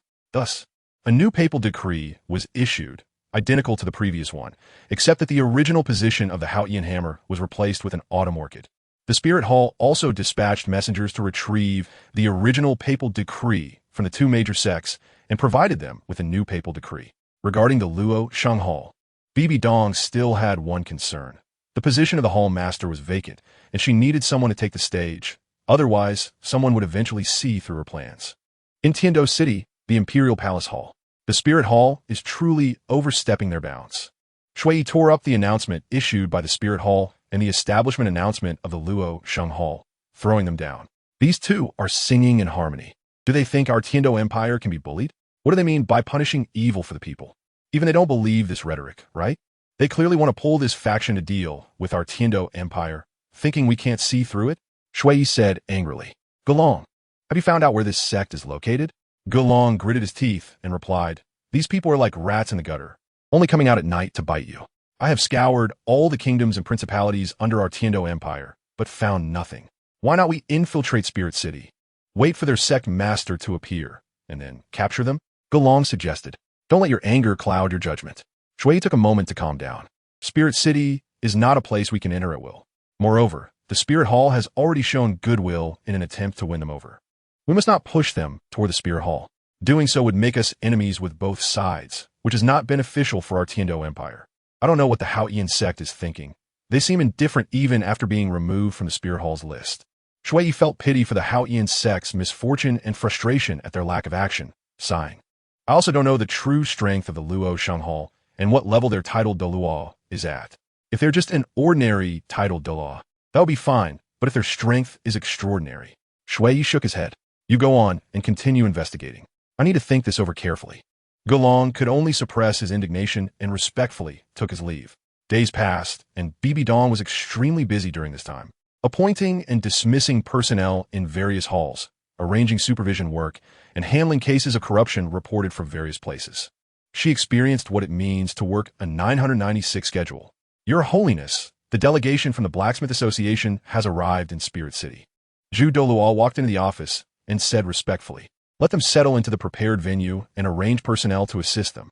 Bibidong rubbed her temples and replied, "They have already been settled according to the plan, but their president requests to meet with you. He is currently waiting outside the hall." Douluo said, I almost forgot. I have something to discuss with him.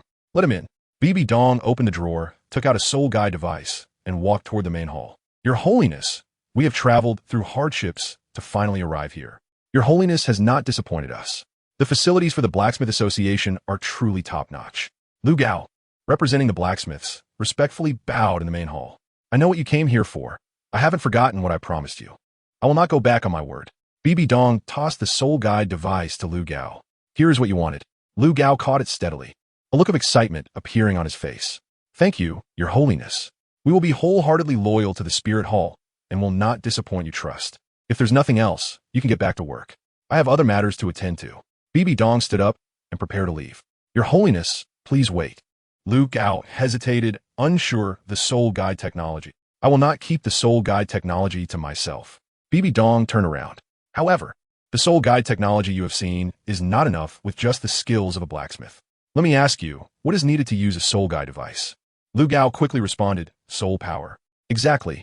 Therefore, our Spirit Hall will provide you with soul power training to ensure that you reach a passing level on the path of soul masters. This is also the foundation for becoming a soul engineer." Bibidong said, "As a blacksmith, you should understand how important the foundation is. If I were to tell you the soul guide technology now and give you a level 5 or even lower soul guide device, would you be able to use it?" Lu Gao nodded. "I understand. This is also the reason why Your Holiness summoned us to Spirit City." "Correct. As for soul guide devices, we first discuss usage, then structure." Bibidong walked toward the office. "Everything will proceed step by step. When the time comes, I will naturally inform you. Until then, prepare well." At night, in the office of the Pope's Hall, finally finished with everything. Now I can take Shui, Air, and Nana to the divine assessment. Bibidong closed the thick stack of documents and stretched. "I wonder how Douluo and his grandson are doing. It's been a long time since I last saw them. The apprenticeship we discussed last time was delayed." Bibidong murmured to herself, thinking that Nana should take those 2 herbs for ice and fire and soak them in spring water. Into the world, what is the form of their divine assessment? Bibidong asked in her mind. Actually, there's no need to be constrained by the form of a divine assessment. There is no such thing as a divine assessment in the world. It is merely the manifestation of a deity's will.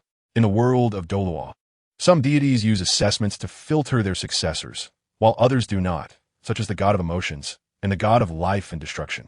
End of the World replied, "That esteemed one is the same. What she entrusted to you is less of an assessment and more of a request for your help to do something that can change the world." Bibidong nodded. "That said, a person can only grow after experiencing various things. Can growth that occurs out of thin air still be called growth? These various experiences can be referred to as assessments. Indeed, sometimes I feel that you resemble that adult quite a bit, even in your speaking style." Bien smiled and said, "Let's put it another way. Since the divine assessment is in a format of levels and tests, using the divine assessment method would be somewhat restrictive. Therefore, what the secret realm provides for them is a trial. The content of the trial is quite simple. Hunt soul beasts and absorb soul rings. In the secret realm, except for soul beasts of the 100,000-year level, every soul beast will cocoon and regenerate after death, although the process may be lengthy. This is also related to the characteristics of the secret realm, so there is no need to have any psychological burden. As those permitted to enter the end secret realm by you, they will be able to absorb soul rings with a time limit, disregarding the type of soul beast, and can time limit absorb the soul rings of the hunted soul beasts, which can be added to their existing soul rings. Of course, the premise is that they can withstand the time limit of the soul ring and already have a soul ring in that position. If there is currently no soul ring in that position, they still need to find a suitable soul beast to hunt for a soul ring to absorb and obtain a suitable soul skill. This feels like the trial is too simple and the rewards are too abundant, Bibidong said, somewhat surprised. Not at all. Think about it. On this Douluo continent, which soul master relies on hunting their own 9 soul rings for a lifetime? In the early stages of soul master cultivation, almost no one can single-handedly challenge the soul beasts from which they need to obtain soul rings, let alone the soul beasts that are there to enhance their time limit. They would only become stronger. Bibidong was taken aback. Can one not hunt or collaborate with others? Zhongyin nodded and said, after selecting the soul beast to hunt, a domain would appear around that soul beast in the secret realm, known as the end domain. In this domain, only those who hunt for soul rings and the soul beast will exist, and it will end only in death. No third party can intervene. The soul beast can also draw on unlimited energy within, making it quite challenging. This is manageable. One can specifically target 10-year or 100-year soul beasts, and accumulating enough can lead to success.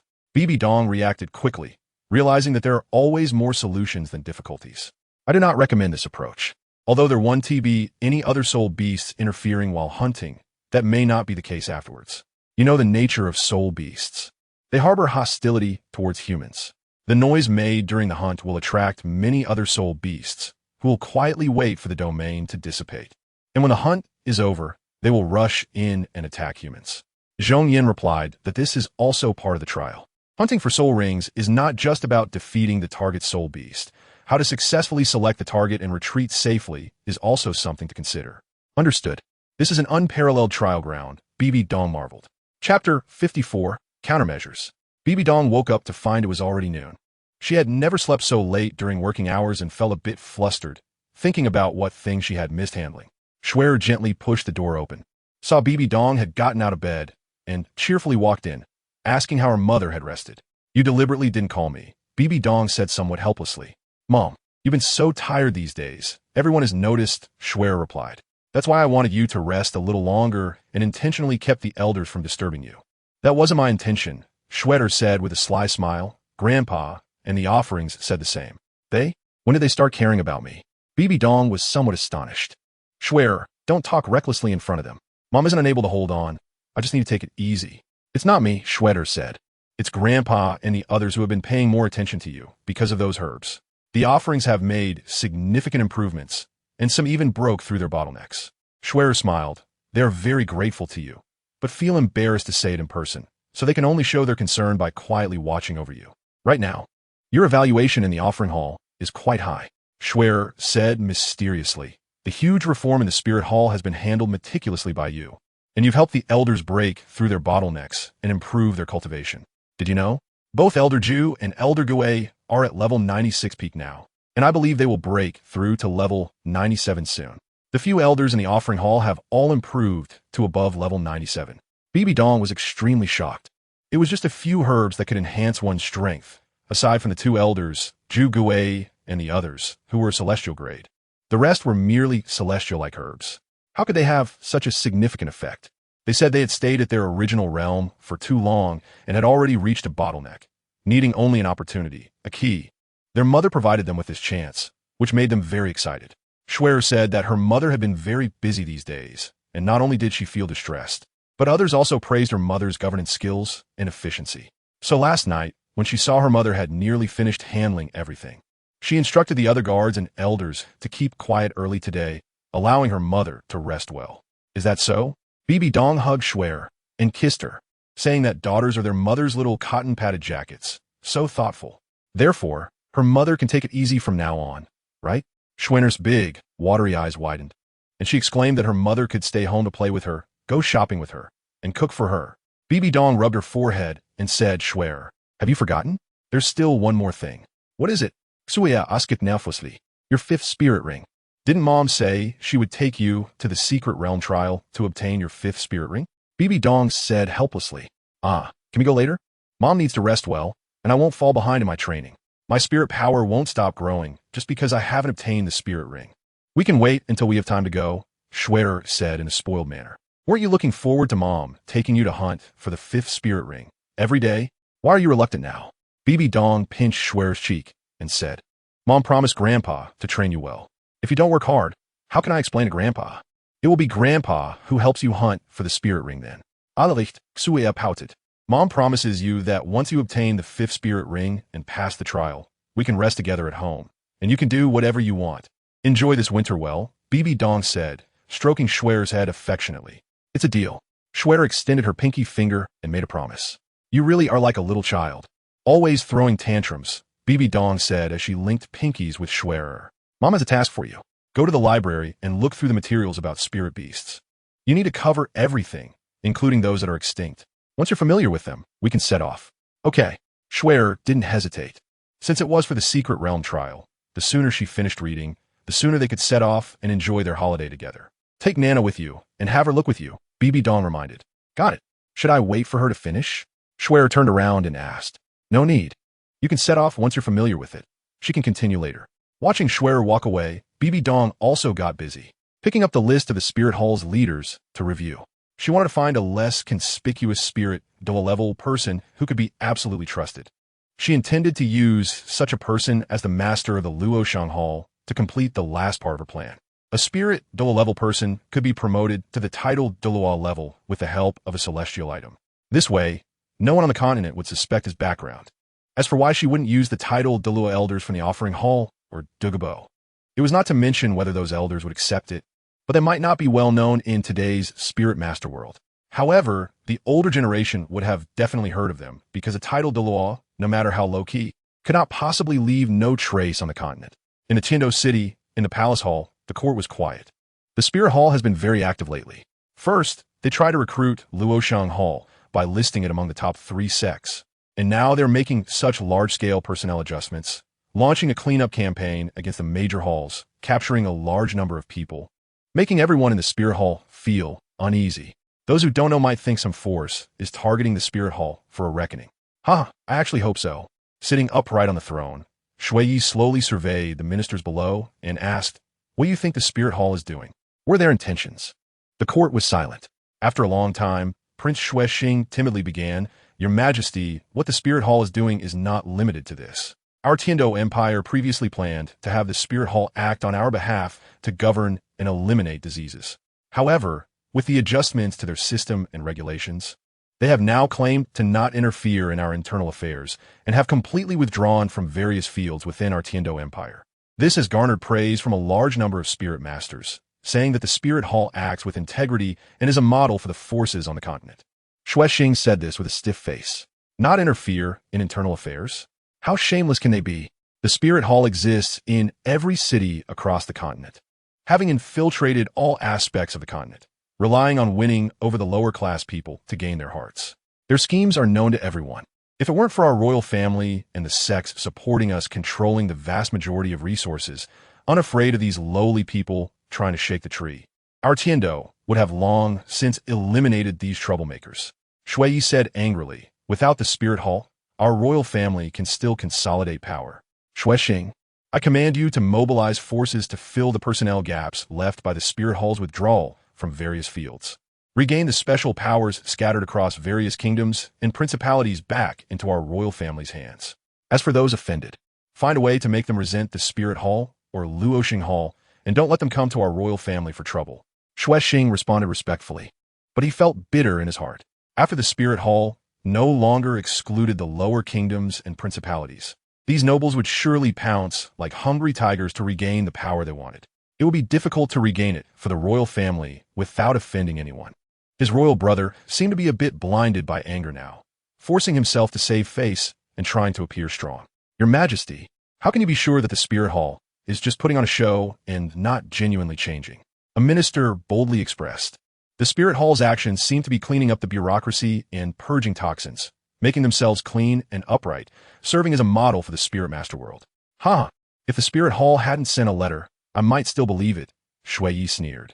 In their announcement, they repeatedly claimed that Salus was guilty of numerous crimes, yet treated our Tiando Empire with great courtesy and respect, even sending envoys to guard his tomb. Is this the Spirit Hall's attitude towards guilty individuals?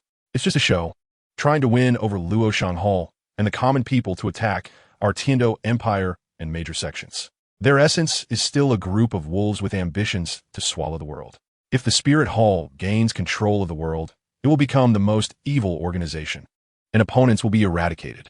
Their bishops will act recklessly, and there will be no peace in the world. How has the contact with the 7 Treasure Glazed Tile School progressed? Shuiyi paused and asked. The contact has been completed. Shui Luo Chuan has gradually developed a close relationship with Master Ning, and they have gotten along very well, a minister reported. We need to maintain close ties. It's a pity that Qinghe is no longer here. He was so clever. It should have been him to handle this matter. Shui shook his head. After all, the Seven Treasure Glazed Tile School is the #1 sect in the world. With their support, I can rest easy. The Blue Lightning Tyrant Dragon sect has also sent their juniors to study at our Royal Academy, right? We must build a good relationship. And that Duguyin, the granddaughter of Dugu Bo, didn't they also want to come to our Royal Academy? No need to decline. We should agree to all their conditions. In short, remember one thing. Win over everyone we can. Dismissed. After saying this, Shui returned to his palace. Has the Spirit Hall seen through my plan? Otherwise, why would they take all these actions against our Tiando Empire? Back in the palace, Shui pondered deeply, realizing that there was a capable person within the Spirit Hall. Such a significant reform in the Spirit Hall could not be achieved solely by personal determination. It must have unified the opinions of the Elder Council. Could this person be the Pope, whose fate is uncertain? It seems I need to send spies to infiltrate the Spirit Hall to gather intelligence. Shui's eyes flashed with a cold glint. Chapter 55. Entering the Secret Realm days passed quickly, and Bibidong had already gone through the list of all personnel at the Spirit Douluo level in the Spirit Hall, finding no one who met her criteria. Should I play along and confirm the rumor of my death outside, and take on the role of the master of Luo Shenghou myself? Bibidong leaned back against the chair, feeling at a loss and unable to think of a better solution. Mom, let's set off. A hurried sound of footsteps approached. It was Schwenner's voice. Schwer pushed the door open and said excitedly, I finished reading everything and took notes. So fast? Bibidong was somewhat surprised. So many documents? You wouldn't just be skimming through them, would you? Mom, how could I lie to you? I didn't miss out on this knowledge at all. I studied every day in the Heavendo Empire, okay? It's just a matter of reviewing it again. Plus, I have the wishful thinking ability, and my mental strength is quite strong. I have an excellent memory, Schwer said confidently. All right, then let's set off, Bibidong said with a smile. Nana, bring her along. She was waiting outside. Everything was ready, just waiting for Mom to lead the way. Schwer was a bit excited. Once we get there, you won't be able to smile anymore. It's quite dangerous and full of difficulties. Bibidong held Schwerer in one hand and Nana in the other, greeted Elder Zhugue, and then headed towards the Sunset Forest. Since Liena was still young, it took them a few days to reach the Sunset Forest. According to Bibidong, traveling was also part of training. Finally, Bibidong arrived at the Sunset Forest again. During the ascent, she noticed the poison barrier on the mountainside, which was several times stronger than the last time they came. The toxicity and thickness were far beyond what they were a few months ago. Bibidong released the Killing God domain and used her soul power to protect the two as they made their way to the top of the mountain. This time, the soul power she consumed to resist the poison barrier was astonishing. Finally, they arrived. It seems that Dugabo's strength has increased significantly. Bibidong and her group finally reached the basin at the mountaintop, all of them breathing a sigh of relief. Who goes there? A strong wind swept past them from behind, and a figure appeared before them at an incredible speed. Elder Dugu, you look well. Bibidong smiled as she looked at Dugabo, who appeared spirited and radiant. Welcome, Your Holiness. Dugabo, recognizing the person before him, immediately showed an excited expression and bowed. No need for formalities. I came this time not only for an important matter, but also to take Yin Yin to the Spirit City, Bibidong said. Since our last parting, how have you two been? Your strength seems to have improved quite a bit. Dugabo's face also showed a hint of gratitude. Your Holiness, please come inside to talk. It's cold outside. All right, Nana, this is Elder Dugabo from our Spirit Hall, whose title is Poison. You can call him Senior Poison Douluo. Let's go inside with him. Bibidong said, bending down to speak to Nana. Hello, Elder Poison Douluo, Liena said obediently, and the few of them entered the house together. Yin Yin, quick, come meet your teacher. Dugabo shouted, and Duguyin immediately ran down from upstairs. Disciple greets teacher. Duguyin was also very obedient, solemnly bowing 3 times and performing a complete set of the apprenticeship ceremony. From now on, I will be your teacher. Follow me to learn and cultivate, but it will be very tough. Can you endure and persevere? Bibidong bent down and asked. Duguyin nodded. Grandpa has already told me. I am willing to follow my teacher to cultivate and learn. No matter how hard it is, I will persevere. Good, as long as you can endure. Your teacher will ensure you achieve results that will not disappoint you. Bibidong patted Yin Yan's head. 18-level soul power. It's a pity you missed the chance to obtain your second soul ring. Dugabo smiled and said, This is all thanks to your holiness. Originally, Yin only had 12 level soul power, but after taking that Earth Dragon Golden Melon, she shot up to 16 level. And her soul power cultivation speed visibly soared until she reached 18 level not long ago. If it weren't for your holiness saying that this was something to solidify the foundation and nourish the essence, with no harm at all, I would not have dared to let Yin take it. And you? Bibidong looked at Douluo. You also took the Earth Dragon Golden Melon and condensed an inner Dan. What level are you at now? Douluo chuckled. Thanks to your holiness, I have long since broken through the level 91 bottleneck, and with the effect of the immortal herb, I have crossed another level. I am now at 93, and I am confident that I can cultivate to above 95. After all, I still have this blessed land granted by your holiness. Bibidong nodded. It seems that both of you have gained something, which is good. I have come this time to bring Yin a gift, on the condition that no one disturbs us. You will guard this place and prevent anyone from entering while I take them to hunt for soul rings. Douluo was somewhat puzzled. Hunting for soul rings? Here, although the Sunset Forest has many soul beasts, it seems unnecessary for you, your holiness, to specifically come here for that. The Stardow Forest has more and better soul beasts that are more suitable for them. Besides, Yin hasn't even reached level 20 yet. It's not about hunting soul beasts in the Sunset Forest, but rather at the Ice and Fire Yin-Yang Eye. Bibidong waved her hand. You'll know when the time comes. I have a way to get Yin to level 20. Douluo watched as the group headed towards the lake, feeling extremely confused. He could understand that the Ice and Fire Lake nurtured many rare herbs, but the idea that it could also nurture soul beasts was somewhat unfathomable to him. Bibidong arrived by the lake.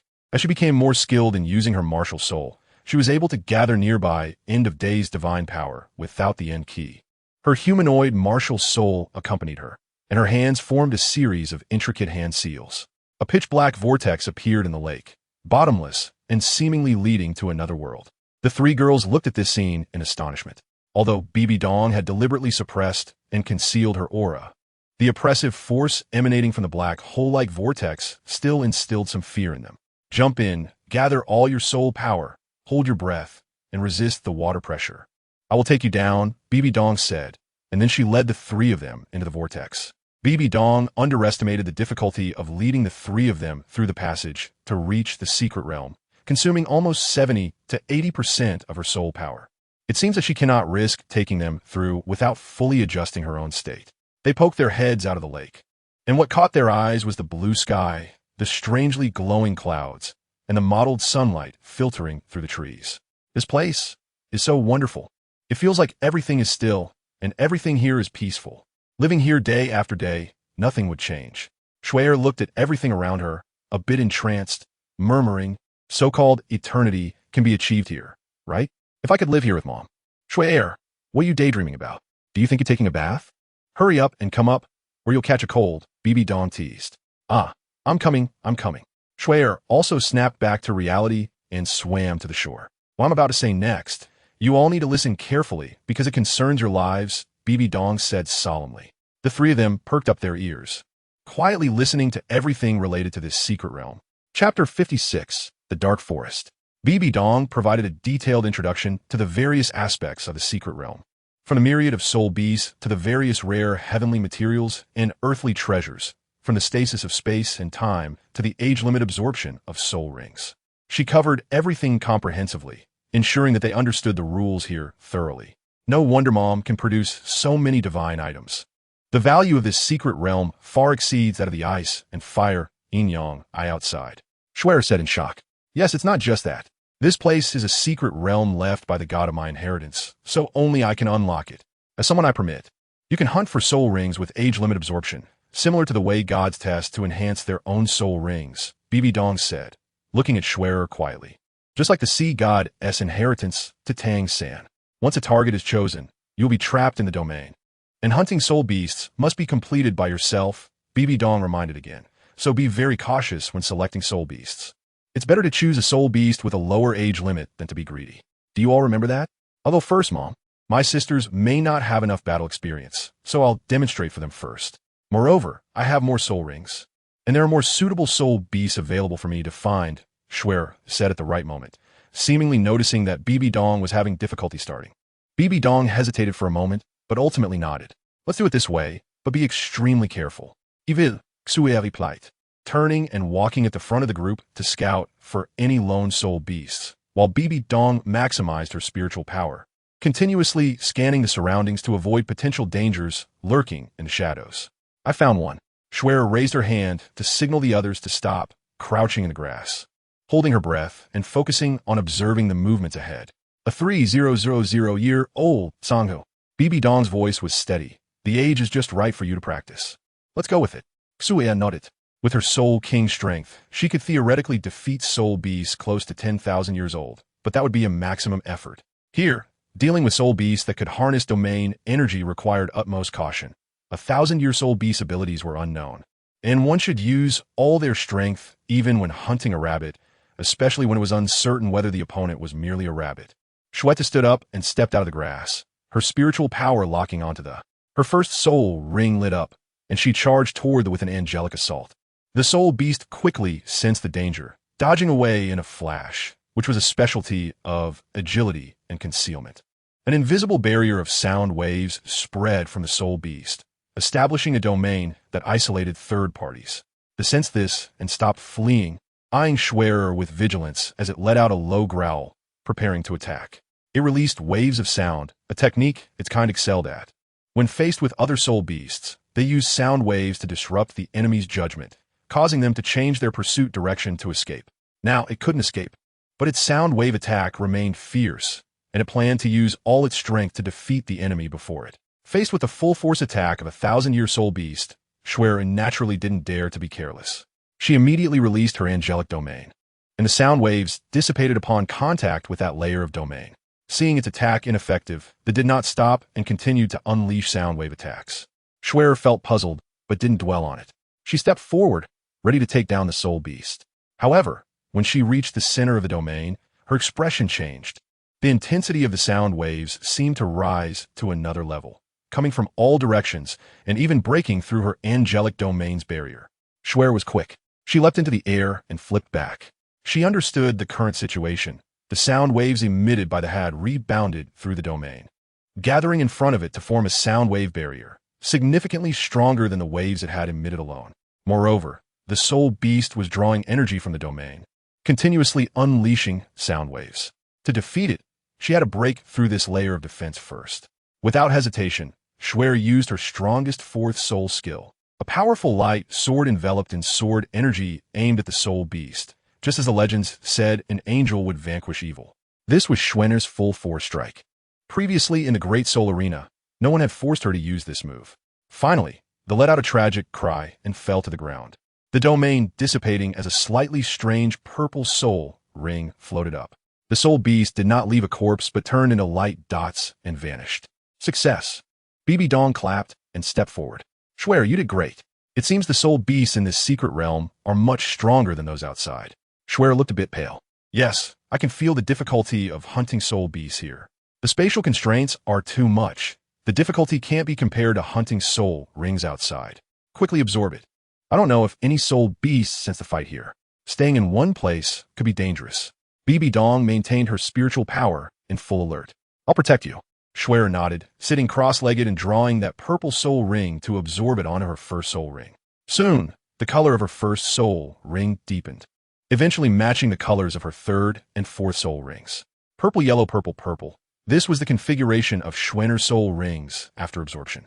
Liena and Duguyen watched this scene with wide eyes. They had never heard of such things during their studies.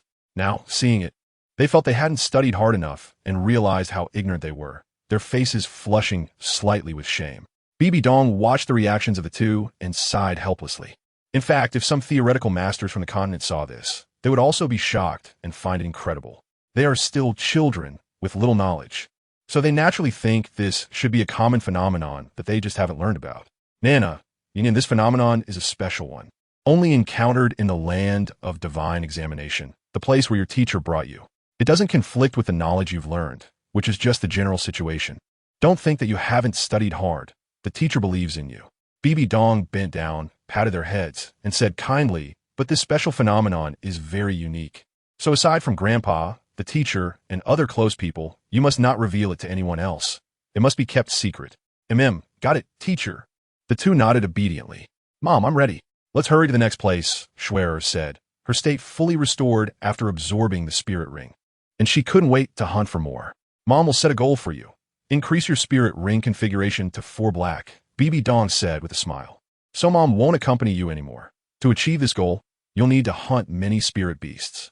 Can Mom follow you all the time? Do you remember how I used to remind you every day to train?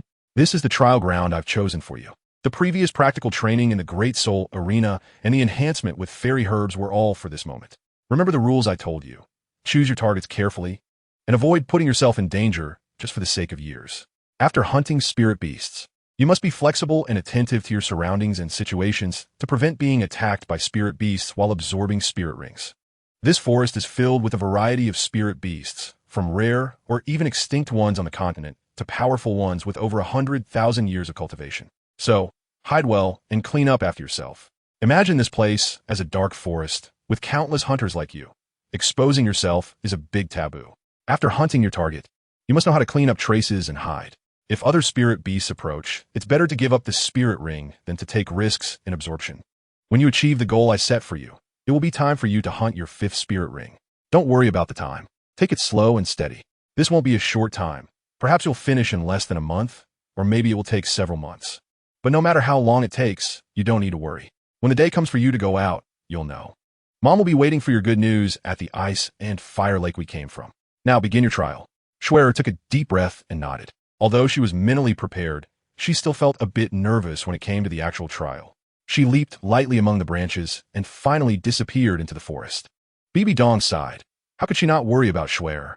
This place was home to soul beasts that had existed for 100,000 years, and each soul beast was very powerful.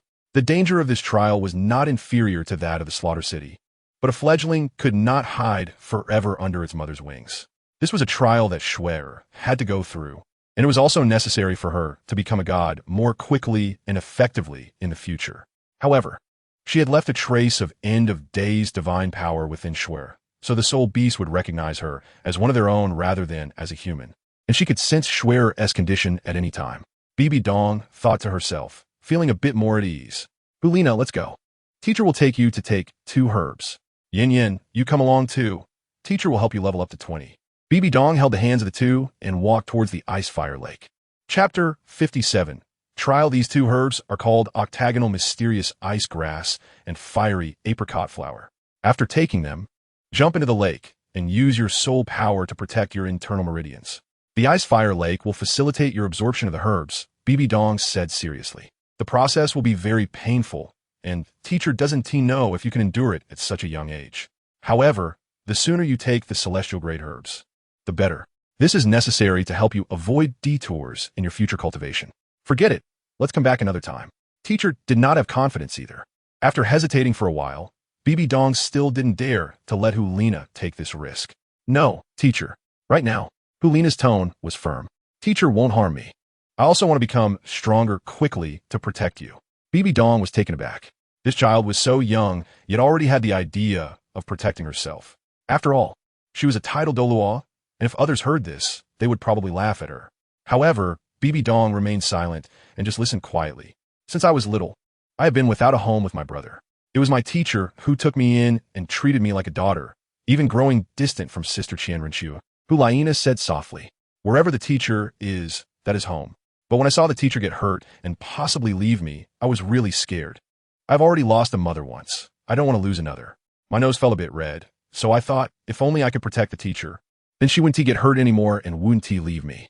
So, teacher, now that I have this opportunity, I don't want to wait for the next time. Let it be this time. I want to become stronger quickly so that I can protect the teacher. Liena raised her head, her eyes filled with determination. Bibidong sighed. All right, if you can't hold on any longer, just come up. Don't force yourself. As before, the end of days, Qi took down the 2 immortal herbs for contact. Liena quickly swallowed one and jumped in. Because Liena was younger, the potential dangers were greater. Bibidong focused all her mental energy on monitoring Liena's condition in the lake. Yin, you should also take this herb. The water narcissus jadebone. Since you haven't learned the method to cultivate the poison pill, you carry toxins within you and cannot absorb these 2 highly toxic herbs or enter the lake filled with ice and fire poison. If you don't control it well, it can harm you. Therefore, only this herb is suitable for you. It is suitable for beast martial souls. and it is different from the Earth Dragon Golden Melon you took before, which enhanced your martial soul. The Water Narcissus Jade Bone is beneficial for your physical constitution, nourishing your tendons and bones, and opening up the 8 extraordinary meridians. This way, it will be easier for you to condense the poison pill in the future. You should only eat the petals and finally suck the flower stamen, which requires soul power to facilitate absorption. Bibidong handed a white crystal herb to Douluo. After taking this, you can reach level 20 to hunt for your second spirit ring. It has been several months since your last absorption of the immortal product, so the energy won't overflow. This is the best time. The teacher has also come to see you after such a long time, and it has delayed your apprenticeship for a long time. Consider this as a gift from your teacher for your apprenticeship. Bibidong smiled. Douluo nodded gratefully. She could sense the uniqueness of these herbs. Her grandfather had been unable to recognize them after so long, let alone put them to good use. Thank you, teacher. Douluo also took the herb as instructed and sat aside to stimulate her soul power for absorption. About a day passed, and Douluo had already completed her absorption, with her soul power reaching level 20. As long as she obtained another spirit ring, she might even break through level 20. Bibidong was also paying close attention to the situation in the lake. After a long wait, there was finally some movement. Liena had indeed experienced a fainting spell in the lake, and Bibidong was aware of this. However, when Bibidong wanted to pull her up, her body instinctively resisted surfacing, as her subconscious was still insisting on completing the absorption. It seems this child is quite stubborn, Bibidong thought to herself. Feeling angry at the thought that such a good girl was forced to fall for Tang San due to the Shura gods' bestowed fortune, which had lowered her intelligence. At this point, Liena had already regained consciousness, her head emerging from the water as she struggled to swim to the shore. Bibidong hurriedly helped her to sit down nearby to rest. Perhaps it was due to just completing the absorption. Liena involuntarily activated her martial soul. Bibidong was surprised to find that her demon fox martial soul seemed to have undergone some mutation, with her foxtail displaying a blend of ice and fire colors. Looking somewhat unusual, Liena opened her eyes, looked at Bibidong, and spoke weakly, "Teacher, did I succeed?" Bibidong looked into Liena's eyes, somewhat surprised.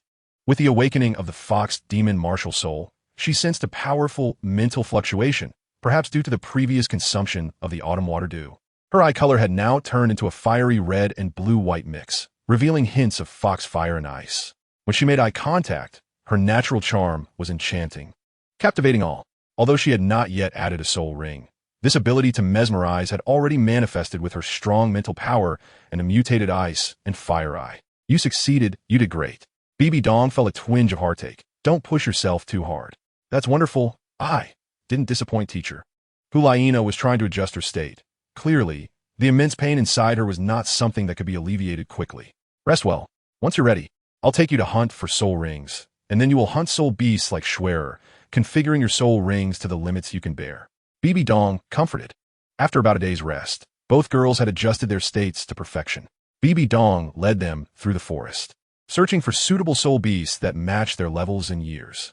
After several days of waiting and tracking, Douluo hunted a biphosphor snake that had just surpassed 1,000 years, becoming her second soul ring, while Liena found 2 Tian foxes, one at 100 years and another at 1,000 years. Although these were the best soul ring configurations beyond the norm, both had consumed celestial herbs to strengthen their bodies, and Liena had also withstood the test of the ice and fire lake. Thus, under their astonishing willpower, they successfully absorbed their respective soul rings. It was also due to the celestial herbs that Liena, whose soul power had been building up for a long time, saw a significant surge in her soul power level after absorbing her second soul ring, reaching level 25. Douluo was not far behind, reaching level 22. It should be noted that they were both only about 2 years into awakening their martial souls, and achieving this level of accomplishment would astonish any soul master on the continent. Looking across the continent, even someone with innate full soul power later on could not achieve this. Next, it's time for you to begin your trials. Since you haven't had actual combat experience like Schwerer, you should start by hunting 10-year soul beasts to raise your first soul ring to the same age level as your second soul ring. Once you have enough combat experience and skills, you can hunt 100-year soul beasts, but not exceeding 500 years. Bibidong reminded the two by the 2 instruments eye, outlining the precautions and specific requirements. You two will work together. One will hunt the soul beast while the other keeps watch. The specific requirements are the same as what I told Schwerer that day, and I will repeat them to you. Remember, safety first, trial second. Keep this in mind. The two nodded in agreement, responding in unison, "We remember, teacher." "Go ahead. Teacher will be waiting for your good news." Bibidong also left a trace of divine power within them, watching them depart. She was unsure of how well they would do, not staying in place. Bibidong quietly followed, moving stealthily in the shadows, her mental power covering most of the forest, keeping an eye on the two in Renxue, who had already battled several times deeper in the forest. Chapter 58. Partners. As the angel domain enveloped everything in extreme fire, the soul beast before her collapsed, and the domain that bound this space dissipated. A dark purple soul ring floated from the soul beast, then transformed into light points and disappeared. Renxue leaned against a tree, gasping for breath. She had exhausted her soul power countless times now. In this secret realm, she had spent about a month, and her soul rings had reached a configuration of purple black black black. As long as she absorbed the soul ring before her, she could achieve the all-black goal set by her mother, thus gaining the ability to bear the 100,000-year soul ring. Suddenly, footsteps approached, and Renxue was startled. She quickly leaped into a tree and hid among the leaves. "Damn it, did I make too much noise?" She silently cursed. Ever since she had a few close calls with soul beasts that had nearly cost her life and soul ring, she had been careful to choose remote and deserted places to strike, paying special attention to noise and surroundings during battles. She didn't expect to be discovered by another soul beast at this last moment. It seemed her efforts were in vain. Feeling the powerful aura of the approaching soul beast ahead, which was even stronger than many thousand-year soul beasts she had encountered before, she realized she could only quietly leave this place. What a pity for such a fitting soul ring. Renxue felt a bit regretful, but did not linger, preparing to stealthily depart. "Where are you?" A clear voice reached Renxue's ears, causing her to pause mid-leap. It was not her mother's voice, nor did it sound like her two younger sisters. Renxue wondered if there were others in this secret realm.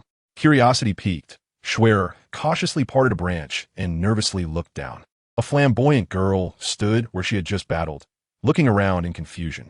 "There is still a soul ring here that hasn't dissipated. She can't have gone far. Where could she have gone?" The girl frowned slightly, her eyes scanning her surroundings, clearly searching for someone. "Who is she? How did she get into this secret realm?" Renxue thought. Just as she was about to jump down and ask for clarification, a wave of panic surged within her. The aura far exceeded that of a 1,000-year soul beast and belonged to the girl below. Suddenly, an explanation came to her mind. 100,000-year soul beast. Yes, 100,000-year soul beast can transform into a human. This girl was not someone who had entered this secret realm from the outside. She was a 100,000-year soul beast, born and raised in this secret realm. Renxue broke out in a cold sweat. 100,000-year soul beast. If she encountered one now, she would have no power to resist. Not even a chance to escape. If discovered, it would mean death. She didn't believe the soul beast would let her go. She knew very well that soul beasts were always hostile towards humans. At this moment, Renxue didn't even dare to run. She held her breath, concealed among the layers of leaves, remaining completely still, not letting the girl discover her. "Come out, although you need the soul rings of other soul beasts. I'm not here to cause you trouble. I just have a few questions to ask." The girl called out loudly, blinking her big eyes, appearing harmless. "Questions? Suevas posit. Did she want me to reveal myself, to ask questions? I can't be hearing this wrong. What could a soul beast want to ask a human? How do you want to die?" Surely, the soul beast wouldn't think such a simple trick would lure me out. Renxue remained unmoving. After all, she was facing a 100,000-year soul beast. She wouldn't recklessly hand her life over to an unknown soul beast. The girl looked a bit disappointed. I want to deceive you. Deceiving you is for little dogs. I swear, if I lie, let me be punished by the gods and never be reborn. Renxue's heart stirred. It seemed soul beasts didn't lie, and the girl sounded sincere. She sensed that the girl was aware of her presence, but didn't take any measures to force her to reveal herself, although she had temporarily escaped detection. A 100,000-year soul beast could easily use area attacks to force her out and kill her. Considering this, it seemed the soul beast was indeed telling the truth. Renxue jumped down from the tree.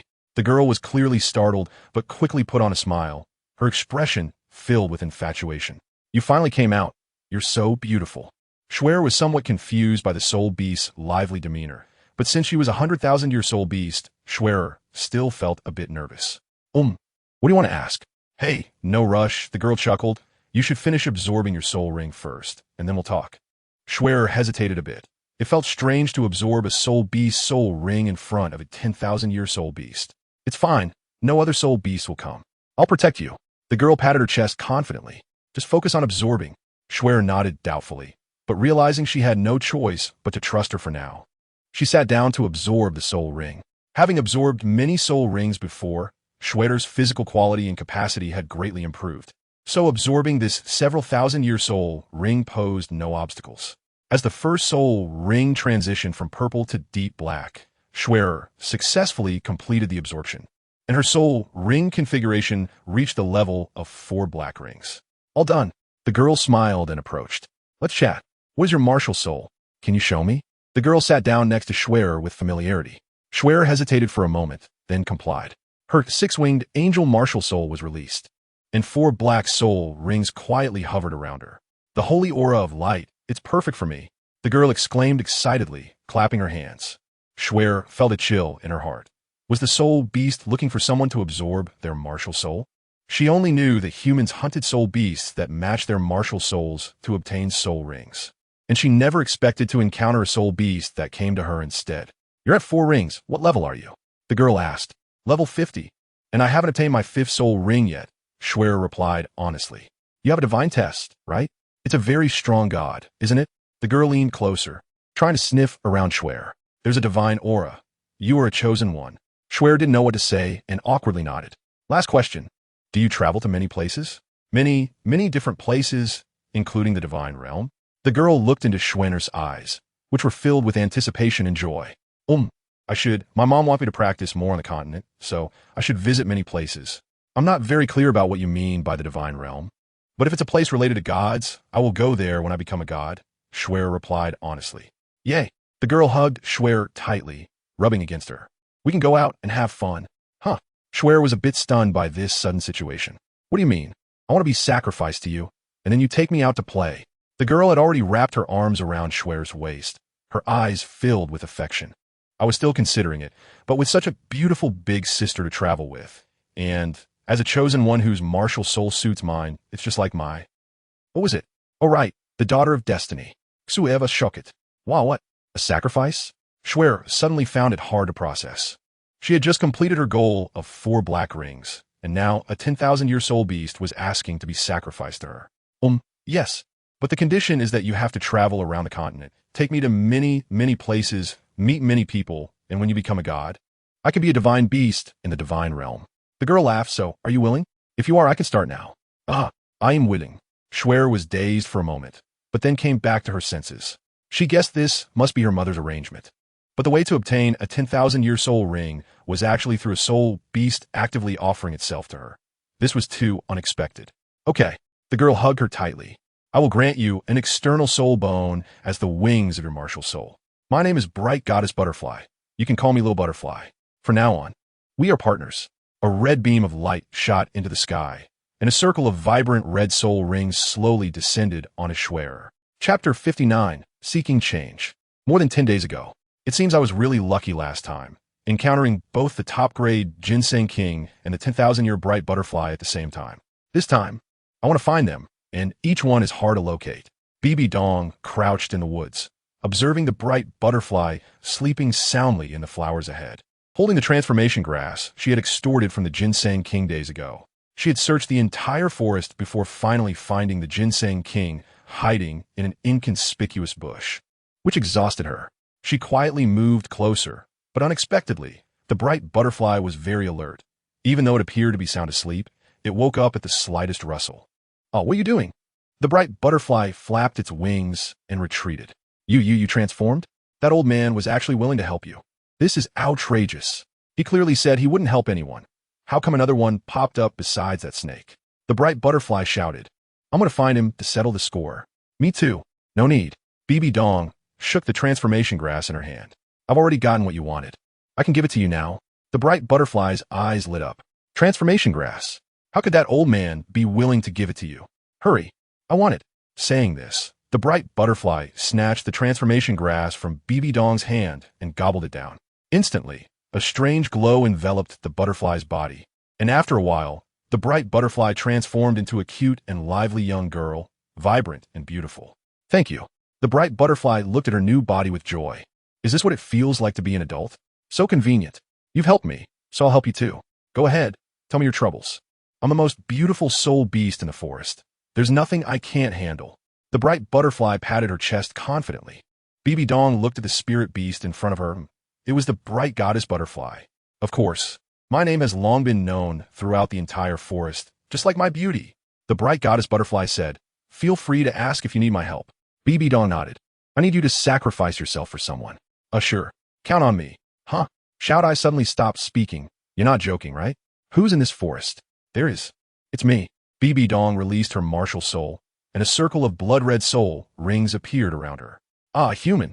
Shout I panicked and turned to run. Bibidong stood there with a dark expression. Are you really 100,000-year soul beast? You're even more timid than a rabbit. Bibidong suddenly appeared in front of Little Dai, blocking her frantic escape. I mean no harm. I just want to talk to you, she said. Little Dai crouched down, covering her head, and pleaded, don't kill me. Don't kill me. I'm very weak. I can't obtain any powerful soul skills. Her voice had a hint of a cry. Hey, I never said I wanted to kill you. I just want to talk to you, really. Bibidong sighed and helped Little Dai up, tried her best to express goodwill. She infused her with the power of the end, allowing her to feel a life force akin to that of the heavens and the earth. No wonder I mistook you, you are. Little Dai calmed down a bit and asked in confusion. I am a messenger of the gods. The heir of the god who created this forest, Bibidong said. You have existed since the moment this forest came into being, and as time has flowed unchangingly. You have cultivated here for a full 100,000 years, haven't you? Little Dai nodded, looking a bit nervous. Do you want to leave this place? Bibidong asked. Leave? Where to? This forest is the whole world. They all say there are humans outside, that the outside world is very dangerous, but no one has ever seen a human. No one has ever been outside, Little Dai replied. Go outside, to where there are humans, Bibidong said. Little Dai hesitated for a moment. A place with humans. It must be very dangerous, right? Yes, it will be very dangerous, Bibidong nodded. Then I don't want to. Little Dai shook her head like a rattle drum. I'm very afraid of dying. Because in the human world, there is also good and evil, just like with soul beasts, and there are phenomena where strength is revered. Bibidong said, not everything can be generalized. Where there is evil, there is also good. Just like what you see in me. I'm showing you my goodwill in the name of the gods. You can feel it. Little Dai looked at Bibidong.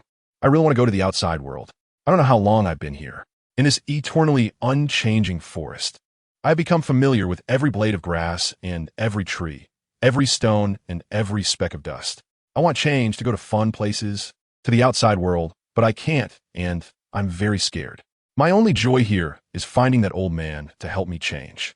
Now I have changed, but at the same time, it means there is nothing left for me to change. You say there is good in the human world, but that doesn't guarantee I won't encounter evil. Little shouted. Can sacrificing to humans ensure that? Are you just talking nonsense? Bibidong concentrated the light in her hand into petals, forming a flower. The key of the end, the key of consciousness, feather crossing dust. Focusing her mind, she said softly, project your mental power onto it. It will give you an answer.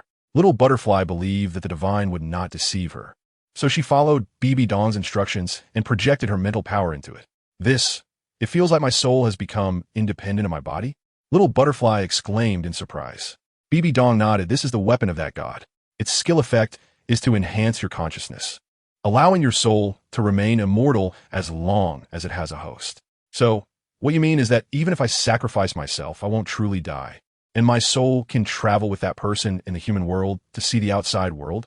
Xiaodai was clearly a bit moved. However, she added, but to always maintain this host state, I can't personally roam and touch the flowers and plants outside, which is quite regrettable. You don't need to worry about that, because the person you sacrifice for is also a successor of a god, a future god, Bibidong said, as a spirit beast of 100,000 years. I believe you must be very familiar with gods. Xiao Dai's breathing became a bit rapid. So, if that person becomes a god, I can be resurrected in the divine realm and become a divine beast. Exactly.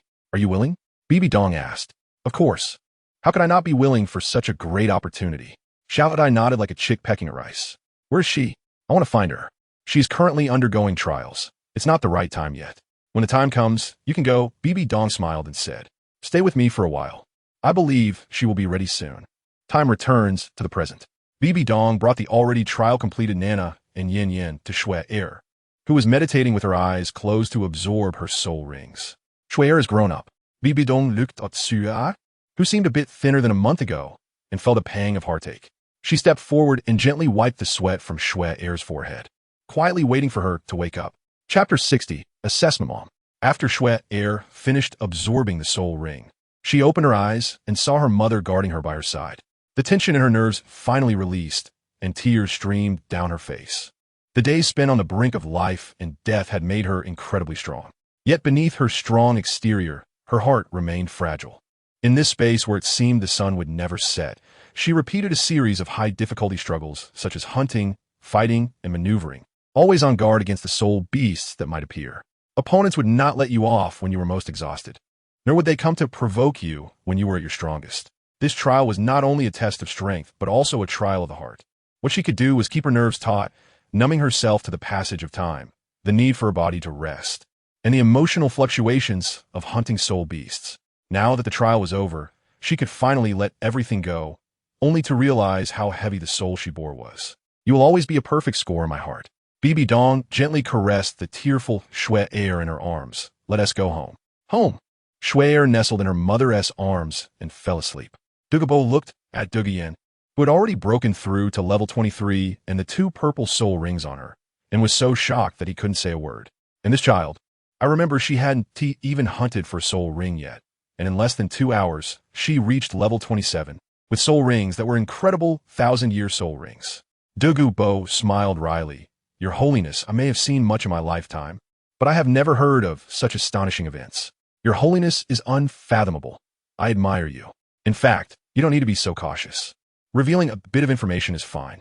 Bibidong said, this ice and fire yin-yang contains the secret realm of my inheritance. And they have all received the divine assessment. The divine assessment? Douluo was even more shocked, his voice trembling slightly, above level 100, ethereal. A god? Yes. Yin passed the assessment set by the divine and obtained a god-given soul ring. Just like that. Bibidong paused. You know how precious the divine assessment is. So you should have an idea of the confidentiality of this information. Now you should have a deeper understanding of your responsibilities. I believe you will not disappoint me. Douluo suppressed the excitement in his heart, took a deep breath. Thank you, Your Holiness, for your trust in me. I thank you on behalf of Yin. It is truly a blessing for Yin to have you as her mentor. Your Holiness can rest assured. I will guard this place with my old bones and will not let it be exposed or invaded by others. Thank you. Bibidong looked at the sleeping Shuer in her arms. Then I will return to Spirit City. Yin will also come back with me. There is the best imitation training ground on the continent, which can ensure she receives comprehensive and effective training. So please rest assured. Sending off Your Holiness.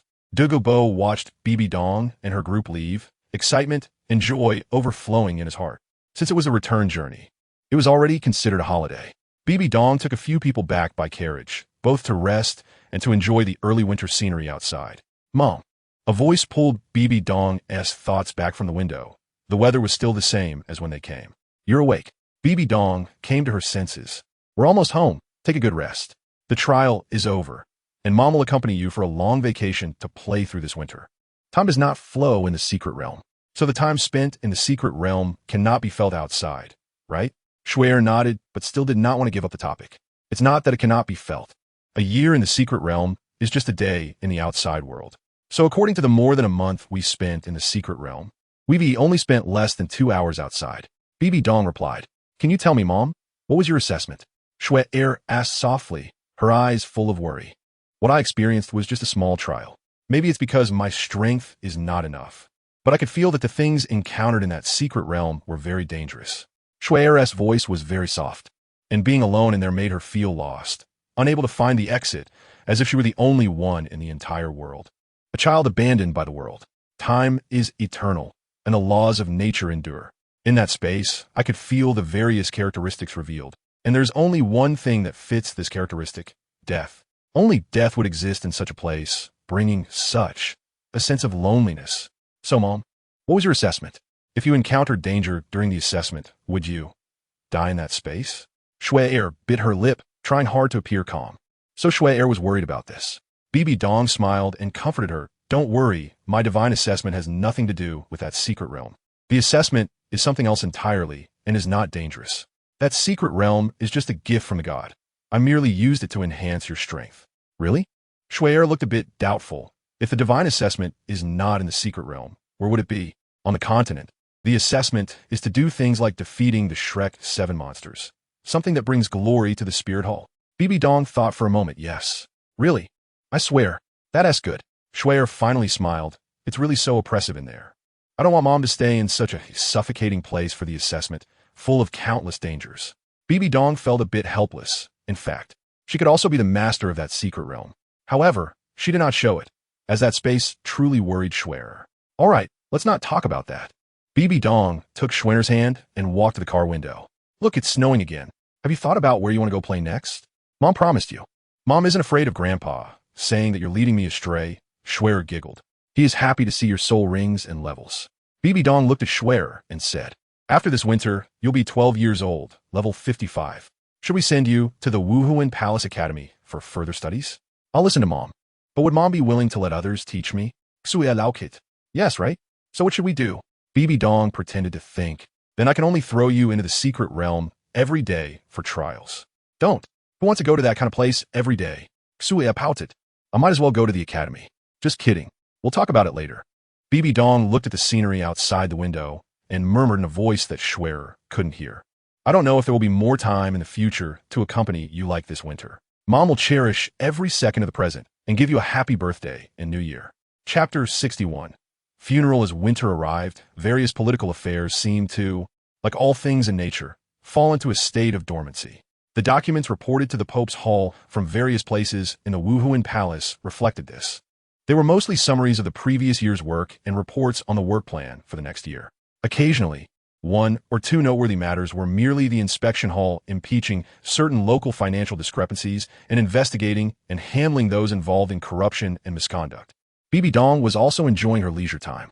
She had delegated a large part of her power to the two elders, Zhu Gui, and had promoted those at the Seoul Douluo level who were expected to advance to title Douluo, allowing them to take office in the Pope's Hall and advance and manage various affairs. She instructed Zhu Gui to select capable individuals based on their political achievements, so that she could later assign them important responsibilities. The benefit of this was that she could take a break for herself. After arranging for Liena.Ultimately, and the others to study at the Wuhuan Academy, she spent her days with Shuer, indulging in food, fun, and shopping. If they were not recognized, it would be easy for people to mistake them for sisters rather than mother and daughter. As for the elders in the offering hall, upon seeing Shuer's 4 black and 1 red soul rings, they were collectively speechless, turning a blind eye to Bibidong's hands-off management. Time passed day by day in this peaceful atmosphere. Bibidong fulfilled her wish to spend a happy birthday and New Year with Shuer. More daily life and side stories will be added later. Despite everything appearing calm in reality, Bibidong's personal feelings were quite the opposite. Ever since she had the dream of encountering the Shura god, she often felt restless, as if something had already happened, and she was powerless to stop it. Especially in recent times, her frequency of dreaming had increased. However, she could not remember the content of the dreams. She only felt as if she was experiencing something in the dreams, that something was going to happen, that she was going to witness a girl die. For some reason, each time she tried to recall that event in her dream, she would wake up in fright, her back drenched in cold sweat. Was it the Shura god? She thought. Had I experienced that first nightmare many times? She was uncertain, because her feelings were completely different from the first time.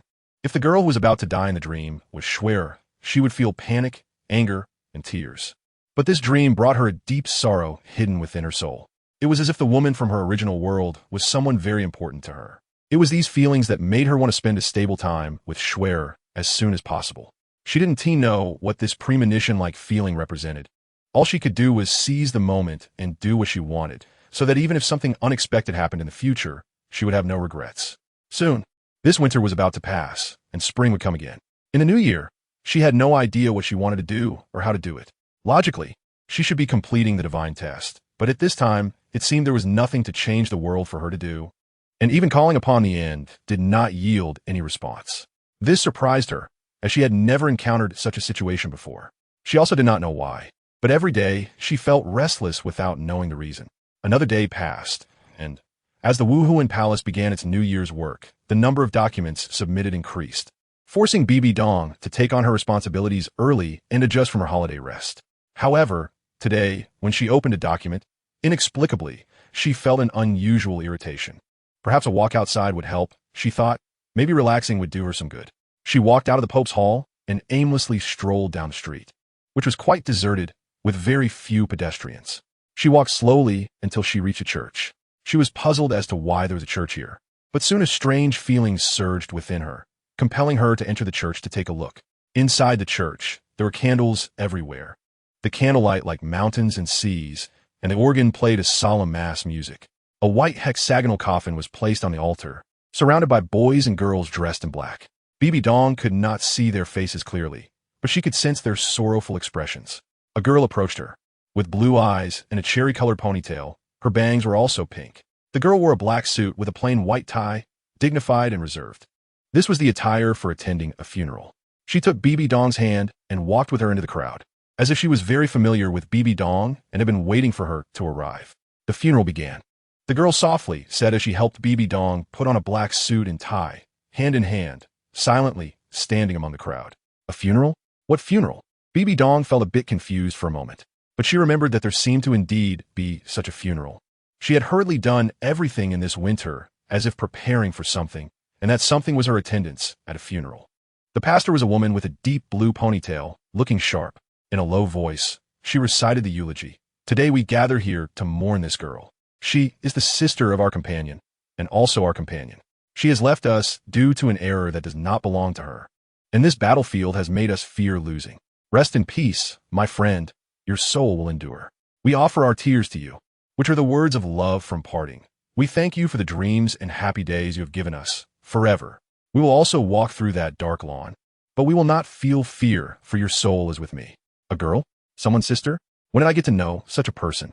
Bibidong looked blankly at the girl beside her, who lowered her eyes, like the others, adopting a mournful expression. Bibidong wanted to clarify the situation, but due to the atmosphere, she could only remain silent. The sound of the pastor's weeping emerged from the crowd, crying so sorrowfully that the deceased girl must have meant a lot to her. However, the others around simply bowed their heads in silence, maintaining a solemn demeanor. People are like this. For some, the same person may represent their entire world, while for others, it doesn't matter whether they live or die. The crowd joined hands and began to sing a song wishing for the soul to rest in peace. As the song came to an end, the pastor nailed down the final coffin nail, and the atmosphere suddenly lightened. The crowd left, chatting and laughing, while the sorrowful pastor disappeared without a trace. They cried and laughed, but none were sincere. In a vast church, only the two of them remained. The girl stepped forward to offer flowers and bowed, leaving her standing alone in place. Only you are sincerely here for the funeral, truly saddened for me, the girl said, gazing at the coffin. Bibidong felt bewildered.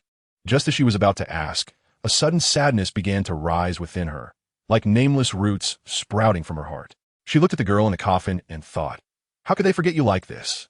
They prayed for you, sang for you, and now they no longer remember you? You lie in the coffin so alone, yet they can continue to laugh and joke.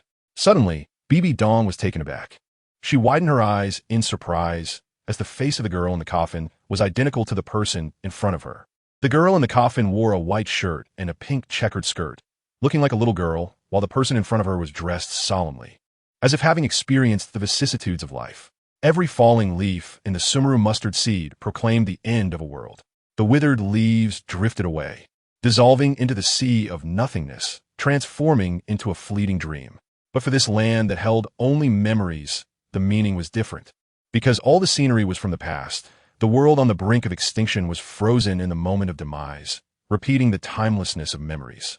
The girl continued, turning her head to look at Bibidong, a hint of a smile on her face. Little Belle came to see you, sister. Chapter 62. Lord of the Luo Sheng Hall, sister? Bibidong was somewhat confused. Is your sister one of those people's companions? She asked tentatively. No, they're just people who can't even protect their own sister. Humans are like that, selfish and foolish, the girl replied. You're my sister in this world. Only you care for me. The girl suddenly laughed. The funeral is over, so don't be so restrained, sister. She waved her hand, and the church gradually faded away as if it had never existed. Bibidong was astonished to find herself standing in an open space, surrounded by familiar streets. She remembered that she had walked through every part of Wuhuan City. It was impossible for a church to suddenly appear on the street, and besides, it seemed that there was no such thing as a church in this world. I don't know you, Bibidong answered honestly. Everything in front of her felt strange. Was she dreaming again? Bibidong thought. Could the girl she saw in her dream be the one in front of her? However, the girl seemed unconcerned. It's my fault for being useless. I believe, sister, one day you will step onto the throne of that world. Before that, I want to help you. In this cycle of memories, I need to be the one to break the deadlock. The girl smiled and said, So sister, would you be willing to accept me as your offering? For no reason at all, Bibidong nodded, even though she herself did not understand why she was doing this. A sense of loneliness surged within her, a loneliness from thousands of years of not seeing an old friend, and also a loneliness of never being able to see one another again in the future. Strange radiance appeared in the girl's hand. Not this one, nor this one. It seems like I don't have the key to enter here. The girl scratched her head awkwardly. Were these? Bibidong looked at the strange weapons and couldn't help but ask. This is the realm of emptiness, eternal. This is the realm of truth, revelation. And there's the realm of heavenly punishment, judgment, and the realm of nothingness, consciousness, the girl said. These are all collected from sisters I have defeated. It seems I haven't found my own. Bibidong recalled something. These weapon names were very similar to the divine key of the end. Is it this one? A light gathered in Bibidong's hand, the key of revelation of the end, the void of infinite treasures. Yes, that's it. The girl's eyes lit up, but then dimmed again. It is the first divine key. What is copied is never truly real. Which one do you need? Bibidong asked. The power that represents erosion. The girl murmured. Bibidong nodded, her hand glowing as the key of the end and the key of corruption, along with Xidagarba's soul, materialized into a large sword. The blade was enveloped in black mist, as if it sealed malevolent spirits within. This is it. The girl felt a bit delighted. Is there anything you need me to do now? Or do you have any difficulties? No, Bibidong replied, then thought for a moment. If I must say, I still lack manpower. Easy. The girl's gloves, known as the gloves of the void, gleamed. Sister, you hate tragedies so much. That's why you want to change them. But do you know, you're the biggest tragedy yourself. The last sentence she said very softly, and Bibidong did not hear it. I will help you. The girl lunged forward, her palm sweeping across the Xidagarba's soul, accompanied by blood dripping onto the blade, and then she vanished. Bibidong was startled by this sudden situation. Her body sprang up from the chair, creating a loud noise in the quiet office. What is this? It was just a dream. Bibidong looked at the documents stuck to her face, feeling a bit helpless. Perhaps she was too tired and had another nightmare. No, why was this one so vivid? Bibidong recalled the content of the dream, clearly remembering most of the details. Unlike the previous dreams, where she woke up with no memory. Never mind, I won't think too much. I haven't finished reading the documents yet. Bibidong yawned and continued to look at the documents she hadn't finished reviewing. Urgent report from the Tiando branch. The Tiando Empire has officially recognized the status of the Luo Shenghal as one of the top 3 sects and has sent an invitation for the leader of the Luo Shenghal to come to Tiando City for talks. The prominent outline of the document immediately caught Bibidong's attention. The Luo Shenghal was established on January 1st, 2632 in the Douluo calendar and has established diplomatic relations with the other 2 sections. It is rumored that its leader has secretly met with the leaders of the other 2 top sects and will soon visit His Majesty of the Tiando Empire. The more Bibidong read, the more surprised she became, her hand holding the document trembling slightly. Last time, His Holiness the Pope invited them to Wuhuan City and promised them the status of the top 3 sects, but their leader did not show up. This time, however, they accepted the invitation readily, and their leader has agreed to this invitation, soon to go to Tiando City for talks with the Tiando Empire. This seems to indicate that our Wuhuan Hall has been somewhat negligent. I respectfully request the Pope's permission for me to lead the Tiando branch to negotiate with them, to probe their intentions and the truth behind it. Sincerely, the head of the Tiando branch. Bibidong closed the document and took a long time to recover from her shock. She was very clear that the Tiando branch could not have come up with false intelligence to fool her. Apart from herself and Shui, no one else in the Spirit Hall knew the details of the Roshan Hall. So the report from the Tiando branch must be true. But how could that be? The Roshan Hall was a hidden pawn she set up for future fishing. The sect master hadn't assigned anyone there. So where did this sect master come from? Could it be that Salus pretended to be the sect master to make the act more convincing? That was also impossible. First, Salus wouldn't dare to go against her orders and act on his own. Second, even if he did dare to defy her, he wouldn't have the wisdom or courage to navigate the various forces of the continent. Bibidong felt that the situation was developing in a strange direction. She suddenly remembered the dream she had just had, in which a girl said she would help her. Could that girl be the master of the Luosheng Hall? But setting aside the fact that the dream was strange from beginning to end, how did she know that this was the help Bibidong needed when she hadn't said anything? Various doubts lingered in Bibidong's mind, refusing to go away. The end. What was that dream just now? The end? Bibidong shouted in her spiritual sea, but there was no response. Second trial completed. Obtain the divine soul ring. After a long time, the end finally emerged from the spiritual sea and spoke. Huh? Bibidong was completely confused. What was going on? When did I complete the second trial? Reforming the system, planning for the world. You have changed the future direction of the continent, which can also be considered a way of changing the world. The end replied, but with a hint of hesitation. However, that esteemed one has something to say to you. What is it? Bibidong asked. Actually, this doesn't really count as a change because what you've done is still just a seed, a hidden stake. It can only be called a change to the world once it takes root and sprouts. But I still count it as passing the assessment and grant you this divine soul ring. This way, when you need power in the future, you'll have one more option. But if that time comes, no matter what you choose, I won't blame you. This is also my fate. That's all. The end said. Bibidong was even more confused. From the girl in her dreams to the god she inherited, each seemed like a riddle, and she felt as if she had countless connections to them. Yet she knew nothing. I don't know the question you asked. I can't answer it. It seemed that the end had perceived her thoughts. But I can tell you that something has happened. You can choose to participate or not. If you choose to participate, then this will be your third test. The end said. What is it? Bibidong instinctively asked. I'm afraid I cannot tell you, but you will soon have contact with it. Until then, just wait with courage. After saying this, the end dissipated in the sea of her consciousness. Bibidong wanted to ask something else, when a surge of power rushed through her body, as if some seal within her had been unlocked. Her martial soul involuntarily activated, and on the first soul ring of 100,000 years with 2 golden patterns, a small soul ring appeared, changing colors and quietly materializing.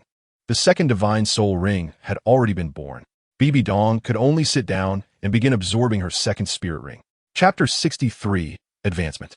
This time, Bibidong's absorption of the second spirit ring was smoother than last time, without obstacles at the 20,000-year threshold, successfully breaking through. However, beyond 20,000 years, every additional year became increasingly difficult. She gritted her teeth and persevered, leaning exhaustedly against the sofa after overcoming 5 challenges. Soon, the age of the spirit ring increased again, surpassing the 300,000-year mark, with 3 golden patterns dissipating in golden light remaining on it. This was the original age of her second spirit ring. She had managed to absorb the 25,000-year age as well. Is there an additional choice? Bibidong pondered, what could this choice be? The second blood-colored spirit ring with 3 golden patterns shone brightly, and Bibidong experienced the 2 skills of her second spirit ability, charge and eruption. Charge refers to gathering one's divine power to form a light point through hand gestures, which can continuously accumulate power until the soul power is exhausted. As long as it is not interrupted, this light point will then be released to attack the target after the charging ends, with its power proportional to the time spent charging. Because one soul power can also recover during the charging process, to maximize the attack, one only needs to wait. In practical combat, as situations can change drastically, it can also be combined with her first spirit ability, eternal domain. However, using both spirit abilities simultaneously will result in a soul power consumption rate that far exceeds the recovery rate. Nevertheless, due to the effect of the first spirit ability, there will be a critical point, meaning that before this critical point, the attack power of the light point charged by both spirit abilities is higher, while after this critical point, the attack power of the single charge becomes higher. This requires judgment in actual combat to determine whether the charging time can exceed the critical point value, allowing for flexible application. Bibidong estimated that if she used only the charging skill and dedicated all her soul power to this spirit ability, its power would be sufficient to threaten a rank 98 super Douluo. The eruption skill, on the other hand, was simpler. By compressing and refining her soul power, she could enhance her strength. The simplest method would be to compress it once, doubling the amount of soul power used for the compression. However, Bibidong felt something was off. This skill seemed capable of compressing and refining the soul power repeatedly, with no limit on the number of times. As the number of compressions and refinements increased, her strength appeared to grow without restriction. However, Bibidong soon discovered the downside of this skill. The soul power used for compression and refinement would permanently disappear if compressed and refined more than 3 times. In other words, she could use this skill at most 3 times. Otherwise, after enhancing her strength, her soul power level would actually decrease back to normal. With her current strength at level 95, after using the eruption 3 times, her soul power level could reach a maximum of level 97. Combined with her charging skill, contending against a limit Douluo was not just talk. Bibidong was somewhat surprised. Such a skill was merely an additional option for when one needed strength. According to that great individual, was she about to face an unbeatable enemy in the 3rd trial? 7 light points appeared in her spiritual sea, representing 7 soul bones, from which she could choose one to absorb. Without hesitation, Bibidong chose the head soul bone. In her opinion, the most important soul bones were the head, torso, and external soul bones. She knew that with the skill granted by her 2nd spirit ring, her combat power was sufficient, so she chose the head soul bone to enhance her mental strength. Soon, the head soul bone was completely absorbed.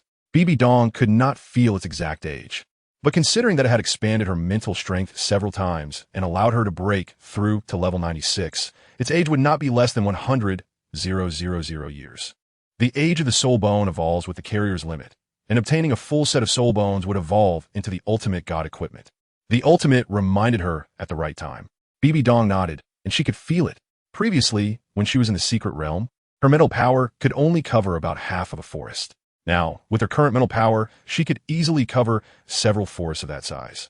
If her original mental power was like a lake at the super Douluo level, then her current mental sea could be described as a vast ocean, unmatched beneath the gods. The soul bone from her head granted her skills that could also be divided into 2 types. One was a passive skill that ignored mental attacks equal to or below her own mental power and reflected them back. With Bibidong's current mental power, she was confident that no one on the Douluo continent could surpass her, not even Tang San, who had cultivated the purple extreme magic eye to its utmost and achieved godhood. The active skill left Bibidong momentarily stunned, compared to Tang San's soul bone skill. The purple extreme divine light, which was said to perceive all things and eliminate all injustices. The skill granted by the end of Day's skull was like comparing clouds to mud. It could digitize everything. The skill's effect was simple and unadorned, yet exceptionally powerful. Specifically, it allowed her to digitize and deconstruct the target's data, accompanied by a flash of white light in her emotionless eyes. A data stream containing the information of her skill effects surged into her mind.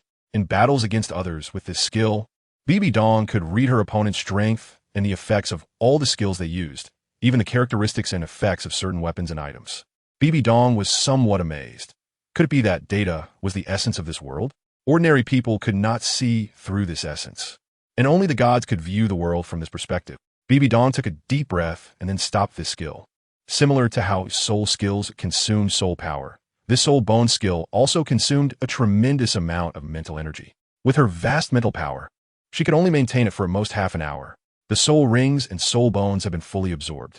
According to the end of days, she just needed to quietly wait for the moment when that event intersected with her, and then decide whether to participate or not. However, she was not without tasks at the moment. The sudden situation in front of her made her very curious about the identity of this master of the life and death hall. Bibidong picked up her pen and reviewed the document. The Heaven-Do Palace would send another invitation to the Liena, requesting a meeting in the Soul City.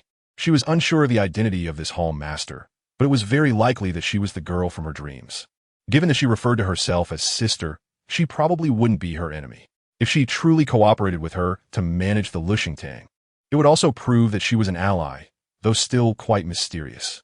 Bibidong naturally doesn't have any sisters. She is an only child. As for why the girl named Ling calls herself sister, Bibidong recalled that the adult in her memory had a similar appearance to her. So, is she the younger sister of that adult? Did she mistake the person? Bibidong speculated, reasoning that it made sense logically. The divine seed knows nothing about her. It should be that adult who is unwilling to reveal it. Therefore, she decided to meet this hall master. If it is Ling, she can also ask some related questions to understand her better, and she won't have to fight alone. Inviting her to visit Spirit City is merely a pretense for the world to see. She plans to personally go to the Heaven-Do Empire to meet her. If there is someone else, she can also prepare in advance to eliminate them. If it is indeed Ling, it would save her some unnecessary trouble. Bibidong sealed the documents and summoned Douluo to entrust him with other matters, preparing to personally take them to Tiando City.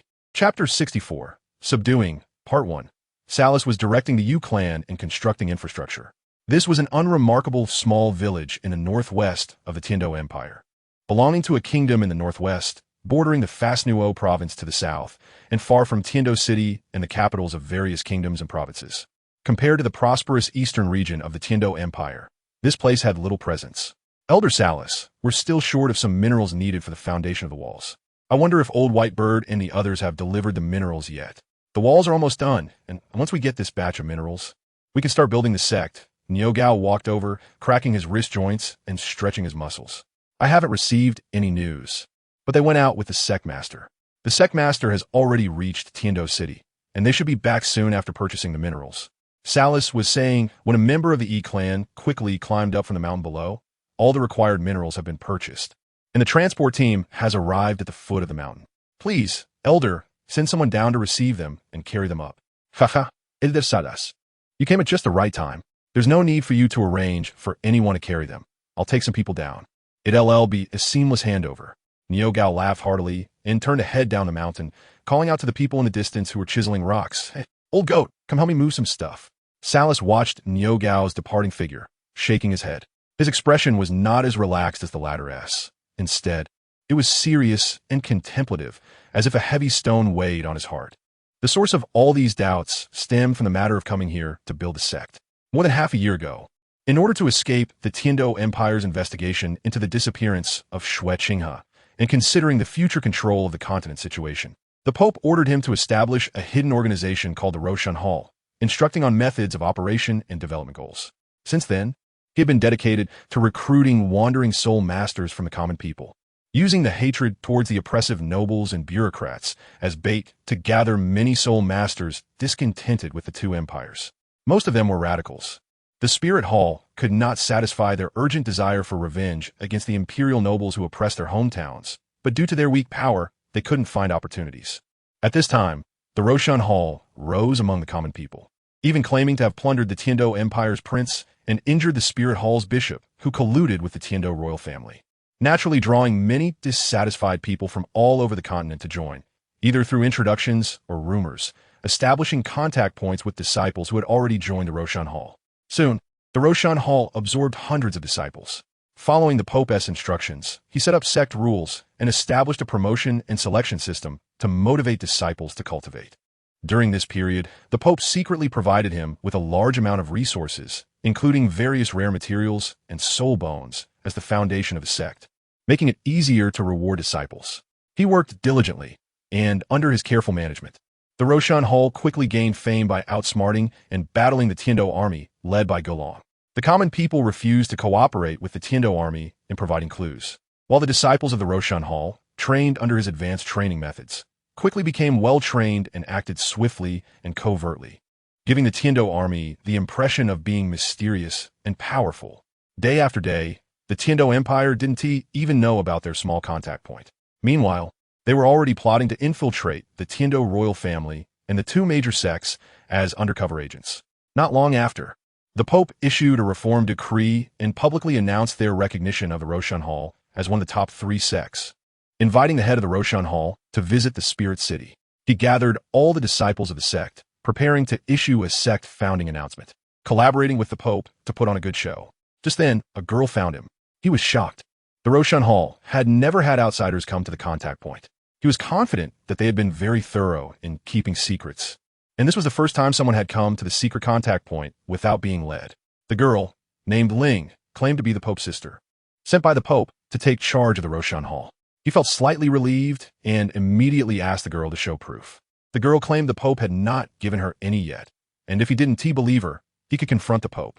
He hesitated. After she easily suppressed him without using her martial soul, he believed she was indeed appointed by the Pope as the head of the Roshan Hall. If she could suppress him without using her martial soul, she was at least a title Douluo level. He had never seen anyone with such talent except those related to the Pope. The things the girl did also showed him what it meant to have an iron fist. Element City. Salas and Ling both wore black cloaks as they entered the city. She stood on the rooftop of a tall building, looking down at the city, seeming not to be there to subdue the Element Academy, but rather to enjoy the view. "Sectmaster, what are you doing?" Salas asked, somewhat confused. "Waiting for someone." Ling replied. "Waiting for whom?" The 4 deans of the Element Academy. Will they come here? Salas felt it was somewhat absurd. Shouldn't they be coming to find them instead of waiting for them to come on their own? Soon, he witnessed an incredible scene. The deans of the Thunder, Wind, Water, and Fire Academies appeared with blank expressions like puppets as they arrived here. I'm not just sightseeing. I'm merely looking for these few people in this city, Ling said. The 4 deans were followed by senior members of the academy who had come along. And upon learning that the 4 deans had walked up to the rooftop as if possessed, they all wore expressions of seeing a ghost, and then rushed up the building after their deans. Unrelated people, do not let them in, Ling said. Take out the Roshan Hall's token and tell them that the head of the Roshan Hall has invited the 4 deans for a discussion, and they should wait outside. Yes. Salas blocked the corridor door, displaying the Roshan Hall's token and keeping everyone at the door. The 4 deans approached Ling, and she snapped her fingers. The 4 deans seemed to awaken from a dream, returning to their senses. How we end up here? Oh, you guys are also here? The deans looked at each other, then all focused on the girl in front of them. Who are you? Did you bring us here? They raised their guard, preparing for confrontation. I'm the head of the Roshan Hall. Have you heard of me? Ling did not take off her black cloak, her face still hidden in the shadow of her hood, but her clear youthful voice stunned the several people. Roshan Hall, is that the one opposing the Tiando army? The deans' faces changed, and then they scrutinized the girl before them, their expressions serious. I heard the head of the Roshan Hall is a title Douluo. May I ask for your title, Your Excellency? Title Douluo? Ling paused for a moment. No, I haven't achieved a title yet. Don't mind these details, Ling said. I'm here to discuss something with you. Submit to me. You have 2 choices, join the Roshan Hall, or die. The hearts of the deans sank. The dean of the Thunder Academy immediately laughed. You really know how to joke, Your Excellency. Who doesn't know we are the academy established by the Blue Lightning Tyrant Dragon sect? Now you want us to join your Roshan Hall? That's just a pipe dream. Do you think that just because you were recently recognized as one of the top 3 sects by the Spirit Hall, you can challenge our Blue Lightning Tyrant Dragon sect to prove yourselves? In front of a title Douluo, daring to say such words was not out of recklessness. First of all, he could tell that the other party was not here with good intentions, and he was backed by the Blue Lightning Tyrant Dragon sect, while the Luo Sheng Hall was merely a newly established sect. He had to weigh his options, and it was also to crush the other party's arrogance. Moreover, listening to the clear voice of a girl, it was debatable whether she was truly a title Douluo, seeing that the person before him remained silent. The president of Thunder Academy couldn't help but feel a bit smug. What was Luo Sheng Hall? It had been made to the point where they dared not show their faces in the Heaven Do Empire, yet they still dared to attempt to swallow him up. Now, they were rendered speechless by the reputation of the Blue Lightning Tyrant Dragon. The face hidden beneath the black robe pondered for a moment and nodded. Then you can go die. Hearing this, the president of Thunder Academy quickly summoned his martial soul, the Blue Lightning Tyrant Dragon. Are you truly going to be our enemy? He said in a deep voice, his soul rings already glowing, ready to unleash his soul skills. I made myself very clear. Ling waved her hand, jumped down. An unbelievable scene unfolded. The president of Thunder Academy was horrified to find that his body was no longer under his brain's control, and even his martial soul was not retracted. He moved stiffly like a puppet, slowly walking toward the edge of the rooftop. What is happening? Why can't I feel my body? He shouted in panic, but it was to no avail as he watched his feet step closer and closer to the rooftop's edge. Looking down, the height made him feel dizzy. What have you done to me? If you kill me, the Blue Lightning Tyrant Dragon family, 1T let you go. With a final, heart-wrenching scream, he jumped down. The remaining 3 academy heads and the onlookers outside fell silent. Salas had already activated his 8 soul rings, and under this pressure, no one dared to step forward. I know you don't want to join my Luo Sheng Hall, but you're afraid to say no. Ling's tone remained calm and unchanging despite having killed a member of the Blue Lightning Tyrant Dragon sect. It was even somewhat lazy. In a world where strength is respected, you should understand this principle. However, I will still show you a clear path. The Heaven Do Empire is not welcoming to ordinary soul masters, and you have no backing. Why not rely on my Luo Sheng Hall? Ling continued. The Heaven Do Royal Academy only accepts nobles. In their eyes, you are merely a usable pawn. Don't think you can feel honored working for the nobles. In their eyes, they will always be above you. Join my Luo Sheng Hall, and I will be your backing. From now on, you will not be oppressed by any forces. Your extreme, flow, teaching philosophy will be respected, unaffected by any forces until you decide to make changes or new attempts. The initiative will be in your hands. I can also take your outstanding students as my disciples, personally guiding them, and you will produce more excellent students. The reason Luo Shanghao can be ranked among the top 3 sects is naturally due to the foundation that a top 3 sect should have: soul bones, heavenly materials, and earthly treasures will not be lacking. Now, can you speak? Ling removed her hat, revealing a face even younger than they had expected, and smiled. Join or refuse. Everyone bowed in unison. We pay our respects to the sect master. Ling nodded. I know some of you are not sincere. It doesn't matter. You will understand how wise your choice was in the future. From now on, there will be no Element Academy. There will only be the Qian Renxue Hall, Shinfeng Hall, and Qihua Hall of Luo Sheng Hall. You can go back and rest for a while. Once the new sect residence is built, you can move from Element City to the new sect. During this period, your academy's address will be publicly declared as the temporary residence of Luo Sheng Hall. Don't worry, the Heaven Do Empire won't dare to cause trouble. I'm just about to meet with the other 2 sects and the Heaven Do Empire. Before that, there will be no trouble here. The people of Thunder Academy, if you don't want to die, leave here and return to your Blue Lightning Tyrant Dragon sect. I will pay a visit. Ling waved her hand, and the people from Thunder Academy were all startled, their hands involuntarily hitting their chests, and they all spat blood. They were horrified by the methods of this girl before them, which had exceeded their understanding of soul skills, and they did not see the person before them summon their martial soul. The ghostly and unpredictable means made them panic and led the teachers and students of Thunder Academy to flee to the Blue Lightning Tyrant Dragon sect overnight. Afterward, Salas followed Ling to Longxing City.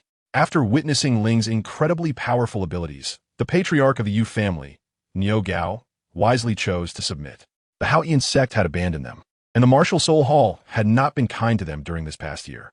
Although the Martial Soul Hall had reformed and offered them compensation and apologies, they understood the importance of having a backing.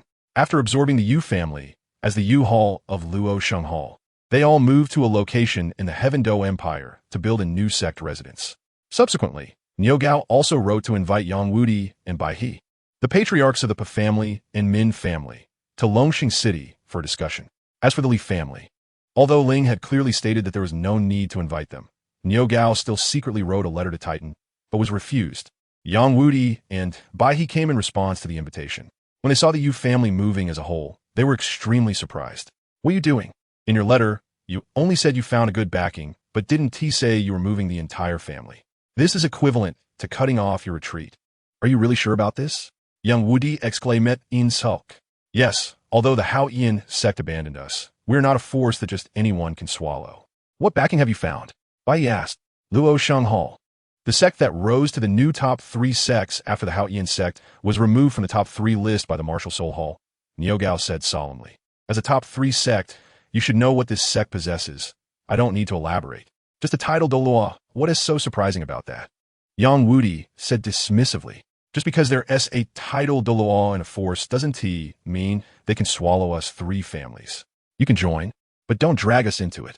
We can live well on our own. Why should we rely on others? Isn't that right? Old by bird? Bai He's old face flushed red, and he swallowed the words he was about to say. It seems that someone doubts my strength. A clear, youthful voice rang out from behind. The crowd turned around to see a girl, dressed in a black robe, who did not appear old at all, but quite young. Niu Gao bowed. We pay our respects to the sect master. Yang Wudi and Bai He were both taken aback. What? She is the sect master of Luo Sheng Hall? What's wrong? Does she not look like it? Ling smiled. If I can defeat you, will you be willing to join my Luo Sheng Hall? Defeating me means you have the strength to subdue my family, but it doesn't necessarily mean it will be the deciding factor for you to subdue us. Because I still don't know your sincerity, Yang Wudi said, a hint of interest appearing in his brows. A title Douluo? So young? Although I don't know how old you are, you must be younger than my original master. To be honest, I don't believe you are a title Douluo. How about this? Let's have a match. If you win, I will consider joining you as a viable future option and go back to let that group hold a meeting to study it. Not possible, Niu Gao exclaimed, not because he was worried about Yang Wudi offending the sect master, but because he was concerned for Yang Wudi's safety. It's fine. Ling waved her hand. I accept your challenge. Step back. Right here. Use your strongest attack. I will make you lose convincingly. Ling made a gesture of invitation. Yang Wudi nodded, took a deep breath, closed his eyes, and the soul-breaking spear was already in his hand. He focused his will, concentrating all his strength into one point. And the 8th soul ring lit up. Facing the title Douluo, he knew that testing the waters was meaningless, since they were to determine their strengths. he would unleash his strongest move. He opened his eyes, his pupils calm as still water. At this moment, he had entered a state of self-forgetfulness. With only his opponent in sight, his essence, energy, and spirit completely infused into the spear, as if he had merged with it. Hey, Yang Wudi suddenly showed that, thrusting the spear forward, an incredibly sharp and terrifying aura heading straight for Ling's chest. His body moved with the spear, without any unnecessary movements, directly stabbing toward Ling's chest. But in the next second, his expression changed. The focused state of self-forgetfulness had to be broken because if he didn't, he would be killed by himself. The soul-breaking spear was still in his hand, but its tip was pointed at himself. How could this be? Yang Wudi was taken aback. After using his martial soul for so many years, it had become a part of his body, responding to his commands. How could he make such a low-level mistake at this moment? I projected my consciousness onto it. It is responding to my commands now, Ling said, standing still without furrowing his brow in the face of that overwhelming aura. Yang Wudi was stunned for a moment, then sat down dejectedly. Yes, the contest had ended before it even began. Although he didn't understand his opponent's methods, he had to accept this fact. Now, do I have the qualification to recruit you? Ling said, let me show you something. Yang Wudi was somewhat surprised.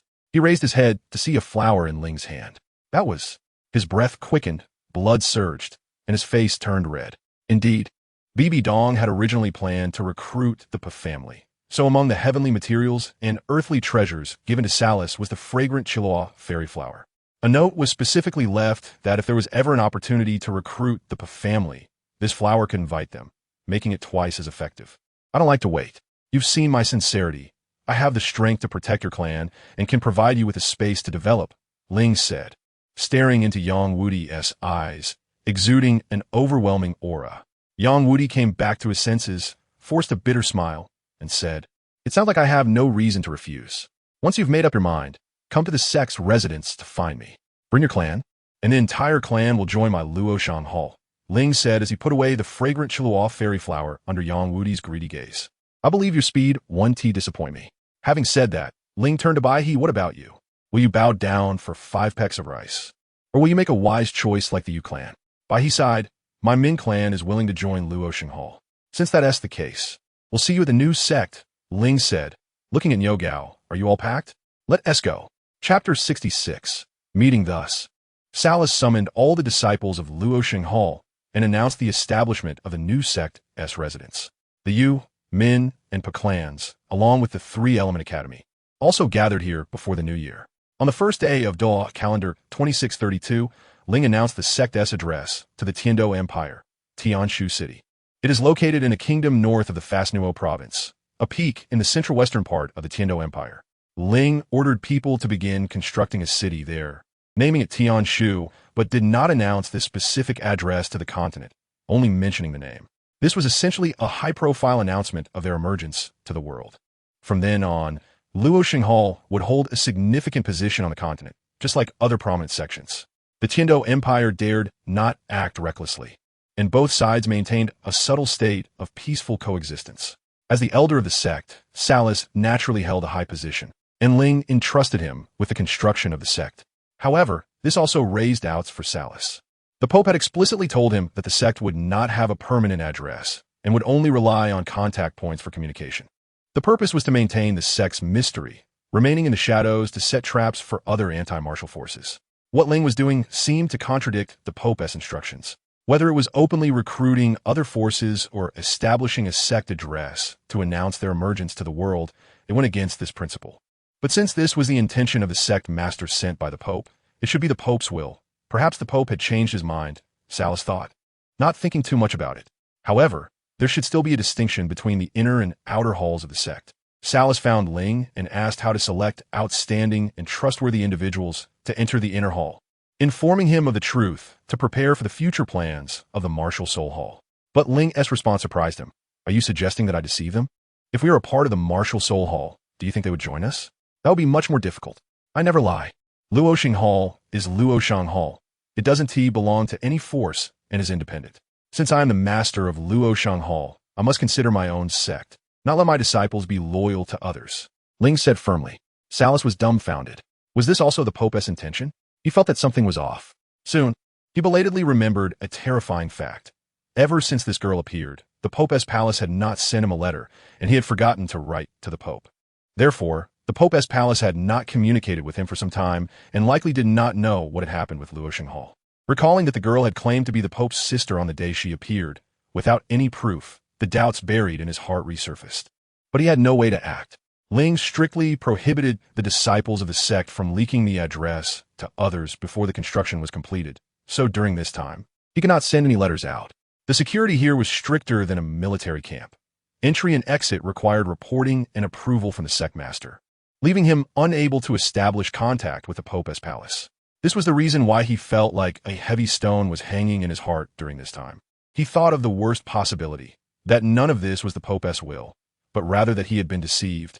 And now the entire Luo Xinghao had fallen into the hands of others. If that were the case, Salas would truly have to die to atone for his sins. Thus, he both wanted to see the Pope and feared meeting him. Upon learning that Ling would go to the Tiando Empire to meet the Snow Knight Emperor, he had no doubt that the Pope's palace had already noticed the situation of Luo Xinghao. Whether nothing would happen, or if it was a piece that had randomly entered the Pope's chessboard, he could only pray now. Tiando City, Tiando Branch Hall. Investigate the specific date and itinerary of the meeting between the master of Luo Xinghao and the Snow Knight Emperor. Bibidong sat in the hall, while the Tiando City bishop stood below to report. The date is tomorrow, and the itinerary is arranged according to Tiando diplomatic customs, all hosted at the Royal Hotel. With discussions taking place in the Tiando Imperial Palace, the Tiando bishop reported respectfully. In other words, the master of Luo Xinghao is currently at the Tiando Royal Hotel. Staying there tonight, Bibidong nodded. How many people did that master bring? Not many attendants, just 2 or 3, but according to reports from our spies. One of them is Bai He, the leader of the Min clan, who originally pledged loyalty to the Haoyan sect and is one of the 4 single attribute clans. The news that 3 of the previously rumored 4 clans have joined Luo Xinghao is indeed true. Besides the 3 single attribute clans and the 3 element academy, is there any news of other forces joining Luo Xinghao? Bibidong asked. Currently, these are the only forces that have joined. I have mobilized all our informants within the Tiando Empire during this time. Any movement will be reported immediately. However, from both rumors and existing evidence, there are only these few. So unless their confidentiality work is flawless, the fact remains. The Pope of Tiando said, I will go meet that hall master tonight. You send out the invitations, as usual according to my notes in the document. Just pretend I was never here and don't leak that I came here. At night, on the top floor of the Tiando Royal Hotel, there are only a few top rooms, and with the enhancement from the head soul bone, Bibidong can clearly sense the number of people in the room with a scan of her mental power. Even their strength can be sensed to some extent. In the 2 adjacent rooms, one has 3 people, while the other has only 1. In the room with 3 people, the strongest is a soul, Douluo, while the individual in the adjacent room has a strength that Bibidong finds vague and cannot accurately assess. This should be by he and his group along with that hallmaster. Bibidong thought, how do I get in? She hesitated a bit. Just as she was hesitating, the door creaked open. It was the room with only 1 person. A girl rubbed her eyes and opened the door. The face that left a deep impression on Bibidong, one she had seen multiple times in her dreams, finally appeared before her in reality. Ah, sister, you came to see me. The girl opened her eyes and exclaimed happily, pulling Bibidong into the room and closing the door. I knew sister would definitely come see me. Hee. As expected, sister is the one who cares about me the most. Ling giggled, bringing out a plate of oranges. Try this, I was just peeling it, it's so delicious. It really is you. Bibidong breathed a sigh of relief, but then raised her guard again. How did you know about my plan? And how did you know I was here? Sister, you told me. Ling was a bit surprised. Did you forget? I asked you if you needed help, and you said you were short of manpower, so I sensed it through this glove. Bibidong remembered that this pair of gloves was called the realm of non-existence, consciousness. It must have functions similar to you, Duchun. So, she really is related to that adult. Knowing that her sister has arrived makes things easier. With such a powerful divine sense scan, I don't know if it was just due to her sister's influence. Ling sweetly smiled and said, come, eat an orange. I have a general understanding of the situation. Bibidong organized her thoughts. Since the other party had read her consciousness, they must have been preparing for the plan they had laid out for her. From the current situation, it seemed to be working well, but they had not kept a low profile just to consolidate their power. The last question, who are you? Bibidong looked at Ling. Haven't I told you several times? I am Ling, your sister. Ling appeared somewhat wronged. Even if your memory is poor, you shouldn't forget in such a short time. I'm asking about your identity. Why do you need the key of corruption? What do you mean by saying you needed to enter? Bibidong asked straightforwardly, not wanting to hear any more riddles. Ling's expression finally changed. No longer that pitiful girl look, her demeanor became solemn, and her gaze turned toward the window with a hint of sadness. I can't tell you, sister. Please forgive me this time. One day you will know. But by then, whether you blame me or punish me, I will not regret it. Ling turned back and smiled, forcing out a faint smile. Chapter 67. Qian Renxue. It seems the other party won't speak out. Bibidong felt somewhat helpless. She would really be kept in the dark until the moment she should know. In an era before tragedy struck, the devil slept in the cradle of happiness. Ling softly said, not knowing is a kind of happiness. The more you know, the more pain there is. Only when you look back do you realize that living without a care is the happiest, isn't it? With that, I know that my concealed secrets mean that my sister cannot fully trust me. Ling smiled, but I'm a person who keeps promises. So how about we sign a contract? This way, it can also reassure you, sister. What do you think? What do you mean? Bibidong was somewhat puzzled. I will have the Luo Shanghal help you carry out your plan. Everything will cooperate with you. But at the same time, you must make a deal with me. That deal is that when you encounter difficulties, you can trade your life with me to resolve the problem. Don't worry. You don't need to worry about whether I am present or not. As long as you summon me, I can complete the transaction with you at any time. We are sisters, after all. A sister should be like a little cotton-padded jacket for her sister, appearing at the most needed time and place, right? Looking at the girl in front of her, who was all smiles, Bibidong felt a chill run down her back. Must I exchange with you? This means I would be using my own life to fulfill a wish, right? Bibidong's tone grew colder. No, whether to exchange or not is up to you, sister. I just hope you can consider this option of exchanging with me. Whether to exchange or not is entirely up to you. In other words, even if you never summon me or make exchanges with me, it doesn't matter. I will keep my promise according to our contract and cooperate with you. Ling said, what if I say no? Bibidong asked. The Luo Shanghal has already deviated from your original plan. The current Luo Shanghal is qualified and strong enough to be called the Three Sects. Ling peeled a piece of orange and ate it. You have taken control of the Luo Shanghal. Bibidong understood the current situation and said coldly, you have spied on my consciousness, disrupted my plan, and used this to blackmail me. Ling silently smiled, yes. Since the outcome is bound to be wrong, then it doesn't matter whether the process is right or wrong. It's not like I'm asking you to exchange your life with me all at once. You've read Faust, right? Bibidong was somewhat confused, but she still nodded. Her original hobby in her world was reading. The devil Mephistopheles made a bet with Faust, becoming Faust's servant. Once Mephistopheles satisfied Faust with worldly pleasures, their master-servant relationship would be dissolved, and Faust's soul would belong to the devil. My conditions are similar. I will grant you wishes, and after each wish is fulfilled, you will hand over a quarter of your life to me. In other words, you have 4 opportunities to exchange with me, and only after the 4th time will your life belong to me. Ling said, now, sister, are you willing to accept this? This contract is only beneficial to you, sister. Firstly, I might gain nothing and still have to work for you. Secondly, you have 3 more chances to make wishes and don't necessarily have to use the last one. That way, I would have no choice and your life would still be in your own hands. Bibidong fell silent for a moment, looking like she had no reason to refuse. I just didn't want my sister to worry about me due to a lack of trust. A casual contract like this could strengthen our relationship and put my sister at ease. Ling returned to her sweet, youthful appearance, cute and charming. All right, I agree. But I have a question. You said you could grant me a wish, but that sounds like something only a god could say, right? What kind of power do you have? I'm a bit curious, Bibidong said. Ling pondered for a while. I heard that you were injured once in this world, and if you had made a wish to me back then, I would have taken care of everything for you. What I can do is everything, almost everything. Ling nodded.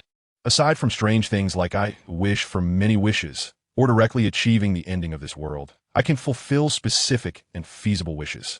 Bibidong was somewhat shocked. So, her strength surpasses that of Emperor Tian on the Douluo continent. Only a god-level being can defeat Emperor Tian. Do you have a soul ring? Bibidong asked. Soul ring. Ah, you mean the manifestation of energy in this world, right? Ling shook her head. I've heard they call the strongest one's title Douluo, but I still don't understand how to configure it to fit their perception of me, so I temporarily don't have soul ring. 8 black, 1 red. It suits you to maintain a low profile while preserving your identity, Bibidong said. Okay, then I will perform like this, Ling nodded. I've already thought about how my martial soul should change. As 9 soul rings were condensed from energy by Ling, her martial soul emerged. It was a large white fox with red three-tomo patterns on its forehead and eyeshadow, tied with a shimenawa, and its lower limbs were red. As the martial soul returned to her body, Ling's appearance changed slightly. 2 fox ears sprouted from her head, the same cherry blossom color as her hair, resembling a decorative accessory. Using power will result in this, Ling said with a helpless smile. People call this big, Gaihayu Kumu, and my martial soul is it. Now, does my sister have any more questions? You are very smart, sometimes even more thoughtful and perfect than I am, Bibidong said, for example. The plan to subdue other factions. I had thought about how to keep it mysterious while bringing these neutral factions under my control when I was advising Salis. Since I couldn't find a suitable candidate for a sect leader, this matter had been shelved until your appearance. Sometimes, I really wonder if you were sent by heaven to help me. Bibidong said, you don't even know my next plan for the Luo Sheng Hall, but you have perfectly executed every one of my expectations. Ling nodded. To maintain mystery, outsiders should know very little about the internal structure, system, personnel composition, and overall strength of your sect. Although I have absorbed many famous factions on the continent, I do not value them, but their next generation, which is the foundation of the sect's future strength. Moreover, I only tell the world the name of the city where my sect is located, and this city is newly established. They know nothing about its specific location or surrounding geography. This is also a part of maintaining mystery. Even if I build the sect, I will not disclose its location. Instead, I will let the world slowly discover it, gradually unveiling this layer of mystery. So, now it's very simple. Collect what should be collected, gather what should be gathered, and kill what should be killed. But sister, you must know where I chose the location. Ling stopped narrating, looking at Bibidong as if they shared a mutual understanding. On the Douluo continent, there is only one place that can advance or retreat, and can move freely. It is called the Celestial Pivot. Bibidong looked at the map on the table, her gaze falling on the same point as Ling. Only that location could be the Celestial Pivot. The Celestial Pivot is the axis of heaven and earth. If reversed, it will surely lead to failure, Ling said. In the battle after your alliance plan, this place will be the point of breakthrough. Before all things, the round square gate, though it may be overturned, does not lose its measure. Bibidong turned to leave, leaving behind a Pope's order. I didn't give this to you last time. With it, you can avoid some trouble. Perhaps I should thank this contract. Goodbye, Ling. I still can't get used to calling you sister. I'm going back. Bibidong walked out of the room and disappeared. Tomorrow, I will have a meeting with that so-called emperor. I will play my role well in the eyes of the world, Ling said, watching Bibidong leave, adding a light remark. You have to work hard too. For the next test, will you need me? In the sky above, it seemed like a very light sigh fell. Chapter 68. The Divine Envoy at the end of the year 2630, one of the Douluo calendar. In the cold winter, the extreme northern region. A palace built of solid ice walls stood here at the northernmost part of the Douluo continent, facing the vast ice field. This area was not shown on the map, replaced by a vast expanse of white. The palace, atop this snowy expanse, accumulated over years of blizzards, seemed to be a creation of heaven and earth. There should not have been any buildings here. The surroundings were uninhabited. The nearest city was Sun's End City, a place of exile for political prisoners in the Tiando Empire. A city meant to instill despair. True to its name, this city is the end of sunlight, experiencing phenomena of polar day and night. During the long, cold winter of polar night, political prisoners often commit suicide because they cannot endure the harsh conditions. Sun's End City is located 900 kilometers south of this palace. This is the true hinterland. People of the Douluo continent refer to the area north of Sun's End City as the extreme north. And this place can clearly be called the core of the extreme north. This is a place forgotten by the divine city, where the only vegetation is lichen and moss, growing on the permanently frozen ground covered by thick layers of ice.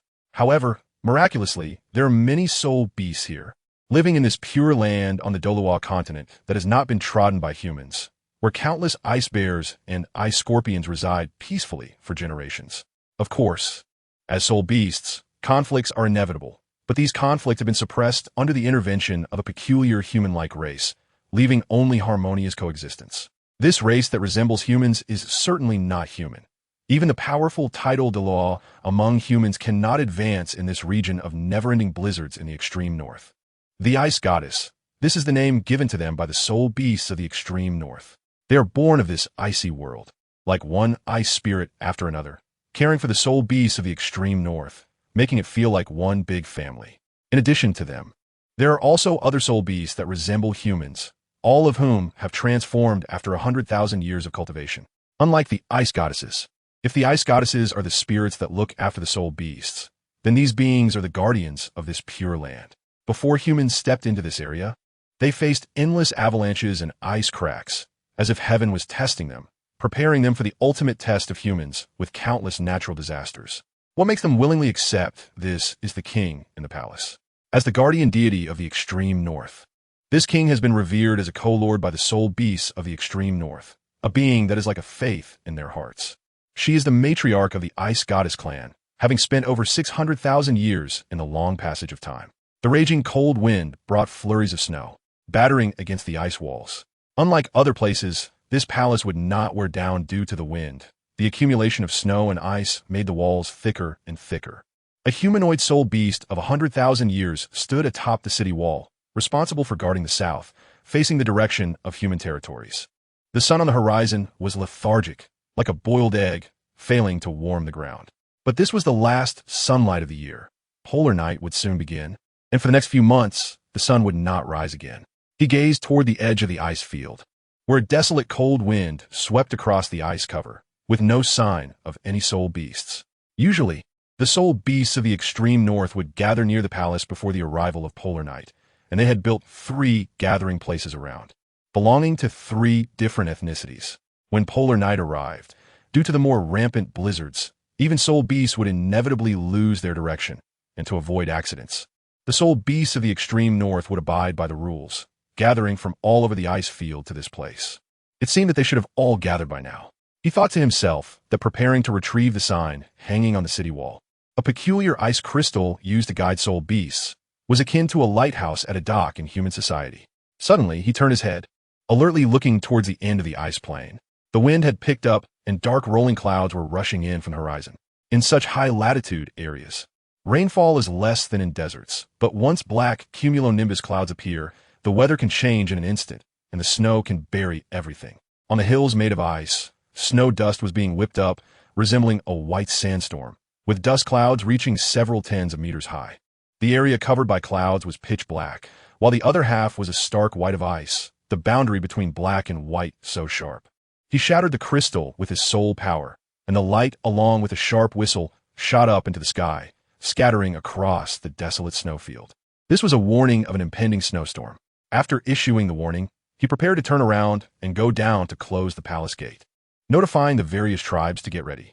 At that moment, an incredible target appeared in his line of sight.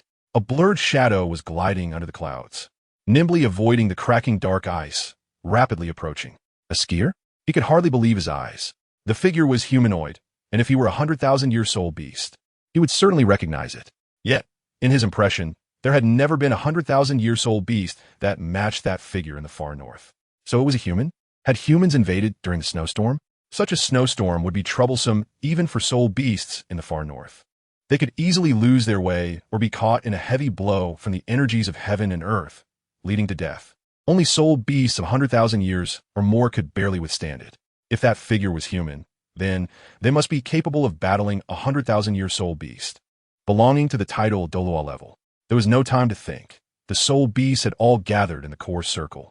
Allowing a human of titled Douluo level to come here posed a threat far greater than the snowstorm. He pressed his hand against the wall, channeling his soul power into it. As that figure glided along, spikes of ice began to rise along the path. If he exerted more power, the ice spikes would shoot up into pillars of ice, piercing the human through. This was the ice control technique, a skill that the Ice Bear tribe, one of the major tribes in the far north, naturally possessed. At that moment, his expression changed. He heard a sound wave that humans could not produce. A sound wave unique to soul beasts, typically used when a soul beast seeks its kin, and it was meant to express goodwill. His mind could not wrap around it. Another 100,000-year soul beast had appeared in the far north, but he could not discern which tribe the other belonged to, and their aura did not belong to the far north. However, he could not act against them. The other was a soul beast, and arriving here at this time was likely seeking refuge in the gathering place. If he acted, it would go against the king's will. With a snow dust cloud reaching up to his height, the shadow stopped beneath the city wall.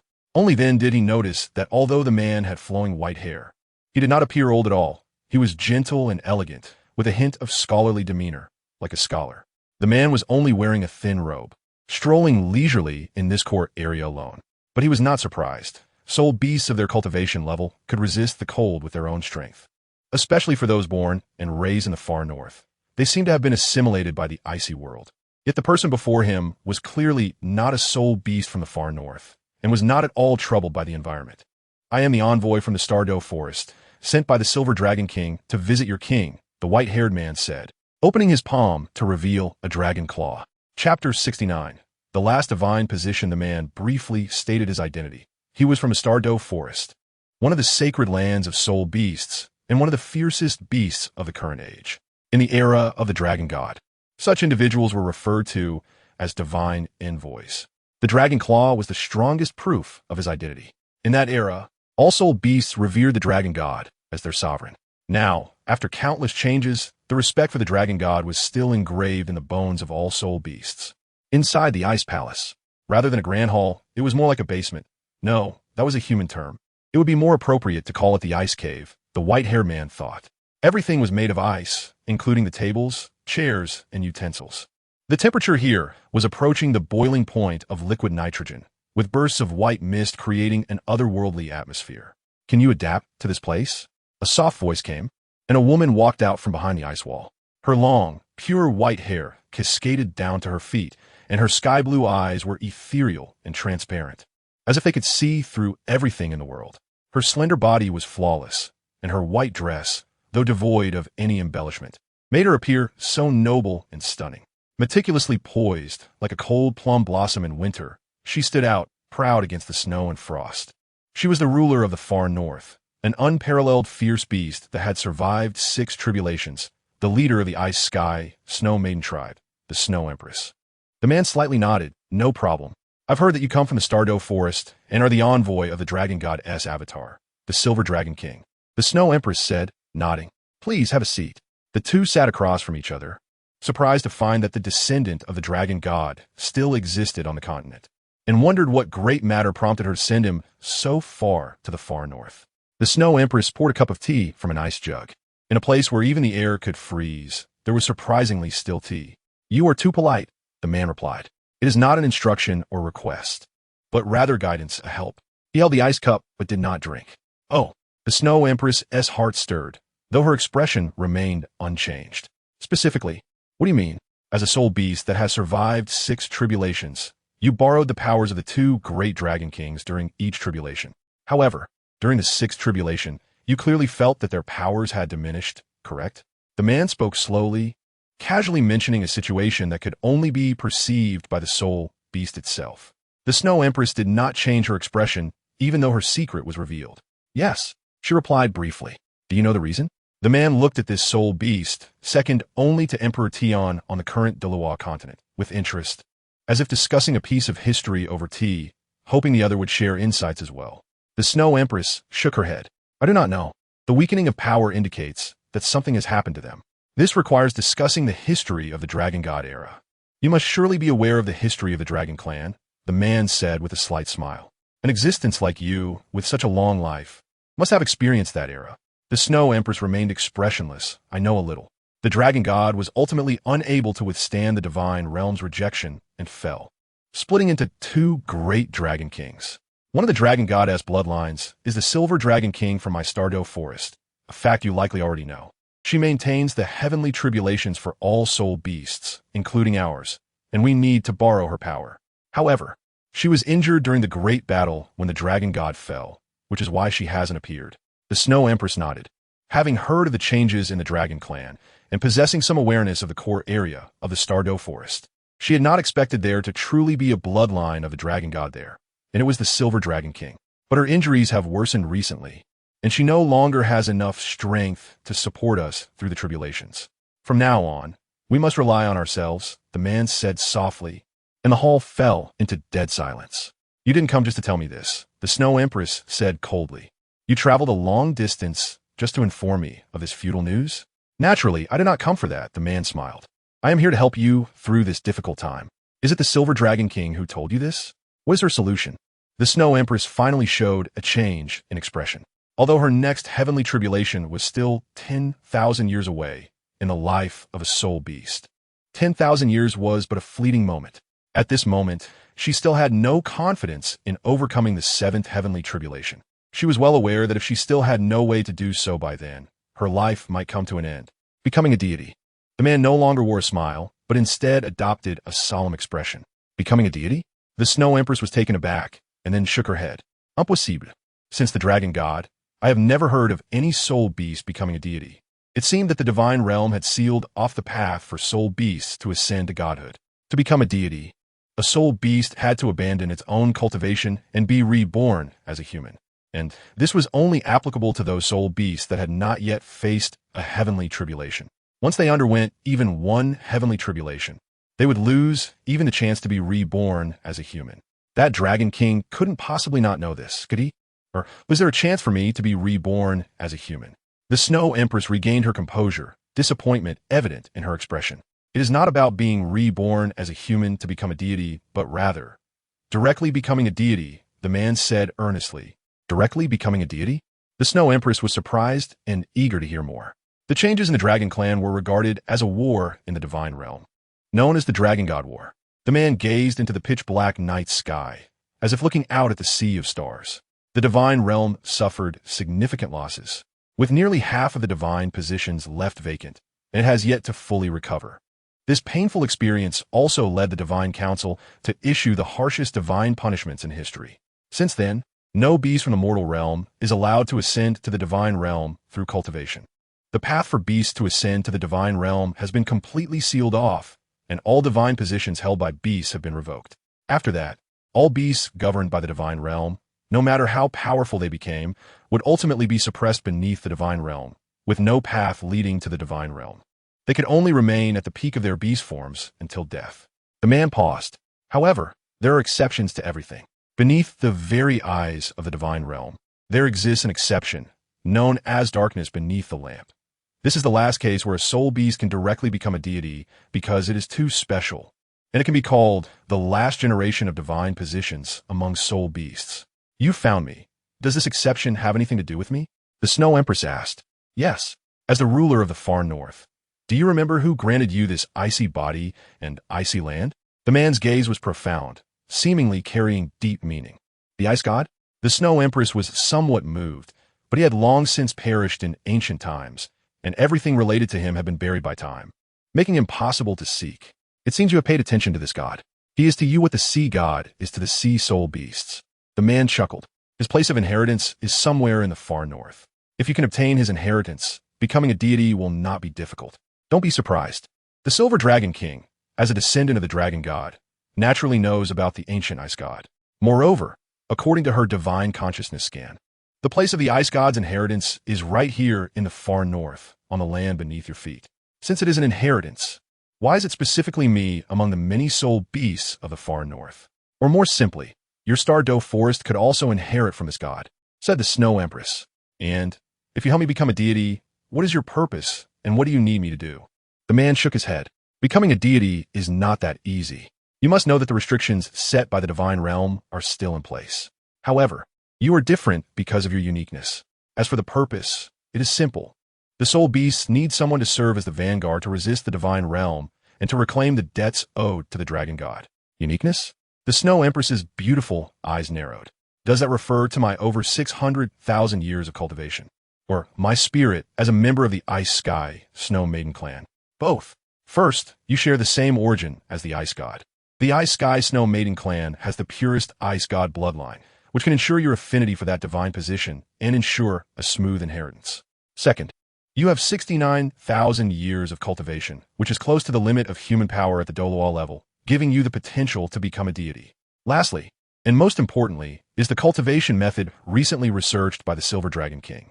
This method can ensure you break through the restrictions on becoming a deity and successfully ascend. The man's eyes revealed a subtle fluctuation that was hard to detect before returning to normal.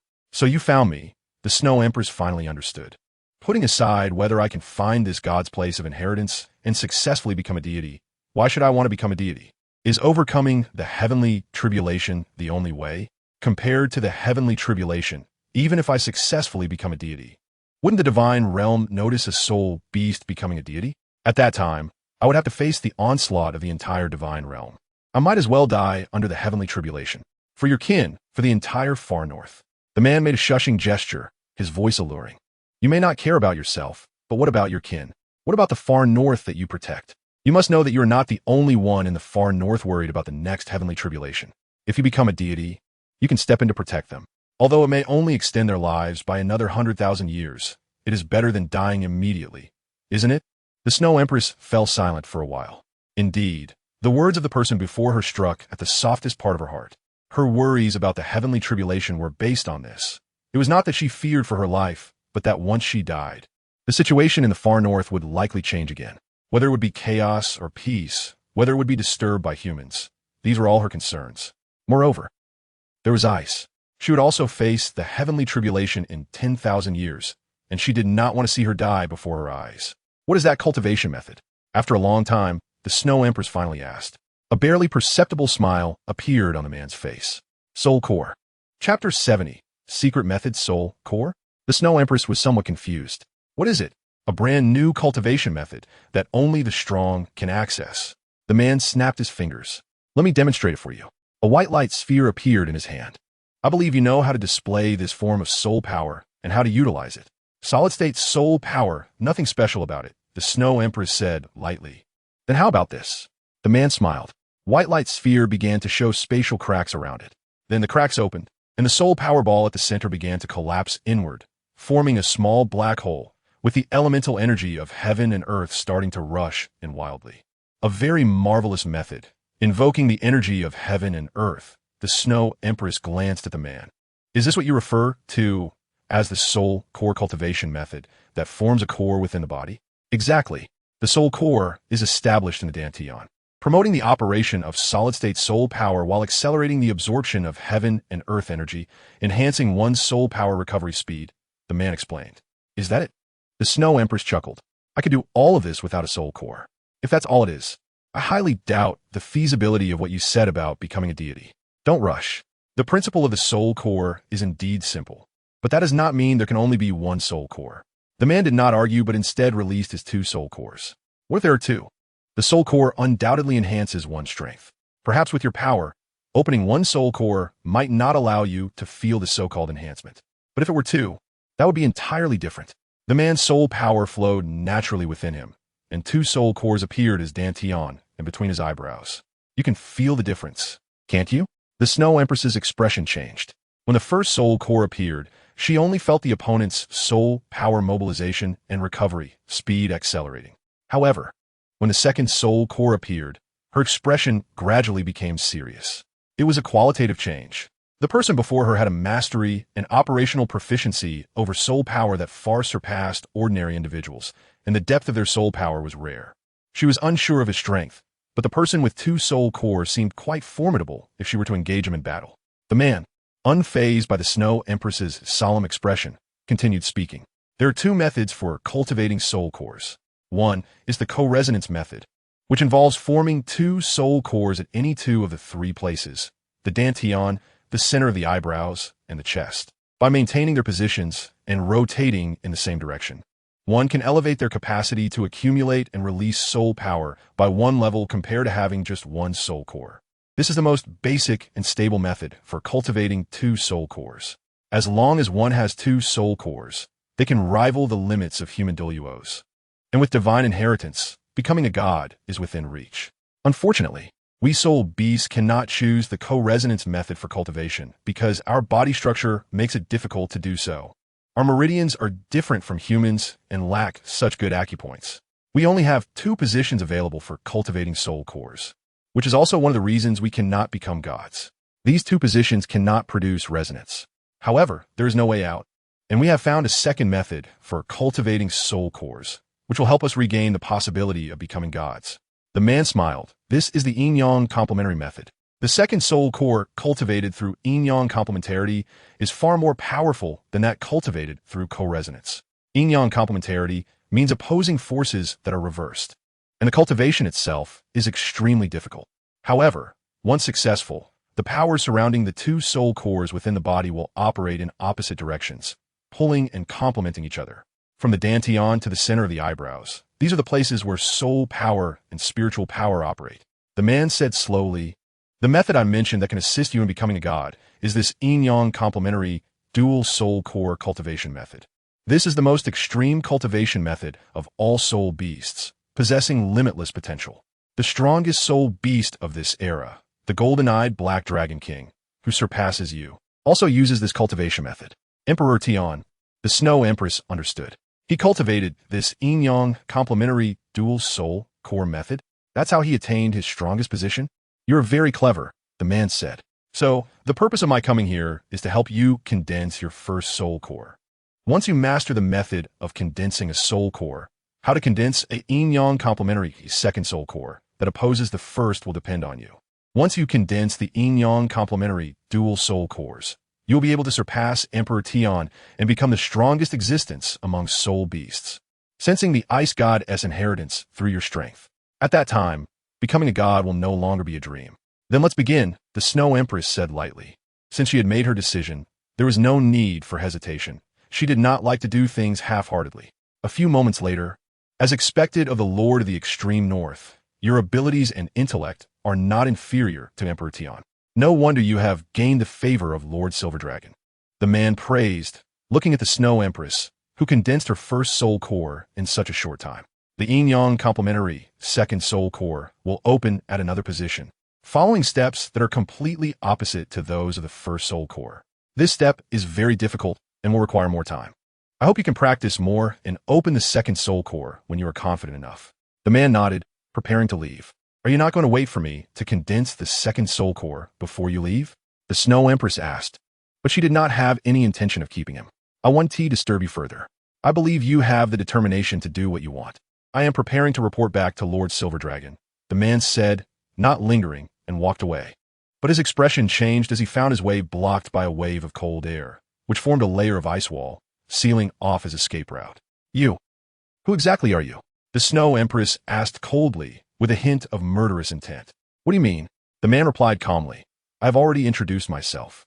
I am a messenger of Lord Silver Dragon, with the Dragon God Claw as proof.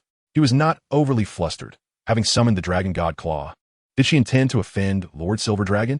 I have no intention of offending Lord Silver Dragon, but whether you are her messenger is another matter. The Snow Empress replied lightly. You introduced the yin-yang complementary dual soul core and mentioned that the strongest soul beast in the world, Emperor Tian, uses this cultivation method. But what about you?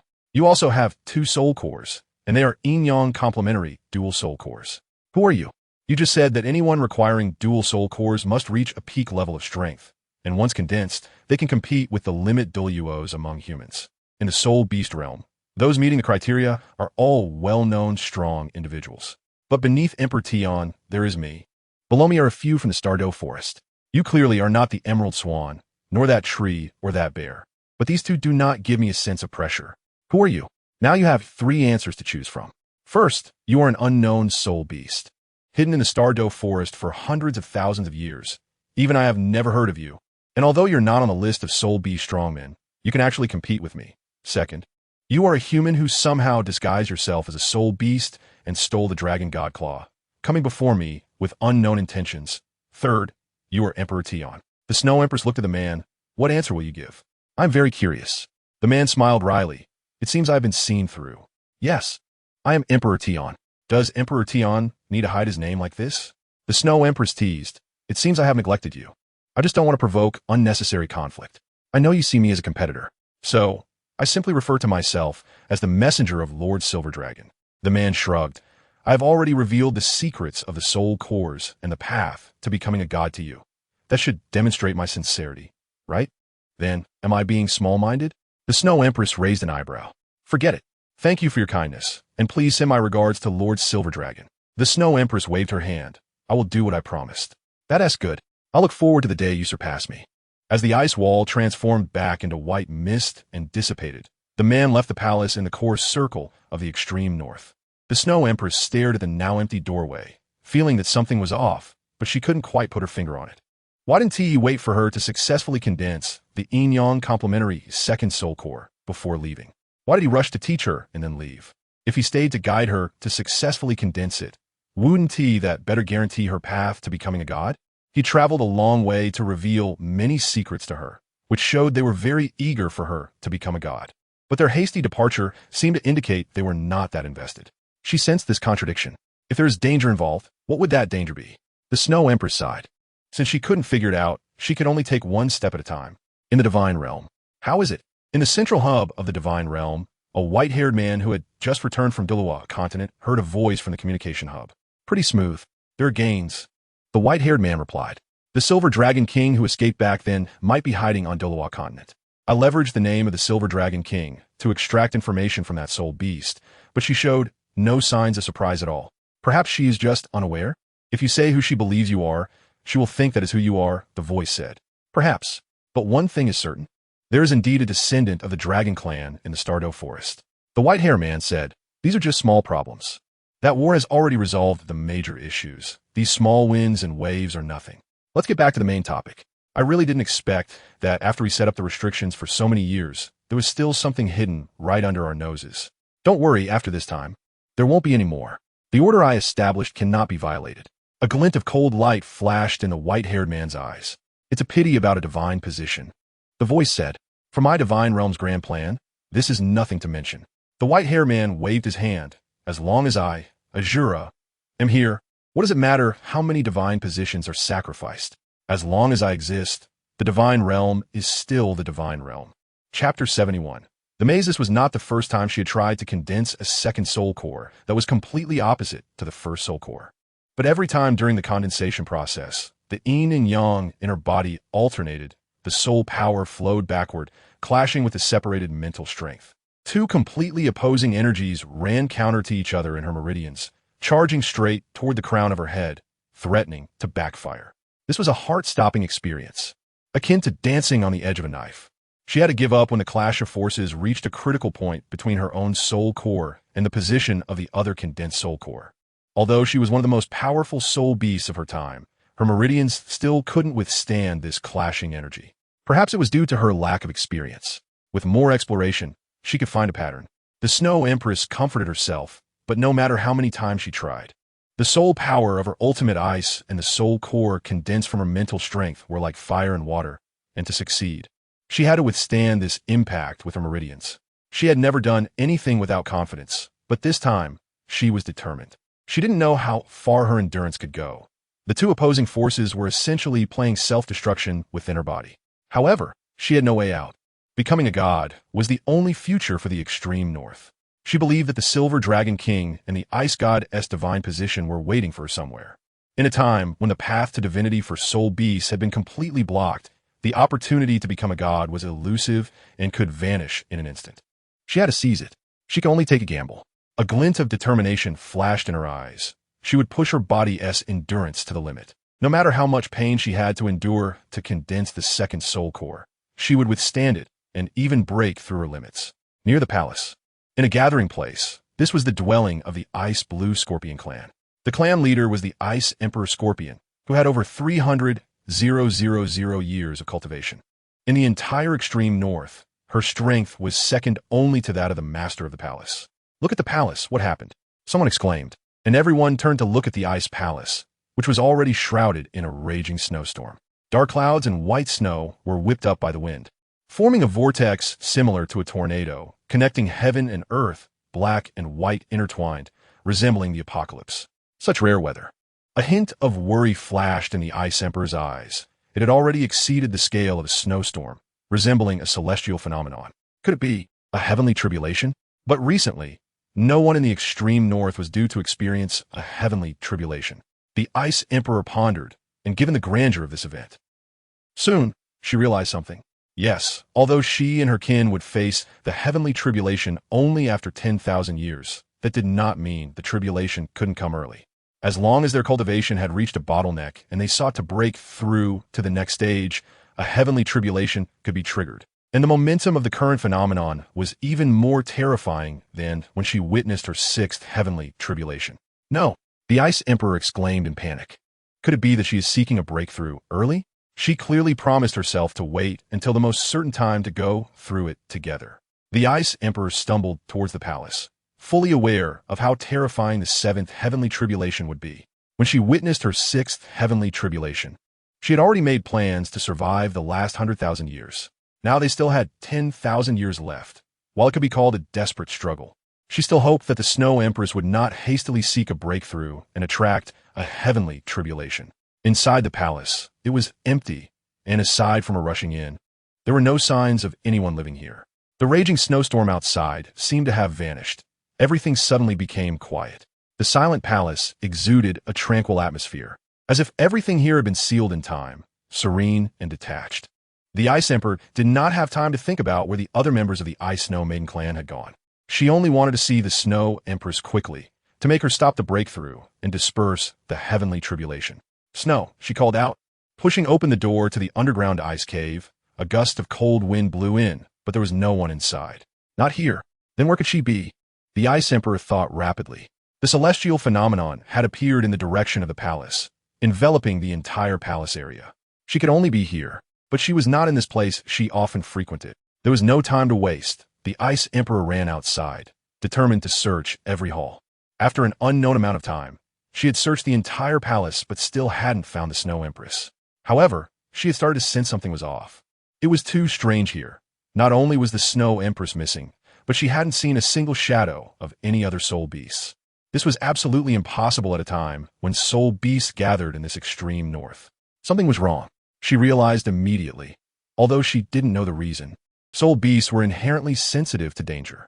She needed to return and notify the other soul beasts to prepare for any possible emergencies. She frowned. I feel like I've been here before. But she wasn't sure. In this place filled with ice and snow buildings, everything looked very similar. Perhaps she was too anxious to find someone, and after passing through here without paying attention, now that she was preparing to exit, she naturally felt like she had been here before. She continued toward the exit. After several attempts, when she reached the path leading to the exit again, she finally confirmed one thing. She had been going in circles. She had passed through this place many times. Each time she aimed for the exit, but for some reason, after walking a circle, she would return to the starting point. It was as if this path was endless, never-ending. She had been trying to leave this palace, but was only repeating the same useless steps along the path she had already walked. How could this be? I should know this place well enough not to get lost. The Ice Emperor felt that something was off, but she couldn't pinpoint it. Perpetual frozen domain. She released her domain soul skill, instantly filling the space with ice crystals. She aimed to use ice to ensure she didn't walk the same path again and to find the exit smoothly. But soon she discovered something terrifying. She had marked the ice crystals with the green of the ice blue scorpion. After countless attempts, she found a point. Standing on this point, looking forward, it was the starting point of this path, but looking back, it was the end of this path. In other words, she hadn't gotten lost. Instead, this space had folded, and she was trapped within this palace. She had never seen such a situation. The bizarre phenomenon before her had exceeded her understanding. However, even though she couldn't comprehend the current situation, she clearly realized one thing. The exit had been sealed, and she couldn't get out. The Snow Empress was missing, and all the soul beasts in this palace were gone. Who will be the next to disappear? All soul beasts in the extreme north gather in the core circle. If enemies invade, it will result in total annihilation. If they disperse and flee, they may retain a trace of their bloodline, preventing their race from becoming extinct. A wave of despair surged in her heart. She had never felt so powerless. Her lover and kin were all missing, and she was trapped here, unable to do anything. "Bing, are you there?" A voice echoed, seemingly coming from all directions, very clear, but unable to mask the weakness of its owner. "Shui, is it you?" "It really is you." Upon hearing this voice, the Ice Empress's spirit lifted, and she didn't bother to wipe away her tears as she looked around. "Where are you? Are you okay? Where is everyone?" "Don't ask so much, Bing." The voice was very weak, as if it were about to disappear. "I don't know where you are, but it's really good to know you're safe. Perhaps heaven wants to spare our sisterhood a life. What you need to do now is run, quickly run. Leave the extreme north and never come back. Don't ask why. I have been willful, and I am sorry." The voice faded away, leaving only the howling cold wind. "I'm sorry I couldn't say this to you in person. Maybe there will never be another chance." In the underground ice cave, the Snow Empress muttered, "I love you." Chapter 72. Secret History. A few days ago. This was a moment of life and death. The second soul core of Yin and Yang was about to take shape. Just one last step away, and she would be able to break through herself, reaching an unprecedented realm to pursue the elusive divine position. But at this moment, her body was on the verge of collapse. Despite gritting her teeth to persist, the cracks appearing on her meridians told her that she could only choose to stop here. Otherwise, she would suffer severe damage. But she had no opportunity to stop. The meridians shattered in an instant, and her body could no longer withstand the self-explosion occurring within, causing a powerful energy to erupt inside her. With a mouthful of blood mist spewed out, she collapsed to the ground. At that moment, she could not protect her own essence. All her spiritual power and soul power were entangled with each other. At the moment of the energy explosion, she had no time to safeguard her essence and fully endure the impact brought by the explosion of the second soul core. As her essence suffered severe damage, it also signified the failure of her yin and yang soul core condensation. This was a tragic outcome. Perhaps relying on her powerful cultivation, she could salvage a life. But she would no longer have the ability to attempt to break through the bottleneck of 700,000 years and the heavenly might, nor could she try to recondense. She could only drag on her remaining life. A pitiful person, willing to be hooked for mere affection. Little did she know, only power is the essence of the world. Only the strong deserve to possess the entire world. And as a soul beast, you must have felt it too. You were just as arrogant and foolish as those humans. She reopened her eyes, but the scene before her was no longer that palace in the extreme north. Instead, it was in her spiritual sea, which had transformed into a strange space, seemingly artificially created. Before her was a pitch-black corridor, filled with cold air. At the end of the corridor stood a throne made of ice, where a man sat, cold and imposing. Those who wished to steal the divine throne, why not kneel before it? The man suddenly shouted loudly. His eyes turned a deep golden color, illuminating the entire room. His breath was mixed with a heavy nasal tone, as if a god were speaking from a throne in the clouds.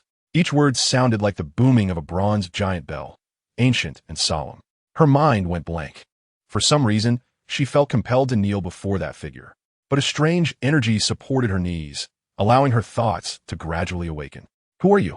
The Snow Empress seemed to be suddenly awakened from a dream, instantly realizing the current situation, and a sense of crisis surged in her heart. Her tone was cold as she looked up at the person sitting on the throne. Why are you in my consciousness? You're actually unaffected. It seems your spiritual power is quite formidable. The man's tone shifted from astonishment to relief. But that's good. It saves me from expending great effort to cultivate. Since you can stand before me, then sit down and listen to a story. After all, on the road to becoming a god, I'm the ultimate winner. The man wore a charming smile as he stood up from the throne and gestured for the Snow Empress to sit. I also need someone to share in the joy of this success. And you, as my former opponent, are the most suitable audience. The Snow Empress stood still, not moving. She coldly stared at the person before her. She was very aware of her current physical condition. Her essence was damaged. Her meridians were severed. And even 1,000 years of recuperation might not restore her, let alone now. At this time, even an ordinary human could hunt her down. So despite the fact that every word and action of the person before her made her nauseated both physically and psychologically, she maintained her restraint, as acting rashly did not align with her style. Where to begin? The man did not care about the Snow Empress's indifference and cold gaze, pacing back and forth. After a moment of contemplation, he relaxed his brow and began to recount the war. Before the Dragon God War, the divine realm coexisted harmoniously with the soul beasts. I, the Ice God, came to Douluo continent and bestowed upon you this icy body and this icy land. At that time, besides the Dragon God you revered, I was the most respected and trusted figure among you. I also trusted and cared for you, treating the extreme North Soul beasts as my own, caring for you even more than the Sea God cares for his Sea Soul beasts now. Unfortunately, I was severely injured in the Dragon God War while attacking the Dragon God. At that time, I felt my end was near, but I still thought about whether I could protect you, fighting for a piece of pure land and strength for you. I gave you my bloodline. At that time, you had just broken through 100,000 years, yet you were the most outstanding among the Ice Sky, Snow Maiden tribe in the extreme north. I believe you had the strength to lead your people and all extreme North Soul beasts to prosperity. Unlike the Titan Snow Demon King, which I favored and bred, what I gave you was the power of the Ice God. Within your bloodline is contained the essence of the Ice God. This is divine blood. I bestowed it upon your Ice Sky, Snow Maiden tribe. As long as you are present, you and your kin will have absolute strength. But at the same time, I also needed to conceal the position of the Ice God. If you were to inherit the position of the Ice God, the divine realm might retaliate against you. Therefore, I sealed another part of the Ice God's position, the inheritance of the Ice God, within my own bones, entrusted to the Ice Emperor Scorpion tribe, instructing their chieftain to merge it into their own skeletal structure, passing it down through generations. This is the holy bone. Divine blood and holy bone represent the ice god's power and inheritance. Only by obtaining both can one achieve the position of the ice god. My intention was clear. If one day you were to face divine punishment from the divine realm, the extreme North Soul beasts, relying on unity in the divine blood and holy bone I granted you, could resurrect the ice god's position in the world and become the new ice god, having a powerful fight. But I was wrong. After my death, no soul beast in the extreme North honored me. Even you forgot me. When the ice god, who could freeze everything, was frozen by time and buried in the dust of the past, I knew that everything I had sacrificed and everything I had considered for you was ultimately in vain. Perhaps I should have realized earlier that gods and soul beasts are ultimately different. I also participated in that dragon god war, contributing to the siege against the dragon god most revered by you soul beasts. So from this point of view, your actions are somewhat understandable. Though I have fallen, a trace of my remaining consciousness still lingers at the place where I fell. I have endured for hundreds of thousands of years through the long passage of time. And finally, when you brought a soul beast with immense spiritual power, my opportunity came. I desperately sought to absorb its power, and after much perseverance, I was reborn at the place of my fall. Although I was just a wisp of consciousness the moment I regained my awareness, I knew that my chance for revenge had arrived. I learned that in the current continent, while soul beasts still respect the dragon god, most have already forgotten that history. The sea soul beasts have even turned to worship the sea god. At that time, I thought, why can't you worship me? I refuse to be forgotten by you. I want to reclaim everything I have lost. As the man spoke, his eyes turned a shade of crimson, his appearance frightening. But my divine blood and holy remains are with you and the ice blue emperor scorpion. How can I reclaim them? Back then, I was merely a wisp of consciousness. If I encountered you, you could scatter me across the heavens with just a finger. I need to endure and wait for an opportunity you cannot resist. The man paused, looked at the snow emperor, and smiled, saying, finally, I have waited for this moment. It was you who designed the trap to lure me into condensing the soul core. This was all a trap you had set up long ago. The snow emperor understood. Her silver teeth clenched in anger, her fists cracking. No, let me finish. The man smiled mysteriously. How could I use such a risky method? You must know that while condensing a second soul core is difficult, there is still a chance of success. If you succeed, my plan will be completely ruined, and I don't want to do something that has no chance of turning around. Continue. During my time of endurance, I also discovered some things. One of them puzzled me greatly. Since the dragon god, no soul beast has become a deity. This made me realize that it could only be the work of the divine realm. After hunting down the dragon god, they prohibited soul beasts from becoming gods to prevent future troubles. I realized that due to my generous gifts before the restrictions were set, you could ignore this prohibition. As long as you fuse the divine blood and holy remains, both you and the leader of the ice blue scorpion clan have the potential to become gods. And this is something the divine realm cannot tolerate. Those divine kings who set the restrictions would never have imagined that I, a god, would go to such lengths for you soul beasts. So as long as I reveal this message to them, they will naturally come to remove you. The man smiled, as if basking in spring breeze. You. The snow emperor felt her heart breaking. She understood what this meant. The divine realm wouldn't even need to intervene.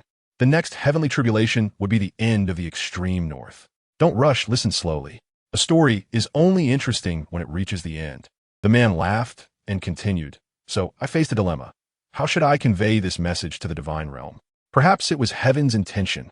In the dark, what I wanted was given to me. Over a year ago, a certain divine king personally descended to the mortal realm to escort his heir to Douluo continent. And I seized this once-in-a-lifetime opportunity to let him discover me through divine consciousness fluctuations. I then disclosed all the secrets buried in the extreme north. The divine king was very shocked upon learning this. It left him feeling incredulous and troubled, and I suggested that as long as he created an opportunity for me, I could seize your body, which possesses divine blood.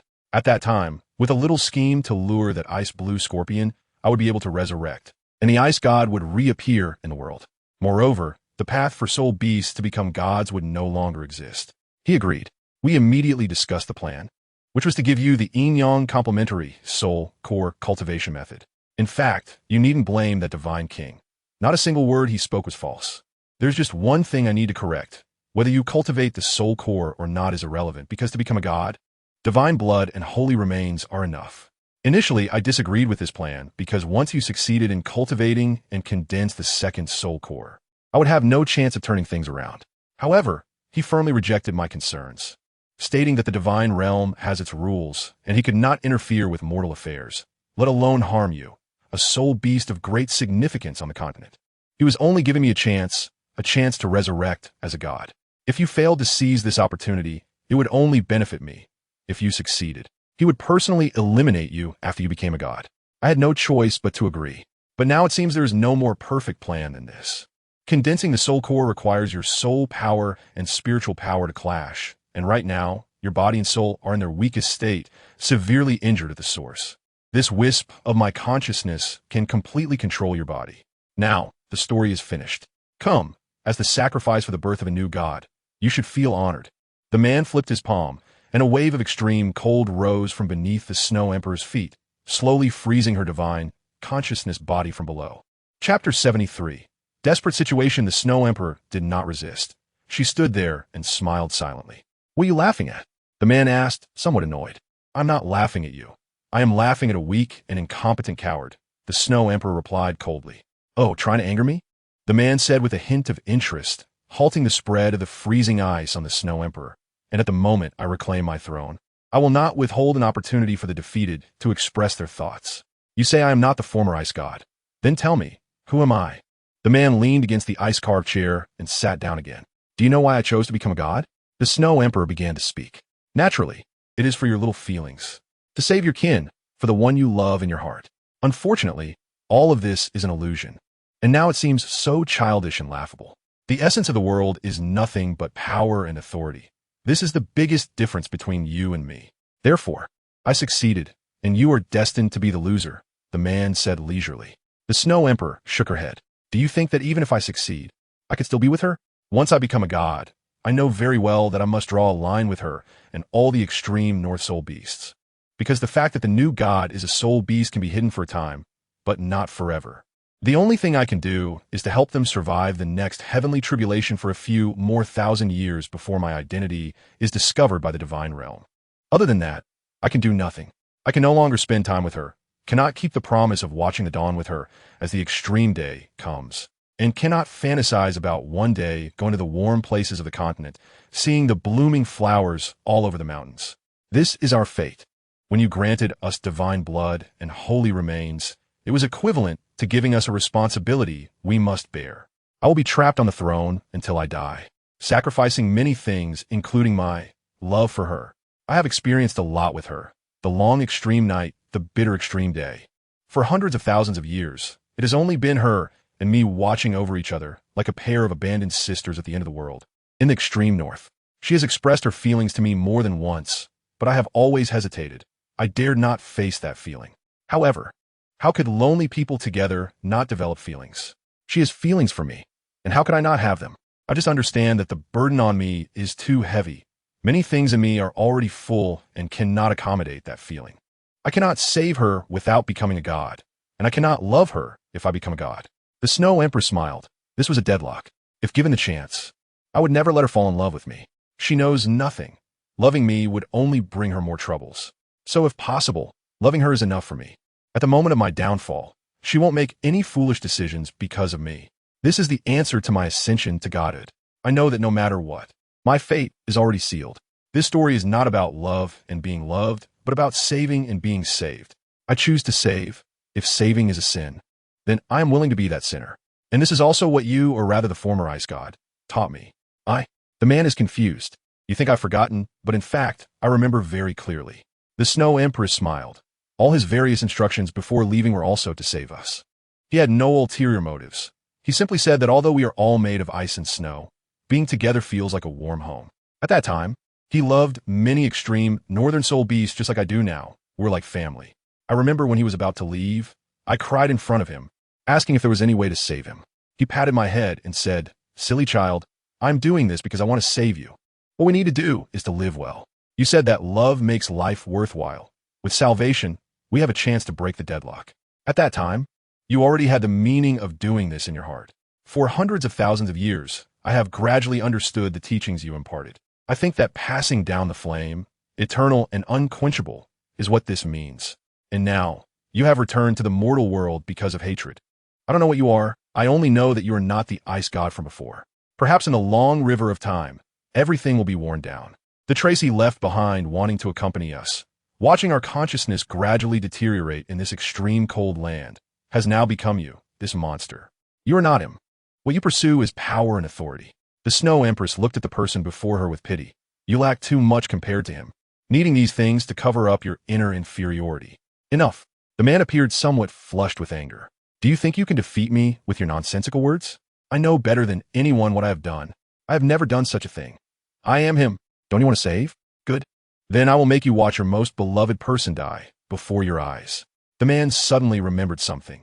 His face twisted into a grimace, and his smile gradually turned sinister. Let me take back what I once lost. I won't kill you right away. I want you to watch everything with your eyes wide open. Let your despair become the performance of my ascension ceremony. You have truly gone mad.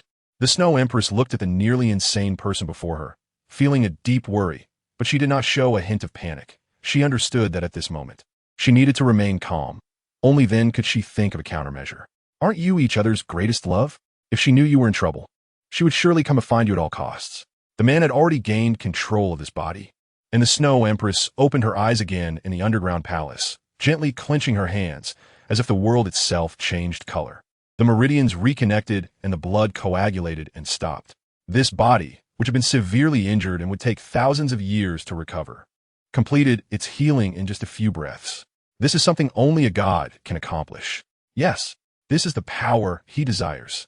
In this body, which is dominated by him and possesses divine blood, he can fully unleash the ice god's powers. The power of the gods is to control the essence of this world, and the ice elements present between heaven and earth will obey his command. However, this is not enough. He now has the power but lacks the inheritance to regain his divine status. His strength cannot be fully unleashed. With a swipe of his fingertip, the ice elements in the world seemed to gain consciousness, beginning to move in a rhythmic manner as they followed the motion of his fingers, forming an ice tornado. The ice tornado gradually expanded, eventually forming a vortex connecting heaven and earth, where dark clouds and white snow interwove, so grand that even at the edge of the extreme north, this tornado could be seen. Now, it is time to quietly wait for the last offering to complete the final piece of the puzzle before the birth of the new god. The man proclaimed loudly, "Do not worry. After I hear your love story, once I become a god, I will leave your bodies intact and provide a place for you, becoming a tomb that watches over you forever." The Snow Empress's heart truly panicked. She knew that this grandiose display was meant to use Binger's concern for her to lure her in. What do I do now? Her thoughts raced. Should she fight to regain control of her body? The power of this fragment of consciousness was already comparable to her soul in its prime. Doing so would be akin to striking a stone with an egg. Self-detonation? That is a feasible method. While he hasn't yet frozen her soul and body, she can still act. She could burn her own essence to self-detonate. Even if she dies, she cannot let him succeed. Having thought it through, she no longer hesitated. Opportunities are fleeting. If he notices her intention, with his abilities, he could instantly freeze her consciousness. At that time, she wouldn't even be able to self-detonate. The remaining spiritual power ignited sparks in her eyes. She would self-ignite her essence, using suicide to prevent the birth of this god. I have prepared for tens of thousands of years. How could I not guard against this? The man's voice echoed, and she was horrified to find that even the essence she was about to burn was frozen, including her consciousness and spiritual power. She now felt like a fish on a chopping board, at the mercy of others. I wanted to show you the magnificent moment of becoming a god to keep you here. Don't challenge my patience. Though I am reluctant to kill you early. To ensure no accidents, I will consider doing so. So, be obedient, just like how you listened to me hundreds of thousands of years ago. The man's gentle voice hid a trace of cold, killing intent. The Snow Empress despaired. She closed her eyes, unwilling to watch the moment Binger falls into the trap. This was her last resistance. However, after closing her eyes, it was as if she saw a wondrous space, identical to the palace, but completely empty. From above, this space appeared layered, and Binger was searching for the exit of the palace within it. Chapter 74.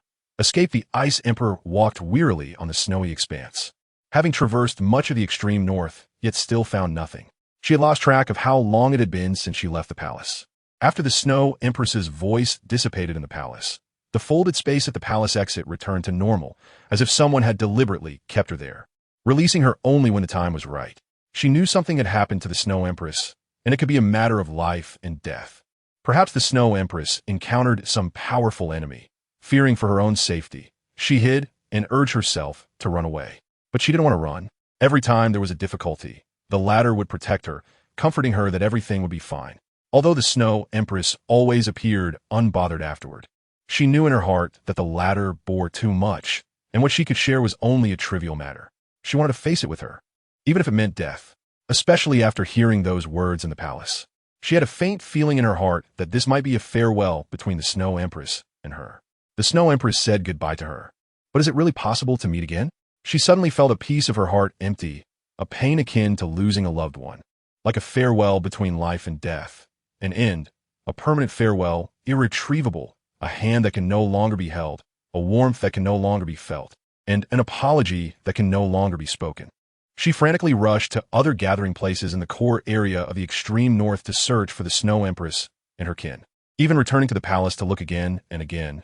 But every place was the same, empty and devoid of any traces of soul beasts. It was as if the extreme north had become a no-man's land overnight, and she, like a child abandoned by the world, wandered alone on this vast snowy plain, lonely and sorrowful. Eventually, she collapsed in the snow, exhausted, her tears already dried. Having never felt cold, she suddenly shivered and curled up. At that moment, she realized that her familiar extreme north was so strange. This icy land was so cold, cold to the bone. Run away, leave the extreme north, and never come back. The last words she said to herself still echoed in her ears. The Ice Emperor numbly got up, limping toward the southern edge of the extreme north. In the underground palace. Strange, the aura has disappeared. The man frowned, puzzled. I clearly felt her coming here, but suddenly it was as if she evaporated from the world, with no aura or trace left.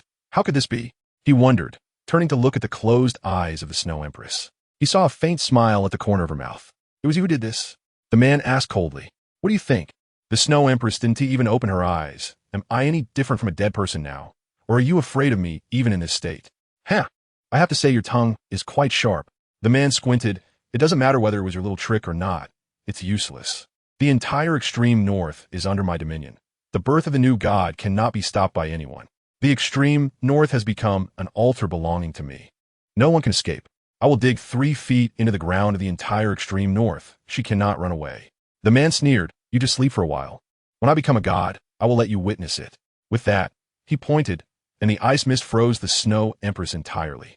The Snow Empress stepped out of the palace, standing at a high point, her thoughts spreading across the entire extreme north. All soul beasts obey my command. Arrest the Ice Emperor, and anyone who discovers her whereabouts without reporting will be charged with harboring a traitor. All the soul beasts gathered in the core area heard this news. Most of them already regarded the Snow Empress as their master, their faith, and naturally obeyed her orders. Only a small number of ice scorpions and ice bears, 10,000-year-old beasts, felt puzzled and expressed dissent. The Ice Emperor intends to rebel, try and harm this seat, has already betrayed the extreme north. If you plead for her, do you want to follow in her footsteps? The Snow Empress declared from now on. She is the enemy of the entire extreme north. Once discovered, she must be captured and reported immediately, and if necessary, killed on the spot. Not knowing how long she had walked, deep and shallow footprints were left on the snow, stretching endlessly. The Ice Emperor's body trembled unconsciously in the cold wind. This bone-chilling cold did not come from the outside, but from her heart. As the snow cover grew thinner, she distinctly felt the snowstorm intensifying, as if she was traversing from one world to another. She saw the pale light on the horizon. She had reached the edge of the extreme north, she thought. The polar night would no longer exist here, although the sun only illuminated this place for a short time each day. It was not as despairing as the polar night in the heart of the extreme north. Before her appeared flickering lights. Those were human cities. Humans are truly remarkable creatures. Even in the endless dark night, they have ways to light up the world. But her own light might never shine again. Where could she go now? South of the extreme north is all human territory. The Snow Empress told her to never return, so she could only disguise herself as a human to blend in. Soul beasts are not much better than humans, especially for a soul beast from the extreme north. If she sought refuge in the Stardoe forest, she didn't know how those few would treat her. Perhaps she would meet the same fate as that bug. In contrast, humans seemed to be the safer side.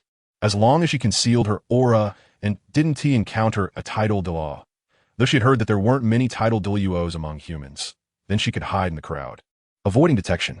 She was well aware that the Snow Empress wouldn't say such things for no reason, but since the Snow Empress said so, she would listen to her words, putting away her pride as the leader of the Soul Beast clan, hiding in the human world, not drawing attention. Just to survive. Thinking of this, she could no longer support her weary body. At the moment she stepped out of the extreme north, she collapsed to the ground. Grandpa, look, clouds are rising in the north, so scary.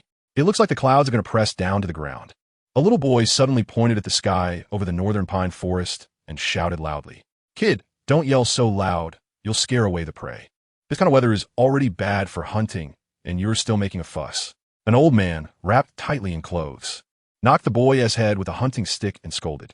They were hunters from the city of Last Light, a grandfather and grandson.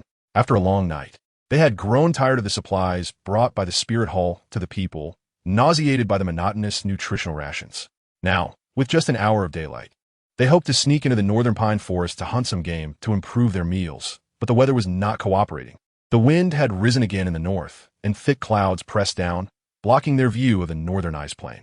Another snowstorm is hitting the extreme north again. This year, for some reason, the weather in the north has been abnormal. The snowstorm's Haven Tea stopped. You see, the clouds look pretty thick, but there's no telling if it's a blizzard being stirred up. The old man said, pulling the boy back. They wouldn't be able to hunt today. He had never seen such weather in his lifetime. Who knew if they would be buried in a blizzard if they weren't careful? Hey, Grandpa, look over there. It seems there's a person. Isn't she cold, lying in the snow? The little boy suddenly shouted again. You must be confused from wanting to eat meat. Mistaking prey for a person, trying to trick your grandpa into going over to get you some meat. I'm not falling for that. The old man ignored the boy and continued to lead him back. It's true. Grandpa, I'm not lying to you. Prey doesn't have hands and feet and wear clothes. The boy desperately pulled his grandpa back, jumping and pointing in the distance. Grandpa, you don't believe me, look. The old man followed the direction the boy pointed and was stunned. It was indeed a figure, lying in the snow, close to the clouds. Thick snow had already buried most of the person's body. Could that person also be a hunter? Out hunting, just like them? But an experienced hunter would never go there.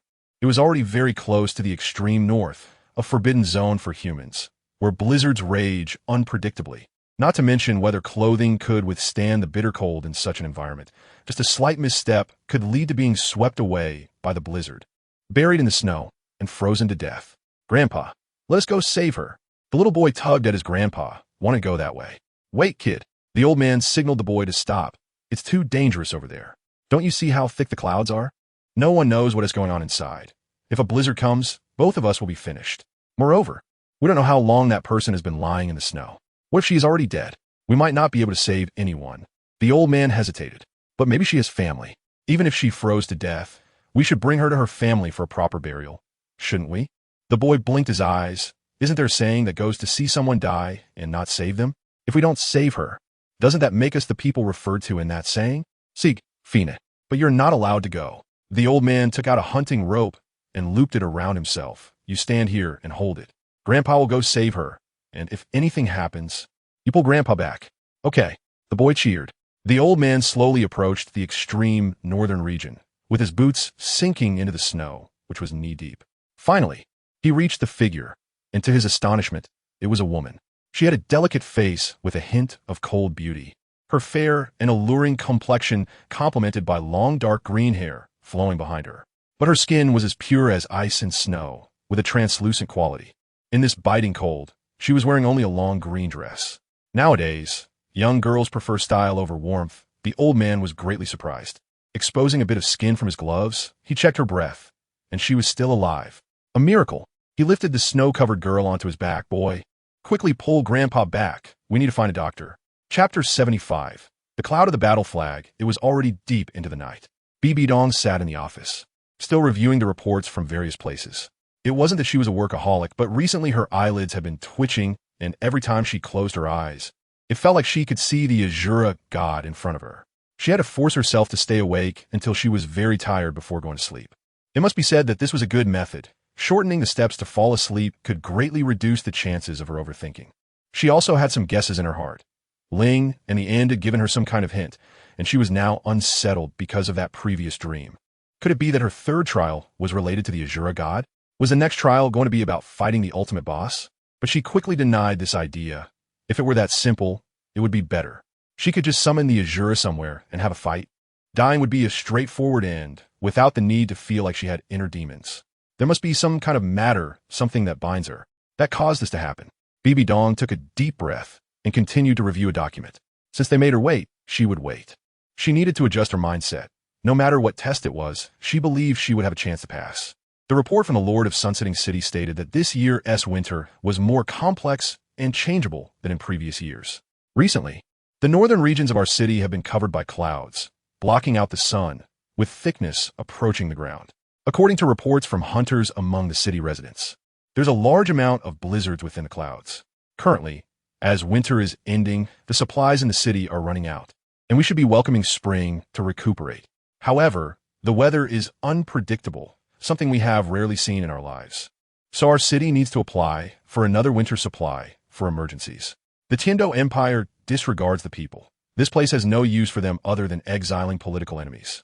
At this moment, the only one who can save the citizens of the city is our spirit hall, and I earnestly request the Pope's approval. Bibidong looked at the document, frowning. Again, it's about the extreme north.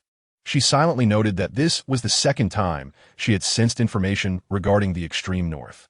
The first time was not long ago when her divine power was suddenly drained rapidly, as if something in the world was siphoning energy.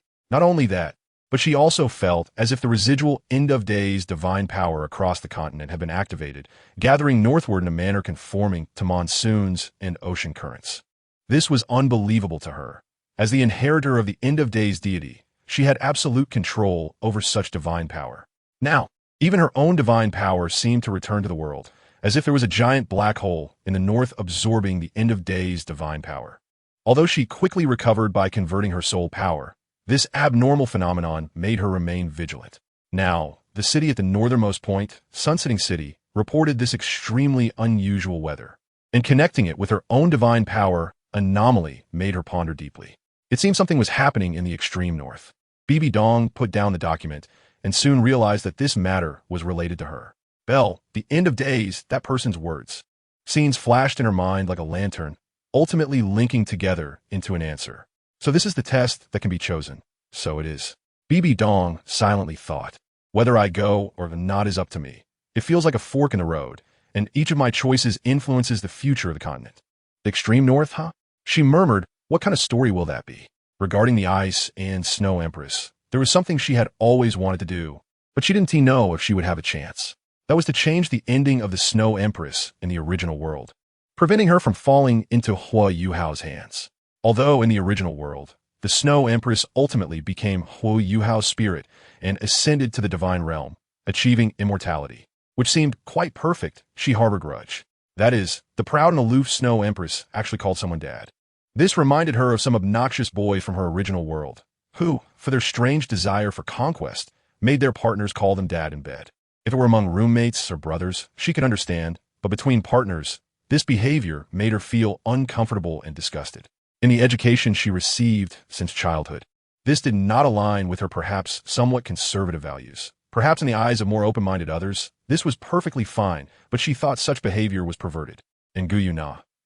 It was the same. She suspected whether the author had some special fetish, making these aloof and beautiful girls call him dad to satisfy his inner desires. Therefore, she originally planned to start from the star Luo Dai family, erasing Hua Yuhao from the source to prevent this situation from happening. But now, something might have happened in the extreme north, and it was very likely to be her divine test. So, she planned to make a trip to Sunsetting City. The written materials at hand were few and could not describe things in detail. She decided that no matter what, going to Sunsetting City to investigate the situation was no big deal. After all, before really understanding the situation, she still had the opportunity to choose. At worst, once she knew the reason for the anomalies in the extreme north, she could just let it be. After thinking this through, she made her decision. As the Pope's seal of approval was stamped on the document, she also sent a command to His Holiness the Pope that she would personally go to Sunsetting City on a mission. Mom, why do you have to go in person? It's not a big deal. You could send a few elders instead, Shui'er said, pulling Bibidong and acting cute. It's related to Mom's divine test. So I must go. Bibidong bent down and replied, but Mom promises you that if this test is dangerous, I will definitely give it up and come back to see you immediately. So it won't be too long. Just treat it as Mom going out on a regular business trip. Bibidong smiled. You must work hard at home with your younger siblings. Let Mom come back to see your progress and give Mom a surprise. Got it. Mom always has demands of me. You also have to take care of yourself and be safe. Renxue said helplessly. It's cold there. Can I go with you, Mom? Renxue suddenly interjected. No. Your strength is not enough yet. You can barely breathe in the secret realm. How can you interfere with Mom's divine test? Bibidong patted Renxue's head. Hurry back and take care of your younger siblings. You are their role model. Without you, they won't study well. Okay. Renxue drooped her head, turned away, and occasionally looked back at her mother's receding figure, feeling reluctant. Sunsetting City. Child, your body is very sturdy. Aren't you afraid of the cold wearing so little? In a clinic, an old man was boiling a pot of medicine. I've only seen one type of person with such a strong body, a soul master. You're a soul master, right? The old man turned around, smiling at the girl covered in thick blankets on the bed. The Ice Empress awkwardly nodded. She didn't know how to interact with humans. At first, when she woke up and saw humans, she instinctively wanted to freeze them into ice pops to make them disappear from her sight. But the old man in front of her didn't seem afraid of her at all. Perhaps it was because she had restrained her soul beast aura. He was just caring for her. This was an emotion that only snow occasionally showed her. Concern. She thought such things were hard to come by. But on her first day in the human world, she was enveloped in this caring atmosphere, leaving her somewhat flustered. And the aversion she had just felt was completely dissipated by this atmosphere of affection. Could it be that such things were common in the human world? Was her perception of humans as evil a prejudice of her own? She tilted her head, watching the little boy in front of her holding a pinwheel, grinning and calling her sister to cheer her up, and she pondered. Here, drink this bowl of ginger sugar soup. When I was young, I always told girls to drink more hot water, but they always looked at me with disdain. Later, I learned that girls should drink ginger sugar water. The old man held out the prepared medicine to the Ice Empress. The Ice Empress didn't know how to respond. There were many things she didn't understand in the human world, but she didn't want to refuse this kindness. She blushed and awkwardly took the ginger sugar water, sipping it slowly. Looking at your age, it's the prime of youth. You must be an excellent soul master. I wonder how you ended up near the extreme north. That's a forbidden area for humans, very dangerous. Even soul masters shouldn't take such risks. The old man spoke earnestly. Which family are you from? Your family must be very worried. The Ice Empress's movements suddenly stopped as she drank the medicine. Then she lowered her head. I don't have a family anymore. My family has all disappeared. I don't know where to go, and I just ended up here while walking. Gone? The old man was a bit surprised. Was he swept away by the blizzard? Damn this weather. I knew someone would suffer. Child, don't be sad. We will definitely help you find your family. If we can't find them, we are willing to be your family. The Ice Emperor was stunned. Speaking of which, she had only crossed paths with them briefly. Do humans so easily show their true feelings in front of a stranger? Thank you. She put down the bowl, which was now empty. Chapter 76. The altar. Although Bibidong was rushing to Sun Zen City, the urgent documents sent along the way gradually made her originally relaxed mood turn serious. These documents all emphasized the abnormal weather in the north. The temperature in Sun Zen City had dropped by dozens of degrees, transitioning from spring to winter. With clouds covering the sky, and Sun Zen City had returned to polar night.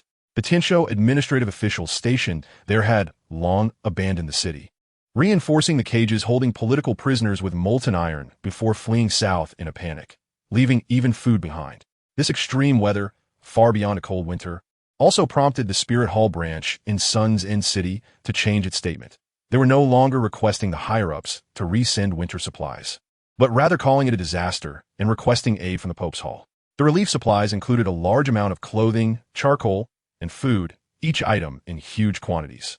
Bibidong approved everything, and the nearby city branches immediately began to gather supplies to address the urgent need, while also sending messengers to instruct the Tianshou branch to purchase these supplies in bulk and send them directly from merchants to Sun Zen City for disaster relief. The unease in her heart grew stronger.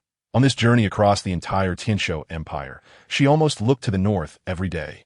Something must have happened in the extreme north. Such celestial phenomena must have been reported in her previous life. But at that time, Bibidong was unaware of the situation in the extreme north and merely thought it was an ordinary cold wave.